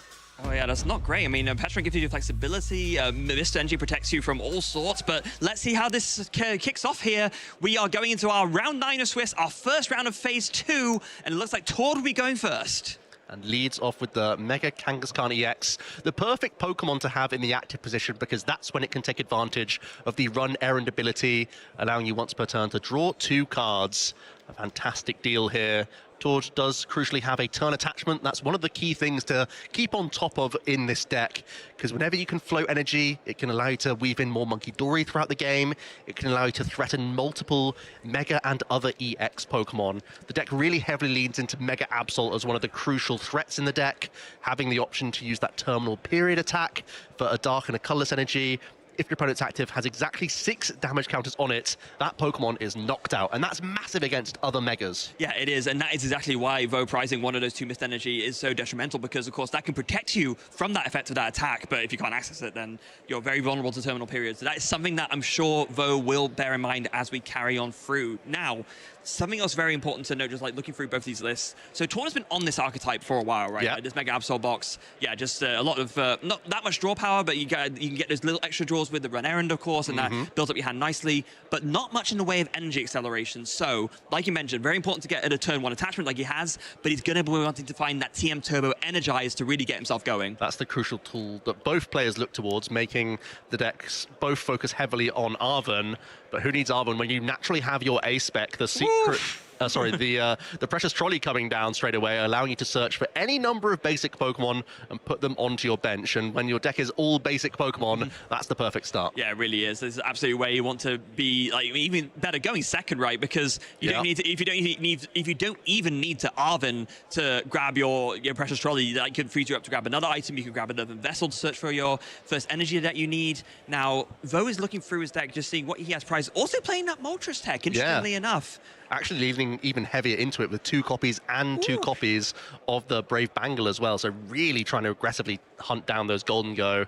Definitely serving Vo well through the tournament, as there are so many of those decks towards the top of our table. It's going to be less relevant possibly in this situation. It might allow you to Brave Bangle onto your Yveltal for more dangerous clutch plays perhaps. Like get creative with that. But more or less these are going to be fodder cards for you throughout the game. Yeah, I think it's an interesting adaptation, right? Because the first approach that we saw with these Mega Absol, Mega Kangaskhan decks was putting in 2 copies of that Cornerstone Mask Ogerpon EX. Of course, with its Cornerstone stance ability, it couldn't be hit by Pokemon that had abilities on. But then the Golden Go players adapted. They came up with different strategies that didn't really hurt the consistency of the deck, but that were able to weave in a way to KO this Cornerstone Ogerpon. So how does the Mega Absol deck adapt again? Just put in something that KOs the Golden Go. We'll just go for an old-fashioned race with a single prize Pokemon that can threaten those one-hit knockouts. Yes. As we do see the board fill up now for Vone, there's going to be a Pecharunt EX, an Mega Absol EX, a Kangaskhan EX, and 2 Munkidori. A pretty picturesque start here, Freya. And there's also already the Turbo Energize in hand with an energy. Oh, great. So you can just go ahead and bring up, I guess, the Mega Kangaskhan, right? Draw a couple of cards, whack that TM Turbo Energize on, and then, yeah, you're off to the races. Absolutely chuffed with it. The Skyliner will allow us to move swiftly into this Mega Kangaskhan, and we can see 2 cards ourselves here. Both these decks love to top up on their hand cards via this Mega. Yeah, and a nice thing as well for Vo is that the energy that he has is that fire energy. Knowing that it's not going to be relevant in this matchup, why not use that to power up your colorless attack cost Mega Kangaskhan, save those dark energies for your Mega Absol and your Munkidori, so you can just do all the attacks there and do your Agenda Brains all the way to the end of the match. Yeah, it's pretty much a secondary or like tertiary attacker. The Kangaskhan mostly there to draw us cards. Yes. And we have this really nice pivot with both Skyliner and Pecharunt EX allowing us to pole vault the Absol into the active position as a Dark-type Pokemon. It allows you to weave in these draws on most turns, as the Fire Energy is commit, as you mentioned, and we will begin to power up this Mega Absol. Yeah, and it's very, very important to do. Like, the mirror match for this deck specifically is quite interesting because it's very hard to know exactly what to go for at the right time. A real-time Mega Absol discarding a key resource can be game-winning, but you have to be mindful, of course, like we talked about at the beginning of the game. If you do the damage at the wrong time and your opponent can set up a terminal period play to knock you out, that is going to put you in a very, very bad way. So you have to make sure that when you're doing that Circle of Darkness, that you're not fully vulnerable to a response that just blows you out of the water. And usually it's a count of energy across both players' boards. Yes. That's the key thing to know. Like, am I able to get into the mix aggressively? Do I have enough energy floated onto my Munkidori? Or do I have like a backup energy floating onto Pecharunt? Or am I getting into range of Blood Moon Ursaluna? If those answers are no, you're probably going to sit back and build energy instead. Yeah, and I imagine that's what Todd will be thinking of right now as he plans out this turn. A lot of supporters in hand. Arven going to be the one of choice here, and you have to imagine that he's going to be going for that Precious Trolley, of course, to fill up the rest of his bench, and then going for that TM Evo so that he can go ahead and try to catch up a little bit on the energy compared to what Vo's been able to put out. So I'm sure we're all wondering what Todd's latest tweaks have been. You may have spied the stadium change within the deck is now Risky Ruins. Pretty interesting stadium card. When a player puts a basic non-dark Pokemon onto their bench during that turn, place 2 counters on that Pokemon. And compared to all previous iterations of this card, it works even if you're putting them directly from deck to bench as well. Yep. So that works really nicely with Precious Trolley to brute force damage onto your own Pokemon to then start flinging with Adrenabrain. Yeah, it's so strange, right? We've not seen that before. Usually it's always that when you play it from the hand, it happens. For Risky Ruins, you can put it from anywhere and it still goes in. So you can combine that, with the Precious Trolley and then go ahead and use Adrenabrain to move much of that damage over. It can be pretty devastating. Not going to happen here, though. We're just going to see the Precious Trolley get played right now to fill up those remaining free bench slots, and then probably just going to see a Turbo Energize and pass it back over. I think that's pretty much all Todd can construct here. Not sure if there's a natural energy in the hand for Todd, or if they'll have to use that Skyliner themselves to retreat into their Mega Absol. You want to keep up on manual attachments in addition to this Turbo Energize if you can. Todd already getting creative with what they might want from... Mike could be using the Risky Ruins first. So we are it's in hand already. Yeah. Oh, here we go. Corrected. Okay, so going to be able to go ahead. And the reason why this is so cool is because, generally speaking, Unlike a lot of other Monkey Dory decks, Tord just slams down those 2-pip dice down. You don't really get to proactively put damage on your own stuff to move over in this deck. Risky Ruins is a way to do that the deck didn't really have access to before. This is a really terrifying position now for Vo, who doesn't really want to punch into an Absol. No. Then you'd naturally give your opponent Monkey Dory shenanigans. But also, like, if you don't do that, then it could still run away with Claw of Darkness, the other key threatening attack from the Mega Absol. Like you said, Freya, sniping cards out of your opponent's hand. You get to look at their entire hand and pick the best one there, the most scary one that you don't want to see your opponent use against you. That could be really important for catching your opponent cold on a bad hand without any draw support, but also get away with removing key threats. No manual attachment for Tord is a small issue here, but he can still power up some Monkey Dory. That's a real shame, because I'm sure in an ideal world, Tord would love to get like an extra energy attachment onto this Absol, so that then next turn, you can manually attach it to Claw of Darkness, whilst also getting both your Monkey Dory powered up. Yeah, the good news for Tord is he is playing 2 copies of Energy Switch. Okay. And that's one of the ways you can get really creative with that item card. To wherever these energies go, they can then be pivoted on to more relevant things here. Yeah, so Turbo Energize goes on, and unsurprisingly, number 1, number 2, there's your 2 Darks, there's both your Adrenaline Rains powered up, and that's got to feel great if you're Tord. Yeah, now players, in terms of the energy race, are both level, whereas Vo can get an additional one this turn. Will it be a gusting effect for Vo here, trying to take out a Monkey Dory? Could also, with the Dark Weakness, take out a Latias EX, initiate that prize race without leaving any more damage in play? Or do you choose to continue to be defensive and get even more energy here? You'll have a manual attachment, then also trying to get your own Monkey Dory into the equation could be integral here. Because if you go in early with your Absol, it's under threat.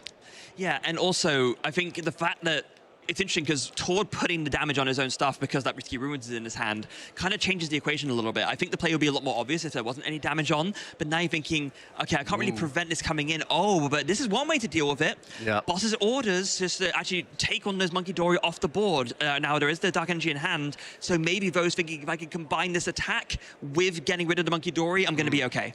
And crucially, attacking these energy cards. Like I said, the arms race really is around the energy that you have access to, because you can be so flexible with where those energy end up. The penny becomes more valid if you have a surplus. So this is going to be a way to take a look at Tord's hand, remove a key resource. There's a lot of supporters to choose from. It's double Ino, Arvin, and then Mega Kangaskhan, Countercatcher, and Boss's orders. It's an annoying spot because Tord has 2 ways to gust and 2 ways to hand disrupt. But it looks like it's going to be the one-of supporter to just simply remove that option from Tord, especially because Tord currently doesn't have access to energy cards. Taking away the Arvin is the guaranteed means towards Earthen Vessel, so he's going to force Tord to find it either via that Ino or draw it from Run Errand. Both Earthen Vessel and also maybe a second TM Evo. If Tord decides, actually, I need to get Benji back online, that takes away the guaranteed way of doing that as well. 100%. So actually, I think that was the absolutely correct snipe from Vo there. The top deck is a Bravery Charm. Tord's got to think whether or not to run Errand now, or whether or not Iono would be the preferred choice, because if that was the case, you would be using Iono before anything else. Yeah, and gonna go ahead and throw that Brave Charm onto the Mega Assault, so that's gonna go up now to 330 HP. It's very, very beefy for a basic. It was already beefy enough as it was. So it's gonna be a little bit harder to KO, but now it's just, what supporter do you play? I guess it does have to be the Iono, right? Yeah, Tord gonna look to find some additional energy here. Can't really rely on the Run Errand too much. Maybe even give himself odds to find that final Turbo Energize. That would be the ideal situation here. Not 5, 6 cards drawn here. What does he find? He does find the Turbo Energize. And an Energy Switch and a Turbo. Oh, wow, this is an amazing hand here. That's pretty much exactly what you would have wanted. And that's before even using that Mega Kangaskhan. This has worked out fantastically for Tord, who is a little bit on the back foot on the prize race and in terms of the energy and where they're scattered. Oh my goodness, and gets back a Night Stretcher as well, so he can get the Monkey Dory back. This is huge. A big, big 8 cards for Tord. Also disrupted Vo, who had started to accumulate a lot of cards with Kangaskhan. So he's got to be feeling chuffed with that one. Monkey Dory re-established, no question about that. I think Tord basically drew as perfectly as he could have asked for off of that. An energy to attach, a Turbo Energize, a way to get back the Monkey Dory, just resetting himself up beautifully there. And got Risky Ruins, still triggers. Yeah, and here comes the second copy of Turbo Energize, naturally drawn into. Tor gets to hold on to a pretty strong hand as well. Holding on to a penny basically forces Vo to gust again to have anything relevant. Yeah. And now has this lovely position of Absol's ready as well as the Monkey Dory. That's the key difference between the two boards right now. Yeah, absolutely. This Turbo Energize, I would not be surprised at all if we see these two Dark Energy come down and it's going to be one on Monkey Dory and one on the Absol. And then suddenly there's the Adrenabrain powered up and there is only one energy away from a Claw of Darkness as well. A super strong turn from Tord. Let's see how the fresh hand works out for Vo then, who has 6 after the top deck. Doesn't look like any natural gusting effect. The good news is you can free retreat with Skyliner into Kangaskhan, knowing that you have Petrant EX that could poison your Absol first. Here comes the Kangaskhan. Gonna go in, and it feels safe to do it because now with the Petrant, you know, you had the flexibility to switch out Pokemon with, of course, that subjugating chains ability. Run Aaron finds a Nespal and a Night Stretcher. Not the most useful 2 draws right now. Your board is full, and I don't really think there's anything crazy you want to get back with the Night Stretcher.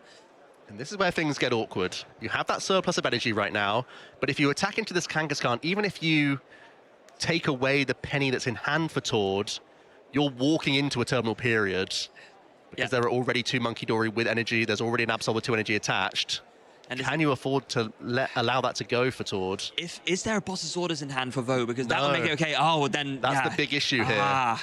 So does it now become a cat and mouse where you're trying to defend yourself and sit back a little bit?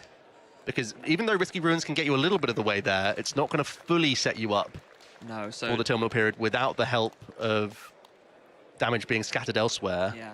Bravery Charm is also a little bit tricky to know where to put. I guess on the Petrant makes sense because that's something that it would mean it would take it out of range of a Claw of Darkness KO. So I think I like that a lot. And then is it just Iono and hope your opponent misses off of the Iono? It's not a great position. Somehow Tord's found himself into this spot where his board is looking the more dangerous of the two, even though Vo is a prize up right now. Who could, again, if this is Arven and your own Turbo Energize, you're still putting yourself into that situation where you're both standing off to a surplus of energy. We were talking about earlier how the Charizard mirror can be like a cat and mouse game, but this time is where we're really seeing it come in. Both players very rightfully, I think, afraid to make the first move to attack because you know as soon as you switch over to that, you can fall victim to a counterplay that you can't recover from, and just both recognizing the value of getting those Adrenabrain set up on the Monkey Dory because that's how you win this mirror match. And I think it works out a little bit better for Vo, to be honest with you, who's already taken that 1 prize, so can win in 2 attacks theoretically. That is true. So I think this patient turn is so good for Vo, who now will be able to power up both of their own Monkey Dory. Yeah, very smartly recognized. Does grab the energy switch, not going to use that right away, of course, but could be handy later on. And now he's going to go for the Turbo Energize, and now mirroring towards very strong board. But like you rightly said, with being 1 prize up, I think this is going to pay off immensely as we go further into this game 1. Ooh, and will that second energy go onto Monkey Dory? Yes, it will.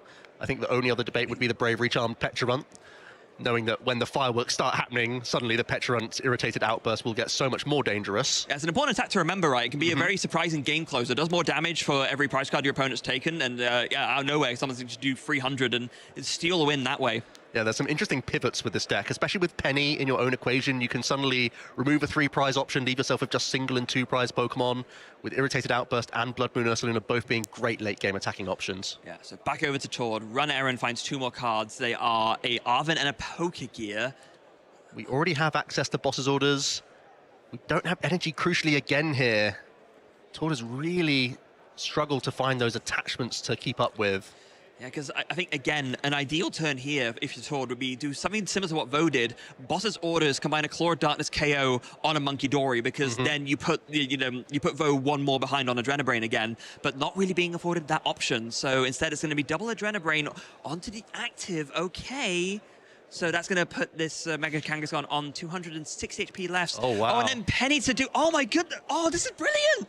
Penny to pick up the Monkey Dory and then put it back down, 2 more damage on, can use Adrenabrain again. That's 6 for Terminal Period. What a sneaky play from Tord. We were saying it wasn't possible, but with Penny it certainly is. Also has an energy switch, will take an energy off Kangaskhan EX, and Terminal Period is enough with this Mega Absol, who gets to sit cleanly here. Vo won't have any means of using Terminal Period back, and is feeling pretty safe about this maneuver. I did not see that coming at all. We even talked about the Penny, we saw it in hand, but like this specific play, yeah, the fact they were thinking, oh, you don't have enough damage to move over to do the Terminal Period. How about if you can use a free Monkey Dory in 1 turn, only having 2 on board? And it's another turn where Vo has to basically ignore this Mega Absol. It's got too much hit points. The Monkey Dory are still there. And obviously you can't launch an attack with your own Mega Absol to then leave damage counters around on the board. So again, it has to be a Boss's Orders effect here from Vo. Betting that a counter catcher would be available, but there's 2 copies and we need to start seeing them. Yeah, and now, in kind of a weird, unfortunate consequence, Vo's going to want to put down this Pheasant Dipsy to draw more cards. That's a Dark Pokemon. That's not going to get damaged by Risky Ruin, so it doesn't give you the option to move stuff over in Adrenabrain. And yeah, you kind of have to do this here. You need the extra card draw. Nothing in your hand is really helping you that much right now. And also, Tord was able to remove 2 energy cards as well. That was also really nice. The Kangaskhan had 2 energy stashed, so Vo couldn't even take advantage of energy switch here and like start to power up the Peturunt. Just has to use an Ino here. Throw Tord down to just 3 cards, hoping to find counter catcher off this 5 from Vo, as well as that flip the script. I think the fact that 2 energy were left on the Kangaskhan and that Vo banked the energy switch in hand with the Arven, I think it's safe to say he was not expecting that move at all. No, that really took him by surprise, and he may be left with not much to work with here, as suddenly we were saying Vo's in a very favored position, but Tord is now right back in this game. Does have the counter catcher though, so at least we have a good turn. We've put Tord down to 3 cards. We can safely Claw of Darkness something for a knockout, whilst also clutching a card out of that hand from Tord. Yeah, I guess the question for Vo here is, do you take down one of these 2 Monkey Dory again, or do you maybe think about going for this Latias just for the prizes? I think there could be an argument for both here. I'd be interested to hear your opinion between the 2 choices. Well, as we see, the Latias is chosen, and it's easy for me now to say that it would be my favorite, but it's because it can remove the run, error, and draw, yes, which I think is the most important thing here. It's the only way that Tord has flexibility on the board. It was the only way this deck has flexibility on the board, especially given that, of course, Vo doesn't necessarily know this, but we know that the Peturunt is prized, so that's another reason why it ends up being extra devastating that Vo went for this. And it is going to be the Claw of Darkness. Tord reveals Boss's Orders, Earthen Vessel, and Arven, and the head scratching begins for Vo here. If you leave the Boss's Orders, you know there's a good turn for Tord, who can get an inch closer to winning the game and still having that really intimidating Absol to deal with. Yeah, it's a very, very tough decision here. I don't know why I would pick if I was in the situation, to be honest. But it has to be the boss. I feel like it has to be Boss's Orders. But also, leaving with access to extra energy and also Arven doesn't feel great either, but I think that is the best of the 3 choices. Yeah, I agree. And the Risky Ruins hasn't been dealt with either. Trying to think if there's any way we can get 3rd Monkey Dory developed and again do some shenanigans, but there's not enough available for Risky Ruins at this stage to get a surprise KO for the game. You would need another penny. That would be the only way to do it. Right. So Tord's going to go into that Kangaskhan. I suppose Arven gives you the option to fight. Oh, well, you've drawn into the Night Stretch. Okay, sure. You don't need to Arven for that either. So this is going to be a very important 2 cards from the run errand. 1 and 2. What does Tord find here? It's a Mist Energy and a Psyduck. Mist Energy is pretty cheeky as well. Definitely see how that could be a useful option. Stops Vo from being able to do any terminal period shenanigans of his own, of course. Yeah, it's one of these situations where Tord might not be in a position to attack at all this turn. Might just try and accumulate resources, because that Mega Absol is threatening its own terminal period onto your Kangaskhan or your own Mega Absol. So you can't really launch an attack unless there is a gusting effect.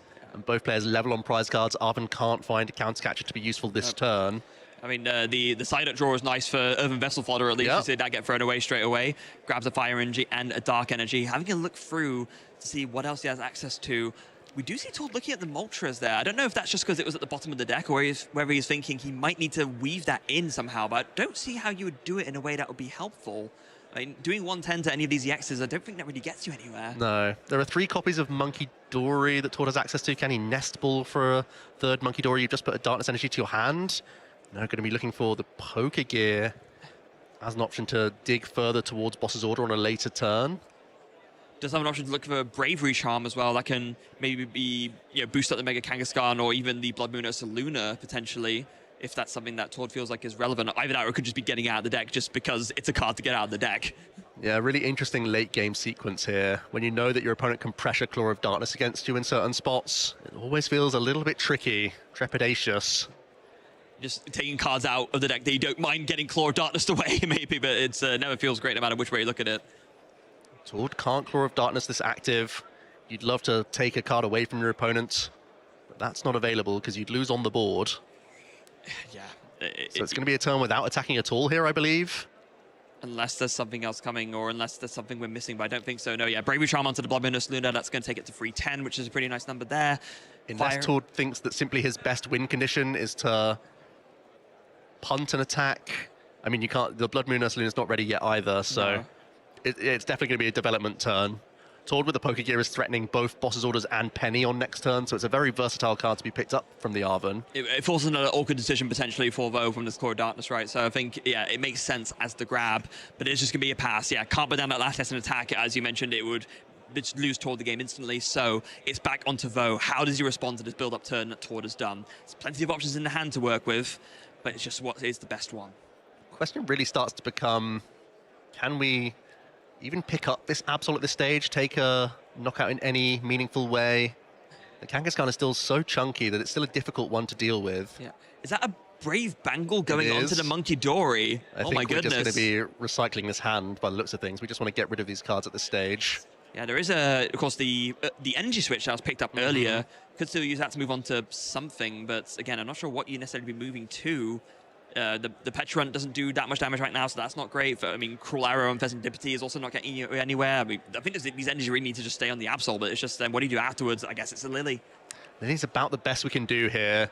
It's far weaker than trying to get an INO or a Boss's Orders, but that's the way the cookie crumbles. When you don't have the draw from Pheasantipity or Mega Kangaskhan, you're kind of just left with what's in hand. So a bit of a sigh of relief for Tord here, as Vo now finds themselves in this strange standoff where you can't attack and give Tord the way to terminal period for the game unless we see a Mist Energy come out here. Mist Energy would be a very, very good find. If Vo is able to find that would change everything. And I mean, this could come down to what we talked about at the beginning. That second Mist Energy prize, just making the likelihood of finding it less. He really needs to find it here if he wants to protect himself. So 6 cards. Does he find that Mist Energy? No, it's a miss. That would have been the only thing I think that could have changed the fortunes here. Would allow you to launch an attack. Of course, you'd also have to find Bravery Charm because Blood Moon Ursaluna plus double Monkey Dory could still be threatening. But it's going to be skylining out of this Absol. Acknowledgement that you can't attack here. You're putting yourselves in this strange back and forth of, do you have Boss's Orders from low hand sizes? The Petrarunt EX is one of the high hit point Pokemon. It would still fall prey to a Blood Moon Ursaluna EX.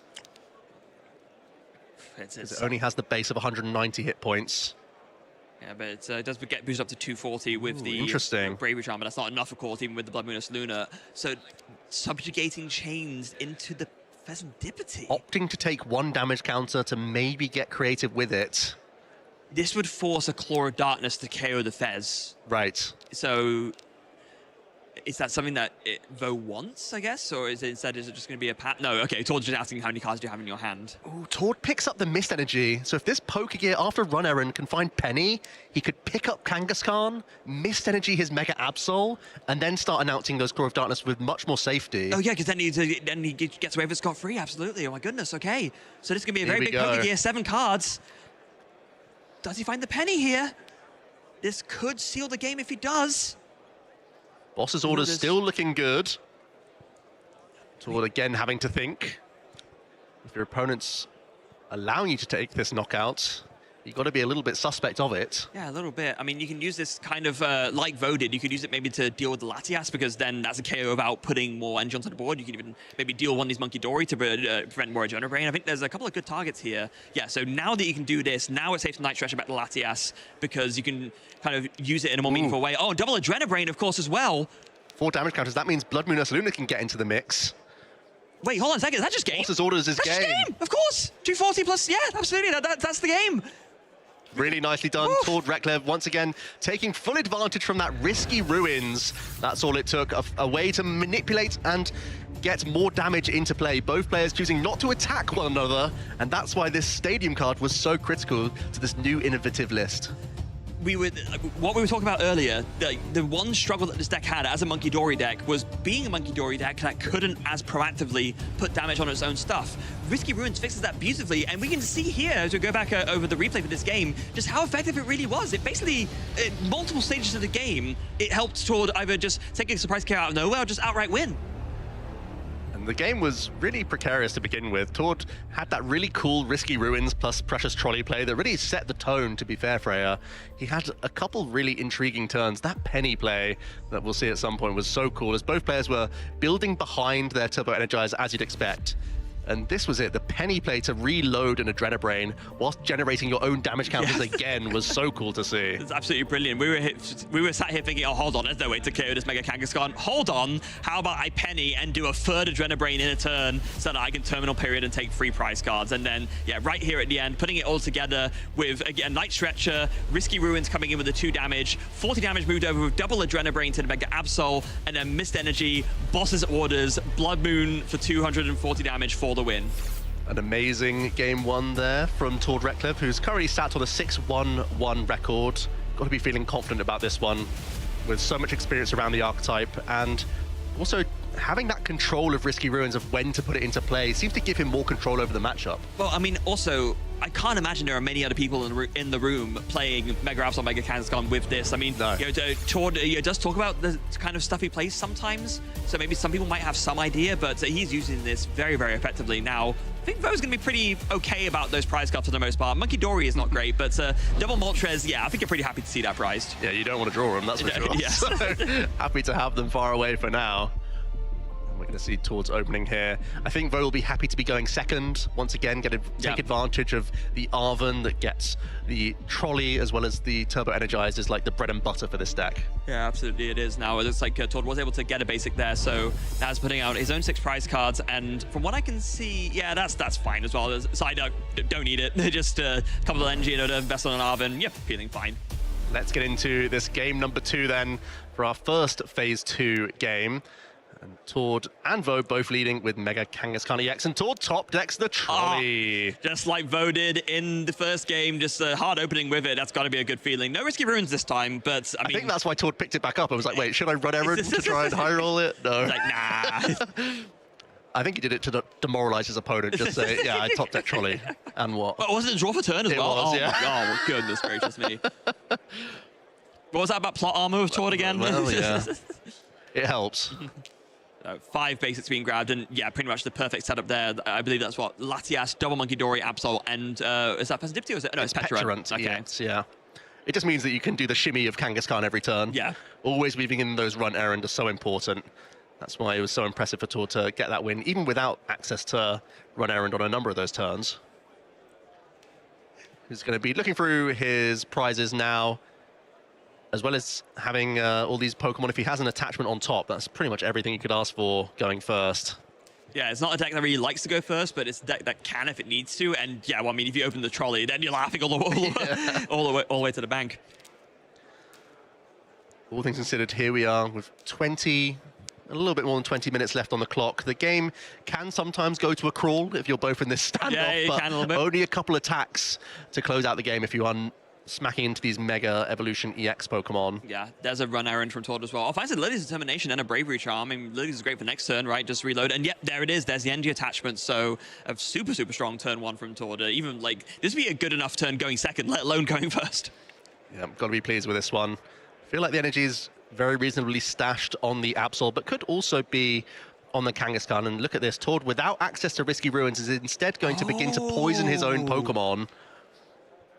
And that's another way to force damage into play for him to tinker with.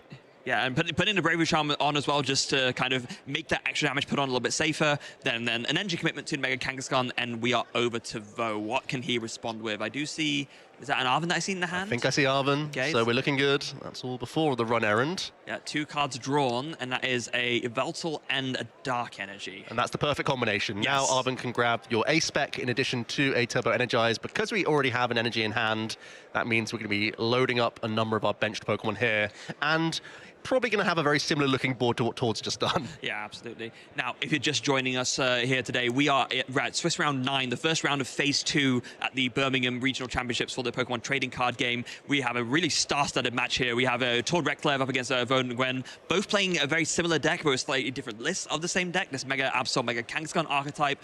Tord took the first game in a beautiful fashion, just demonstrating the changes that he's made to his deck that have been really effective, just with things like Penny and Risky Ruins especially, to put extra damage counters on the board, and he's also had a really strong turn 1 in his game 2, and now Vo is doing his own setup to respond.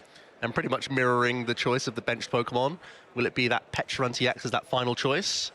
Yes, it seems to be the right option. Are those literally identical boards other than different art choices? Yeah, pretty much that. It is a bit tricky, though, of course, because it makes sense that a lot of the moves that both players are making are similar, but in a mirror scenario, it's clear that Tord's list is better built for the mirror just because of the fact that you have Risky Ruins, right? Now, Vo getting to go second, and that does mean he will be the first one getting more energy onto the board, so that's a good feeling for him. But, oh, this is very much a mirrored board. Literally the only difference being more energy on it because, of course, the Turbo Energize. Yeah, and I think Vo's actually quite happy with this. That's the benefit of going second. You get to 3 energy first. Tord's basically forced into a Turbo Energize no matter what next turn. Yeah. But he has at least been able to get a couple damage counters on one of his Pokemon here, so he's at least got to work on that. That's the one thing he has up on Vo right now. Yeah, especially getting a setup that strong going first, it does mean that... I mean, there is... Is there a world where you can put on another... No, it's like we were just talking about earlier, right? You're very much committed to the Turbo Energize now, which, to be fair, you're probably fine with most of the time. We do see, first of all, the retreat into the Mega Kangaskhan, another runner coming in, 2 cards drawn. Oh, it just draws a Turbo Energize. That makes things pretty simple. Who needs Armin? It means now you can use Lily's Determination to try and find a natural turn attachment as well. And that's another way to keep up in this matchup. Means that even if your opponent is finding those boss's orders and taking out your energy, you still have that surplus you require. Now, it ended up not mattering too much, but we talked about in the first game, one of the things that Tord was missing for a while was just energy drops, right? So I imagine that's going to be one thing that he's really happy about, that because he saw the Turbo Energize from the run errand, he can now go for this Lily's Determination and hopefully get a second manual attachment. That would be, then he'd be feeling way, way better about going first. Yep, that's exactly what he's looking for from these 8 cards. And hoping that there aren't any like important one-of cards, because then it could get fallen prey to by Claw of Darkness with boss's orders. Yeah, so wanting to see some stuff and wanting to specifically not see some other stuff off this Lily's. 8 cards drawn. What do we see here? Ooh, nice. Oh, Mist Energy. Hello. That's exceptional. Is that basically the best energy you could have drawn here? I think it is, right? Just to protect that Kangaskhan from any future terminal period, or even if you want to commit it to something else. Instead, commit it to the Mega Absol. Why not, Straight right? onto Absol, that's right. It means you have far less fear of launching these Claw of Darkness onto board states where your opponent has access to Monkey Dory. And also not only that, but of course it gets you closer to attacking with the Claw of Darkness as well, so just a double benefit there. Yep, I think could easily be energy on both Monkey Dory, so there's not an easy boss's orders target, but also could just load up fully onto Absol here, or just 1-on-1, also reasonable. I think the only thing to debate here is that if you commit too many energy to your Absol, it gets hit first, then you're not getting maximum value from it.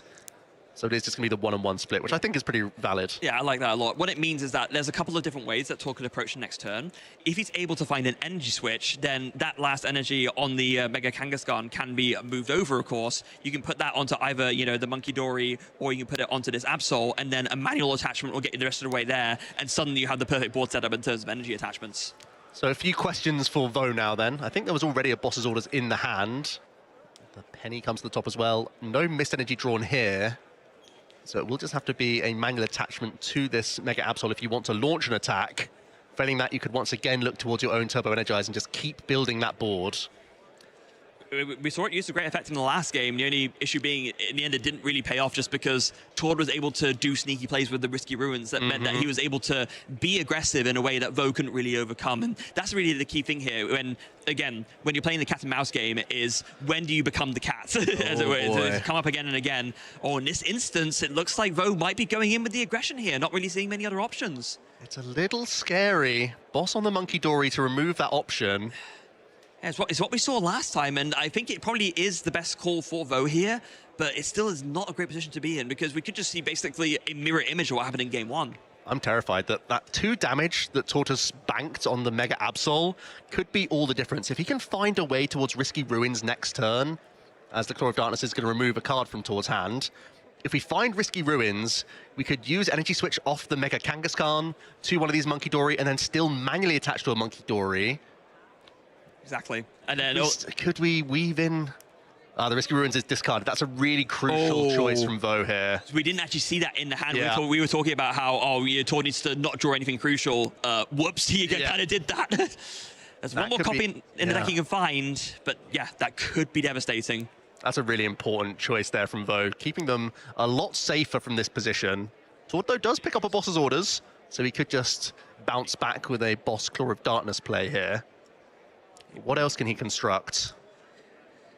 Your boss Claw of Darkness, I guess maybe there are a couple of vulnerable 2 prizes that would put damage on without adding damage to the board that Vo can fling back. So maybe targeting either this Petrarun EX, or you can target the Latias. They could both go down very easily, and they both would be disruptive in their own way. Maybe that's the best call. It's either that or Monkey Dory, just to deny an Adrenabrain. But I think maybe at this point, it might make more sense for Tord, if he's going to Claw of Darkness, to just deal with one of these 2 prizes. The boss's orders only feels good if you have that attachment. I think there's a Night Stretcher peeking out there. Yeah, there it is. But you'd also like to protect those for Monkey Dory, so it may end up being a Pheasantipity here to see 3 additional cards before any other decision is made. Yeah, which is probably fine. I mean, it doesn't feel great because you want 2 Monkey Dory on board ideally, but maybe that opportunity is gone. Oh, and it pays off of finding a Dark Energy. Yeah, I think that's one of the things Tord was most looking for here. Now can save the Night Stretcher. Here comes the Arven, though. Still can choose Countercatcher. That is true. Yeah, and that is going to be the choice here. It just means you get to thin an additional tool here. Thin an additional tool, and also you're using the Countercatcher while you can, because you might be in a late game scenario where you need to bring something up, but you're ahead on the game. So in prize-wise, you need to finish things up that way. So use the Countercatcher now while you can, and thin the deck out of a tool. You could maybe Turbo Energize here. It doesn't feel great with only 1 Monkey Dory on board, so I don't think he's going to. But I think because it's exactly Countercatcher, I'm expecting the Petrarun EX to be targeted here more than anything else. It's nice to target the Petrarun now, because that can be taken out of Claw of Darkness KO range with a Bravery Charm, but this Latias is weak to Dark, so no matter what, that is always going down. Yeah, and we saw Vo do exactly that on the previous. Ooh, it might be the Energize, though. Ooh. Hold the phone. Nope.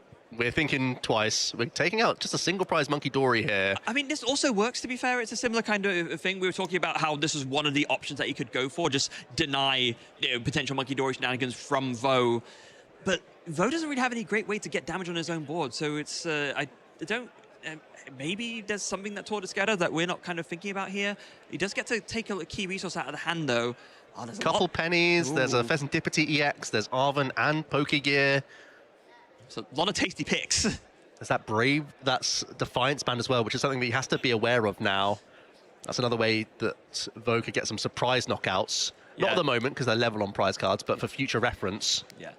And I think, given what Tord saw, I think Penny was absolutely the right pick there. Just deny, any healing options, or deny a potential re-benching of a Monkey Dory like we saw Tord do. It's definitely one of the most powerful supporters that you can play in this deck, given how much it can afford you in terms of either extra aggression or safety in terms of healing. So it makes sense to go for it.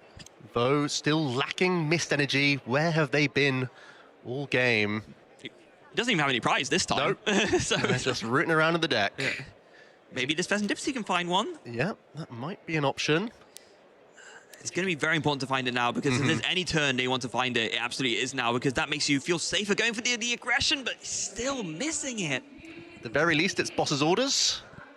So you can, again, go around this Mega Absol. Such an awkward customer when you don't have access to your Mist Energy. So boss's orders now coming in, and just like last game, going to target that Latias. We saw it to be potentially great effect last time, not quite paying off. But again, I think here it does make the most sense. It's not quite as strong because, of course, that Petrarun is still here. So unlike with the last time, there's a lot more flexibility that Tord has in order to still be able to retreat things even without the Latias in play. The good news is that Vo is now threatening Terminal Period any turn of the game on that final Kangaskhan to just win the game. So Vo is making it as awkward as possible. I think just debating whether or not to use Skyliner or use Petrarunts here. Just to maybe put a bit more damage on yourself. Yeah, I mean, we saw that's basically the one way that Vo has of doing it, given that there's no risky ruin. So I think it does make a lot of sense here. Yeah, so there it is, Claw of Darkness. Now, what does Vo choose to discard here? This is going to be a very, very important choice. So that's a massive hand size. One boss's orders is in there. One Night Stretcher might be tempting as well. There's Ino in that hand if you like your hand. Yes, so just to kind of keep yourself able to play that hand. The boss always seems tempting, though. Even though both players play 4 and Pokegears, it still always feels tempting. Like, it's so often, like, the way you close out games, right? So, yeah, going to go for the boss's orders, deny an extra gusting option for Tord. Could maybe find one of those Pokegear, but just taking away the guaranteed out to it, as Vo recognizes this is a way that Tord can come back here. So in this game number 2, Vo is putting themselves just one mega knockout away from the win. Tord could quite easily bounce back with a 2-prize KO, but it's going to be difficult to find a 3-prize KO, or is it? Key top deck here. Tord does find the energy switch, so now he can potentially get 2 Monkey Dory online this turn. You know, you energy switch this, well, you can go for the run errand first. No, the penny off the 2 draws. No way. That's going to give us access with Night Stretcher. There we go, we can draw with Pheasantipity as well. We can penny up our Mega Kangaskhan. We can grab back that Darkness energy, attach it to a Monkey Dory, Night Stretcher, energy switch. We have the combo, Freya. That poison choice from Vo is really punishing him here. Right, because he only needs 2 Adrenabrains instead of 3 to get the... Oh my goodness, the maths works out perfectly! Do we have access to the Risky Ruins? That's the final piece of the puzzle. We only have 2 counters on our own Pokemon here. Right, yes, that's the one thing that you're missing. And of course, we know one's gone. And the other one's not in the prize cards, but it's Tord has so a massive close. hand. I can't quite tell if it's there. I don't think it is. I think I see it right there at the bottom of the deck. Well, he wouldn't be nest balling before Risky Ruins if he did have access to it, so Oh, wait, yeah, oh, it must wait. be in the deck. Oh. His hand and deck are basically the same size. Yeah, it's a little bit hard to tell, isn't it? Failing one, then using the other. Oh my Tord goodness. Gonna grab one Monkey Dory here. He could still penny the Kangaskhan and then choose something else to get the 2 damage if he does have Risky Ruins in hand, but I'm not sure if it's there. Would you not want to energy switch first? Or, because then you get the energy off the Mega Kang and then you can still, you know, do some more penny shenanigans that way. I do see the energy switch. Is the Ruins in hand? No, I don't think it is. Tord's sifting through so many cards here. But yeah, energy switch coming in first, like we discussed right at the beginning of the turn. So that's 1 Adrenabrain powered up. No, I don't see the Risky Ruins. Night Stretcher for Darkness Energy is good. I'll get the second one going. Yeah. But we're just missing that 2 damage to be able to put together this Terminal Period combo. So Tord going to have to Turbo Energize on this Monkey Dory here and launch an Iono by the looks of things. Turbo Energize might just be fodder, just get it out of the hand so you never see it again. But either way... Is there anything that Tord can draw into to still put together this combo? Well, the good news is that there's only 1 Monkey Dory on Vo's side of the board and no energy on it, so there's no real way that Terminal Period can punish you. Oh, in return, yeah, that's true. So you can just go low hand size, Claw of Darkness here. Say you're going to 2-shot this Absol. Yeah, and then you just move the damage, and then you can kind of clean up by doing Adrenabrain next turn, and then just taking a 2 prizes to finish off. And I think that's what he's going to go for here. Yeah, Iono plus Claw of Darkness in order to just try to make Vo have as terrible a hand as possible. And also, with no KO here, no flip the script either. Yeah, that means there's going to be very little draws coming in. Oh, that wow. hand is really poor. I think taking away the energy switch is very reasonable here. There it goes. I think it's the only card that actually doesn't even. Yes. Well, even more so because actually the things with energy on that could even use Turbo Energize have tools. So yeah. Oh, goodness me. Very wise choice. Yeah, this is the reason why Mega Absol Kangaskhan is such a tricky customer, because it can turn from aggressive deck to defensive very quickly. Vo top deck's a Poké Gear for turn. So it's going to be retreat with the Skyline for free into the Mega Kangaskhan, run errand for 2 cards. So it's going to be a 9-card dig to try and find a supporter to bail himself out of the situation. That's a Nest Ball and a Counter Catcher. That's not going to do it. So Poké Gear comes in, 7 cards. 1, 2, 3, 4, 5, 6, 7. What does he find? I'm not even sure what the best idea is here. With the Turbo Energize, maybe you could grab a Penny, pick up your Absol, Turbo Energize with something else. Penny will be very good here. Sadly, no, he did not find it. It's either Boss or Iono, neither of which feels great here, to be honest. Yeah, you're putting yourself back down to 3 cards, and Tord can easily Claw of Darkness away at you again. Oh, this is absolutely brutal. You can't really use Boss's Orders because you can't really attack with this Absol. Unless you just choose to and say, I'm flat out racing from here. Yeah, and of course, you can't be poisoned on the bench, so Tord rightfully removing that poison counter that was on the Mega Absol. Oh, if you do boldly take a knockout here as Vo, you're basically saying you have to ignore the Mega Pokemon for the remainder of the game. You have to try and find runner gusting effects and probably look towards either your Petrun TX or your Blood Moon Ursaluna as your finisher. Yeah. So instead going for the Iono, saying it's too difficult to construct that combo, even with Flip the Script potentially available for you. It's so easy that Claw of Darkness takes away one of those combo pieces. Yeah, I mean, that would have to be before a later turn, of course, because Flip Script not a thing this turn at least. Right. But it is... Oh, it's such a tough decision here. Yeah, because it's a whole debate about playing to not lose versus playing to win, right? Yep. Because there could be an argument to just like say, I don't win unless I hit this runner combo, so I'm going to go for that because that is my only out. But instead, going for the INO and seeing free cards that don't really do much of anything for you right now. Yeah, unfortunately, no energy in the discard for the Night Stretcher, so can't even weave in Monkey Dory or an energy on Petrarun TX, which could have been handy. There's 250 damage currently on this Mega Absol. You can poison yourself if you have to. Get back into the action. If you do that, though, that's terrible, because then you Adrenabrain, because Tord is poisoned, so that would go to 2, and that would be an instant KO. So you cannot, in good conscience, do that. Oh, does he realize? Well, the Bravery Charm is keeping you out of that range. Right. Oh, right. Yeah, well, yeah, the Great Bravery Charm's still on, and there's no tool removal in the deck, so you would need. So Tord would need more like self-damaging options to do that. So that makes this safe. So it is going to be a Claw of Darkness then, though having used the INO, putting Tord down to 5 cards, will be able to take another resource out of the hand. I mean, there's only one supporter. Is that the Lily's Determination? Yeah, but I think maybe that is the pick here, because otherwise it's kind of hard to... everything else is either an energy or a way to get energy in some way. So yeah, just take away the supporter, take away the draw options. Claw of Darkness coming in. One more poison counter tick coming in. As now that Mega Absol is on 260 damage, which is a big reach. So let's see the draw for the turn. Boss's Orders, not really something you're interested in that much this turn. I think taking out the Absol is by far the most important thing Tord can do here. I think with no access to Latias, is there ever going to be a hard retreat here into Kangaskhan's run errand?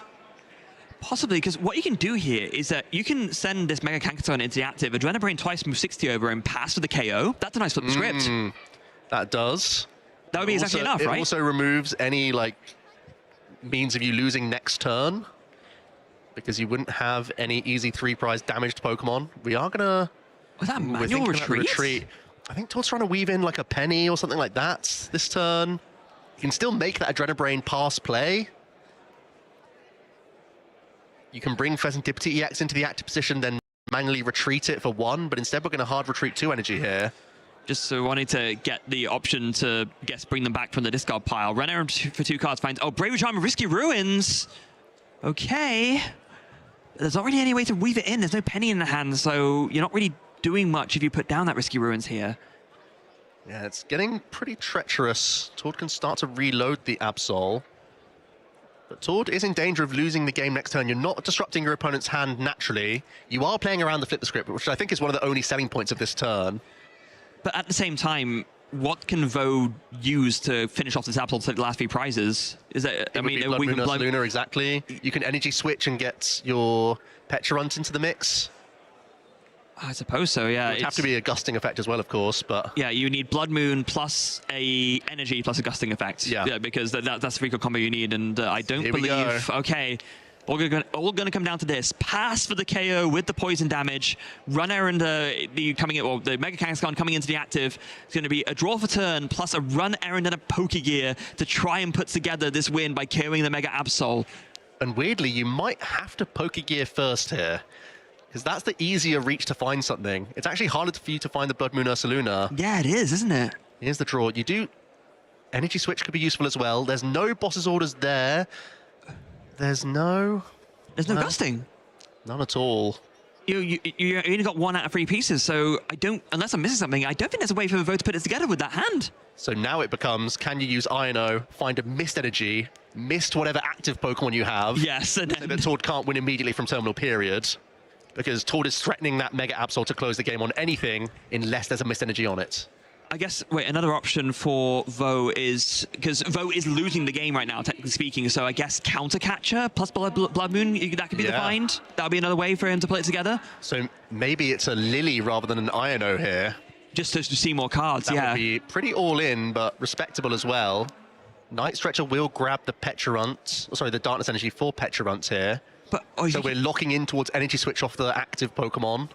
But the energy switch isn't in hand, so that kind of just changes the combo piece you need to find, surely. But you can still use Lily and find Counter Catcher plus energy switch. Oh yeah, I guess so. That would be your combination to win here.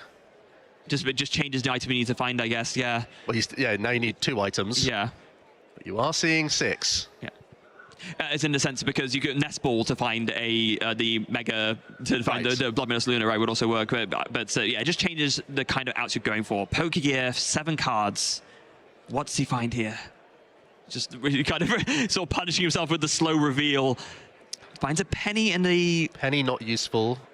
Arven can be a guaranteed counter catcher, but you're not there. No, you don't have that. There's Blood Moon Ursaluna, but... yeah, just a little bit away. Yeah, you need 2 items here. You need the counter catcher, and you need the energy switch, and Arven will only get you 1 out of the 2. The only upside of using Lily is that you also give yourself higher odds of finding miss energy to not immediately lose the game as well. Basically, it gives you an out to your not lose as well as your out to win. So yeah, so that makes sense. And there are a lot of cards that Vo can play out of his hand as well to increase his odds from this Lily, and I imagine he'll probably be playing out as many of them as he can before going for this Lily and seeing what he makes of it. So Defiance Band just goes, onto the Petrant. Why not make it do more damage? And then the Yveltal coming down as well. Yep, and then it's just going to be a Lily and cross your fingers and hope to find that 2-card combo to win. Here we go then. Lily giving us a fresh 6 cards. We have spent our manual attachment. If we do find energy switch, we could try and clutch this Kangaskhan as well, could we not? Oh no, there's already the Petrant. Is there yeah, there's Petrant. Yeah, there's Petrant, that wouldn't work. That doesn't work out. No, this really needs to be exactly counter catcher energy switch or miss energy, and then Tord can flash a boss's orders. And hold on a second, we were talking about the game. We're in time. Oh, here we go. Okay. Wait, when did that happen? Hold on, did that just happen? Okay, that just happened now. So Tord can have 1 more turn still. So yeah, Vo needs to find his combo this turn, and that's just to make it a tie. Ooh. These are the margins. I think both players are being told that it is now time. The game could very much still end with 1 turn remaining for both players here. Vo could win right now from these 6 cards. 6 cards to draw on. There's a missed energy. Just the missed energy. So you're not losing on board, but if Tord flashes a boss's orders, it's over. So retreat into Yveltal. I mean, retreating does the same thing. You don't need the missed energy here. What are we talking about? He manually attached to the Petrant. He can't put the missed energy on. Yeah, it needs the E-switch. So yeah, there it is. Boss's orders. Tord Reklev in that final turn of time is going to close out the game 2-0. A really strange end game sequence there. That's really how it goes at the mirror match, because you're both so cautious of what your opponent could do, you end up doing sometimes not much. It is funny how what is essentially an all basics deck ends up being one of the most complicated decks to play in the whole game, to be honest. I feel like sometimes there's an association where, you know, an evolution deck is inherently more complicated to play because it sets up, but no, this is kind of the proof that we have here. This mirror match is one of the most intricate mirror matches of Pokemon that I think we've seen in any format in a long while. And what a cool flourish for the Risky Ruins turn 1 with the Precious Trolley. So exciting to see how that played out in the first game. It really allowed Tord to have this turn that we didn't even see, Freya. We weren't expecting this to come out of nowhere. We plonk down the Monkey Dory once again. That gets us the 2 more damage. Now we can get in with our Absol freely. And Vo couldn't even touch this Absol. They were terrified of the terminal period closing out the game because they were just not able to find miss energy in that first game. No, I mean, with 1 being prized as well, it makes it, of course, so much more complicated, just never really finding it when it was most needed. And so Tord was able to pull off this super cool play, you know, and then finishing off with Boss's Orders, double Adrenabrain, just Blood Moon to finish things off. That's all she wrote for game 1.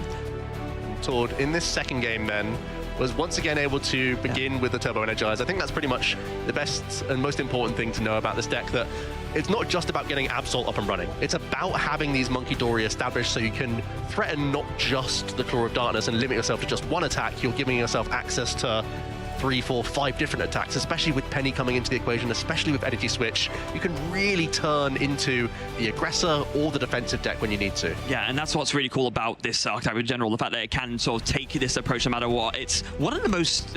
We should talk to, maybe not so much on this stream, but in general, Control has kind of been a little bit on the down low over the most recent formats. There have not been as many Control tools, but this deck here, this Mega Absol Kangaskhan, it is almost like a half aggro, half control deck, and it's just, you see it play out here in this mirror match especially, but where both players are just not quite sure what to do at the right time, but just trying to bait it at the exact right moment, and here coming in again with this pass for KO play to deny the flip the scripts. I think that was really what clutched Tord toward that second game there. And Vo really had to hard think about whether to use Skyliner or use Petrarunt, and Tord used Vo's choice against him really nicely in that game number 2, where chose to go for Petrarunt rather than Skyliner Retreat, and that damage counter just sort of racked up that little bit more and gave him this really creative opportunity. What I really like about Tord jamming this deck over and over again, even if he doesn't think it's the best deck in the room, it's one of his favorite decks to play because it's forcing your opponent to think about so much. They're thinking about damage on your board, damage on their board, your cards in hand, their cards in hand, so much. It's just way too much to sort of juggle in every sort of situation, and you can find avenues with your flexibility of retreating, picking up your Pokemon, putting them down, the risky ruins getting into the mix. There's just too much to think about. And how fitting that it is a player like Tord Reklev who is like innovating on this archetype, piloting it, and doing so to such great success. Honestly, I think if there was any game where it's worth taking a look back, is a little bit more in-depth as to just how some of those turns played out, is definitely this one here. And I want to take us back to that moment with the Monkey Dories coming in and just, you know, taking that KO on the Mega Absol. That was such a great turn. Yeah, you see, well, your opponent's looking over and saying, oh, you're board locked. There's no way that this can come together. But it started off with a Night Stretcher, getting a Monkey Dory back. That plonks 2 counters onto the first one.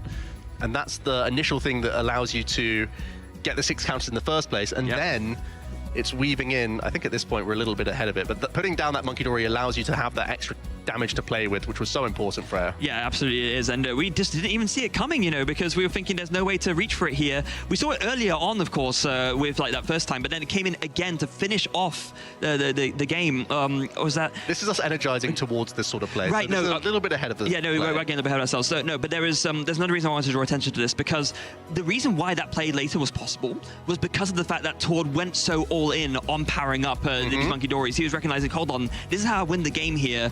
And like, even though it's a slower approach and you're not taking aggressive KOs, the fact that he lasered in on this so much and was able to set up this board setup right here, where you go ahead and you have the both Monkey Dories set up with energy, and then you also have this Absol with the 2 energy set up and ready to go. It means that you have so much flexibility with the next turn with energy switches or whatever else to make that laser play possible. And Tord only got that because he Ionoed into that Turbo Energize as well. Yeah, that's so absolutely cool. true. Sometimes you've got to take your fortune and really make the most out of it, and that's exactly what Tord does in every tournament. Yeah, it just does it time after time after time, and then again, so that was the setup, right? So Tord goes in with the Turbo Energize, sets up his board beautifully, and then the payoff right at the end, well, like multiple times with the terminal period, but the enabling because of that, the Adrenaline play to do either a terminal period or finish off with the Blood Moon Luna. Let's take a look at that now. Yeah, because not only is it sculpting an extra Adrenabrain, but it's also the way that you generate those final 2 damage. Yes. Because Vo is thinking they're very, very safe from this position. But with the energy switch here, because you can weave your Absol into the mix. Yeah, it's a little bit further ahead, but this was absolutely the turn where we just did not see it coming at all. But the Night Stretcher came back and recovered this Monkey Dory, and then the Penny came in as well, and you picked up this Monkey Dory, put it back down, was able to use a terminal period then to just move all 6 of that damage over. We now see that on the Blood Moon Luna, and then all of a sudden, not the Blood Moon Luna, on the Mega Kangaskhan even, right. And then all of a sudden we're thinking, wait, terminal period? Like that can't happen. Oh wait, it can happen. And you combine that with the energy switch as well, and then it's just terminal period for a KO, and that came out of absolutely, at least for us, from absolutely nowhere. And from that position, having the 5 energy scattered on the perfect Pokemon for any situation, because not only are you taking those prizes and taking out a key threat, it's taking out a little bit of draw power from Vo, and also your key attacker can't be touched from that position either. No, absolutely not. Now, we've gone over it ourselves, but I wonder, and I mean, it would be no surprise, I think, to hear that Tord would like to explain to the folks at home how he thought about it. So why don't we go over to hear from our, as ever, continuous feature match winner, Tord Reklev. Thank you very much, Freya. Yes, not for the first time, and I suspect not for the last. I am here with a lovely Tord Reklev after yet another stream game. You're finishing 7-1-1. You're in good position. Tell us about your day so far. My day been really good. Had really nice opponents all day. A lot of good laughs, and my record has been pretty strong as well. So now we're in a pretty good position here at the end. I think that's a nice way to put it. And we've seen one of the coolest plays we've seen all day. Precious Trolley with Risky Ruins down. Because one of the problems with the deck has always been it doesn't manufacture damage. Can be hard to use Monkey Dory effectively. Do you think you've solved that problem? I mean, so you need a Risky Ruins kind of early for maximum value, but I was thinking that, you know, all the stadiums you can play for this deck are kind of bad bad anyway. You know, you can get 30 extra HP if your opponent doesn't kick your stadium. And also, like, how often do those 30 HP actually matter, right? I was like, I mean, not that often. And they'll usually just kick it in time anyway. So, like, all the stadiums are kind of bad, but I felt like this one had, like, really good high roll potential at the very least. So if you see it early with a trolley, that's scary, right? Oh, yeah. I put down, you know, my little army of monkeys with damage counters on them, like, use TM Turbo, and I'm ready to nuke anything you put in the active, right? So, I mean, we saw that work absolutely beautifully. It's definitely go. And now, of course, you come into this tournament, your Worlds invite is locked up. You won Las Vegas Regionals, you've got it all locked up. Does that change your preparation for later events, given that your Worlds invite is already in the bag? I mean, we gotta be honest, I play enough that I don't worry about the Worlds invite at this point, but I want to give, like, my all for the events and keeping up with the format. And, you know, I'm doing this full time, so, you know, need to try to stay ahead of things. And I thought this was like a fun little twist. I'm still not, you know, completely sold, you know, on everything. The cool thing about the stadium is that I thought it would synergize well with Moltres. Because, you know, Goldengo has 260 HP, Moltres does 220. So my opponent solved this issue with adding, like, a couple tool cards, right? So you just slam them on Moltres and you one-shot the Goldengo, and then you kind of try to solve the matchup. I thought that those tools cards, they just felt so bad against, like, everything else. I felt like it handicapped the deck a little bit, to the point where I didn't really want to play them. So then we have those stadiums, so you take the 20 damage twice, and you can move them, and then maybe Moltres can one-shot the Goldengo. That was, you know, the whole thought process behind the stadium and the Moltres. Like, the few changes I made. Like, otherwise, everything is basically the same as the Vegas list, right? So. No, that sounds absolutely... I love hearing your explanation of all these little interactions. It makes me very, very happy. Now, of course, this deck's had a really kind of a fun story. It started off with you sending out on social media, I've got this new deck I'm working on. Everyone's trying to guess it. Then it turns out this is the deck. Then you go and win a regional with it. It's not that well represented at the moment, not huge numbers this tournament, but you're still playing the deck. I mean, what does this deck bring that other decks in the format don't? Why do you stick with this one?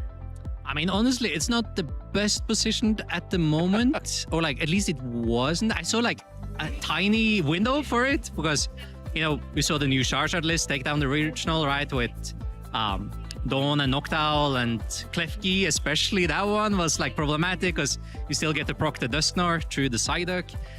But recently, a lot of people actually cut the Klefki, so now I felt like that matchup wasn't as bad anymore. And I have this, like, little mini strategy against Goldengo, which doesn't work all the time, but it works sometimes. Yeah. So I figured, you know, it's like good enough, right? And it's my favorite deck still. And it's an all basic deck, so very consistent, right? And well, it's more fun than just grabbing your opponent's entire hand and picking your favorite card and just throw it to the discard pile, and you say, hello, okay, let's move on. Oh, sitting watching backstage, it's always fun. Every time you use that attack, everyone's crowded around the screen trying to guess which card is going to be gone with the Absol. Now, flash forward 3 weeks, we go to the European International Championships, and I looked up your record at EUIC the other day, and it's even better than I remember it. 2 victories, second place, top 4, top 8, top 16, if I remember correctly. Every year you seem to have a good run at EUIC. How special is that event for you at this point? You know, there's the home turf IC, right? Yeah. So, and this was the very first IC, you know, when we started this new era as well. So that event meant a lot to me, and then it kind of just carried on meaning a lot to me, I think. So I do want to, you know, give my all for it. But, like, all the ICs and Worlds that I attended, at the very least, I tried to give my very all for, right? So. No, absolutely. And we've had some great moments. We were chatting before we went live about the Zoroark Golisopod year, where you brought that deck people were not expecting, and that went pretty well, as all of your international championships in Europe seem to do. Well, thank you very much. Always nice to chat to you. And you should all be pretty hyped about EUIC by now. But if you're not hyped enough, if your hype level's just a little bit too low, I think we can help with that. Let's go! It's going to be the KO! He won the whole thing, and now he's come to London and won the whole thing! Another day! Here we go, which is an end to the Flood of Man, and it is going to be enough. Win the race, so level up!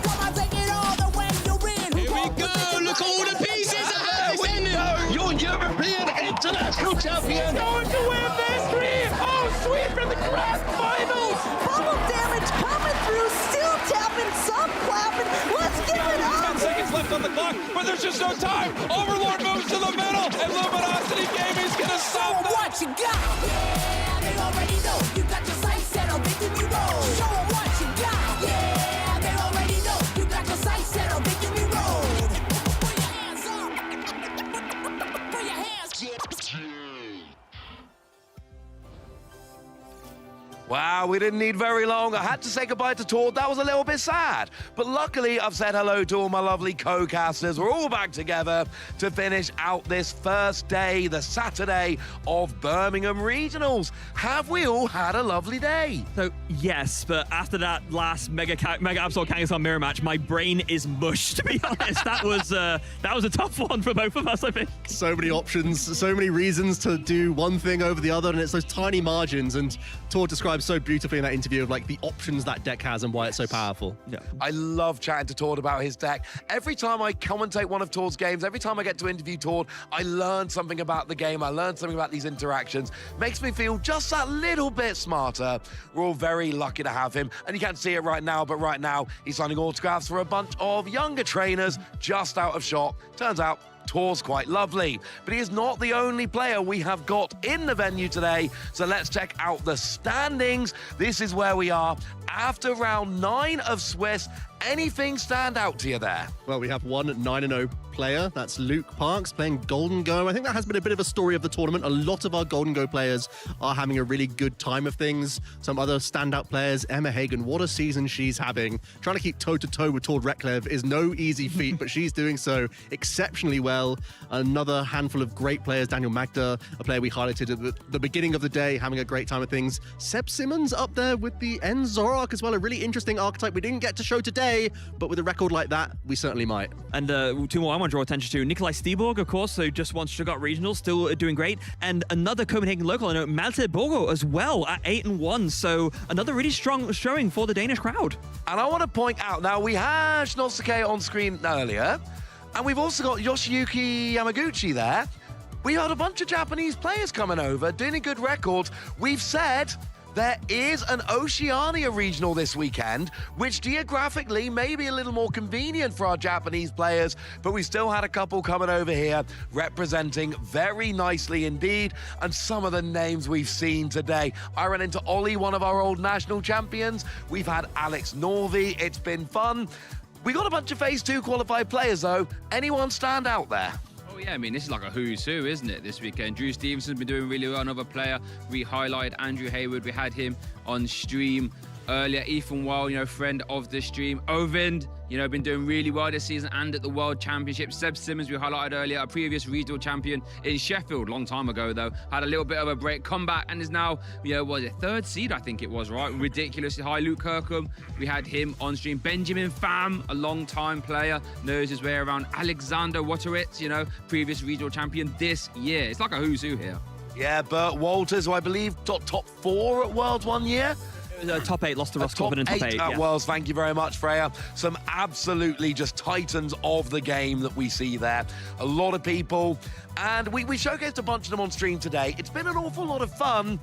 Sometimes I look at the players we haven't got on stream yet today, like Seb Simmons of Enzorok, and I'm just like, good job we got a day 2. That's right. Come back tomorrow. Times are on the screen. And if you don't see your time zone there, the internet has been invented and it will help you figure out what time zone it is and what time it is for you. I mean, if the internet hasn't been invented, the folks at home might have a little bit of a hard time watching us. I don't think we're quite on the terrestrial TV yet. Yeah, if your internet's working well enough to watch us, it's working well enough to find out what time we're coming back tomorrow and join us. We've had a great time today, but tomorrow we get the rest of Phase 2 and Top Cut. And of course, it's not just about Birmingham. No, it's absolutely not just about Birmingham. We have many more regionals coming up soon, including, not just regionals, of course, the European International Championships coming up, which is very, very exciting. So if you want to catch all the action, make sure to go to Pokemon.com/broadcast so that you know what is coming up and that you don't miss a thing. Yep, it is that website that my computer tells me you visit this site often. Yeah, of course I do. I want to know what I can watch. I want to know who is on the stream. I want to know all of the action which is going to be going on. So make sure you're bookmarking that, checking it regularly, and watching all of our shows. But twist. It's not all about watching our live broadcast of competitive events. There's more. Pokemon Battle Frontier. Pokemon Battle Frontier. And a rerun of Pittsburgh Regional Championships. Joe, how do you feel about Pokemon Battle Frontier? Absolute banger song, one of my favorites, no doubt. And it's a great series as well to get involved with. It is about a win or lose. It's the friends you make, it's the friends you choose. There it is. That's all you need to know. I could not have put it better myself. So do make sure you're checking the Twitch there, because sometimes it's about new live events, sometimes it's about all the other fun action going on. But we don't just want you to watch us. Oh no, we want to hear from you. Play Pokemon? Pokemon? We've got you on YouTube, on Facebook, on Instagram, on X, and of course, an all-important hashtag Play Pokemon. Maybe you're watching with your pet. Show us your pets. I know you watch with your pets, Freya. I do. Also, I was going to say, maybe, try not to get sent to the hospital with an allergy reaction as well. Just, small advice to the folks at home. This might not be the best thing to do for regionals. And if you do, and then you're coming to the event, make sure you hashtag Play Pokemon so we can tell your story on the stream. Shout out to Christian for a great run in the less than ideal circumstances. And of course, make sure you are following the channels at Play Pokemon on YouTube, Pokemon TCG over on Twitch, because if you're following, you'll know when we're going live again, and then you won't miss anything. Yeah, you got no excuses. We've given you all the ways to see what's coming up and the stream for tomorrow. Like, you just have to be here. This is the business end of the tournament. We start to see those names rising up. We get to see possibly new strategies as well, some archetypes we didn't get to show. So there's still so much coming into tomorrow. We haven't even seen Zoroark yet, of course. Seb doing an absolute phenomenal run with it. Maybe we'll see it tomorrow. Maybe if you come back tomorrow, and I'm talking just to you, if you come back tomorrow, you know you are, maybe we'll get Zoroark on stream. We are unfortunately out of time today, though, so we're going to leave you with some highlights of the day. Just in case you forgot how hype today was, we're here to remind you. Make sure you join us tomorrow.